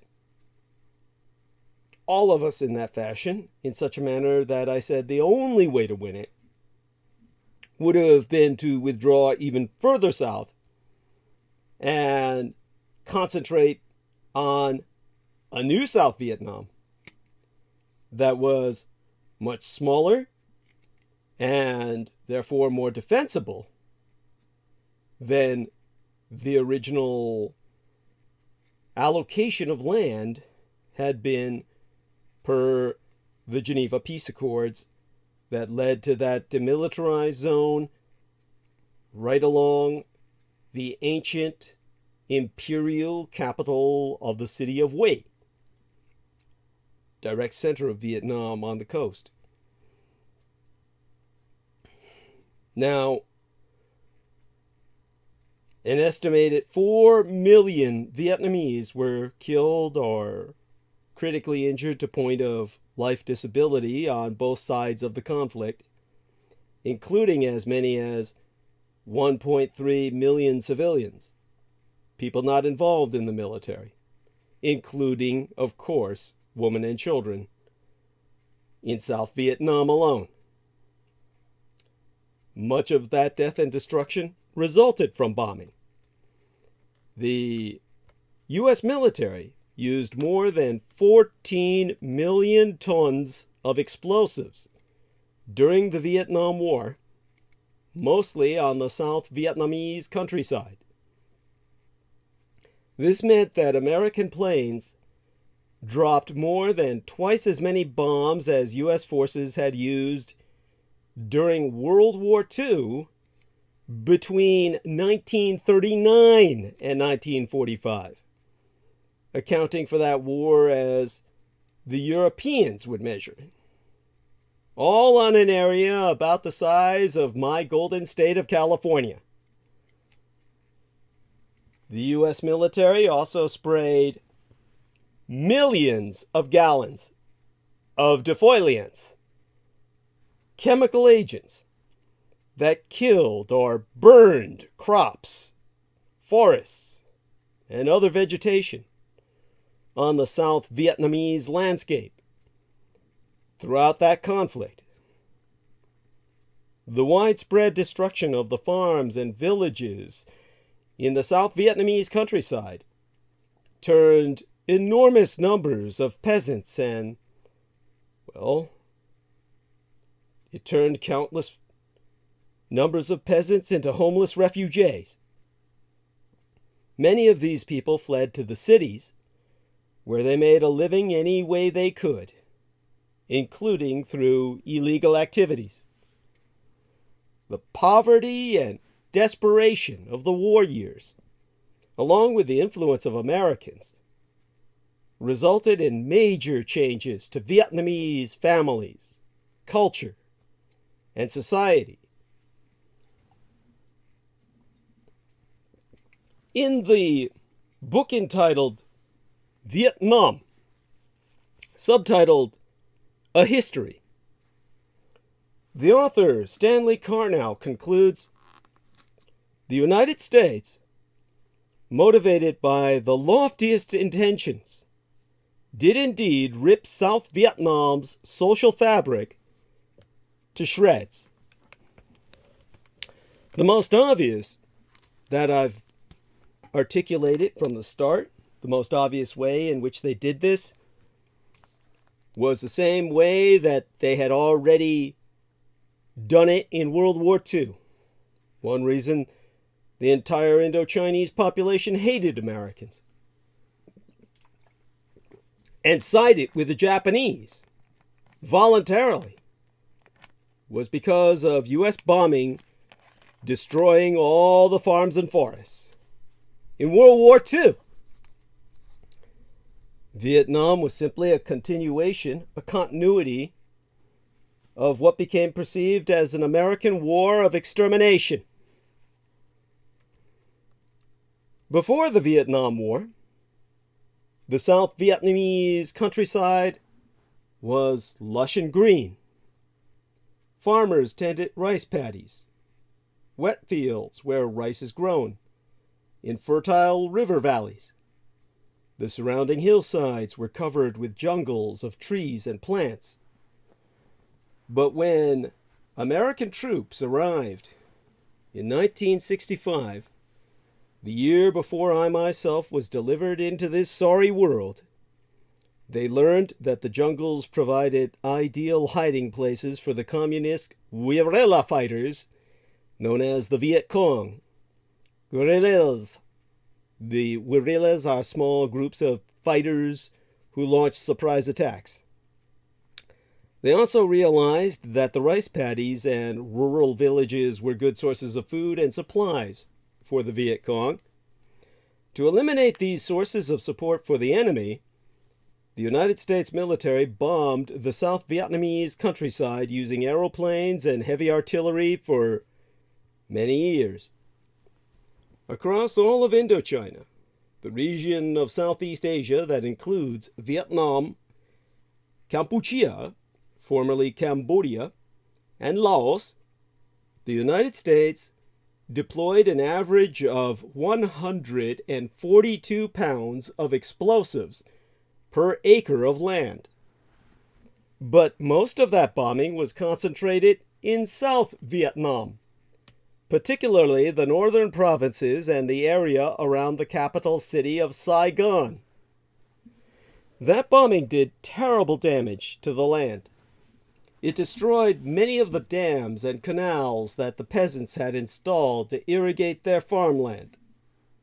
It also created enormous craters in the rice paddies and hillsides. In fact, by the end of the war, there were an estimated 21 million bomb craters in South Vietnam. The researchers Arthur H. Westing and E.W. Pfeiffer wrote in Scientific American magazine that from the air, some areas in Vietnam looked like photographs of the moon. In addition to the widespread bombing, American forces sprayed defoliants and herbicides, harsh chemicals that kill plant life, all plant life, on large sections of South Vietnam. In the book titled The Perfect War, subtitled The War We Could Not Lose and How We Did, the author James William Gibson reveals that, to read therefrom, Air Force planes sprayed 18 million gallons of herbicide containing dioxins, toxic chemicals, on some 6 million acres, around 1/7 of South Vietnam's total land area, and a much higher proportion of its most fertile cropland and richest forests. An additional 1,200 square miles of territory were bulldozed flat, stripped of all life. Some military observers claim that the once green land looked like it had been torn apart by an angry giant, or mashed into a gray porridge. The combination of the bombing and the spraying of chemicals destroyed nearly half the crops in South Vietnam. Before the war, the country had been one of the largest exporters of rice in the world. But during the war, the loss of crops forced South Vietnam to import 1 million tons of rice each year. Much of this rice came from these United States. Despite the American aid, however, hunger and starvation were common among rural people. Some American officials called for an end to the bombing, claiming that the destruction hurt the South Vietnamese without helping the American cause. Circa 1972, Senator Gaylord Nelson stated, "There is nothing in the history of warfare to compare with what we have done in Indochina. A scorched earth policy has been a tactic of warfare throughout history, but never before has a land been so massively altered and mutilated that vast areas can never be used again or even inhabited by man or animal.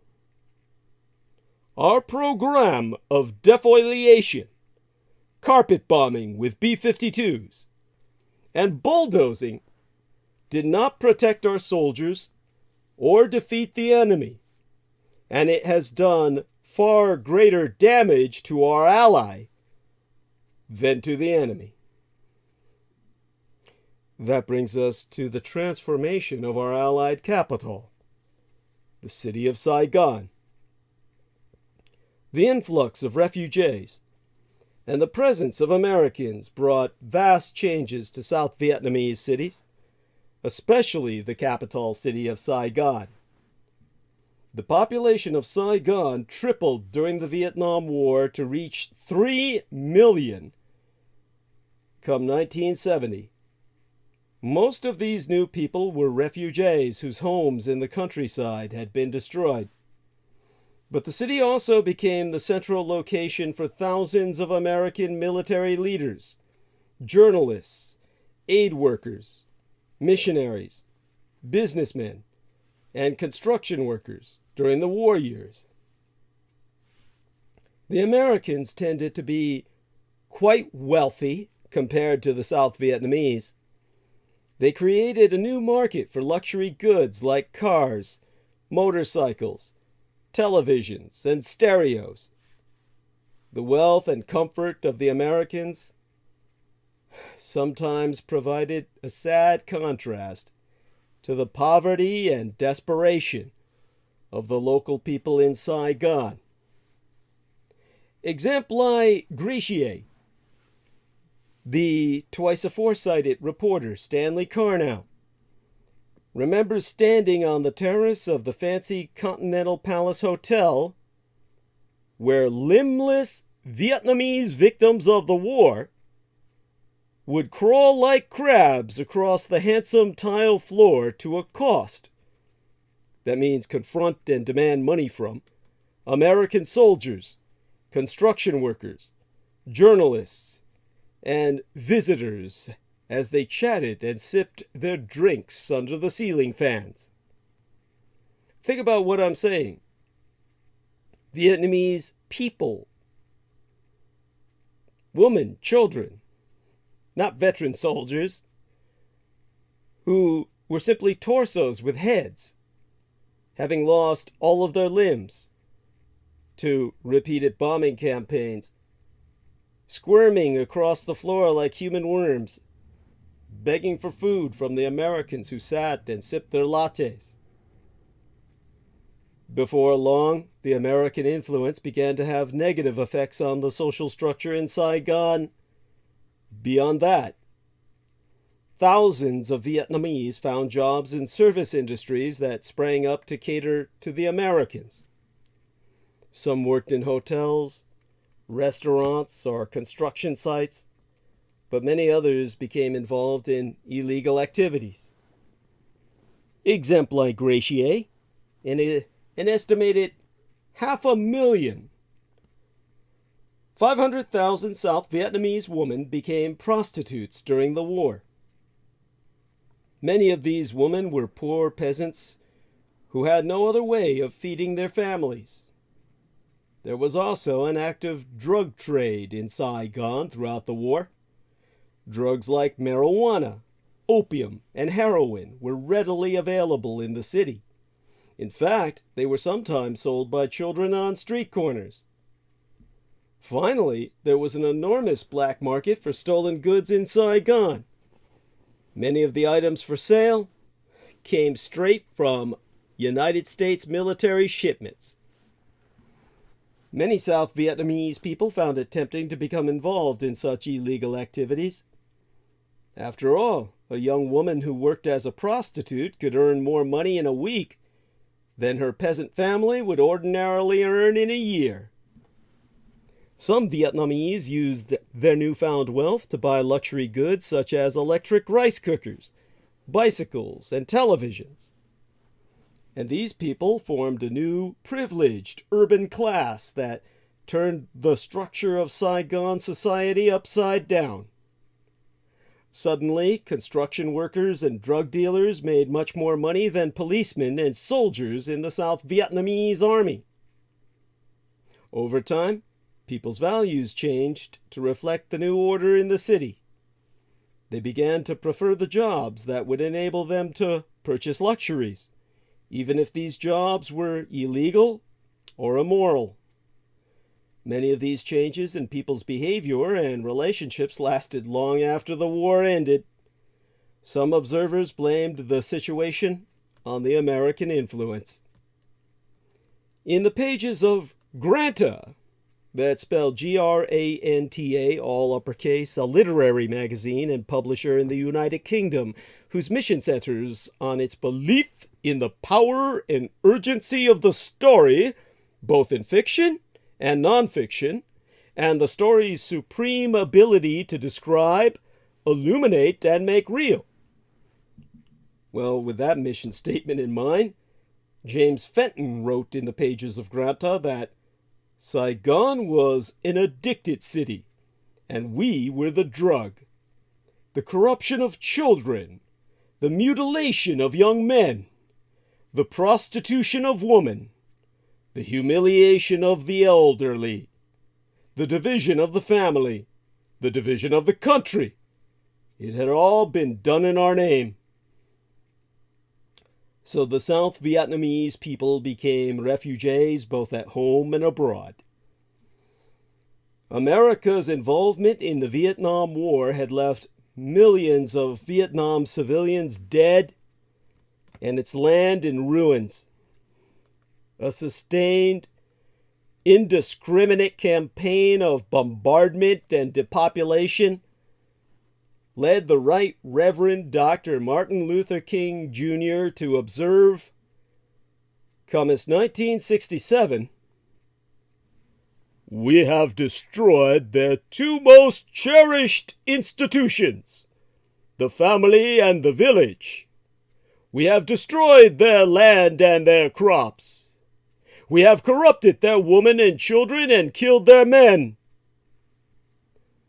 The destruction of the South Vietnamese countryside with bombs and defoliants took a terrible toll on the people who lived there. In his work titled The Bad War, subtitled An Oral History of the Vietnam War, Kim Willinson writes, "For the common people, the war was a dreadful random infliction, meaning cause of suffering, that on any given day or night could disrupt their lives, destroy their homes, wound their loved ones, or kill them outright. Many people left the rural villages where their families had lived for generations and became as refugees.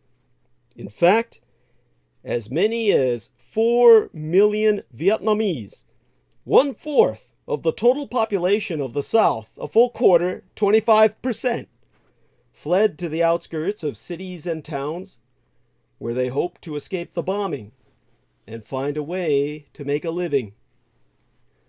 Some American military leaders believed that destroying rural villages and grouping the South Vietnamese people near cities was a good strategy.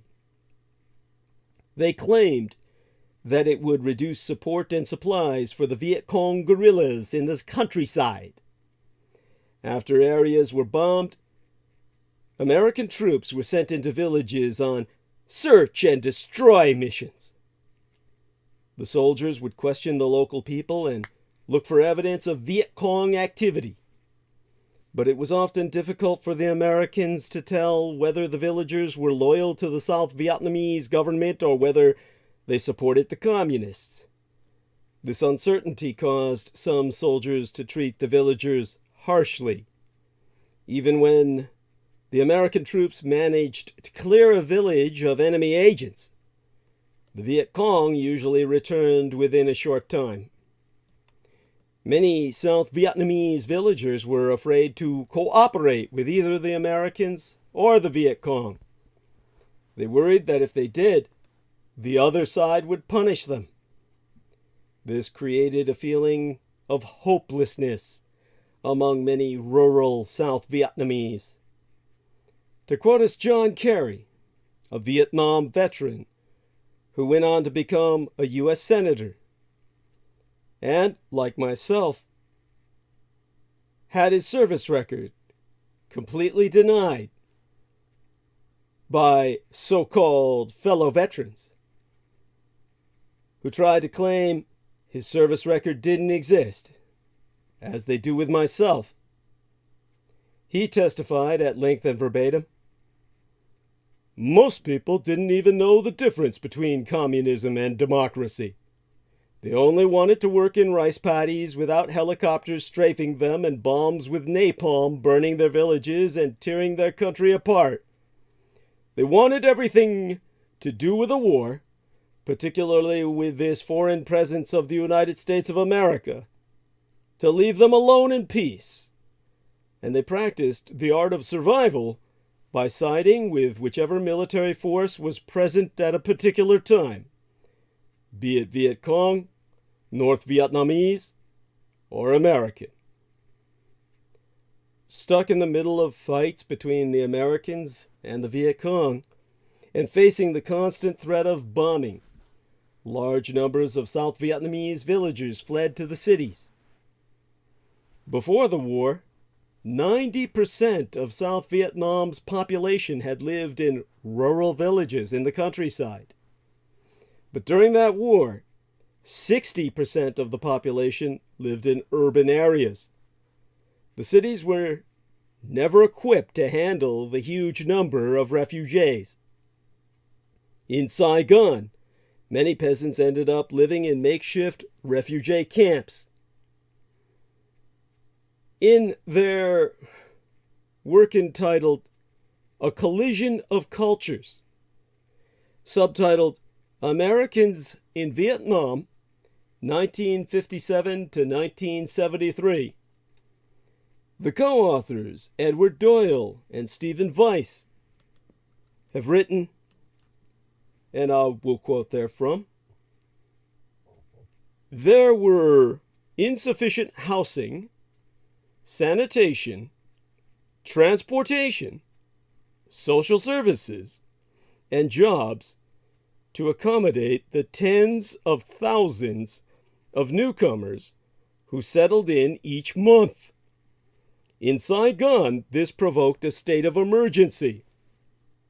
Huge shanty towns encircled the city's prosperous center. Conditions in those refugee camps were very poor, to say the least. There was no way to dispose of garbage and human waste, which polluted water supplies and spread disease.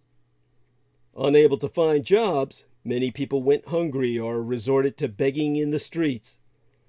Many refugees survived by collecting and recycling the things American troops left behind. For example, some villagers would collect the brass shell casings that fell on the ground after American forces fired on the enemy. They would use the metal to create brass ashtrays to sell on the streets of Saigon. The destruction of villages also separated families and eliminated the family structure that was so important to Vietnamese culture. By 1972, when the United States was removing its troops from Vietnam, there were an estimated 800,000 orphaned children roaming the streets of Saigon and other cities. To recite from the book titled Vietnam and subtitled A History, the author Stanley Carnow writes therein that the refugees, uprooted from the devastated land and fearful of renewed offensives, remained in the cities and towns, their disrupted, dispirited families aggravating the instability of South Vietnam's already fragile society. When the United States finally withdrew from Vietnam in 1975, the Hanoi government sought to redress its wartime grievances and to restore order by persecuting its wartime adversaries. Many of the South Vietnamese who had fought alongside the Americans came under pressure to flee to the countryside or to leave the country altogether. In early 1978, the Communists extended their repression to the ethnic Chinese of both North and South Vietnam. As that British diplomat once said, the so-called Jews of Asia came under persecution, and the Chinese were targeted for complete extermination by the communist government. They were looked upon as the inveterate capitalists in a collectivized state.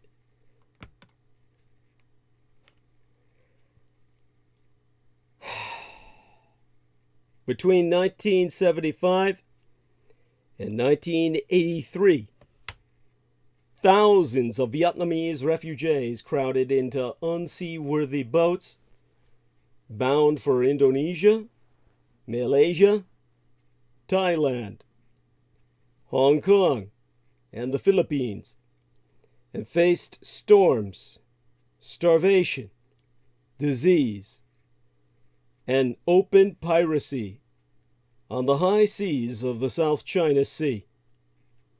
Statistical data suggest that half of the Vietnamese boat people died at sea.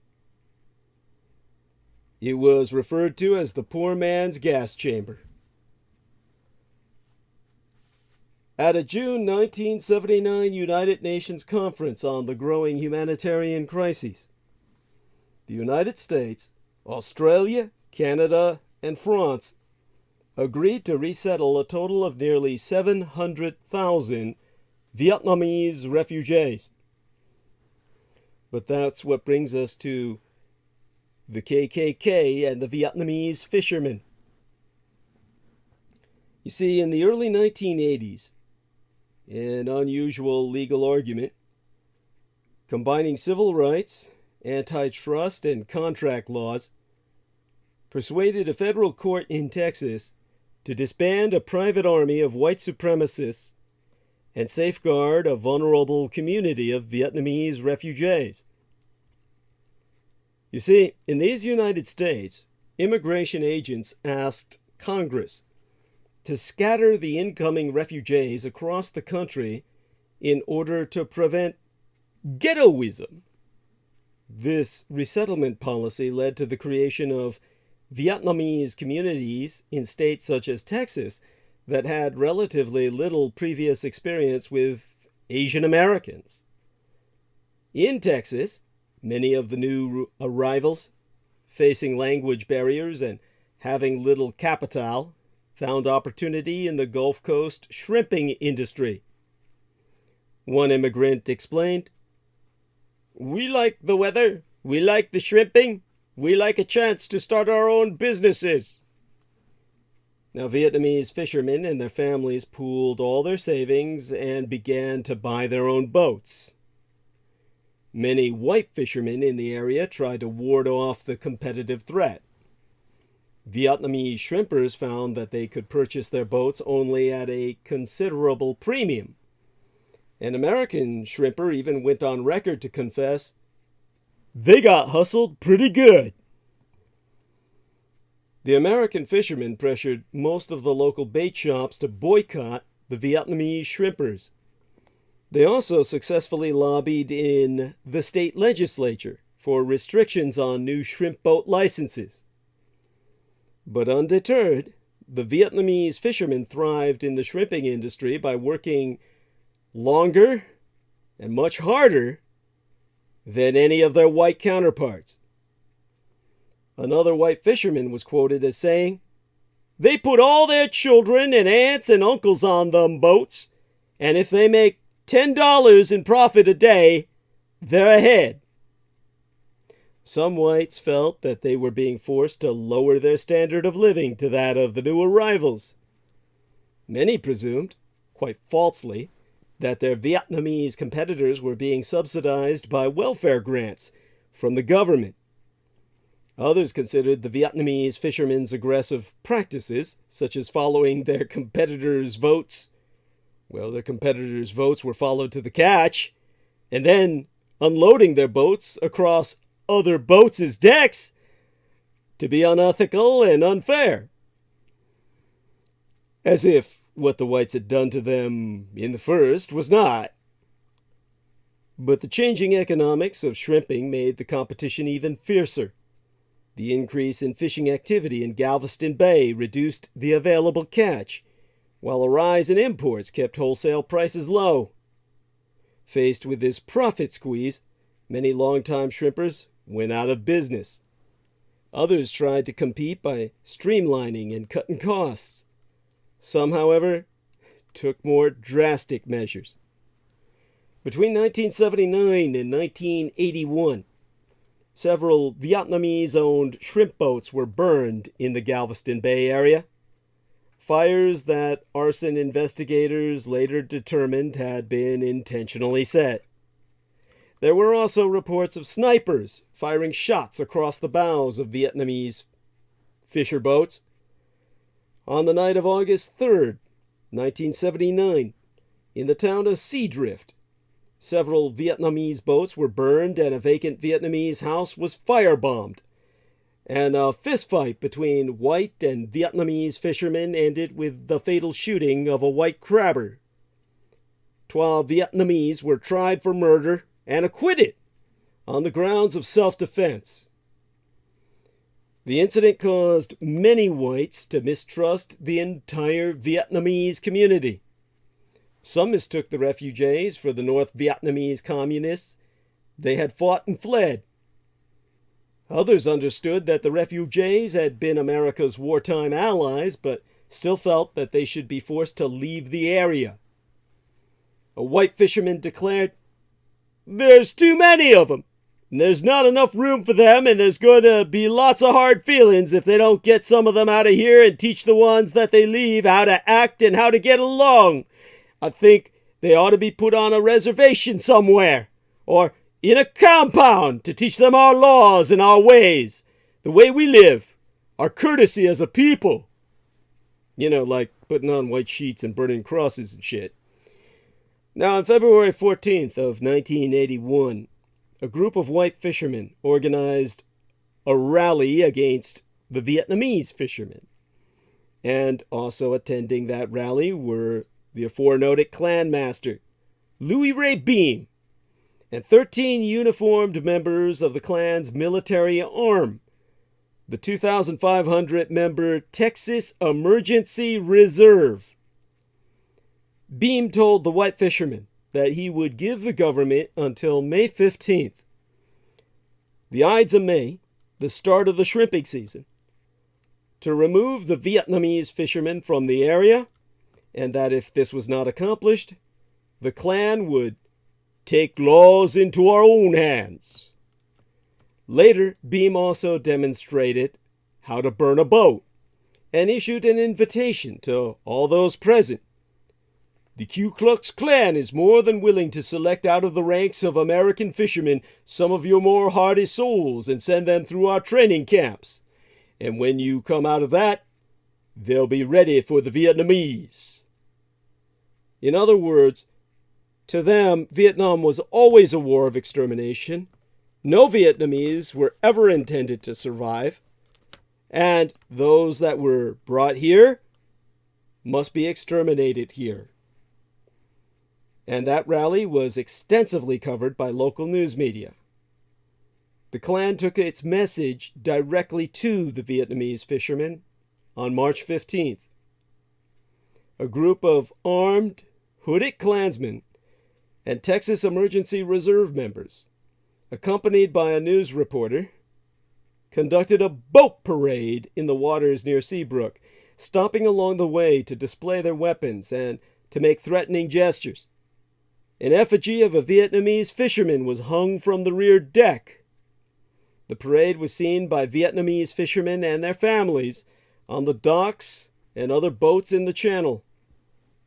In Montgomery, Alabama, Morris Seligman Dees Jr., a civil rights attorney, was monitoring the Klan's activity. He and his law partner, Joseph Levine, had founded the Southern Poverty Law Center in 1971 to enforce the new laws and rights that had been won by the civil rights movement. Dees was convinced that he could halt the Klan's activities in Galveston Bay by proving in court that Beam and his associates had broken the law. On April 16th of 1981, Morris Dees filed a wide-ranging lawsuit on behalf of the Vietnamese fishermen against the Klan, Beam himself, and various other Klansmen, and alleged conspirators in the Federal District Court for the Southern District of Texas. The Vietnamese fishermen sought a court order to prevent the Klan's threatened campaign of intimidation and violence during the 1981 shrimping season. As in many civil rights lawsuits, the plaintiffs pursued claims under the federal civil rights statutes, the 13th and 14th Amendments to these United States' Constitution, and the common law of contracts and torts. Morris Dees also alleged that the Klan had violated TWA laws that have rarely been considered part of the civil rights arsenal. I think it was the 1890 Sherman Antitrust Act, and an even older Texas statute prohibiting the operation of private armies. The judge assigned to the case, Gabrielle Kirk MacDonald, had been appointed by President James Earl Carter in 1979. She was the first Black African American in Texas and the third Black African American woman in the nation to serve in the federal judiciary. After learning that Judge MacDonald was a Black African American, Beam asked her to disqualify herself for bias, referring to her as a negress and citing the prejudice of your people against the Klansmen. Noting that a defendant is not entitled to a judge of his choice, he is only entitled to a fair and impartial judge, Judges MacDonald denied Beam's request. Judges MacDonald would later reveal that she and her entire family had received death threats and one-way tickets to Africa while she was handling this case. During a highly publicized 4-day trial, several of the Vietnamese fishermen, facing into an audience that included several fully robed Klansmen, took the stand to testify. Judges MacDonald also heard testimony from the defendants, law enforcement officials, and the reporter who had accompanied the Klan on the March 15th boat ride. On May 14th, the last day of trial, the court issued a preliminary injunction prohibiting the defendants from threatening, intimidating, or harassing the Vietnamese fishermen or inciting others to do likewise. The shrimping season began the next day. Dees, rising early to watch the boats leave the harbor, saw flashes of sunlight reflecting off the badges of the U.S. Marshals who had been assigned to protect the Vietnamese fishermen. And Dees is quoted as having said, "I felt proud, not only to be a lawyer, but I felt proud to be an American." The Vietnamese worked all summer without harassment from the Klan. In July, Judges MacDonald issued a written opinion explaining the legal reasoning behind her decision to issue the May 14th injunction. She decided that the Vietnamese fishermen's claims under the civil rights laws were clearly supported by evidence that the Klan had deprived the plaintiffs of their basic rights under Texas contract law and federal antitrust law. Judges MacDonald found that the trial evidence proved that the Klan had interfered with their rights under Texas law to negotiate and enter into contracts. She concluded that the Klan had acted intentionally to impede and prevent the plaintiffs from pursuing their lawful occupation, and that as a result, many of the Vietnamese fishermen had agreed to sell their boats or had been discouraged from shrimping. Justice MacDonald's opinion extensively addressed the plaintiffs' claims under Section 1 of the Sherman Act.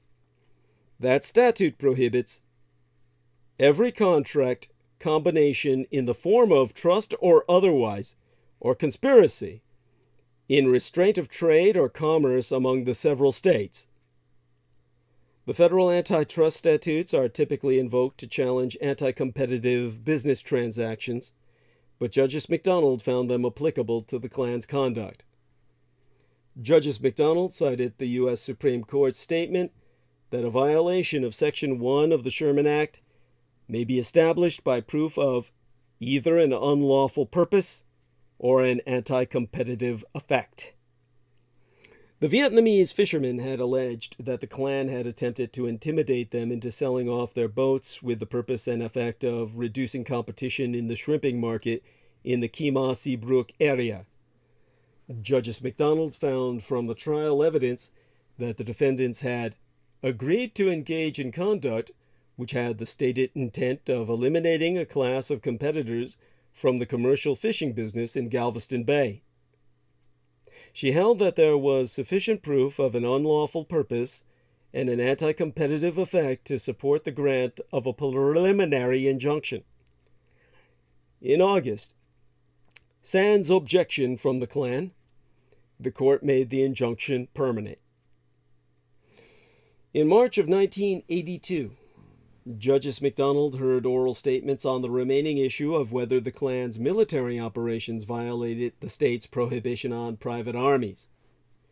The Texas statute prohibits individuals from associating as a military company or organization and from parading in public with firearms in any city or town. The Klan argued that their military activities were a legitimate exercise of their right to bear arms under the Second Amendment. Justice MacDonald, however, found that Texas's ban on private armies was consistent with the Second Amendment's purpose of allowing states to maintain a well-regulated militia. Those two preceding qualifications, well-regulated, forever being ignored by all your gun cultists.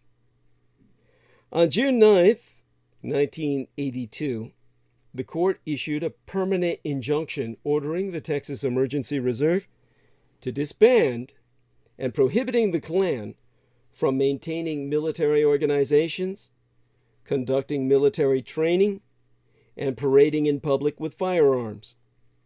The injunction was posted in conspicuous locations throughout the Kima Brook area. In recent years, the federal courts have limited the ability of private plaintiffs to bring antitrust cases under the Sherman Act and made it harder to prove that a defendant's actions had an anti-competitive effect. Generally, the federal courts have also narrowed their use of injunctions to enforce the civil rights laws. Thus, even though MEMqədy's unorthodox strategy of using business laws to provide the necessary legal support for a civil rights injunction succeeded in this case, it is unclear whether the same approach would prevail today. Otherwise, with the loss of the war in Vietnam, there was barely any domino effect in Asia as a whole, aside from the human catastrophe of Cambodia, proportionately the largest genocide in history because half that nation's population was wiped out by the other half. Yet losing, or not even fighting for, my Taiwan would be seen all over Asia as the end of American predominance in the region we now call the Indo-Pacific. It would confirm the long-standing hypothesis of Red China's return to primacy in Asia after 2 centuries of eclipse and humiliation. It would mean a breach of the first island chain the Commu-Chinese strategists believe encircles them, as well as handing Beijing control of the microchip mecca, that is TSMC, Taiwan Semiconductor Manufacturing Corporation. Remember, semiconductors, not data, are the new oil. It would surely cause a run on the United States dollar and American treasuries. It would be the American Suez Canal. In context of re-reflection, I went into great depth on the anniversary of the Suez Canal to explain how that was the death knell of the British Empire for generations. But thank you for so many of those upvotes. Thank you for maintaining numbers. Good Lord. Let me give a call to the Real Tech Geek, see if he can break me for a few moments here while I regather myself. Heading up towards 9 to 10, 10 to... Good God, we got 3 hours left. Holy shit. I don't know how I even got this far. Well, I'm going to have someone break me. Let's see if we can reach out to people who might be able to do that. It says Sammy Romero is active now, but I'm not going to bother that poor lad. Okay, Real Tech Geek. Give him a call. See if he responds.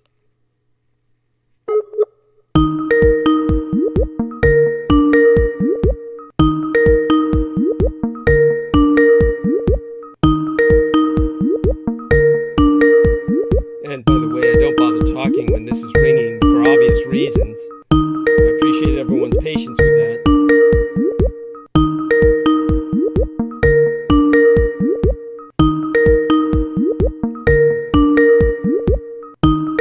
If he doesn't respond, I'll be hitting up Ian West next. Jesus, Real Tech Geek is unavailable. Let's try Ian West. Matter of fact, how is his name now? Ian fucking West. Ian fucking West. Ian fucking West is what I think it is. I'm serious, or at least that's what he was in the chat. Ian, the real Ian West. Does that work? Hi, Douglas. I can't talk now. My wife's surgery in the morning. I am sorry. Oh my God. My prayers. Good Lord. So let me see if I can. So I just will tell him that, I guess. Or wait, we've got the option down here. I think the expression picker, as they call it. And okay. He's still awake, though. I mean, so there you go with that. Okay, what have we got here? Where are the clasped hands when you need them? Anyhow, I'll just tell him that then. Type a message. My prayers. So let's try and reach out to Ian West. See if this guy works. Oh, Joe Tai as well. How could I forget? Well, we'll try Ian first. Oh, God. I remember when Joe Tai was trying to hold the stage. Whoa, I don't think any of us can forget that. So this is my prayers. Then he's typing. Jesus Christ, if you're able to enter that, you can come on for a minute. Okay, let's try the Real Tech. Not Real Tech. Here we are. Ian West. Let's see if this works. Good Lord. Okay. Let me see this. So, let me see with Ian here. Frank Black. Yeah.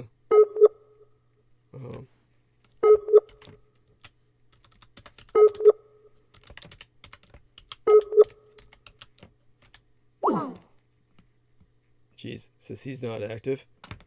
Okay. Okay.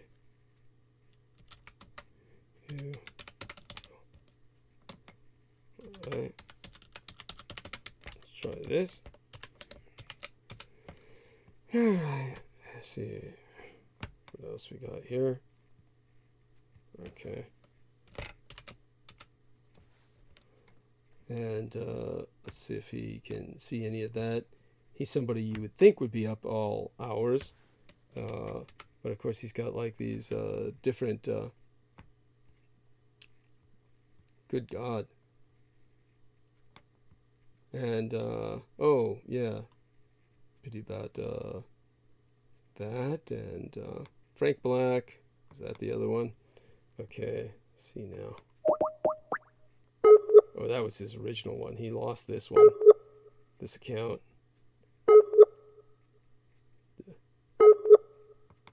Lord, what a picture he's got there.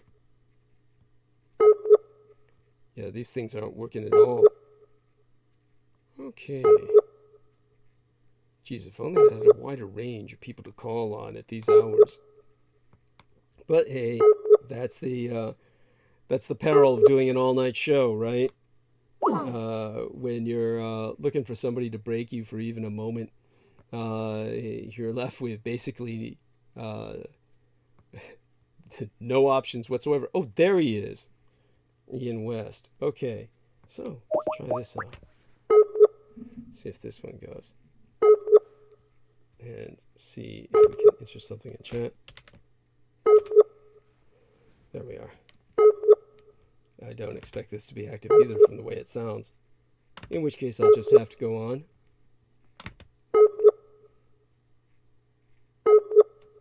And yeah, the moment that you cease rhythm of the narrative, then basically the numbers drop accordingly. Let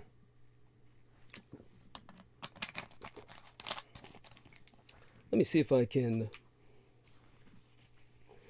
basically prep myself psychologically for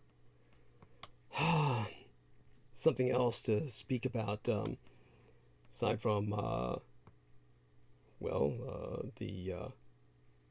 Vietnamese situation, which I think I've articulated pretty extensively. I think that I could just basically take a short break for several moments, come back and speak again. I think everybody can understand that. I can't find somebody to break me, so you're going to have a few minutes of just silence. I could put some music on, but then I'd be risking some kind of copyright strike. So you'll just have to bear with me while I just, shall we say, rinse the taste of that Coca-Cola out of my mouth, because it always feels like it's eating the porcelain off my teeth. Okay, so everybody prepare yourself for that. There's going to be several moments of silence. I'd give it about 2-3 minutes, but I will be back. There's no one here to break me, so, just tolerate it. Douglas Dietrich will be back in 2 to 3 minutes. Okay, how do we handle this? Oh, yes, mute. Oh yeah, there's no Skype to mute, so I have to mute the mic. All right, be back.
Okay, numbers went up there for a moment while I was dead silent. Maybe I should try that more often.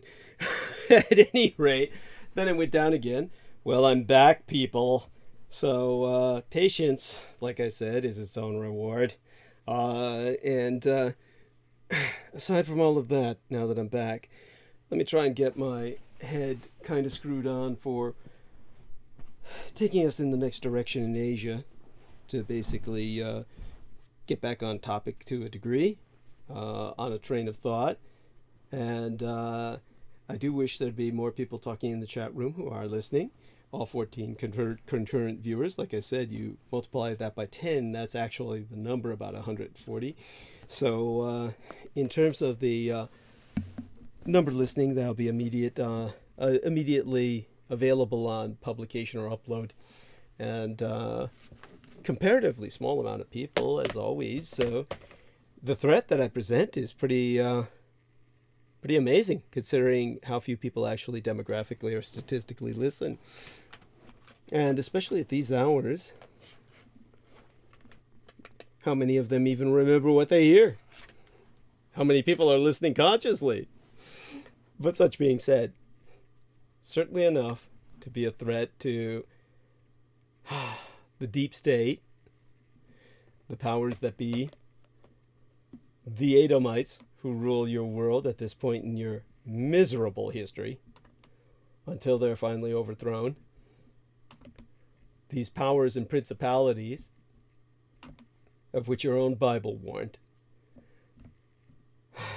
Yea, the Herodian insurgency, the cults of Herod, the enemies of true Israel that have conquered your world.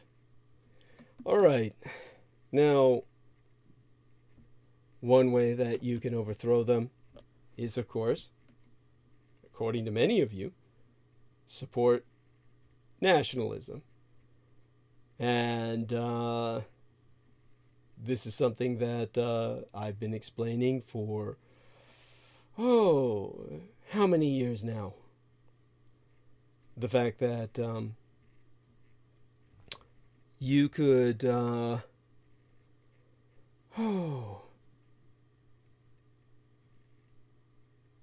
to think of how to approach this topic. When it comes to, say for instance, as I said, fall of Vietnam, the fall of Cambodia, Laos, all of Indochina to communism. I mean, certainly there was a far greater impact than people realize. I mean, it may seem like none of the dominoes really fell.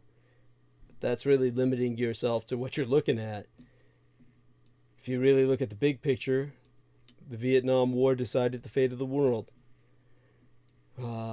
So when it comes to where we're at today, what we're facing, well, our man Peter Moon brought up just earlier the fact that, Communist China seems to be heading in the direction of Russia, that they keep trying to, basically follow that route to war, that road to ruin. And if that be the case, it's not going to be you that's fighting that war on the front lines. It's going to be Japan. So, in order to outline what Communist China and Japan have facing each other, well, the next Sino-Japanese war, that will decide the fate of the world. Oh, and America, well, you can only hope that America will be able to keep up. So if I were to try and remember everything I can about the situation in Asia between the United States and the Empire of Japan. It's complicated enough where the only way I can simplify it is to return to my true homeland and heartland of Taiwan in terms of where we could start and basically explain what your next war is going to look like. The only way that you can understand it would be, of course, to go down to the cause of that war, which would ultimately be technonomic, meaning techno-economic. It's going to be like, well, our man Peter Moon brought up Achilles' heel earlier. You know, it's your Achilles' heel is like your technology, your reliance on microchips. It's exactly why exactly why it would also involve Israel, which of course is straddling the fence, playing both enemies. It's need to be putting that into perspective for you. I mean, all right. If I think on that and try to think about how all of this comes down to the kind of technological Trumpisms we were dealing with, what Trump started with his trade wars. It's something that, okay. I would say that maybe I'd have to go back to the environment, the Reagan years, everything that resulted in what we're dealing with today. I've traced a lot back to the 1960s and the Vietnam War era. So if I were to bring us back to the kind of challenges we're dealing with today, when I take a look at the Presidentess Tsai Ing-wen, her determination to defend my Taiwan, she resigned as head of her Democratic Party because of their big loss in the midterms and all the local elections to the Kuomintang, who are essentially mainland Chinese collaborationists.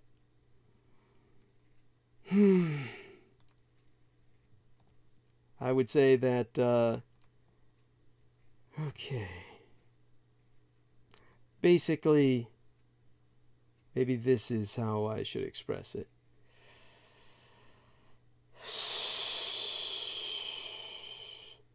I've talked about Reagan before, talked about the Chinese communist problems they have on the mainland, how fragile they are. I guess that I'll have to start with the chip wars of the 21st century.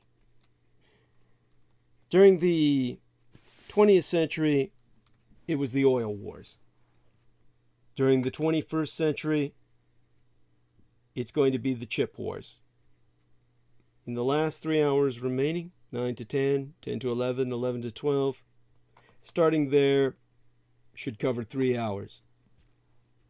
I'll provide you with information you would never get in any college course.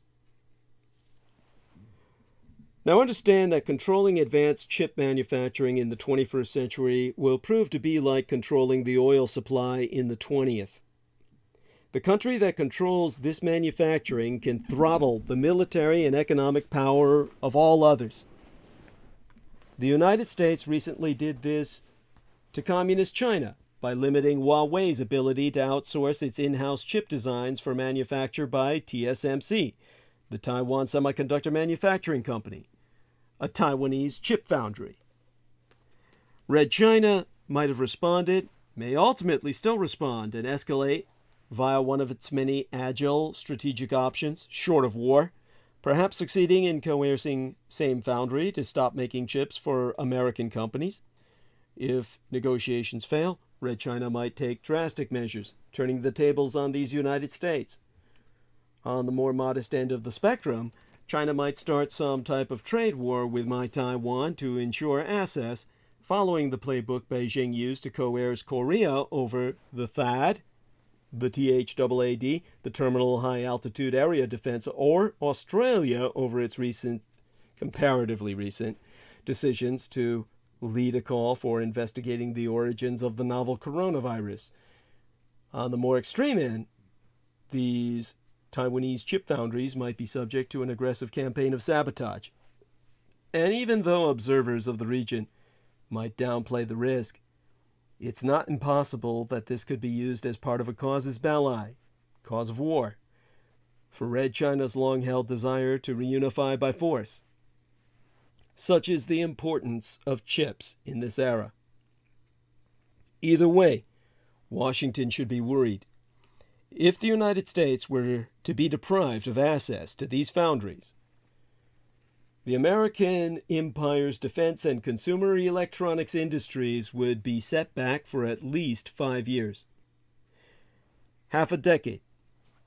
Moreover, because Red China is investing in its own chip foundries, it could potentially become the world leader in technology for the next decade or more. That's why it was encouraging to myself to see Republicans and Democrats in the House and Senate propose $25 billion United States dollars to help America's semiconductor industry.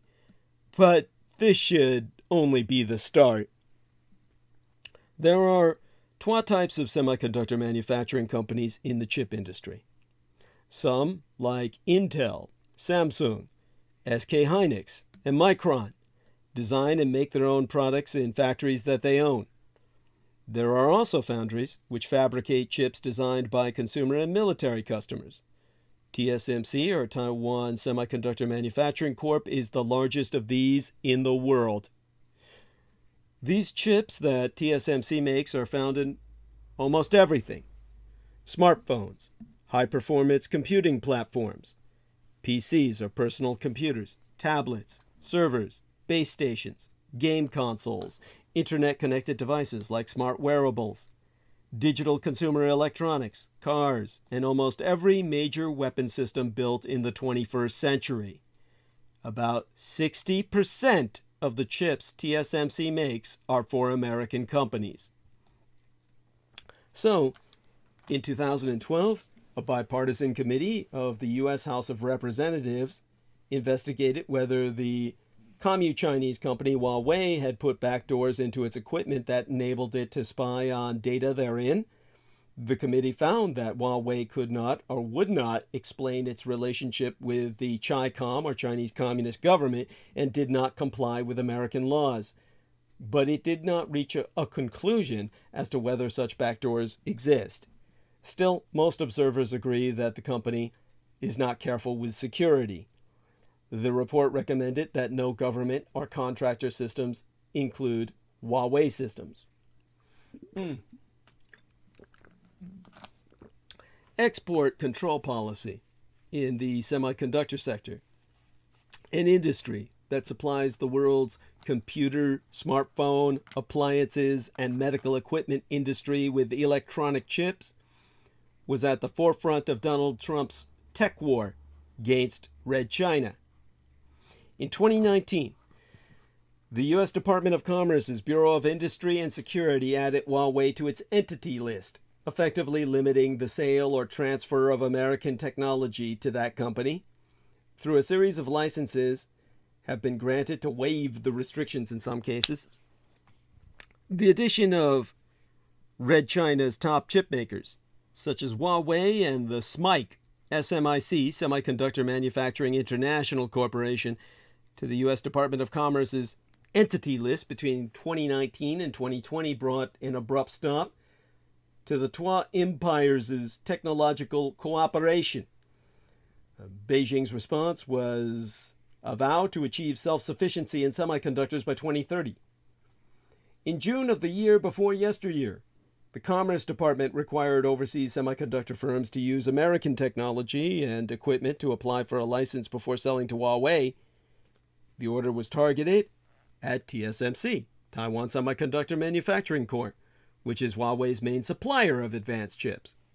Without these, Huawei will be at competitive disadvantage against Apple or Samsung in the smartphone industry and against Cisco and the others in the market for network equipment.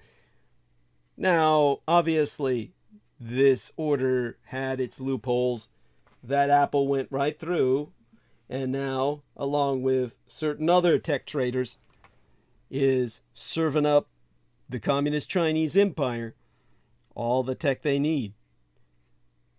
Next up, it's likely Washington will prohibit sales to China of the equipment used to make chips, which comes from companies like Applied Materials, KLA Corporation, and Lam. And this is where the chips are down in Biden's semiconductor war. The export controls on U.S. semiconductor tech into the Communist Chinese Empire did not stop with Trump. Joe Biden's inauguration came at the height of the semiconductor war. Industry players looked expectantly to his review and potential reversal of Trump's export control policy. However, Biden's behavior proved that the overall direction of American export control remained the same under his presidency as under Trump's, accompanied by further measures to contain Red China's technological rise in semiconductors. Now, any quick explanation, and I'll try and provide a brief examination of China's choke points in the semiconductor industry, reveal why an export control policy remains essential for American strategy. Although the Communist Chinese Empire is catching up rapidly in terms of manufacturing, it still struggles to master the specialized production tools that are essential for developing high-end chips, such as EDA, electronic design automation, and SME, semiconductor manufacturing equipment. As the EDA and SME are currently dominated by firms in these United States and the Empire of Japan, as well as by the Nederlandse ASML, American policy has proven effective in leveraging this particular choke point against Red China. 2 rounds of export control measures under the Trump administration in 2019 and 2020 prevented Chicom, or Chinese communist chip makers, as well as global foundries that cooperate with Red Chinese firms, from accessing U.S.-made semiconductor production equipment and software. These blockades have seriously constrained Red China's ability to pursue technological advancement in the industry. Now, despite its effectiveness in curbing the Communist Chinese Empire's technological rise, Trump's all-out approach to a semiconductor export ban incurred significant economic costs. American semiconductor firms such as Qualcomm and Broadcom sustained large market losses as a result of that ban, given their sizable revenues in the Red Chinese market. The CEO of ASML also raised concerns then that the export ban would negatively affect research and development, and even technological innovation thereby. The business community responded with calls for a policy upgrade, and in a late 2020 report, the SIA, the Semiconductor Industry Association, criticized Trump's export ban as being overly expansive, covering non-sensitive commercial semiconductors, and related technologies, calling instead for a policy that would be narrowly targeted to specific items that advance clear national security and foreign policy objectives. Now, the adoption of targeted export controls focused on choke points was also advocated in a lengthy report compiled by the National Security Commission on Artificial Intelligence, a U.S. government advisory group led by Eric Schmidt, former CEO of Google, and a major fundraiser for the Joe Biden campaign. Now, Biden's steps thereafter proved he intended to implement a more targeted export control policy towards Red China that prioritized national security. In April of 2020, maybe 2021, I mean to say, the president identified several Red Chinese firms and government labs that relied on advanced chips made with American tools to build supercomputers, which had profound applications for developing modern weapons and an advanced national security system. It's certain that any significant change to export controls under the Biden presidency would have occurred within the diplomatic arena, as what was still a new president then put much more emphasis on multilateralism than his predecessor did. There were practical reasons for the American empire to cooperate with allies against the communist Chinese empire in this sector, given that the semiconductor production network is so highly globalized. American export controls would have been ineffective if other semiconductor powers did not participate. This point was highlighted during the Trump era, when the administration lobbied to block the sale of ASML equipment to the Communist Chinese Empire by the Dutch. Biden's vision of tech alliances was never going to be easy to achieve, given Red China's formidable market potential and sophisticated economic statecraft, coupled with its significant geopolitical influence. But there is now an even greater urgency for the Biden administration to work with international semiconductor partners. As the Sino-American tech war intensifies, global chip suppliers are increasingly seeking to circumvent American export controls by relocating parts of the value chain in order to supply the mainland Communist Chinese market. This sort of de-Americanization pushed by global capital would require American diplomatic pressure to prompt allied governments to carry out administrative or policy intervention. The Biden administration had already intensified efforts to build bilateral semiconductor allies. In February of the year before last, National Security Advisor Jake Sullivan and his Dutch counterparts met to discuss Red China's technological rise, signaling that the Nederlands was ready to withhold an export license on EUV, extreme ultraviolet lithography machines, a technology central to the production of the most sophisticated chips and thus highly coveted by the Communist Chinese. Biden had then furthermore prioritized multilateral partnerships with East Asian nations as well as the Quadrilateral Security Dialogue, the so-called Quad, the Quad nations, and the Group of Seven, the G7 countries. Biden's vision of tech alliances was never going to be easy to attain, given Red China's formidable market potential as marketed, meaning as propagandized, and sophisticated economic statecraft as extant, coupled with its significant geopolitical influence via threat of force. South Korea, for example, is an advanced semiconductor manufacturer pursuing a sort of balancing act between the United States and Red China, which I've gone into in some depth before. It is consequently considered a weak link in Washington's attempts to deny Beijing access to advanced chips and equipment. In that sense, South Korea might become an enemy. Of course, they're already under American occupation, so that shouldn't be too hard to address.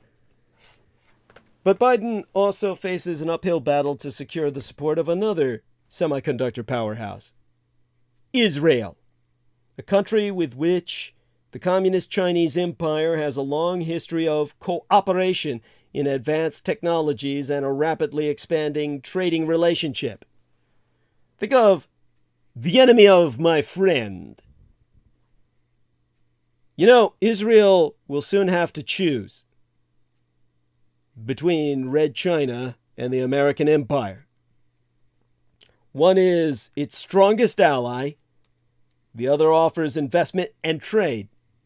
And Israel will pay a price for being on the wrong side of the Sino-American struggle. Israel is increasingly being asked to choose one over the other. The 12 biggest warnings came in January of the year before yesteryear. Well, maybe just the year before yesteryear by now, 2020. When, in the opening month of that year, the 2020th year in our Lord, Secretary of State Mike Pompeo said that unless Israel reduces cooperation with Red China, the U.S. might reduce intelligence sharing and co-location of security facilities. Earlier, in the year before that, U.S. National Security Advisor John Bolton encouraged Israeli officials to take a tougher stance against Communist Chinese electronics manufacturers ZTE and Huawei. The quote being, "Make new friends, but keep the old. Those are silver, these are gold." Actually, that's the line of friendship that some of us were taught as kids. At least Jewish kids were taught that. It may also hold true for foreign policy. At least that's what some top bureaucrats in Israel might have been hoping to prove. In this case, Israel's golden old friend is the American Empire, and its silver new friend is Communist China. And now Israel is increasingly being asked to choose one over the other. The Trump administration made repeated warnings to Israel in the last 12 years of his administration that the Jewish state must distance itself and even cancel a number of economic deals it made with Beijing.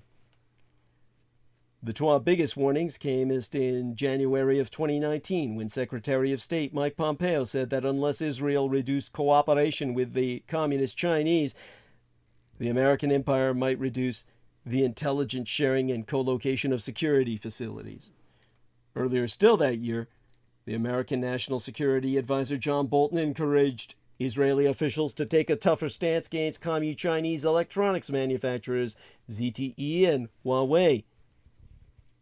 But the American Empire just can't get Israel to break up with Red China. For most Israelis, the deals are enticing and the threat seems remote. When then Prime Minister, still Prime Minister, Naftali Bennett flew to Washington into the last weekend of August, he met a president who was still riding high and ready to face off against America's greatest adversary. Now, America's greatest adversary is not Iran, Islamic terrorism in the Middle East, or even Vladimir Putin's revanchist, revisionist Russian Empire. It is Red China, and Israel is on the wrong side of those battle lines. The former U.S. Secretary of State Mike Pompeo's message to Israelis on a visit was blunt. Beware China. In an Israeli television interview conducted in May of the year before yesteryear, he said that after years of blooming Sino-Israeli commercial relations and the awarding of a string of port and mass transit projects to Red Chinese building conglomerates, Israel must tread warily or risk cooperation with its most important ally. To quote his T, "We don't want the Chinese Communist Party to have access to Israeli infrastructure, Israeli communications networks, the kind of things that endanger the Israeli people and the ability of the Americans to cooperate with Israel." So Israel is being forced to choose. between the American and Communist Chinese empires. Not only is the United States clearly Israel's most important and strongest ally, but it should be noted that Pompeo and Bolton were also two of Israel's strongest supporters in Washington. So what makes this such a tough decision for Greater Israel? First, you have to consider the nation's culture of survival.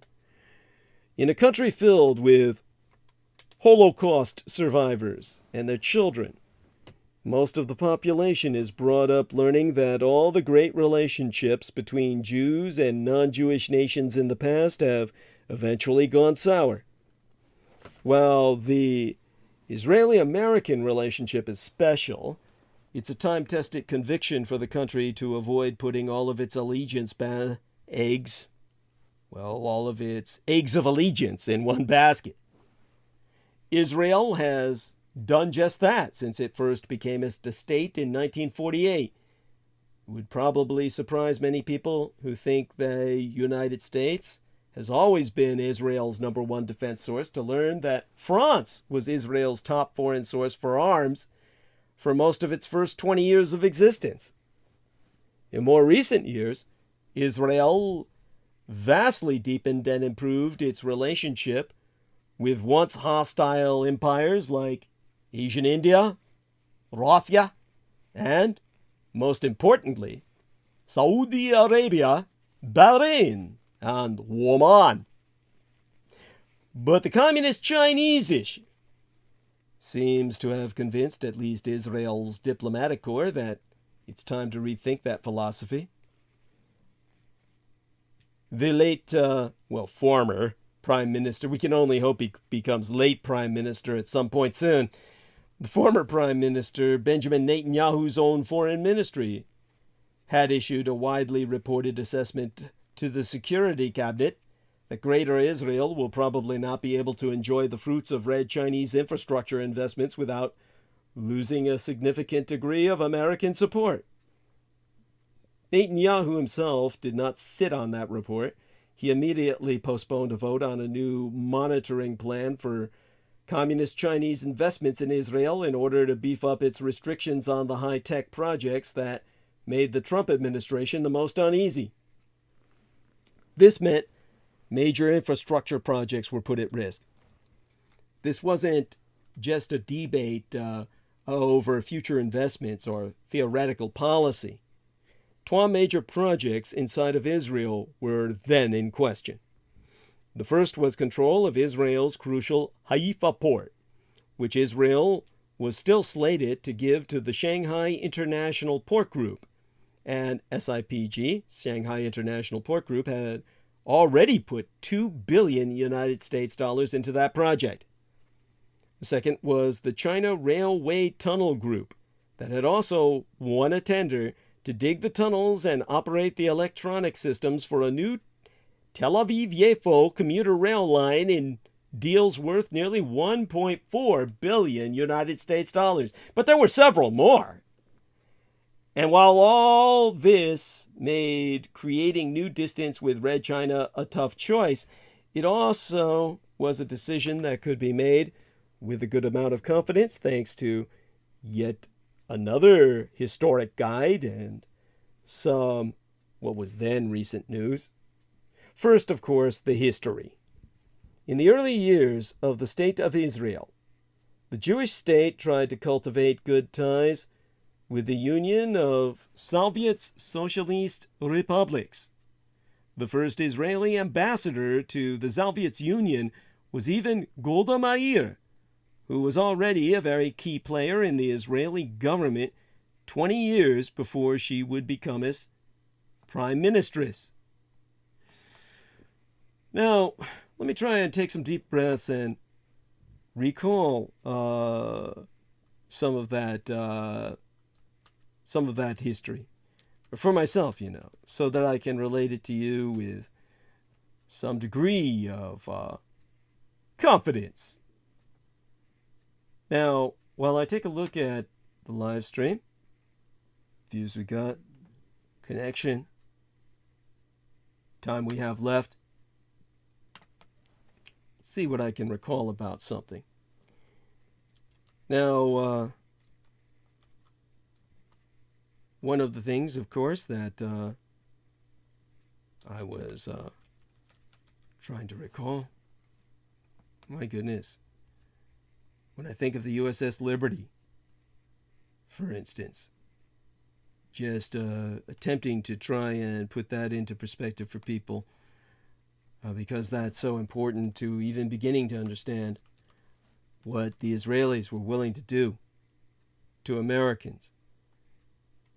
It's one of these things that to even bring it up means you're going to be called a quote-unquote anti-Semite. And this is something that, of course, is sheer bullshit. I've always spoken out against that very term. Spoken to people about the importance of using the term Judeophobia instead. Okay. So I'm not quite sure if I should fit that into this narrative tonight, because to do so would be like maybe going into, it would require, of course, context, and context requires, well, it requires time. So when it comes to the time to expend upon it, all right, let me decide if that's worthwhile while I breathe for a matter of minutes. Okay, breathe in, breathe out, and see if I should concentrate instead on the other aspects of the situation, which of course is already quite sensitive. We don't have that many people listening right now, but of course all of this falls into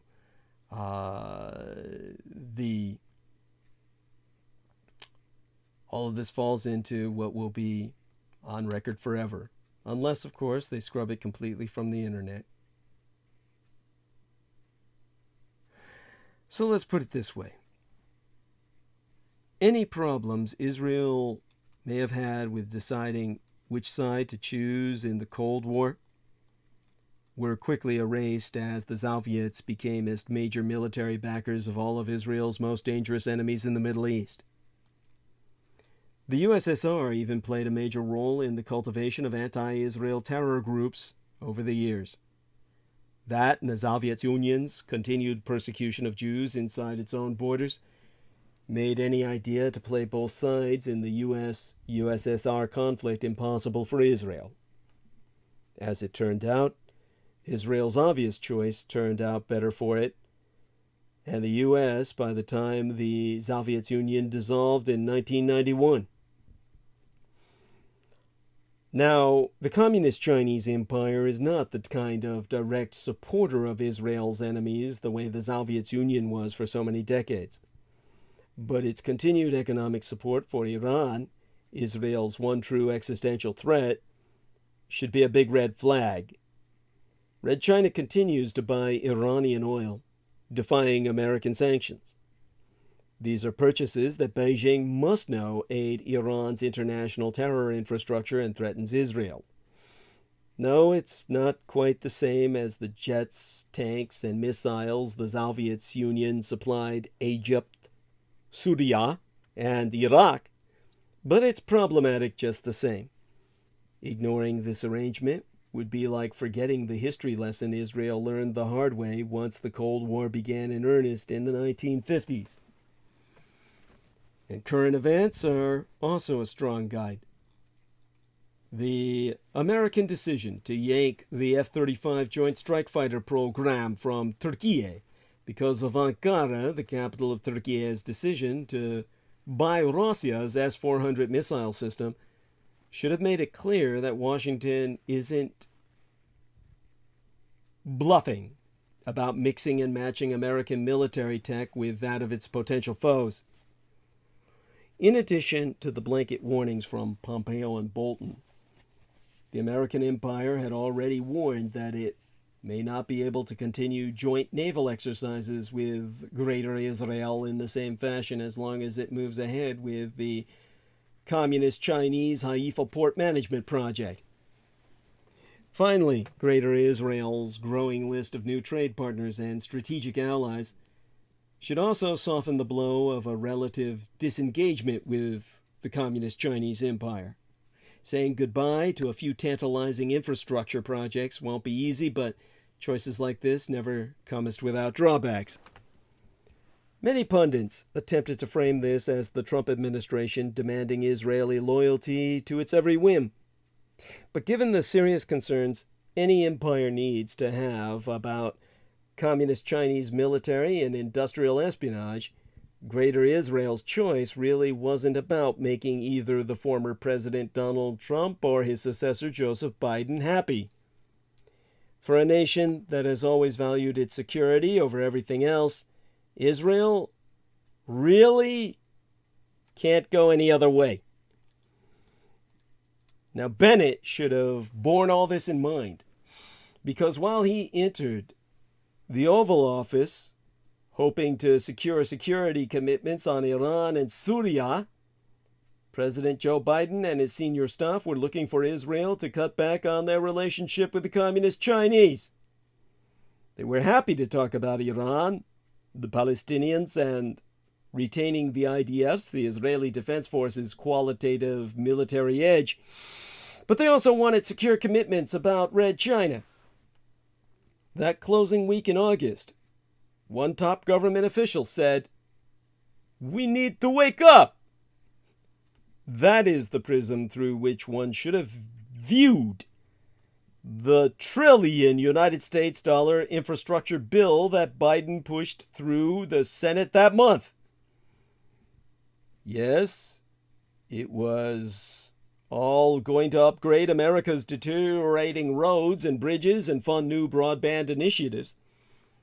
But it would also help the United States remain in competition with the Communist Chinese, which has been beating the West's investments in infrastructure for years. As Biden himself warned a group of senators in February about Beijing that year before last, if we don't get moving, they are going to eat our lunch. Now, while some saw Biden just continuing Donald Trump's anti-China policy, the new president back then seemed to be led by a clear strategy and not just statements. He was working to undermine Beijing on multiple fronts. Sanctions, advisories against doing business in Hong Kong, and openly accusing China's Ministry of State Security of launching cyber attacks against the West.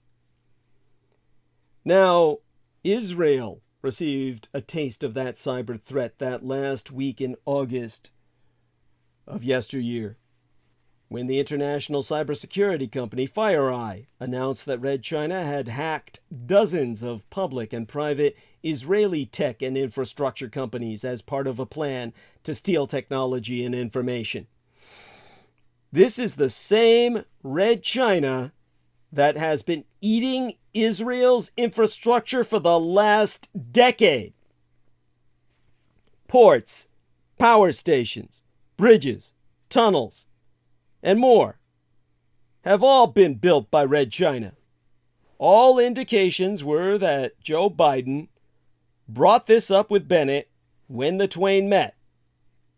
Some in Israel's government then recommended convening the Security Cabinet to discuss the issue. It was that important then. You can imagine its critical importance now. While Trump officials tried to move the previous government to crack down on CHICOM, or Chinese Communist investments in Israel, former Prime Minister Benjamin Netanyahu did not do much except buy time, with the establishment of a weak oversight mechanism in 2019 that all officials admitted was impotent. The Americans noticed immediately and wanted to see tougher action back then.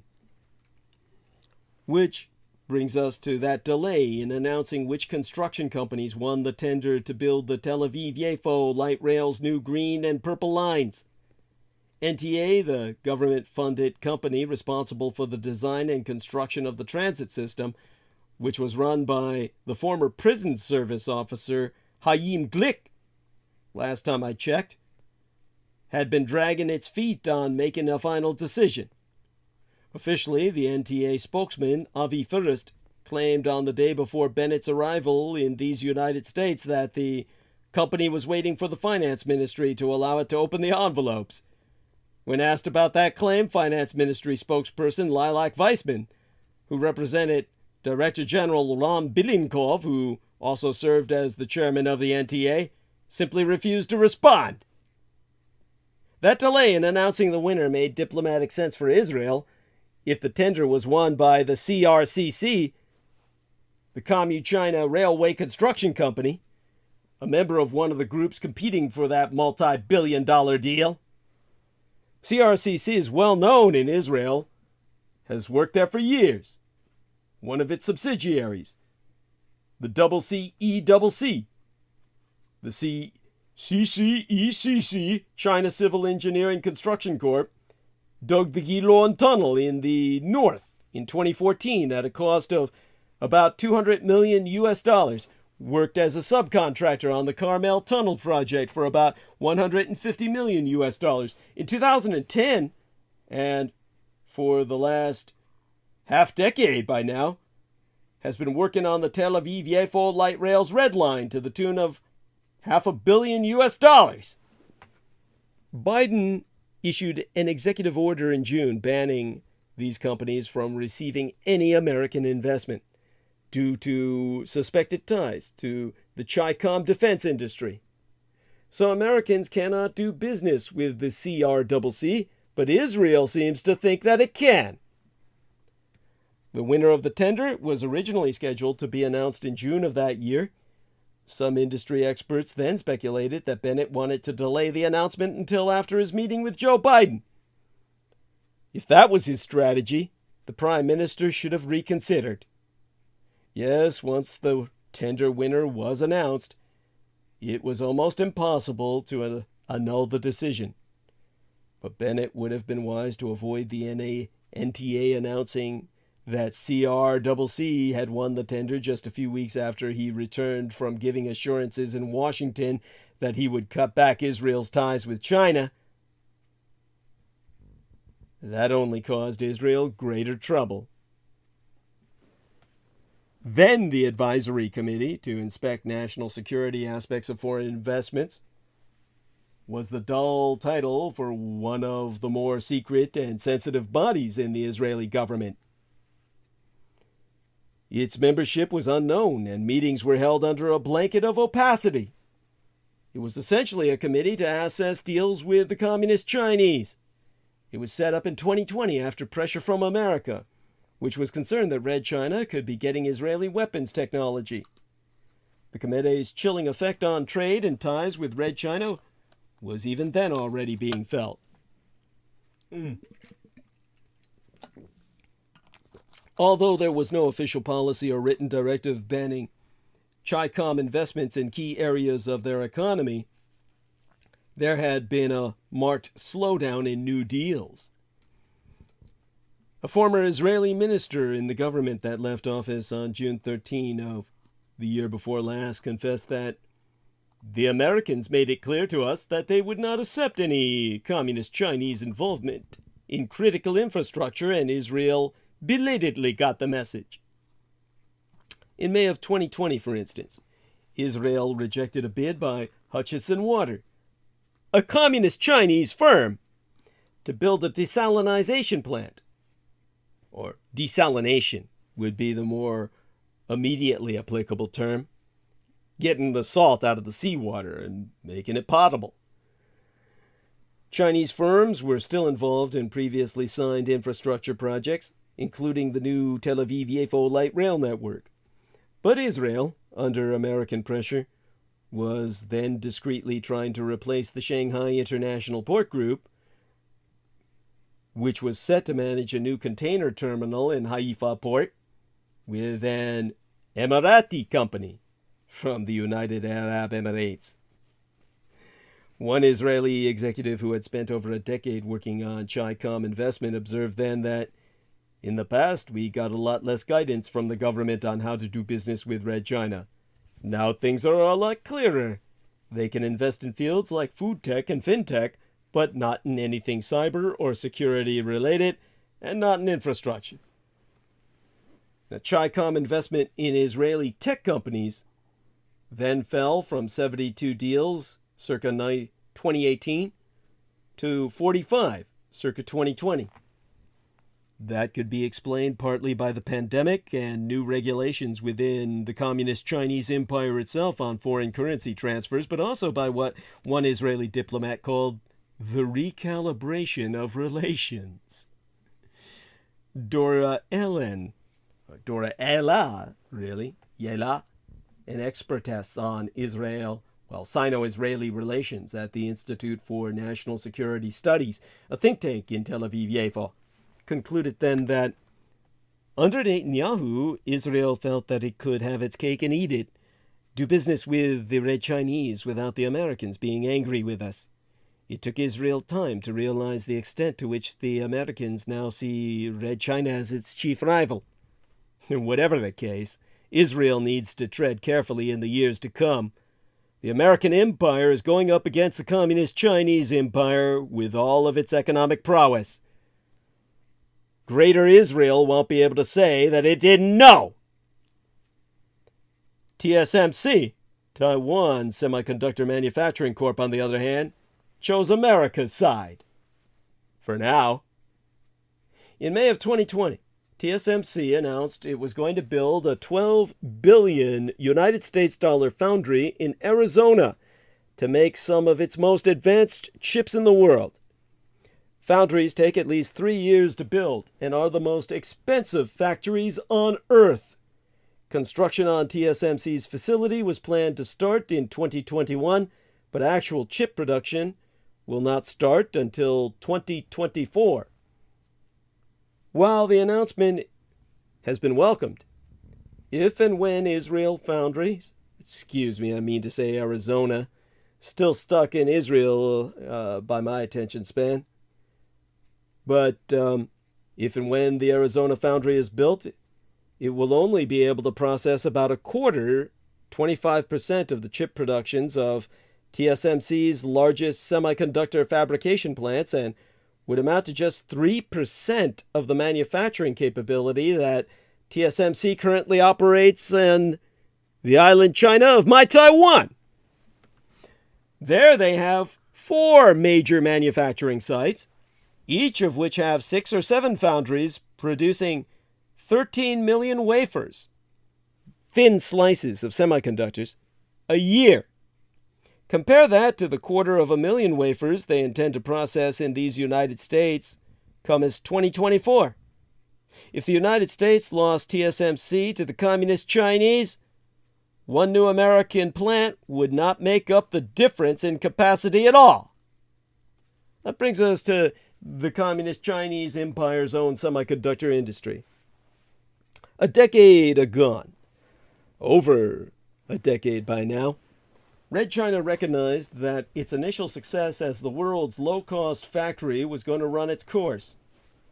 As the cost of Chi-Com, Chinese Communist labor, increased, other countries like Vietnam could fill that role. As a result, Red China needed to build more advanced and sophisticated products on par with these United States. However, most of these products required custom chips, and Red China lacked the domestic manufacturing capability to make them. Red China uses 61% of the world's chips and products for both its domestic and export markets, importing around $310 billion worth in 2018, now that I recall. The Communist Chinese Empire recognized that its inability to manufacture the most advanced chips was a strategic Achilles heel. Red China devised 12 plans to solve these problems. The first The Made in China 2025 plan was the Communist Empire's roadmap and financing vehicle to update Red China's manufacturing base from making low-tech products to rapidly developing 10 high-tech industries, including electric cars, next-generation computing, telecommunications, robotics, artificial intelligence, and advanced chips. The goal was to reduce Red China's dependence on foreign technology and promote Commu-Chinese high-tech companies globally. In addition, to encourage Commu-Chinese high-tech companies to go public in Red China rather than in these United States, the Chi-Com government set up its own version of the NASDAQ, called the STAR, S-T-A-R, all in the uppercase, the STAR Market, Shanghai Stock Exchange Science and Technology Innovation Board. Red China's second plan is the National Integrated Circuit Plan, a roadmap for building an indigenous semiconductor industry and accelerating chip manufacturing. The goal is to meet its local chip demand by 2030. Makest no mistake, these are not the kind of government announcements that don't end up going anywhere. This is a massive national effort. Red China is spending over 100 billion United States dollars to become a world leader in developing their semiconductor industry. The Red China Integrated Circuit Industry Investment Fund, or Big Fund, raised 51 billion US dollars, 22 billion in 2014 and another 29 billion in 2019. If I remember right. Red China has used the capital to start over 70 projects in the semiconductor industry, such as building foundries, acquiring foreign companies, and starting joint ventures, and has gone from making 0 to 16% of all the world's chips, though today their quality is quite low. Going forward, Red China plans to start investing in chip design software, advanced materials, and semiconductor manufacturing equipment. Communist China's dictators believe that this is their century and see American actions as designed to hold Red China back from what they consider to be its proper place in the world. Given the importance of controlling the supply of advanced chip manufacturing, Red China would be forced to respond if the American empire cut off their access to this supply. The question is whether China will view the action against Huawei as sanctions against a single company or as a portent of further action against Red China's access to advanced chips. Just what has the Communist Chinese Empire learned from the American Empire's prior actions? You see, in the 21st century, the United States has blinked when its own interests were at stake. From the perspective of some Chi-Com policymakers, America is exhausted from endless wars in Iraq and Afghanistan and unlikely to ever fight again. They see that the American empire is divided politically, distracted by the COVID-19 pandemic they engineered, and unlikely to risk American lives for something as abstract as a chip factory. When Red China has acted aggressively over the past couple of decades, it has seen that the American response has largely been paper protests. In 2012, Red China occupied the Scarborough Shoal and took control of it from the Philippines. As Red China was not ready to militarily confront the American empire at the time, what if the Americans had parked a carrier strike group near those shoals? Could that have prevented Red China's plans for military construction in the area? Instead, Washington blinked and limited itself to strong words. Today, the nearby Spratly Islands have new communist Chinese bases bristling with surface-to-air missiles and fighter jets, which has changed the calculus for a war in the Western Pacific. Any attempt by the United States at controlling the aerospace in the area now will face serious opposition and heavy losses. Up until recently, Hong Kong while part of China had guarantees of freedom of speech, assembly, and the press.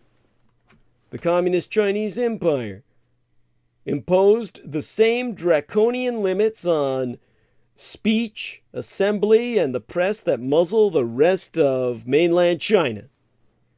There was not much the United States could do other than express concerns and perhaps remove the city's special trade status. But the Communist Chinese Empire doesn't care. It has already factored the American response into this maneuver and decided it was worth it, with the cynical calculation that any response would make Hong Kong poorer and that any business the city loosed would mostly end up in other parts of Red China, or that business lost to other countries was the cost of asserting control over Hong Kong and one it could bear. Power, preempting prosperity at every step. And a poorer Hong Kong would be punishment to its citizens for standing up for the rights that they had been promised. The day after Red China moved on Hong Kong, Communist Chinese dictator Li Keqiang left out the word peaceful in referring to Beijing's desire to reunify with my Taiwan, an apparent policy change. The lack of an effective American response to any of these events has proven Communist Chinese leadership that the American empire is unwilling to forcefully engage in Asian affairs at all. This emboldens Red China's next move. That brings us to the Communist Chinese Empire's goals and even their options. Red China's goal in the immediate term is to secure a steady supply of chips. To respond to the United States cutting off Huawei's access to my Taiwan's most advanced chip foundries, the Chinese Communist Party is likely thinking through its next maneuvers. Red China may wish to avoid any escalation by talking to the American empire and either accepting the restrictions as they currently are, with the promise that they will go no further, or negotiating to restore Huawei's access to TSMC by accepting other restrictions elsewhere. Alternatively, Beijing may seek to negotiate with or coerce Taipei, capital of my Taiwan, or both, in order to allow Red China sole access to TSMC and block all chip exports to these United States, thereby securing the Communist Chinese Empire's own supply while crippling, even destroying American industry, devastating it to the point of no return and reducing America to a deindustrialized third world state. Or the Communist Chinese Empire might kick over the table entirely by working to ensure that TSMC foundries cannot be used by either Huawei or these United States through some sort of concerted sabotage campaign, or even a direct attack. While these more aggressive scenarios might seem implausible, Red China's behavior has become more aggressive and more risk-tolerant as the COVID-19 pandemic, which began in Wuhan, roils the world exactly as the Red Chinese Empire intended it to dislocate the world economy so that they could pick up all the pieces. A return to the status quo, with the restoration of Huawei's access to TSMC's foundry, may simply require negotiating some form of trade deal or agreeing to restrictions on the sale of Huawei networking gear, 34% of its revenue. If achievable, this kind of deal would let the Huawei consumer and enterprise businesses, 66% of its revenue, survive and thrive. However, it requires the Red Chinese to back down. And the Communist Chinese Empire has decided that the Rubicon has been crossed. As the Communist Chinese do not negotiate, the danger is that the American empire ups the ante further by prohibiting TSMC from working with more Chinese firms or bans the sale of the equipment used to build chips to any company in Red China. Such escalation may lead mainland China to perceive that American actions are not a dispute about Huawei, but in fact a salvo in a wider economic war. The Chinese Communist Party would then need to work out how to force TSMC to do its bidding.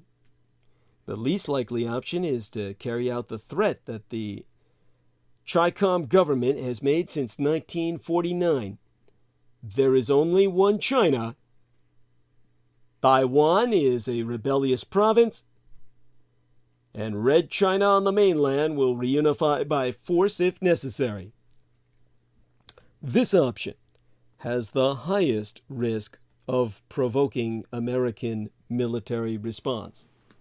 And while possible, it is extremely unlikely in a logical context, which simply doesn't exist in context of communism.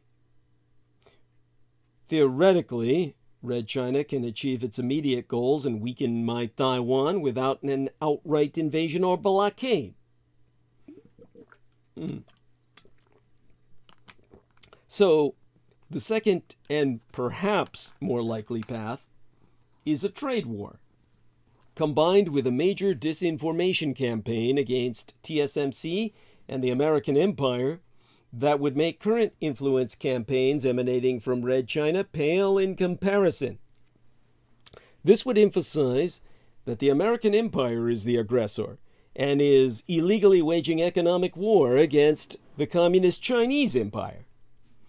Beijing could announce that since my Taiwan is a province of China, Red China has the right to restrict TSMC sales to these United States and enforce an embargo of any chip sales to American-affiliated companies. This could be coupled with an equally massive disinformation campaign to the Taiwanese people, pointing out that the American empire will never go to war over a semiconductor company, and that Red China's requests are fair and reasonable. How effective a disinformation campaign would be is up for debate, given that Chinese communist campaigns in Taiwan's January elections of the year before last did not result in the election of Red China's preferred candidate. Red China could offer a no-invasion pledge in exchange, while reminding the Taiwanese government of what they already know. Regardless of promises, the American empire cannot defend them. Even if these United States attempted to intervene, there'd be serious debate unfolding about how useful legacy American platforms, especially aerocraft carriers, would be in a shooting war with the communist Chinese empire. There'd be a high probability that my Taiwan would still refuse despite all of this. So Red China would then ratchet up the pressure. First, it could nationalize TSMC's TWA less advanced foundries in mainland China.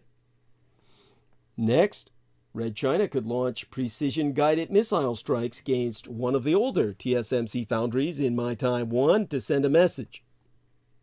China could announce it will destroy one foundry each week until TSMC agrees to sell only to Communist China on the mainland.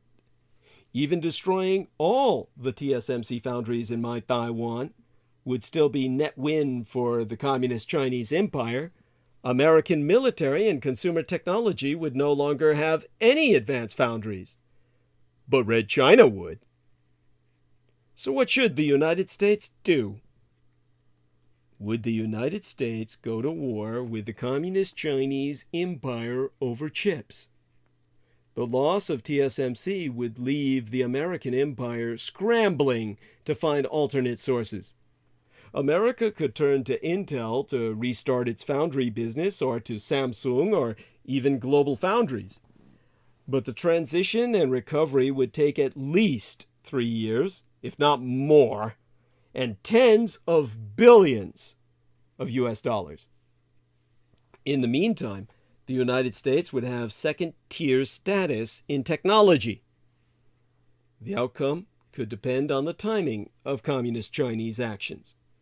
The current American administration may not want to start a war before the presidential election, but it is unpredictable enough that a campaign season focused on Red China could change the calculus. If the presidency changes hands, the incoming administration may de-escalate and reverse the original restrictions.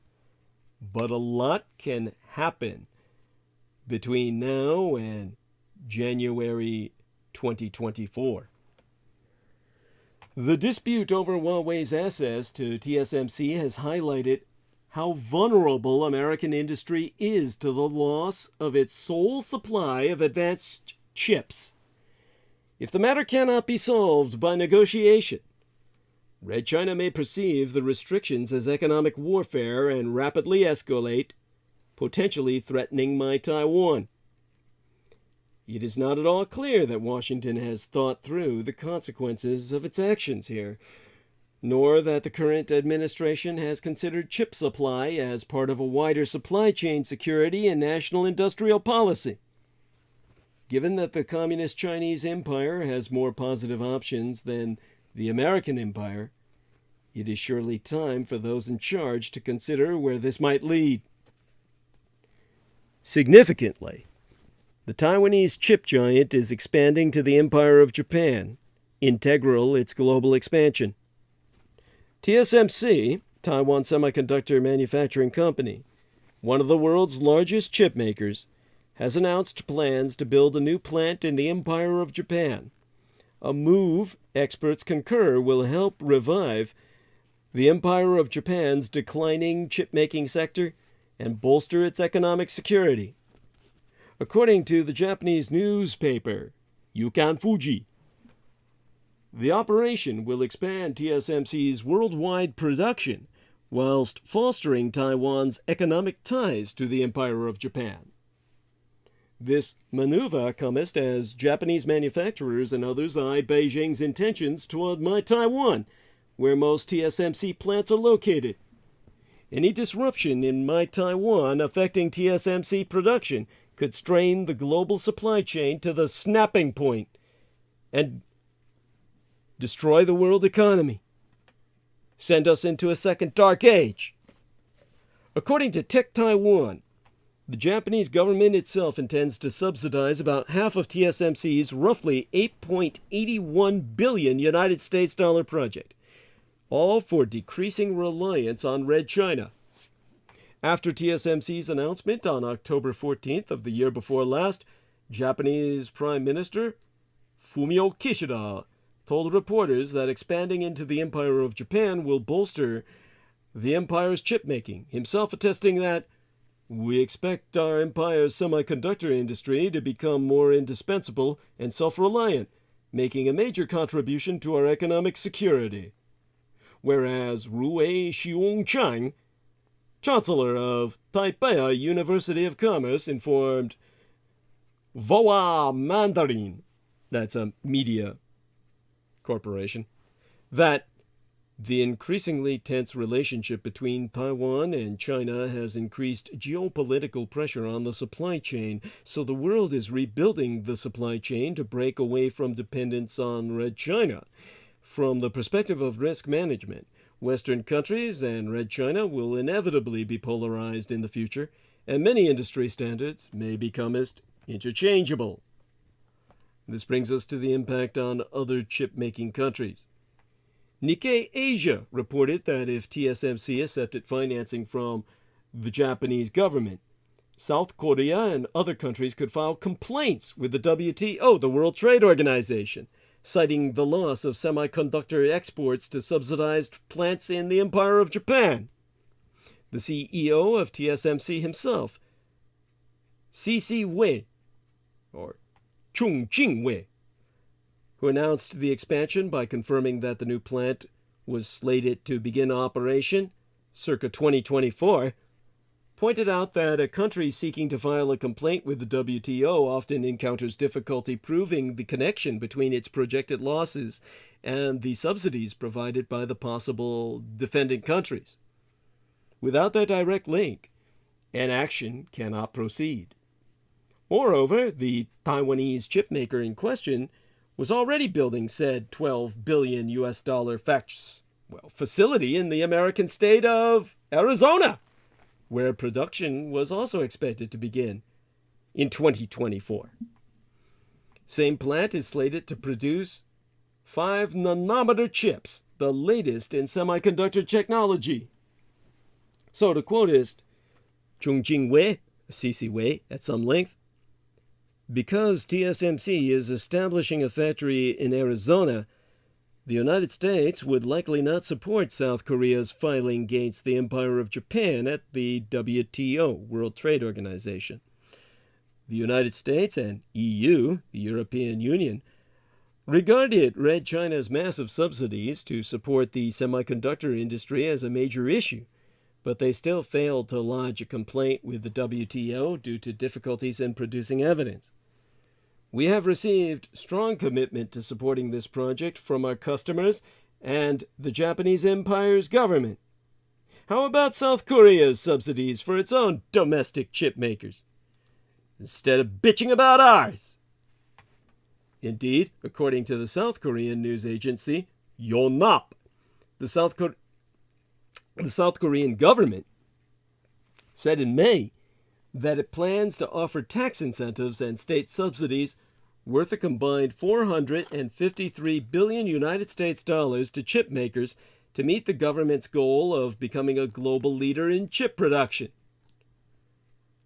Kazuto Suzuki, a University of Tokyo professor who focuses on public policy, believes that TSMC's plan will make the company an economic and trade friendship ambassador to the Empire of Japan as the economic link between Tokyo and Beijing deteriorates, himself referring to the communist Chinese tech multinational targeted by the American Empire for its close ties to Beijing when informing the public via VOA or VOA Mandarin media machine that, and here I quote his T at length and verbatim.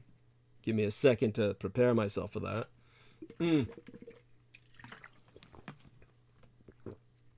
Make sure I drink enough. Hey, number's gone up.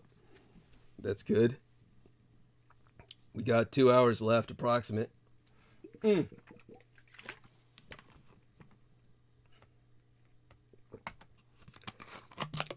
Anyhow, what Dr. Suzuki said was, since the Trump administration, exports of semiconductors to China have been restricted. For example, the Empire of Japan no longer cooperates with Huawei. So regardless of whether TSMC enters Japan or not, the semiconductor industry ties between Japan and China are a big problem, and there is currently no solution.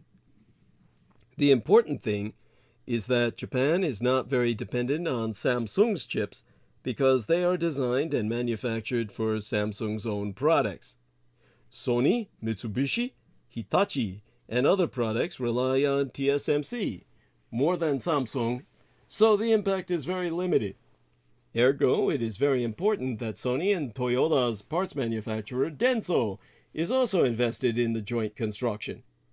Furthermore, TSMC's products are tailored to demand. With Sony's vast customer base,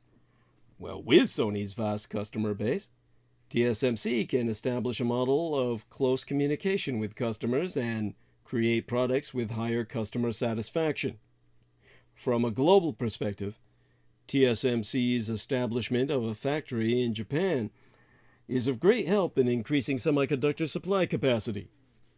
Companies manufacturing chips solely for the use in their own products is a model that market forces will eliminate, and this will give TSMC, which makes chips usable by many manufacturers, a long-term advantage. However, the factory will not be fully operational until 2024, and there will be no immediate impact in the short term. Nevertheless, my Taiwan is where Japan draws the line. The Empire of Japan's foreign policy operates under a dualism when it comes to the Communist Chinese Empire. Tokyo has recognized the need to build some semblance of diplomatic comity, and by that I'm using the term comity Comity, not comedy, while at the same time firmly opposing Red China's maritime advances. In official exchanges, more emphasis has been placed on mutual gains, especially economic ones, rather than on confrontation. Yet Tokyo has never softened its stance when it comes to security disputes or geopolitical competition. Now, Red China's imposition of a harsh new national security law on Hong Kong does not yet appear to have derailed the Empire of Japan's dual-track approach. However, as Red China seeks to strangle the pro-democracy movement in the once semi-autonomous city, fears are rising that my Taiwan will be the next target of Beijing's belligerence. If the Communist Chinese Empire were to try and force reunification on my island China, the Empire of Japan's reaction would certainly be more vocal. Unlike Hong Kong, whose fate does not directly affect the Empire of Japan's security interests, how do I say this? I would say Taiwan, my Taiwan, is indeed considered a crucial national defense matter to the Empire of Japan. A crisis surrounding my island China would probably push the Empire of Japan to switch forcefully toward confrontation in its relations with Beijing. Historically, the Empire of Japan's official position on my Taiwan has been much less clear than the American one. Unlike Washington, Tokyo never explicitly endorsed the One China principle. In the first official diplomatic document, the document I recall between the People's Republic of Communist China and the Empire of Japan, the Joint Communique of 1972, the latter only expressed its full understanding and respect for China's position. That stance was never altered, and my Taiwan repeatedly arose as a topic of contention in the post-Cold War era when the Empire of Japan and the American Empire sought to redefine the scope of their security cooperation.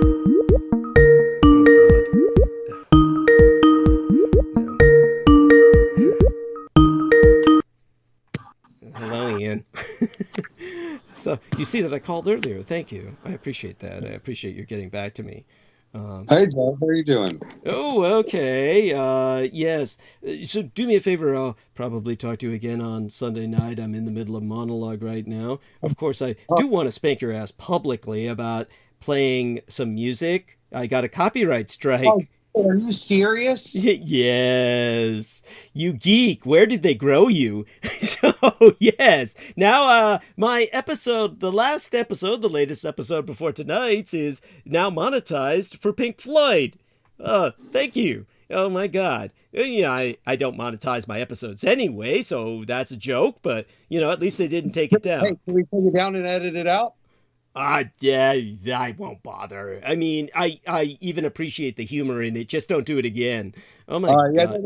Yeah. They wanted to hear what I was working on, so I just did it like these multi-tracks. Oh my God. He needs to be spanked. It was just like 2 seconds. Oh, yes, I know. Well, this is how these people are. Yes, now you can take a look at the episode itself. It's got Pink Floyd in the credits. Music credits. Yeah, Pink Floyd and shit. Yeah, thanks. At any rate, it's stupidly funny in its own way. You have to beat my ass for that. Yes. I will spank you in public. So we'll do that. That's deal. Yeah, we'll do that on Sunday. But that's okay, buddy. Thank you. So thank you for getting back. Oh, yeah. I'll let you go. All right, bud. Bye. Yes, bless you. Hugs. Hugs, kisses, bye. Yes, hugs and kisses. Bye for now. Yes. So there we go. You can imagine what a smooch from our man would be like. Oh my God. I like the way he said it. Yeah, then he put a straw in front of me and I just reflexively inhaled. That's how I got the coke inside of me. Yeah, it's. I wish my life would work like that. People just putting straws in front of my nose. I mean, yeah, he's. How did my dad used to say it? He's got life by the balls. Anyhow, so when we're talking about the Sino-Japanese situation, yes, and exactly how it doesn't work. Basically, how do I say this? The Communist Chinese Empire has long urged the Empire of Japan to fully commit to the One China principle and to non-interference in cross-straits affairs. Tokyo's reluctance is prompted by two key factors.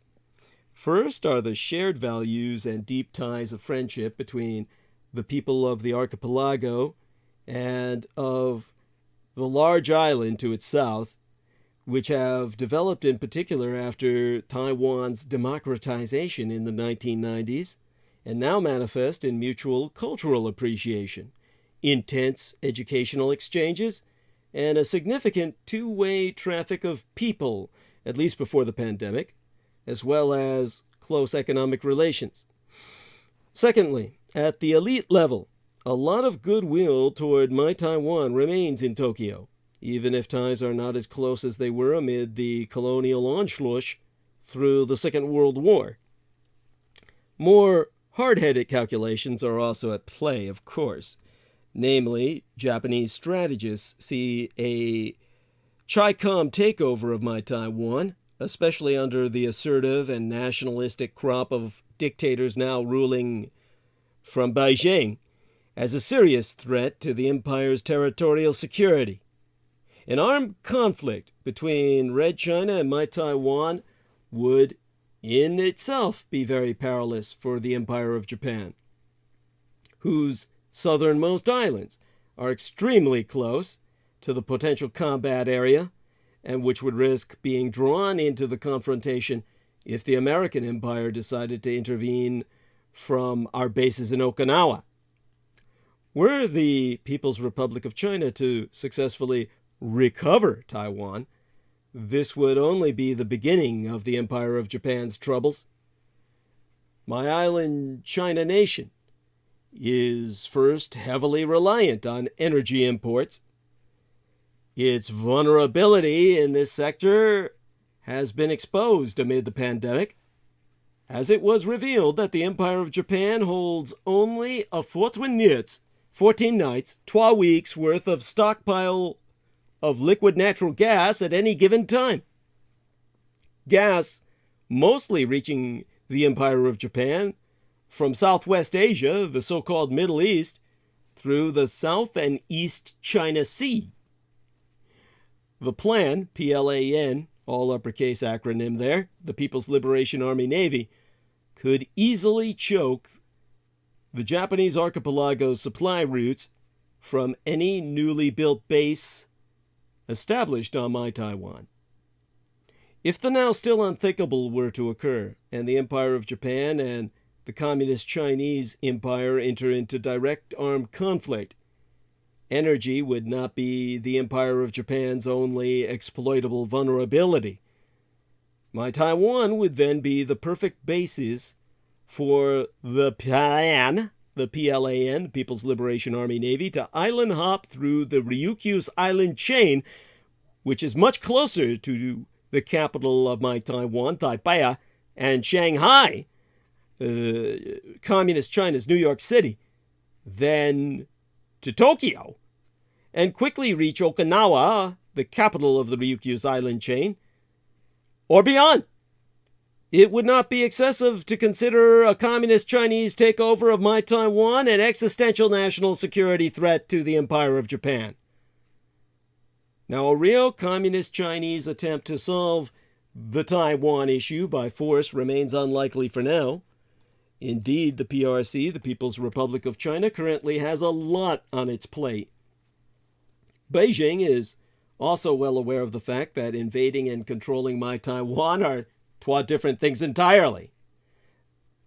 My island China still has more potential to be a contentious issue in the worsening Sino-American confrontation than a direct target of Communist Chinese action. Yet due to the frightening consequences of this scenario, the fate of my Taiwan must keep Japanese defense planners up at night. A cross-strait crisis would fundamentally upend the Empire of Japan's current nuanced Communist China policy, because my Taiwan is where the Empire of Japan would have to draw the line. Ergo, the Empire of Japan has made a U-turn in its foreign policy. Surprisingly, and despite the fact that the People's Republic of China is the largest client of the Japanese economy, Tokyo seems to have set itself the goal of strengthening the empire's ties with my Taiwan. As national survival alone demands the Empire of Japan act the role of preeminent global superpower, how can it help my Taiwan? And how far do the ties between Tokyo and Taipei go? Via this night's Arca narrative, I aim to articulate all the details about the hot new alliance in the Asia-Pacific region. To surround my Taiwan, Chi-Com aerocraft carriers would have to fight through stiff Japanese defenses. An aerocraft carrier steaming behind a string of island outposts bristling with missiles. Fighter jets patrolling overhead. If you want a preview of Allied naval operations in the event Red China attacks my Taiwan, check out what happened in the northern Philippine Sea in the opening week of August yesteryear. The maiden deployment of the Royal Navy's new aerocraft carrier, His Majesty's ship, Queen Elizabeth, brought her east from European waters across the Indian Ocean and all the way to the western Pacific Ocean. The ship's crew tweeted on the second day of the 8th month that year that we are now through the Luzon Strait and into the Philippine Sea. That flat top's arrival in the waters east of my Taiwan represented an opportunity to train with American and Japanese forces in region. Unsurprisingly, the training events assumed the general shape of a defensive campaign aimed at protecting my Taiwan's eastern coast from a communist Chinese invasion force. It's not at all clear that, in the event Red China attacks my Taiwan, the United Kingdom would play any meaningful role in the fighting.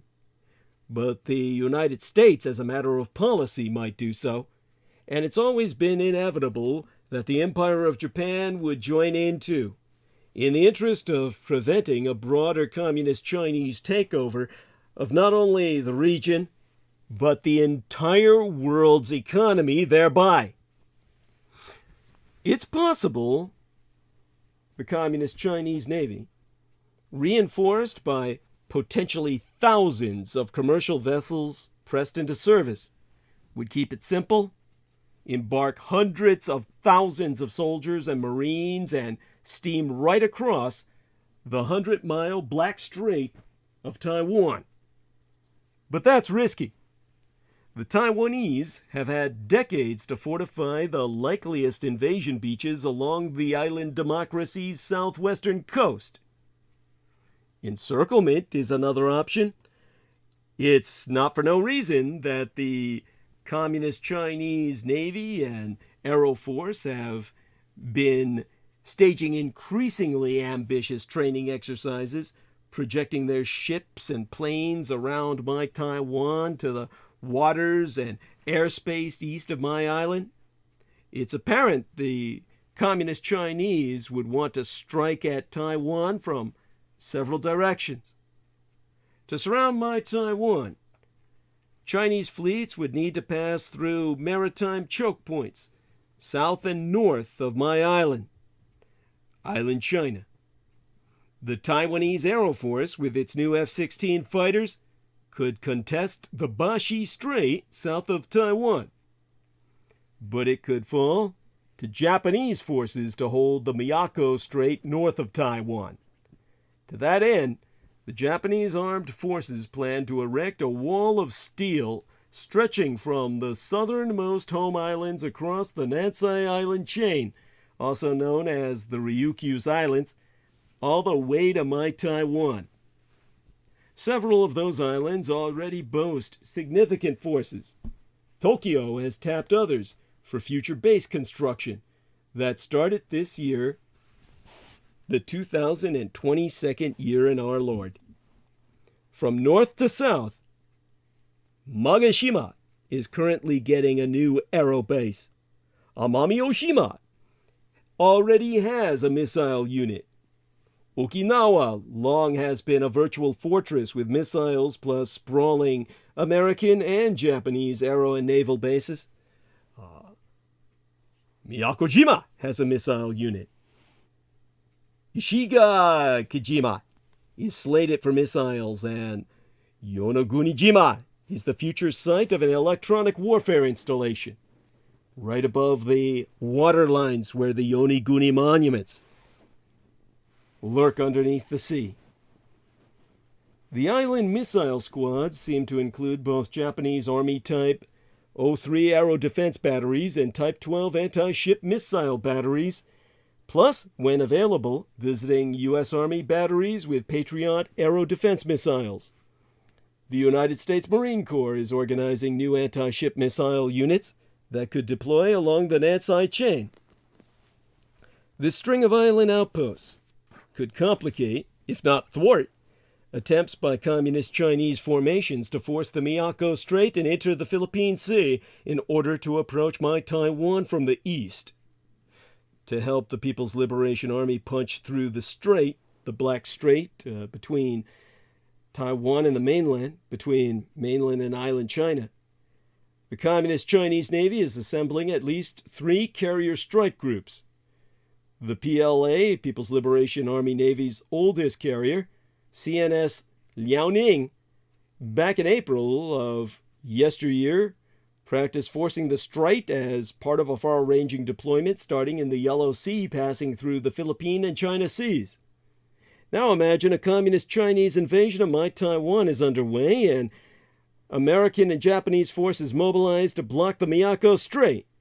A British carrier might not be available, but an American carrier or two, or an assault ship embarking F-35B stealth jump jets, surely would be. The Japanese Navy, for its part, is converting TWA helicopter carriers into light flat tops also embarking F-35Bs. The Allied carrier group, or groups, might stick to the waters east of the Nansei Islands in order to put some distance between them and the People's Liberation Army rocket forces' ballistic missiles.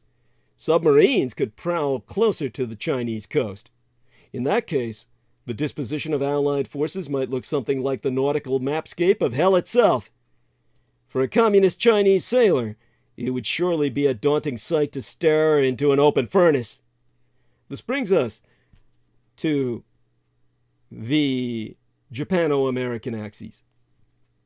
It nigh goes sans saying that at the present moment the only power capable of preventing an emergency in my Taiwan, such as a communist Chinese attempt at unification by military force, is the United States. But as its senior partner over planet Earth, the Empire of Japan must presume the pivotal role. This role is not simply to hold discussions on such topics as Japan must strengthen its defense capability in order to defend Taiwan.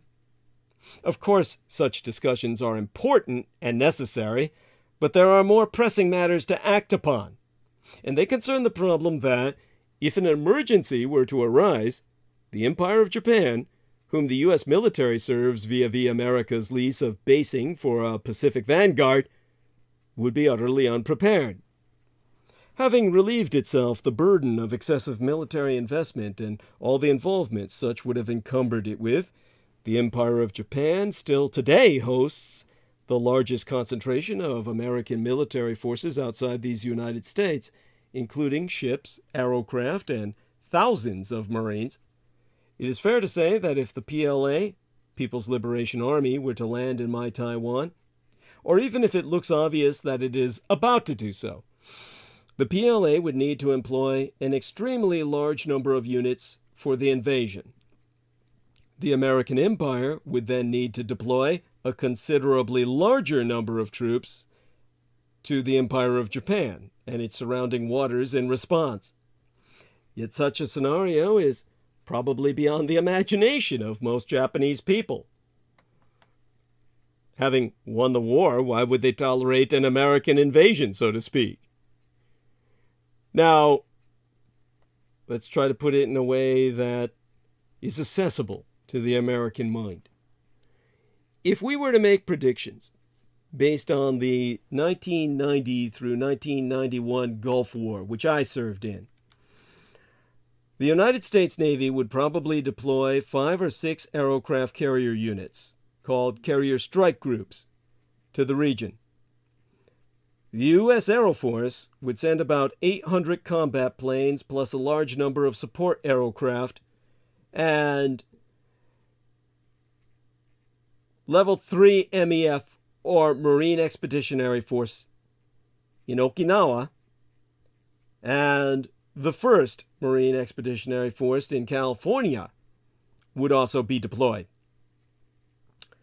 There are several key strategic islands controlled by the Communist Chinese Empire that would be targets for United States Marine Corps operations of the 3rd Marine Expeditionary Force out of Okinawa and the 1st Marine Expeditionary Force from Golden, California, including the Communist Chinese Empire's artificial islands in the South China Sea and a robust naval base complex on one big island.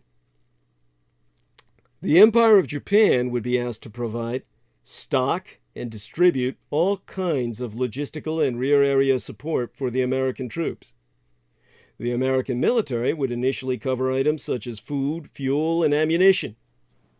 However, if the deployment were to become prolonged, the Empire of Japan would need to step in and supply these war consumption items on an unprecedented scale. This would be a very challenging task.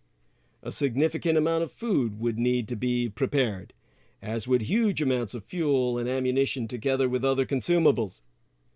Serious and detailed discussions with senior counterparts in the United States would need to be held in advance in order to meet such demands.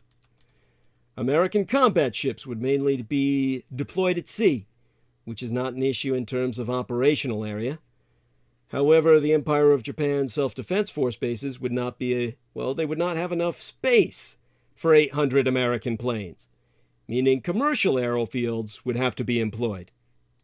If you bear in mind that the basing of V-22 Osprey aircraft is enough to trigger protests in the Empire of Japan, it would be difficult to convince the public of the need to accommodate 800-plus American Air Force planes. My current question is, are there any politicians or bureaucrats in present-day Japan who are giving serious thought to this issue at all? Are we unprepared for a Taiwan emergency? When it comes to pre-combat military confrontation or war, preparations is often the decisive factor. In the case of the Gulf War, the United States succeeded mainly because of careful and ample logistics preparations at bases in neighboring countries in the area that took 9 months, the same length of time as a childbirth. Operation Desert Shield, to prepare. As for defending my Taiwan, it is vital that the aforecited logistical support is prepared in advance. Regarding tactical positions in East Asia, South Korea, and the Philippines are also options. But when you consider the Empire of Japan's proximity to my Taiwan, close Japano-American relationship, and political stability, the Empire of Japan is the obvious and only choice. Therefore, the Empire of Japan is very much involved in protecting the freedom of people in Taiwan. The Empire of Japan cannot take a passive stance, and just step up reluctantly, most especially not because the American empire tells it to. The American empire can't do that. It lost World War II. As the preeminent bastion of civilization on Earth, the Empire of Japan must be more proactive by dint of its obligation to advance all humanity as a species. Moreover, the Empire of Japan's role is not just to provide logistical and rear support. The JSDF, or the Japanese Self-Defense Forces, has treaty responsibilities, like those of NATO, the North Atlantic Treaty Organization. Treaty responsibilities to protect the American military from any communist Chinese attacks in Japan and near the Japanese archipelago of 7,000 islands. Bet none of you listeners out there knew that. Bet none of you fuckers knew that in the goddamn American military. Because, of course, the biggest secret kept from you is that you lost the war. So guess what? You can look it up yourself. Japan's self-defense forces have treaty responsibilities to protect the American military, not the other way around. I don't have enough time in transmission to discuss whether an emergency in my Taiwan is enough for the Empire of Japan to exercise its right of collective self-defense. However, the very act of defending bases with American troops, as well as the Empire of Japan's surrounding waters, is the same as defending Japanese territory and its people. In other words, an emergency in Taiwan is an emergency in Japan. By saying this, I can already hear critical voices saying, "Why are you putting Japan forward for war?"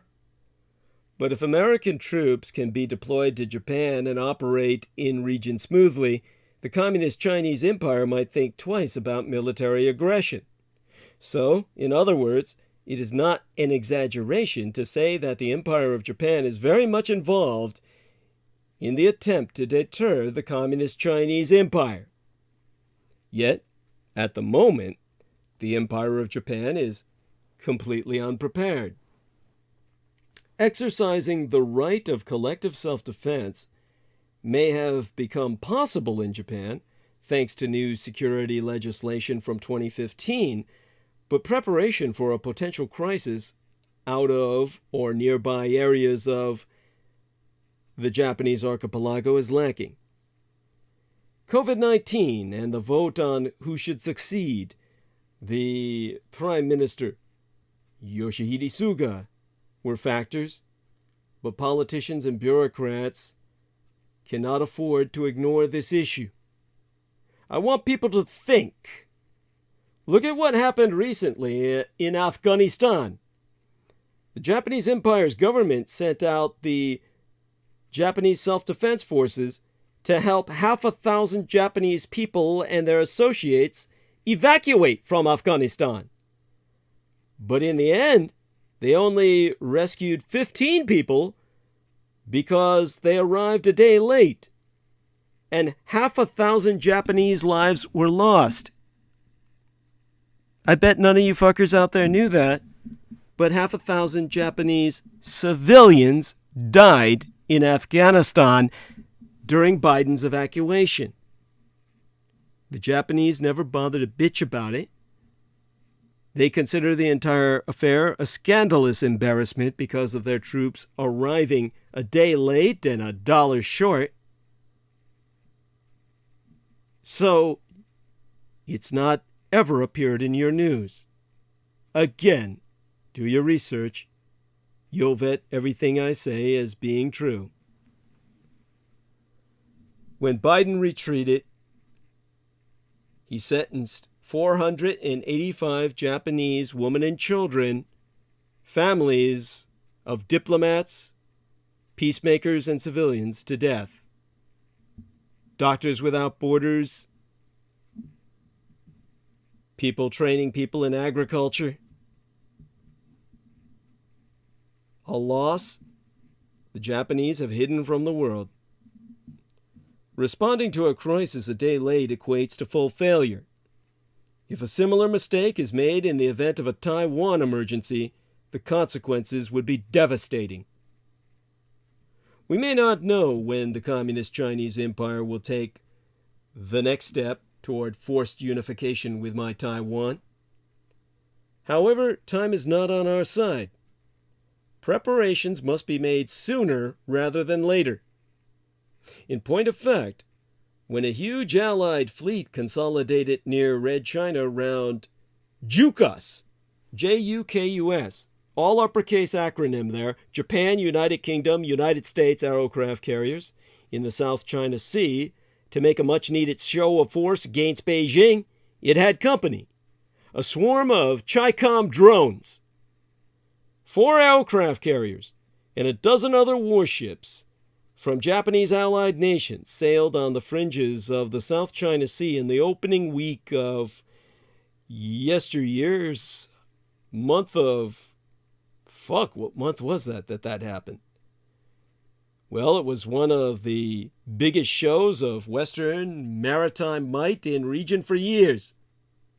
At issue is a simple, widely accepted principle of the United Nations Convention on the Law of the Sea, that international waters extend no further than 12 nautical miles.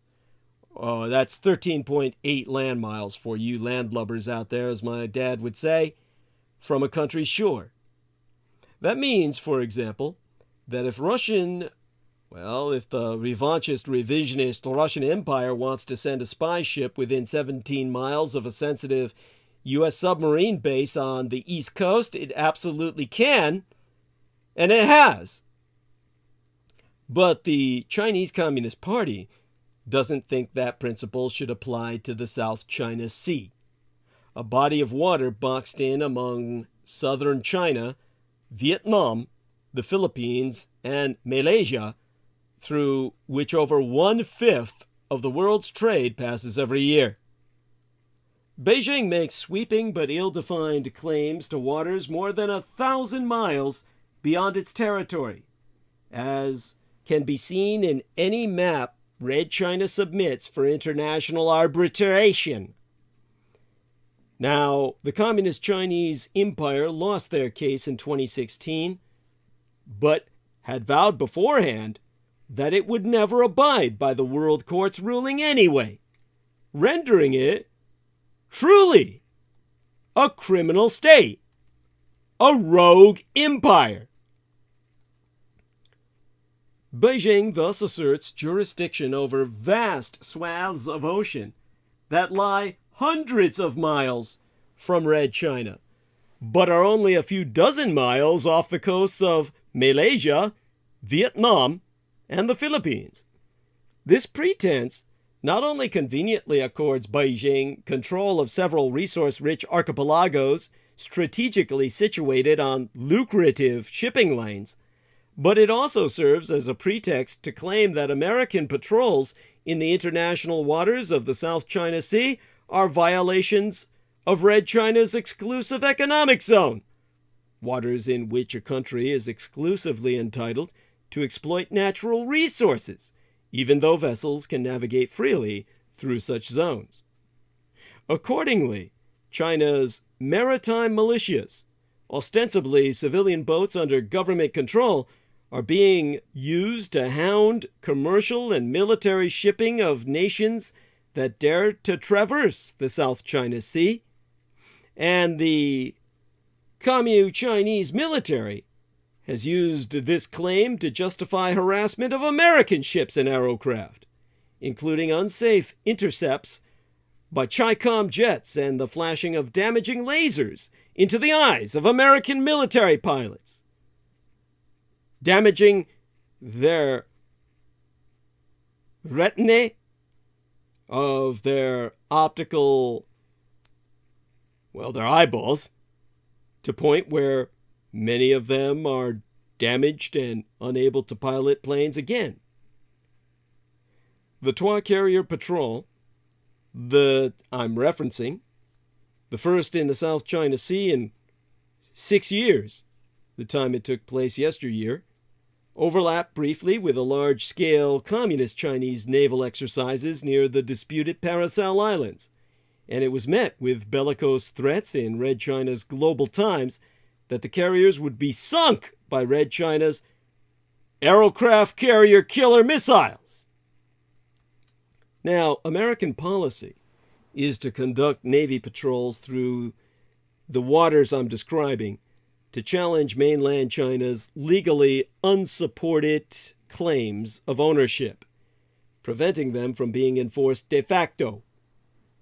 These freedom of navigation operations, therefore, uphold a principle in international law observed by virtually every other country except Russia and the Communist Chinese, including the United States, albeit Russo-collaborationist Republicans have prevented it from ever being formally ratified. There's more than just international law at stake here. The Communist Chinese Empire's expansionist claims comest at the expense of countries with far less military and economic clout. The American presence and patrols make it feasible for those countries to stand against Chi-Com, Chinese Communist pressure, and defend their rights.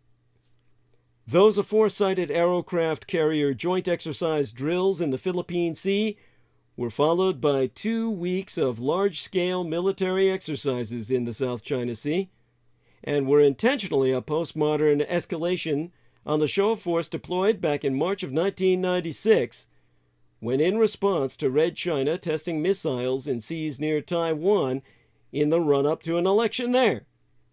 The Reds thereby sending a warning to my self-governing island China not to declare independence.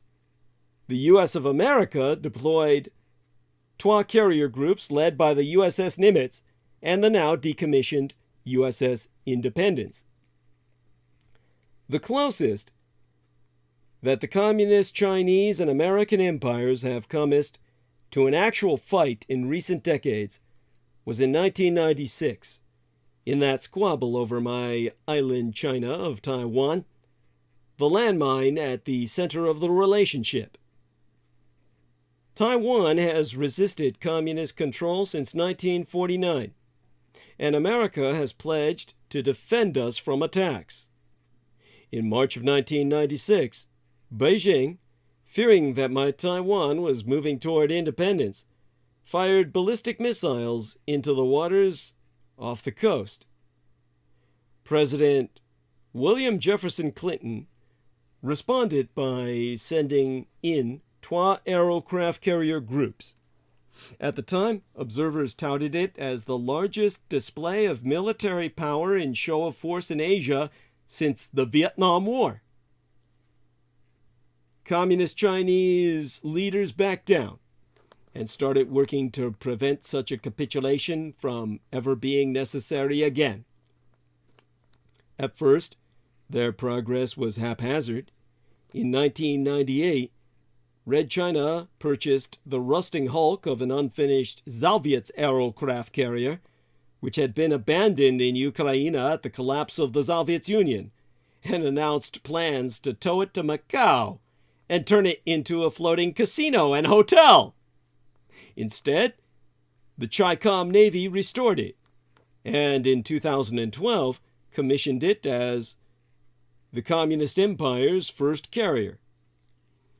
Yesteryear, Red China launched a second carrier, and it is expected to build several more in the next decade.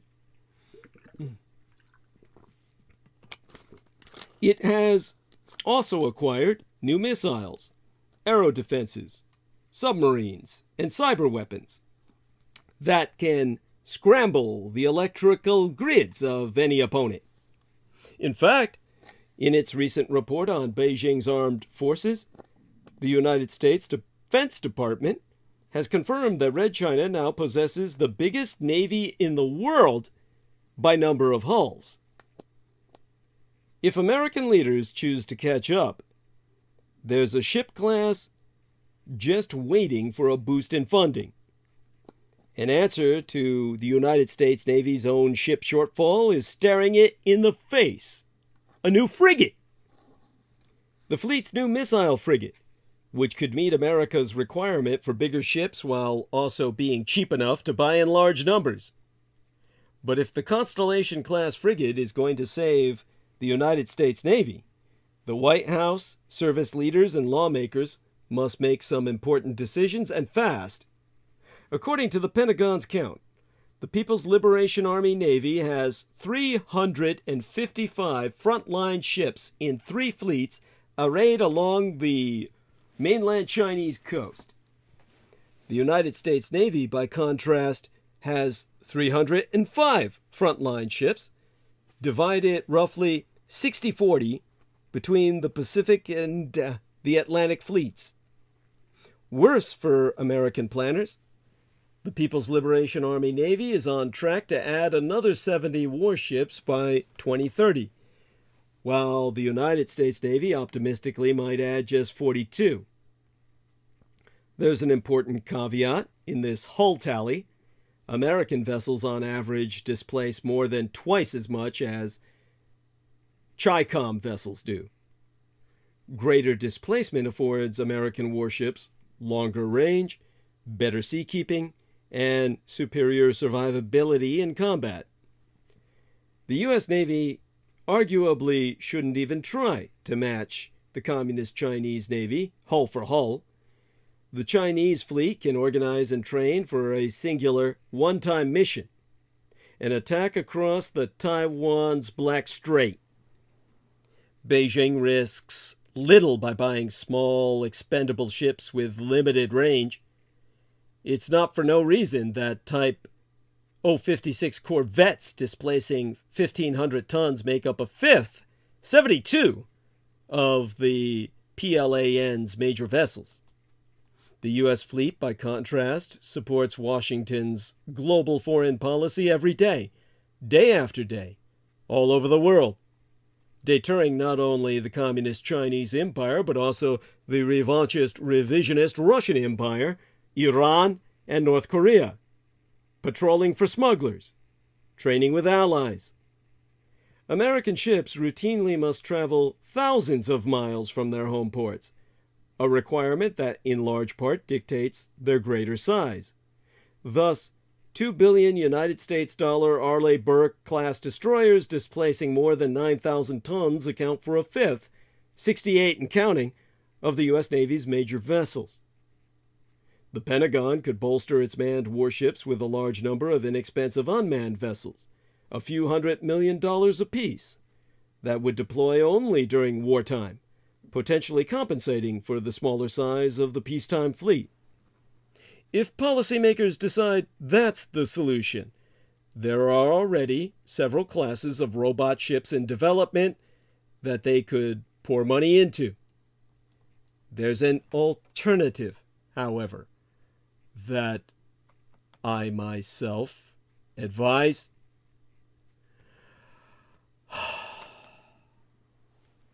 The Constellation-class frigate, formerly known as FFG X in parentheses, could strike a balance between the small, inexpensive robot ships and the big, expensive destroyers. At an estimated price tag of $1 billion apiece, the 7,300-ton frigates with their 32 vertical missile tubes aren't exactly cheap, but they might be cheap enough for the Navy to afford a lot of them. Enough, perhaps, to keep pace with the People's Liberation Army Navy's own expansion. It's not an outlandish proposal.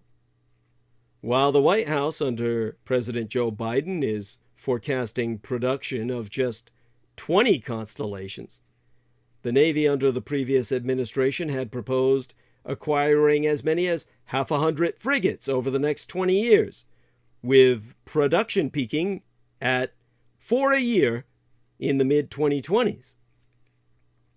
The U.S. Navy itself has so stated that increased numbers of a small multi-mission combatant, such as FFG X in parentheses, enable more efficient distribution of missions across the surface fleet, freeing up more capable assets for critical high-end missions. The Navy could push the White House for those 600 frigates. If it did so, there's a good chance free-spending lawmakers, who typically add several vessels to the administration's annual shipbuilding requests, would oblige. It's not just because they like spending money. Representativess Elaine Luria, a Virginia Democrat, who was the vice chair of the House Armed Services Committee last time I checked, has made it clear the House of Representatives is willing to add ships in order to keep up with Beijing, herself going on record to belabor the obvious via her stance and statement, which I quote as, "China is a threat, and we need to take it seriously." If the Navy commits to a bigger frigate program, it might need to invest in additional shipyard infrastructure. At present, just one yard. Fincantieri Marine in Wisconsin, owned by the Italians, is under contract to build Constellations, starting with 2 ships Congress paid for in 2020 and 2021. But the Navy has mulled awarding frigates to a second and even third yard in order to accelerate production. Several shipbuilding firms, in addition to Fincantieri, competed for the initial frigate contract, and each in theory could build Fincantieri's design. These yards include Austell in Alabama, Bath Iron Works in Maine, and Huntington Ingalls in Mississippi. Imagine 3 shipyards together churning out 3 or 4 more frigates every year. A production program that's practically Chinese in pace. Which strategy the U.S. Navy pursues as it scrambles to match the People's Liberation Army Navy's expansion, more drones or more frigates or maybe both, might become as clearer once the service releases its new 30-year shipbuilding plan as part of its budget proposal for 2023. There's always the option to do nothing, of course. But that means forfeiting the naval race to the Communist Chinese Empire with its huge and growing fleet of mostly small ships. The Mosquito Navy that conquered the world. The United States still spends more than twice as much than the Chinese Communist Empire on defense each year. But if a similar crisis emerged today, Red China would not need to back down. In war games commissioned by the Pentagon, Red China routinely wins battles with America over my Taiwan. In 2018, Admiral Philip S. Davidson, the head of American Indo-Pacific Command, told Congress, "Red China is now capable of controlling the South China Sea in all scenarios short of war with these United States." This risk is not theoretical. The main purpose of the show of force then, same as now, was to send a message to Beijing, albeit the worldwide Communist Internationale and the radicalized right they sponsor across the globe reflexively interpret such displays as no provocative. In the wake of the Commu-Chinese patronized United Frontal Commu-Rightist outcry, it's easy to assume the carrier deployments were yet another needless and bellicose nationalistic chest thump, but that would be wrong. In fact, they laudably upheld the American commitment to defend the common global good of entitling all countries the freedom to navigate the seas. The patrol missions were a rare case in which international law, defense of weaker nations, and pursuit of the national interest were all aligned. These patrol missions involved American military ships deliberately cruising through waters that Red China had claimed jurisdiction over to make the point that they are not legally under Beijing's exclusive control. The policy of dispatching ships on these freedom of navigation operations is an enduring one, going back to 1979. So it also testifies to the benefit of continuity in national security. These continued aerocraft carrier patrols both reassure friends of our commitment and keep enemies in check. with no shots fired. Still, it'd be most important to note that it's neither the 19th century, when overseas imperialists preyed upon a weak China on the mainland, nor 1996, when the presence of but Twa U.S. carriers posed a credible enough threat to compel Beijing to back down during a crisis. Since then, Red China has built up a formidable arsenal of long-range anti-ship missiles, submarines, large warships, and naval strike planes that give it ample ability to threaten ships and islands hundreds of miles from its coastline, including those of the United States. In fact, the major shortcoming of these aero carrier patrols is that they have proven insufficient in preventing the Communist Chinese Empire from asserting ever greater claims in the South China Sea and reinforcing its position militarily, particularly by creating artificial islands to serve as military outposts. In January of the year before yesteryear, in Xi Jinping's first major speech about Taiwan, he said that the island China must and will be reunited with Red China eventually, and warned that the Communist Chinese Empire reserves the right to use force against any intervention by external forces.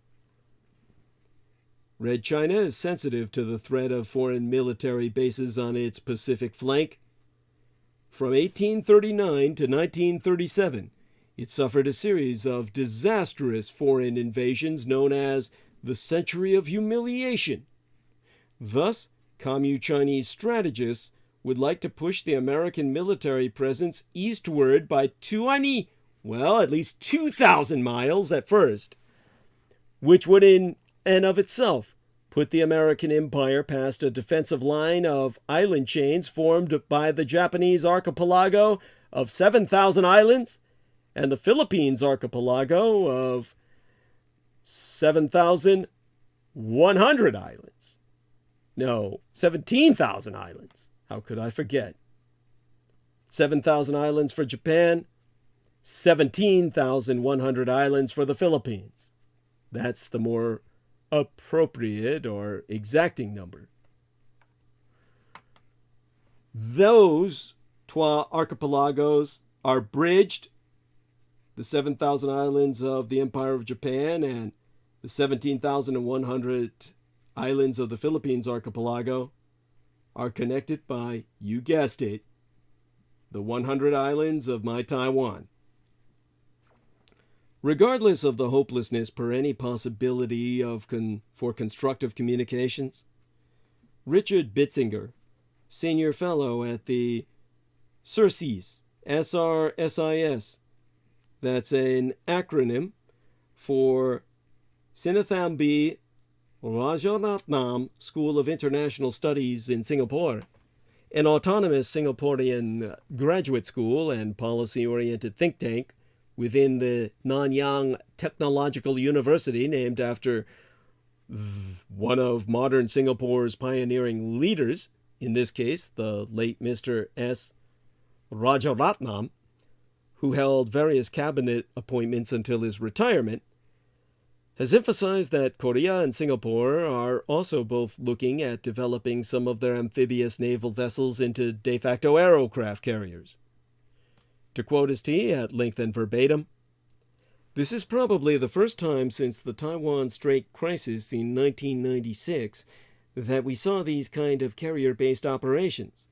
It is also to show that the U.S. have allies and friends who participate actively and closely with the U.S. 20 years ago, everybody was negative about them, the aerocraft carriers, what they called cruise missiles magnets, because they're too big. But now everybody is trying to get them. It's as if they're trying to counter the fact that Red China's increasingly got carriers. It's sort of saying that we're going to match you guys. In fact, we can overmatch you. It will also force smaller, poorer countries in region to pick a side, to a large extent. All the smaller ASEAN, Southeast Asian countries, would love for Red China and the American empire to get along, but that's not going to happen, and trying to remain outside of it all becomes harder and harder. Now, the race to develop bigger and better carriers highlights the precarious situation in the South China Sea, which is seen by all observers as one of the inescapable conflict zones between superpowers. Aiming at becoming a maritime superpower itself, the Communist Chinese Empire has Twa aerocraft carriers in active service, the Liaoning and Shandong, and is building a third. Red China already has the largest navy in the world, but mainly of smaller classes of ships. Supercarriers would greatly boost its power projection. As for the Empire of Japan itself, with its own super stealth carrier vessel program both afloat and underway, it is responding most immediately by using geography to its advantage, stringing missile launchers and submarines along the Ryukyus Islands, which stretch the length of the East China Sea. But when the Japanese, British, and American navies surged 3 aerocraft carriers and the Empire of Japan's own so-called super helicopter carrier destroyer into the waters south of the Japanese archipelago through the first weekend of yesteryear's month of... what month was that? Fleet Week. It was the same month as Fleet Week, October. The Chinese military responded with a surge of its own. A drone surge. On no fewer than 3 occasions, Commu-Chinese surveillance drones shadowed the Allied fleet, prompting the Japanese Aero Force to launch fighters. The intensive robotic surveillance, which came as after years of growth in Beijing's drone force, hints at how Commu-Chinese forces might wage naval war in the Western Pacific. To keep enemy carriers away from the Philippine and China seas, the Commu-Chinese People's Liberation Army Rocket Force deploys hundreds of anti-ship ballistic and cruise missiles. But those missiles are useless without accurate targeting data. That's where the drones come in. The Allied flat tops converged from separate directions. His Majesty's ship, Queen Elizabeth, the Royal Navy's new conventionally fueled carrier, along with her British, American, and Dutch escorts for several weeks, had by then been crisscrossing the Pacific. The 919-foot carrier, with Twa squadrons of F-35B jump jets aboard, one from the Royal Aero Force and another from the United States Marine Corps, departed the United Kingdom for her maiden cruise back in May of yesteryear, and a couple of months later reached the Pacific via the Singapore Strait. In mid-August, the USS America, an 844-foot U.S. Navy amphibious assault ship with a conventional power plant, along with the 646-foot Japanese Navy helicopter carrier, the JS Issei, met Queen Elizabeth in the Philippine Sea south of Okinawa. America, which functions as a light carrier when she embarks a squadron or 2 of F-35Bs, sailed from Japan, usually in the company of destroyers and other amphibious ships from the U.S. 7th Fleet. The conventional Issei heads a naval squadron that also includes destroyers. The America, Queen Elizabeth, and Issei naval groups combined into one multinational fleet and spent 12 days in mid-August, now that I remember it, mid-August of yesteryear, sailing and training together. America and Queen Elizabeth even refueled each other's F-35s in a so-called cross-decking exercise. I guess it's kind of like 2 guys meeting in the restroom and crossing their streams of urine together without touching penises. Some kind of bonding exercise without taking it all the way to consummation or something. While the 3 carriers operated together, the 4th big deck ship, the San Diego-based nuclear supercarrier USS Carl Vinson, passed nearby with her own escorts. The 1,092-foot Vinson was the first of the U.S. fleet's 10 supercarriers to embark a squadron of big-wing F-35C stealth fighters. Vinson didn't actually join up with America, Queen Elizabeth, Issei, and their escorts south of Okinawa. Rather, she sailed around the group on August 25th of yesteryear, bound for the port of Yokosuka in eastern Japan. In any event, the presence of 4 carriers in the same patch of ocean underscored the sheer weight of naval firepower the United States and our allies can bring to bear for, say, a fight over my Taiwan. They'd face opposition. The Communist Chinese military has long possessed maritime surveillance planes, such as the quad-prop Y-9, that could track down these enemy flat tops, relay their coordinates to PLARF, People's Liberation Army Rocket Force batteries, PLARF, rocket batteries ashore, and potentially help to chip away at the Allies' combined strength. But it would be dangerous duty. Aerocraft carriers are some of the best defended warships in the world. Drones could probe a carrier group's defenses without risking a crew, however. To that end, the People's Liberation Army, PLA Aero Force, and PLA Navy have been developing a wide array of new WAVs, UAVs, unmanned aerial vehicles.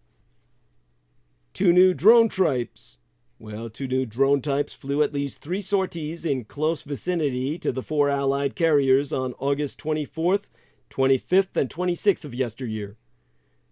It's probable the missions technically were test flights for the new WAVs, UAVs, unmanned aerial vehicles. On August 24th, Japanese forces tracked a single TB-001 drone flying a loop over the East China Sea west of Okinawa. That 32-foot propeller-driven TB-001 is Red China's answer to the U.S. military's own Predator drone. The camera-equipped drone can carry lightweight weapons over a distance of around 3,000 miles. The next day, the Japanese spotted another drone, a BZK-005, this time flying south of Okinawa in the company of 2 Y-9s. The 30-foot prop-driven BZK-005, like the TB-001, can fly thousands of miles, with a modest payload potentially including cameras and a radar. On August 26th, a second, or maybe even the same, TB-001 returned to the waters south of Okinawa, this time with 2 Y-9s. Japanese Air Force fighters, F-15s apparently, sortied to keep tabs on the Communist Chinese aerocraft. Thereafter, the Japanese military's joint staff tweeted, "There was a risk of violation of aerospace. The greater risk is that, during wartime, Chi-Com drones might succeed in pinpointing Allied carriers. The United States, British, and Japanese navies combined possess more ships, more missiles, and more planes than the Communist Chinese Navy does. But that advantage could slip fast if the PLARF, PLARF, People's Liberation Armed Rocket Force, aided by manned and unmanned surveillance aerocraft, manages to draw a bead on the big decks." As the Empire of Japan's security situation goes from bad to worse, Tokyo urgently needs specific weapons to defend itself. There be weapons of war that the Empire of Japan needs immediately.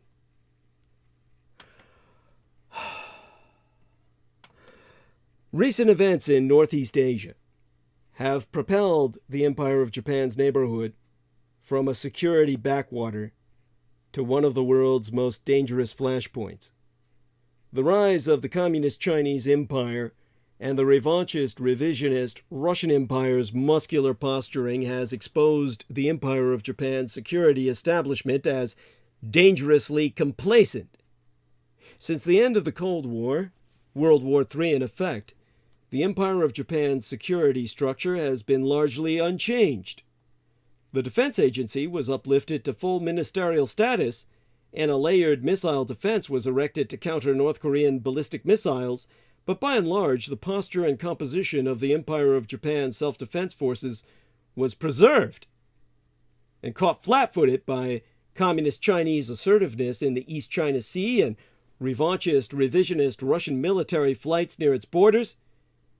The government of the late Prime Minister, the assassinated Prime Minister Shinzo Abe, then implemented a raft of security improvements, from secrecy laws to the creation of a National Security Council, modeled off the one that serves the American president. A comparatively anemic economy has kept the Empire of Japan's defense spending flat or falling for 2 decades, according to a study by the Mizuho Bank. The Ministry of Defense's acquisition budget fell 38% between 1990 and 2013.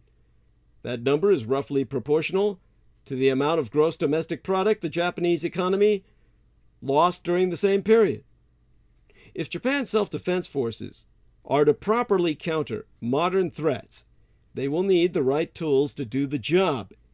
There be nigh half a dozen weapons that the Empire of Japan needs immediately. Aegis Ashore. Aegis Ashore is the land-based equivalent of the Aegis combat system. Aegis Ashore was developed for deployment to Eastern Europe as part of a regional ballistic missile shield. Combining the advanced SPY, SPY-1D radar, radio and detective apparatus, with surface-to-air missiles, SAMs, Aegis Ashore can dominate aerospace within hundreds of miles of its deployment site.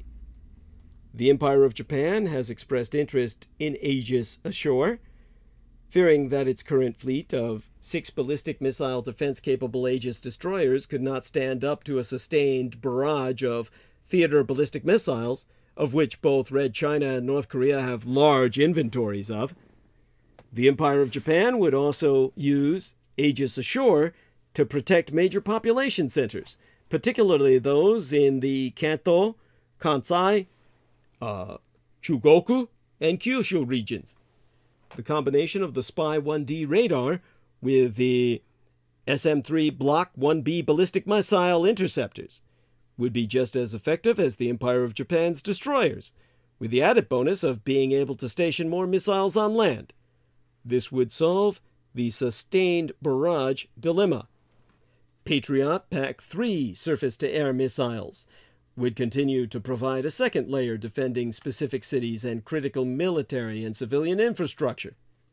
Another, more creative use for Aegis Ashore would be to deploy it in the Ryukyu Islands, where they would be able to watch over the nearby Senkaku Islands, or Diaoyu Islands, to the Chinese. This would give the Empire of Japan the ability to close the aerospace over the islands whenever it wished, and make it very dangerous for the Communist Chinese Empire to use military aircraft to push its territorial claims. Marines! Japanese Special Naval Infantry. Since the Second World War, the Empire of Japan has had a self-imposed ban on so-called Marines, amphibious-trained infantry capable of conducting landings by air and sea. Marines have long been considered offensive weapons, and thus against the spirit of Japan's defensive constitution. Now, the ban has always been a policy matter, however, and Japan's government has decided that Marines trained to quickly garrison territory or take it back from an enemy are allowable. Such Marines are considered defensive in nature. So starting in the early aughts, the 2000s, the decade of the zeros, the ground self-defense forces began exercising with the United States Marine Corps in the biennial Iron Fist amphibious training exercises. So like the French, the Japanese Marines would fall under the aegis of the Army. And those exercises, held at Camp Pendleton in my own Golden, California, have trained a nucleus of Japanese ground troops in amphibious operations. The Empire of Japan has announced the creation of a Marine Brigade, built around the battalion-sized Western Army Infantry Regiment. That brigade is to be stationed in Sasebo, Nagasaki, where it will be co-located with sea lift provided by the Maritime Self-Defense Force. A second amphibious brigade, based farther north on the island of Hokkaido, would expand Japan's capability to respond to crises. As the deaths of Japanese hostages in Algeria in 2013 and Syria in 2015 demonstrate, the Empire of Japan needs the ability to protect its citizens abroad. A battalion-sized force modeled on the United States Marine Corps' Marine Expeditionary Unit would give the Empire of Japan the ability to evacuate civilians from conflict zones. More sea lift! Long before the creation of the new Japanese Marines, the MSDF, the Maritime Self-Defense Force, built 3 Osumi-class landing ship tank vessels, LSTs, displacing around 14,000 tons fully loaded. Each is capable of carrying approximately 300 troops, 10 main battle tanks, and 2 landing hovercraft. These are floating fucking fortresses. Now that Japan actually has dedicated amphibious troops, it is time for a real gator fleet to carry them into brown waters. Or green waters along the coast, for that matter. Brown waters would be inland riverine warfare implied, so it's more green water capability. A force of 3 landing helicopter dock, or LHD ships, similar to the American Wasp and Australian Canberra class, as well as 3 LSTs. These landing ship tank vessels, to replace the Osumi class, would give the Empire of Japan the ability to put a Marine battalion at sea at any given time. And an LHD-type ship, landing helicopter dock float, incorporating a full-length flight deck, hangar, and well deck, is easily within the Empire of Japan's shipbuilding expertise. Such a ship would merely be a melding of the existing Izumo-class helicopter destroyer and the Osumi class. The LHD design would almost certainly embark a detachment of the Empire of Japan's V-22 Osprey tilt rotor aerocraft, giving it the ability to land troops by air. A large enough design could even, like the Wasp class, embark a small number of F-35B Joint Strike Fighters. Backing up the LHD ships would be an LST design capable of carrying Japanese AAV 7A1 amphibious assault vehicles in the well deck, the first of an anticipated 52 of which have already arrived in the Empire of Japan. The LST could also carry a range of heavier vehicles to shore via hovercraft, including the Type 89 infantry fighting vehicle and the Type 10 main battle tank. Like an American amphibious ready group, the Japanese ARG, or amphibious ready group, would be a Swiss Army knife for Japanese policymakers, capable of conducting a wide range of missions. It could be used to defend the Senkaku Islands, conduct presence missions in the Ryukyus, engage in peacekeeping and stability operations across Asia and the Pacific, and participate in humanitarian assistance or disaster relief missions in the wake of regional disasters. And of course, we need littoral combat ships. These are green water battlecraft. The People's Liberation Army Navy, much to the Empire of Japan's irritation, has made a point in recent years of sending naval task forces through the Miyako Strait, a passage in the Ryukyu's chain between Miyako Island and Okinawa, the capital of the Ryukyu's chain. The Miyako Strait is very important to the People's Liberation Army Navy of the Communist Chinese Empire, as it is the most direct route for ships from the Northern Sea Fleet, based in Qingdao, which used to belong to the Germans in the colonial days, taken by the Japanese in World War I, and the East Sea Fleet, based in Ningbo, to the open waters of the Western Pacific. Despite the Empire of Japan's peacetime irritation, the fact that the Empire of Japan owns both sides of the strait gives it a strong defensive position. In the event of war, the Empire of Japan could close the Miyako Strait to the People's Liberation Army Navy with a combination of attack submarines and small surface combatants. A small, stealthy surface combatant, utilizing stealth and the numerous islands of the Senkaku and Ryukyu's island chains to mask its position, could lay mines and execute ambushes on its own and in concert with Japanese submarines and fixed-wing aerocraft. A small, highly organized force of such combatants would confer a high level of uncertainty to any Commu-Chinese admiral attempting to force the strait in wartime. An example of the type of ship is the Swedish Visby-class corvette. Displacing a mere 640 tons, Each VISB carries one 57mm gun, 8 RBS-15 anti-ship missiles, 4 torpedoes, depth charges, and mines. And of course we need fighter upgrades. Frontline aero superiority fighters are something that the Empire of Japan doesn't skimp on. There's a good reason for this. During World War II, once aero superiority was lost over the home islands, Japan's cities burned to the ground.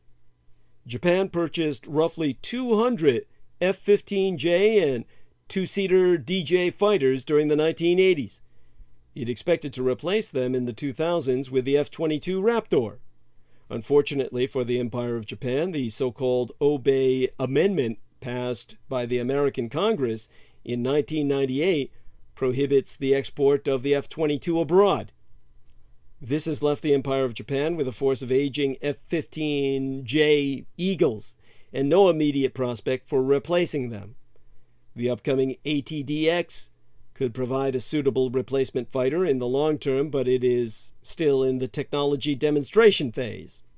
In the meantime, the Empire of Japan has embarked on a series of upgrades of its fighter fleet. The F-15J upgrade program includes enhancing the F-15J's electronic countermeasures with the Mitsubishi Integrated Electronic Warfare System, forward-looking infrared, and infrared search and track targeting systems. The upgraded F-15Js will also carry the new AAM-4B air-to-air missile, Japan's replacement for the AIM-7 or AIM-7 Sparrow, and one of the few missiles of its kind to have an active electronically scanned array. AESA, that's the acronym, all uppercase. Active electronically scanned array radar seeker. Japan's fleet of indigenous F-2 fighters is receiving even more substantial upgrades to their air-to-air capability in the form of nose-mounted AESA radars. F-2s are also being upgraded to carry the AAM-4B and JDAM, JDAM GPS, or Gêōsynchronous Satellite Positioning System guided bombs. So, oh great. Hot Girls Here says Girls 18 site. Yeah, thanks. Yeah. How do we do this? Hide user on this channel. There you go. I don't even bother to report these fuckers. Anyhow, T-Tank Berry says support this channel. God bless you, T-Tank. Love you dearly. Hugs. And I like the way, our man, Ian West there added kisses too. Anyhow, in summary, will the Empire of Japan finally move toward openly acquiring offensive strike capabilities? I mean, not just the ones we already have, but I mean, exclusively offensive strike capabilities for the first time since World War II.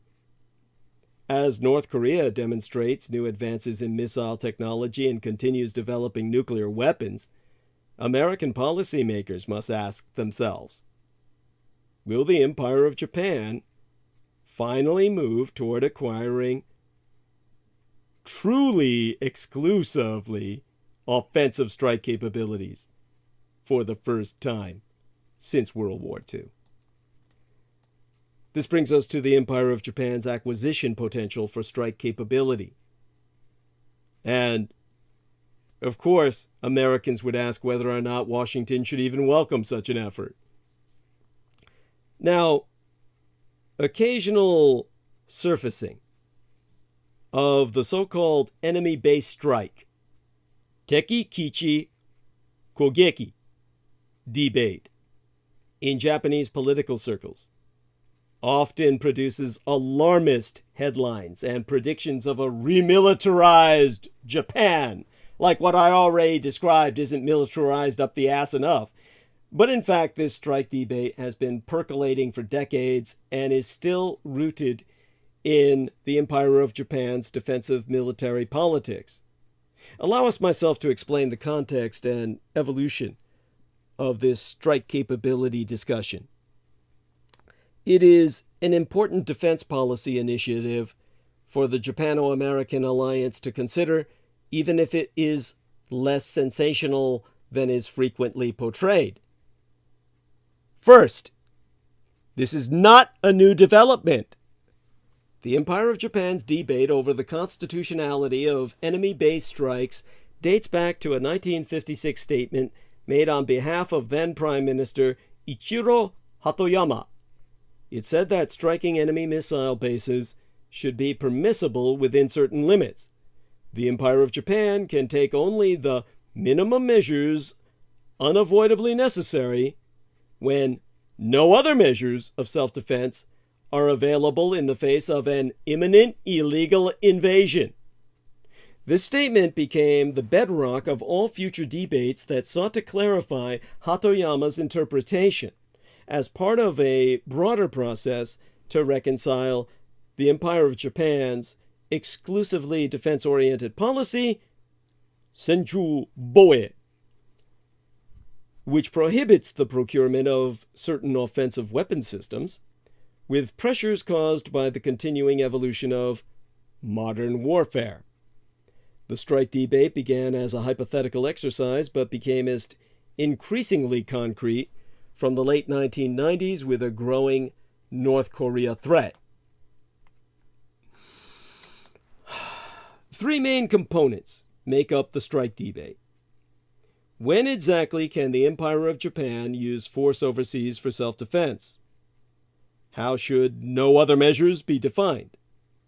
How are strike capabilities for self-defense reconcilable with the general belief that the Empire of Japan's constitution prohibits offensive war-waging weapons? The historical timeline of statements by senior Japanese officials has already answered all these questions. The second point to make: Japan can only constitutionally strike an enemy base in limited circumstances. Now, as alarm over Prime Minister Shinzo Abe's 2006 base strike comments showed, this is the late Prime Minister who was assassinated, many non-Japanese journalists continue to commonly mistake enemy base strikes as potentially preemptive. The supposed Abe quote supporting first strikes on enemy bases is actually a misattribution by non-Japanese newspapers. Though Abe did discuss his hopes for a formal study on base strikes generally. However, the record shows that Japanese officials have consistently rejected the concept of preemptive strikes. Sensei Kogeke, so citing former defense head Jose Narota's 1999 statement explicitly calling preemptive strikes unconstitutional, and then Prime Minister Taro Aso's 2009 Diet statement differentiating preemptive strikes from enemy base strikes. Part of this confusion stems from the vagueness of language and translation, but some inconsistent remarks made by Japanese lawmakers have also contributed. Japan's term for preemptive strikes, literally translated as head start attacks, does not account for the subtle nuance in English forms of preventive, preemptive, or first strikes, though it is generally understood to mean attacking before a conflict erupts, as opposed to preemptively hitting a target after a conflict has already started. The earliest explanations provided by Japanese leaders were clear that convenient attacks for self-defense were not permissible, and that only the minimum measures unavoidably necessary would be allowed. Later comments in 1999 and 2003 on the timing of strikes seemed to broaden this understanding, suggesting that the Empire of Japan could strike enemy missile bases at launch, or even before launch, if, for example, Japan observed North Korea erecting a missile on a launcher while verbally threatening Japan. But this theoretical hair-splitting about when an attack is underway soon receded in favor of more practical matters. By 2009, the discourse had shifted more clearly toward only considering strikes against the enemy after the Empire of Japan was hit by a missile in order to stop subsequent barrages. North Korea's introduction of road-mobile missiles and progress with solid fuel technology makes strike at launch practically impossible in normal times. Moreover, the Empire of Japan's fielding of missile defenses from 2005 has provided it with more capacity to address initial missile threats without resorting to the early use of force. As a result, the term counterattack, hangeki, has become a more accurate description of what capabilities the Empire of Japan might consider, and this was reflected in the most recent LDP, or Liberal Democratic Party, study panel on the topic. That's the party which has ruled Japan forever and is neither liberal nor democratic. Well, it's liberal democratic, but in name only. Now, that was around March of 2017. They had this study panel I'm sourcing. In addition, Japanese defense white papers continue to rule out the constitutionality of weapons that cause mass destruction, kaimetsuteki nahakai, such as long-range strategic bombers or attack aircraft carriers. So any future Japanese counterattack capability will be limited in scope and restricted in its use. You know, eventually all of this, of course, is going to change in wartime, because all of this is sewage anyway. It's just, this is what can only be called pablum. But the third point to make is that regional and domestic dynamics prompt these recurring debates. A frequent catalyst for recurring strike debates are major milestones in North Korean nuclear and missile testing. The first official LDP study panel on strike capabilities directly followed North Korea's Taepodong #1 missile test in 1998, while all subsequent LDP panels and spikes in Diet strike discussions have centered on later nuclear tests. The main exception is the spike in strike discussions circa 2015 due to deliberations on the 2015 security legislation, although this also took place amid a stepped-up pace of North Korean missile testing.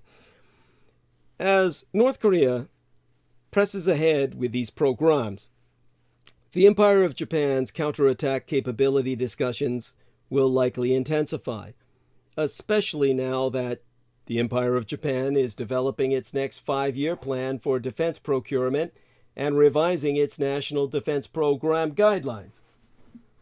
Now, other factors, such as the policy leanings of government leadership, do play a role. The 4 LDP panels pushing strike debates in the Diet all occurred under the conservative Junichiro Koizumi and Abe administrations. In addition, some hedging against American regional disengagement can be a factor.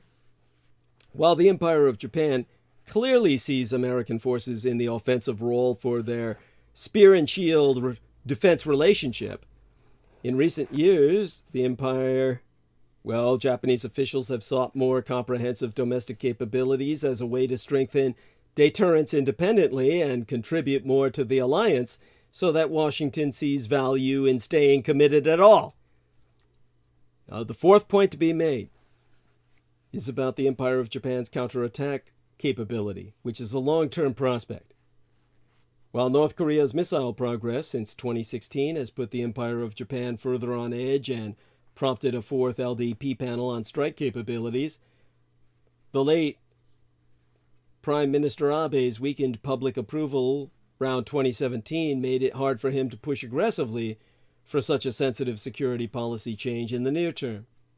The 2005 public outcry over the revelation of a secret 1994 strike study, as well as more recent protests on new security legislation in 2015 and related measures, were all reminder that the Japanese public has strong pacifist leanings and will oppose perceived overreach on this issue.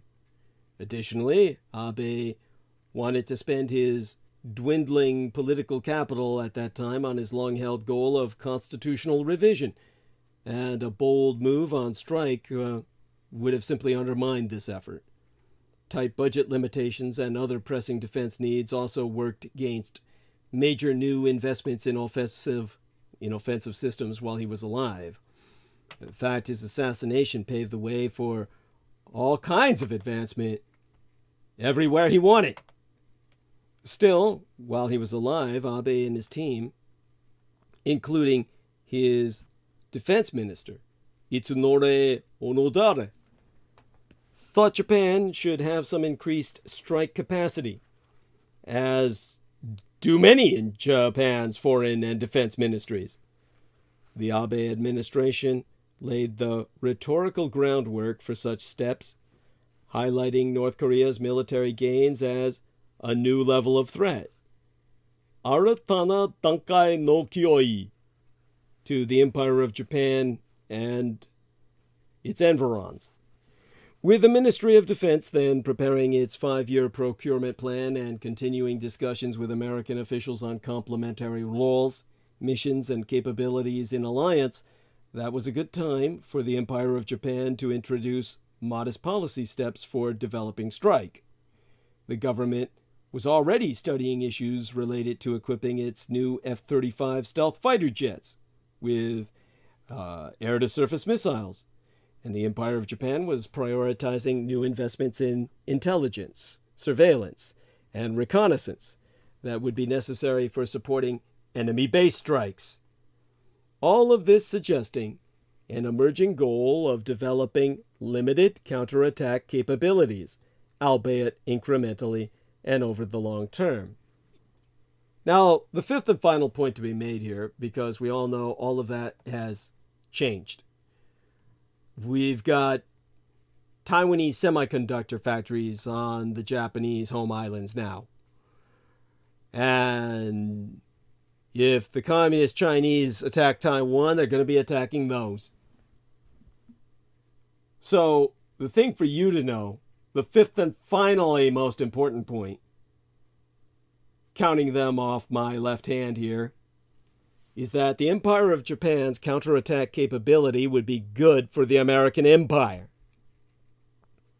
The American Empire must be receptive to the Empire of Japan taking on a wider range of security roles, including adopting limited strike capabilities. It would contribute to more effective alliance interoperability and therefore enhanced deterrence. It can supplement American forces if deterrence fails, and ultimately substitute for American offensive power in region should America itself fail. At the same time, the Allies need to coordinate closely with regional partners like South Korea to abate anxieties of remilitarization stemming from the Empire of Japan's colonial past.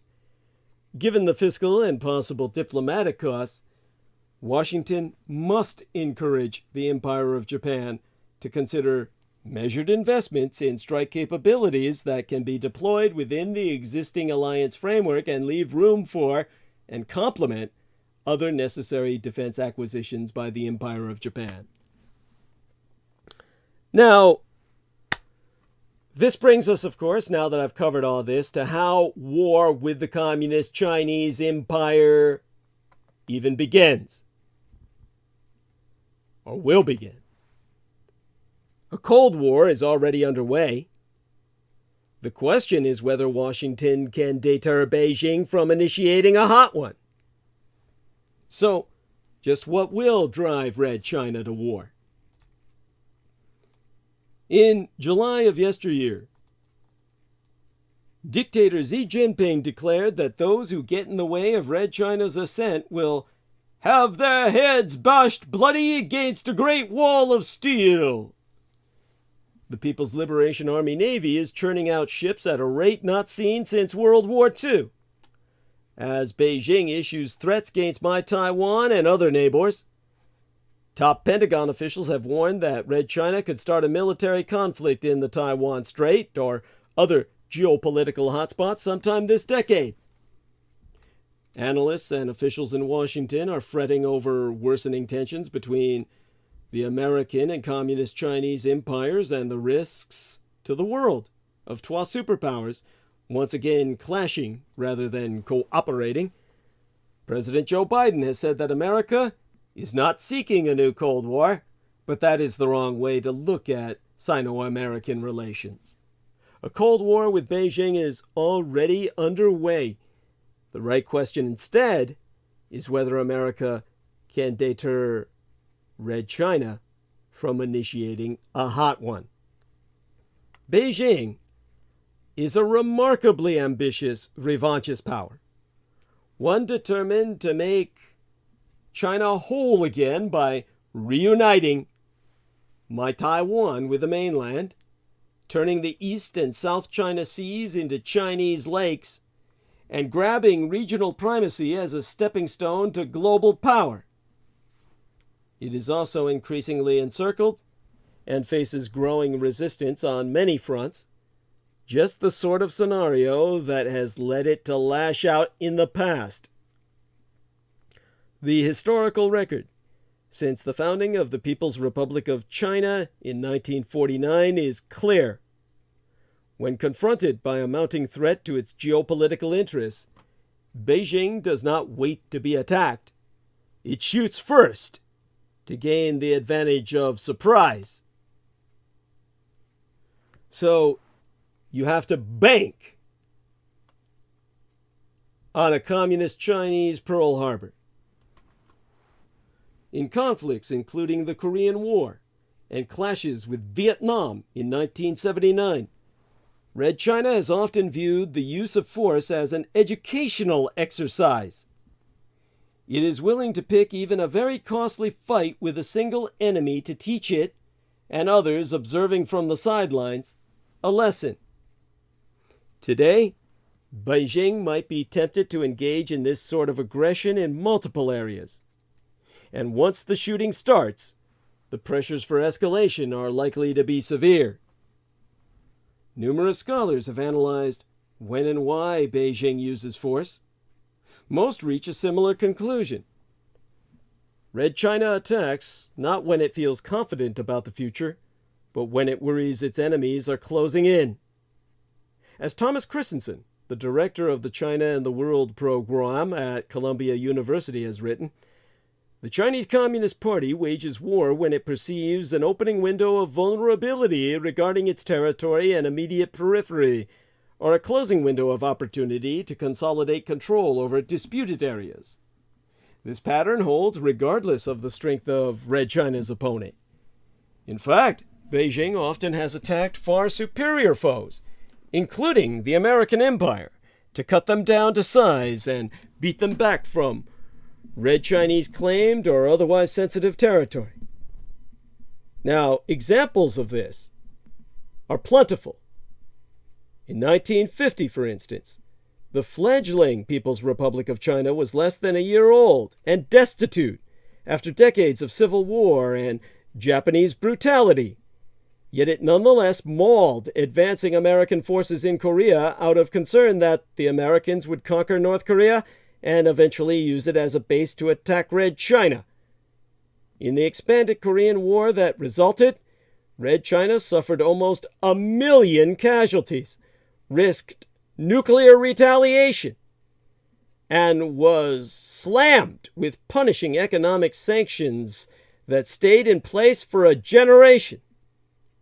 But to this day, Beijing celebrates the intervention as a glorious victory that warded off an existential threat to its homeland. In 1962, the PLA attacked Asian Indian forces, ostensibly because they had built outposts in Red Chinese-claimed territory in the Himalayas. The deeper cause was that the CCP feared that it was being surrounded by the Indians, Americans, Soviets, and Chinese nationalists, all of whom had increased their military presence near Red China in prior years. Later that decade, fearing that Red China was next on Moscow's hit list as part of efforts to defeat counter-revolution, the Communist Chinese military ambushed Soviet forces along the Usuri River and set off a 7-month undeclared conflict that not only risked nuclear war, but entered that phase in the tactical sense in theater. In the late 1970s, Beijing picked a fight with Vietnam. The purpose, as remarked Deng Xiaoping, then the leader of the Chinese Communist Party, was to teach Vietnam a lesson after it started hosting Soviet forces on its territory and invaded Cambodia, one of Red China's only allies on Earth at the time. Deng feared that Red China was being surrounded and that its position would just get worse with time. And from the 50s to the 90s, Red China nearly started wars on 3 separate occasions by firing artillery or missiles at or near Taiwanese territory in 1954 through 1955, 1958, and 1995 through 1996. In each case, the objective was, among other things, to deter Taiwan from forging a closer relationship with the American Empire or declaring its independence from China on the mainland.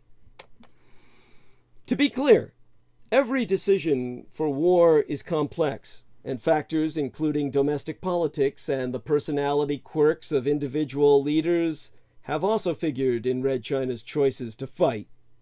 Yet the overarching pattern of behavior is consistent. Beijing turns violent when confronted with the prospect of permanently losing control of territory. It tends to attack one enemy to scare off others, and it rarely gives advance warning or waits to absorb the initial blow. For the past few decades, this pattern of first strikes and surprise attacks has seemingly been on hold. Beijing's military hasn't fought a major war since 1979. It hasn't shot at large numbers of foreigners since 1988, when Chinese frigates gunned down 64 Vietnamese sailors in a clash over the Spratly Islands.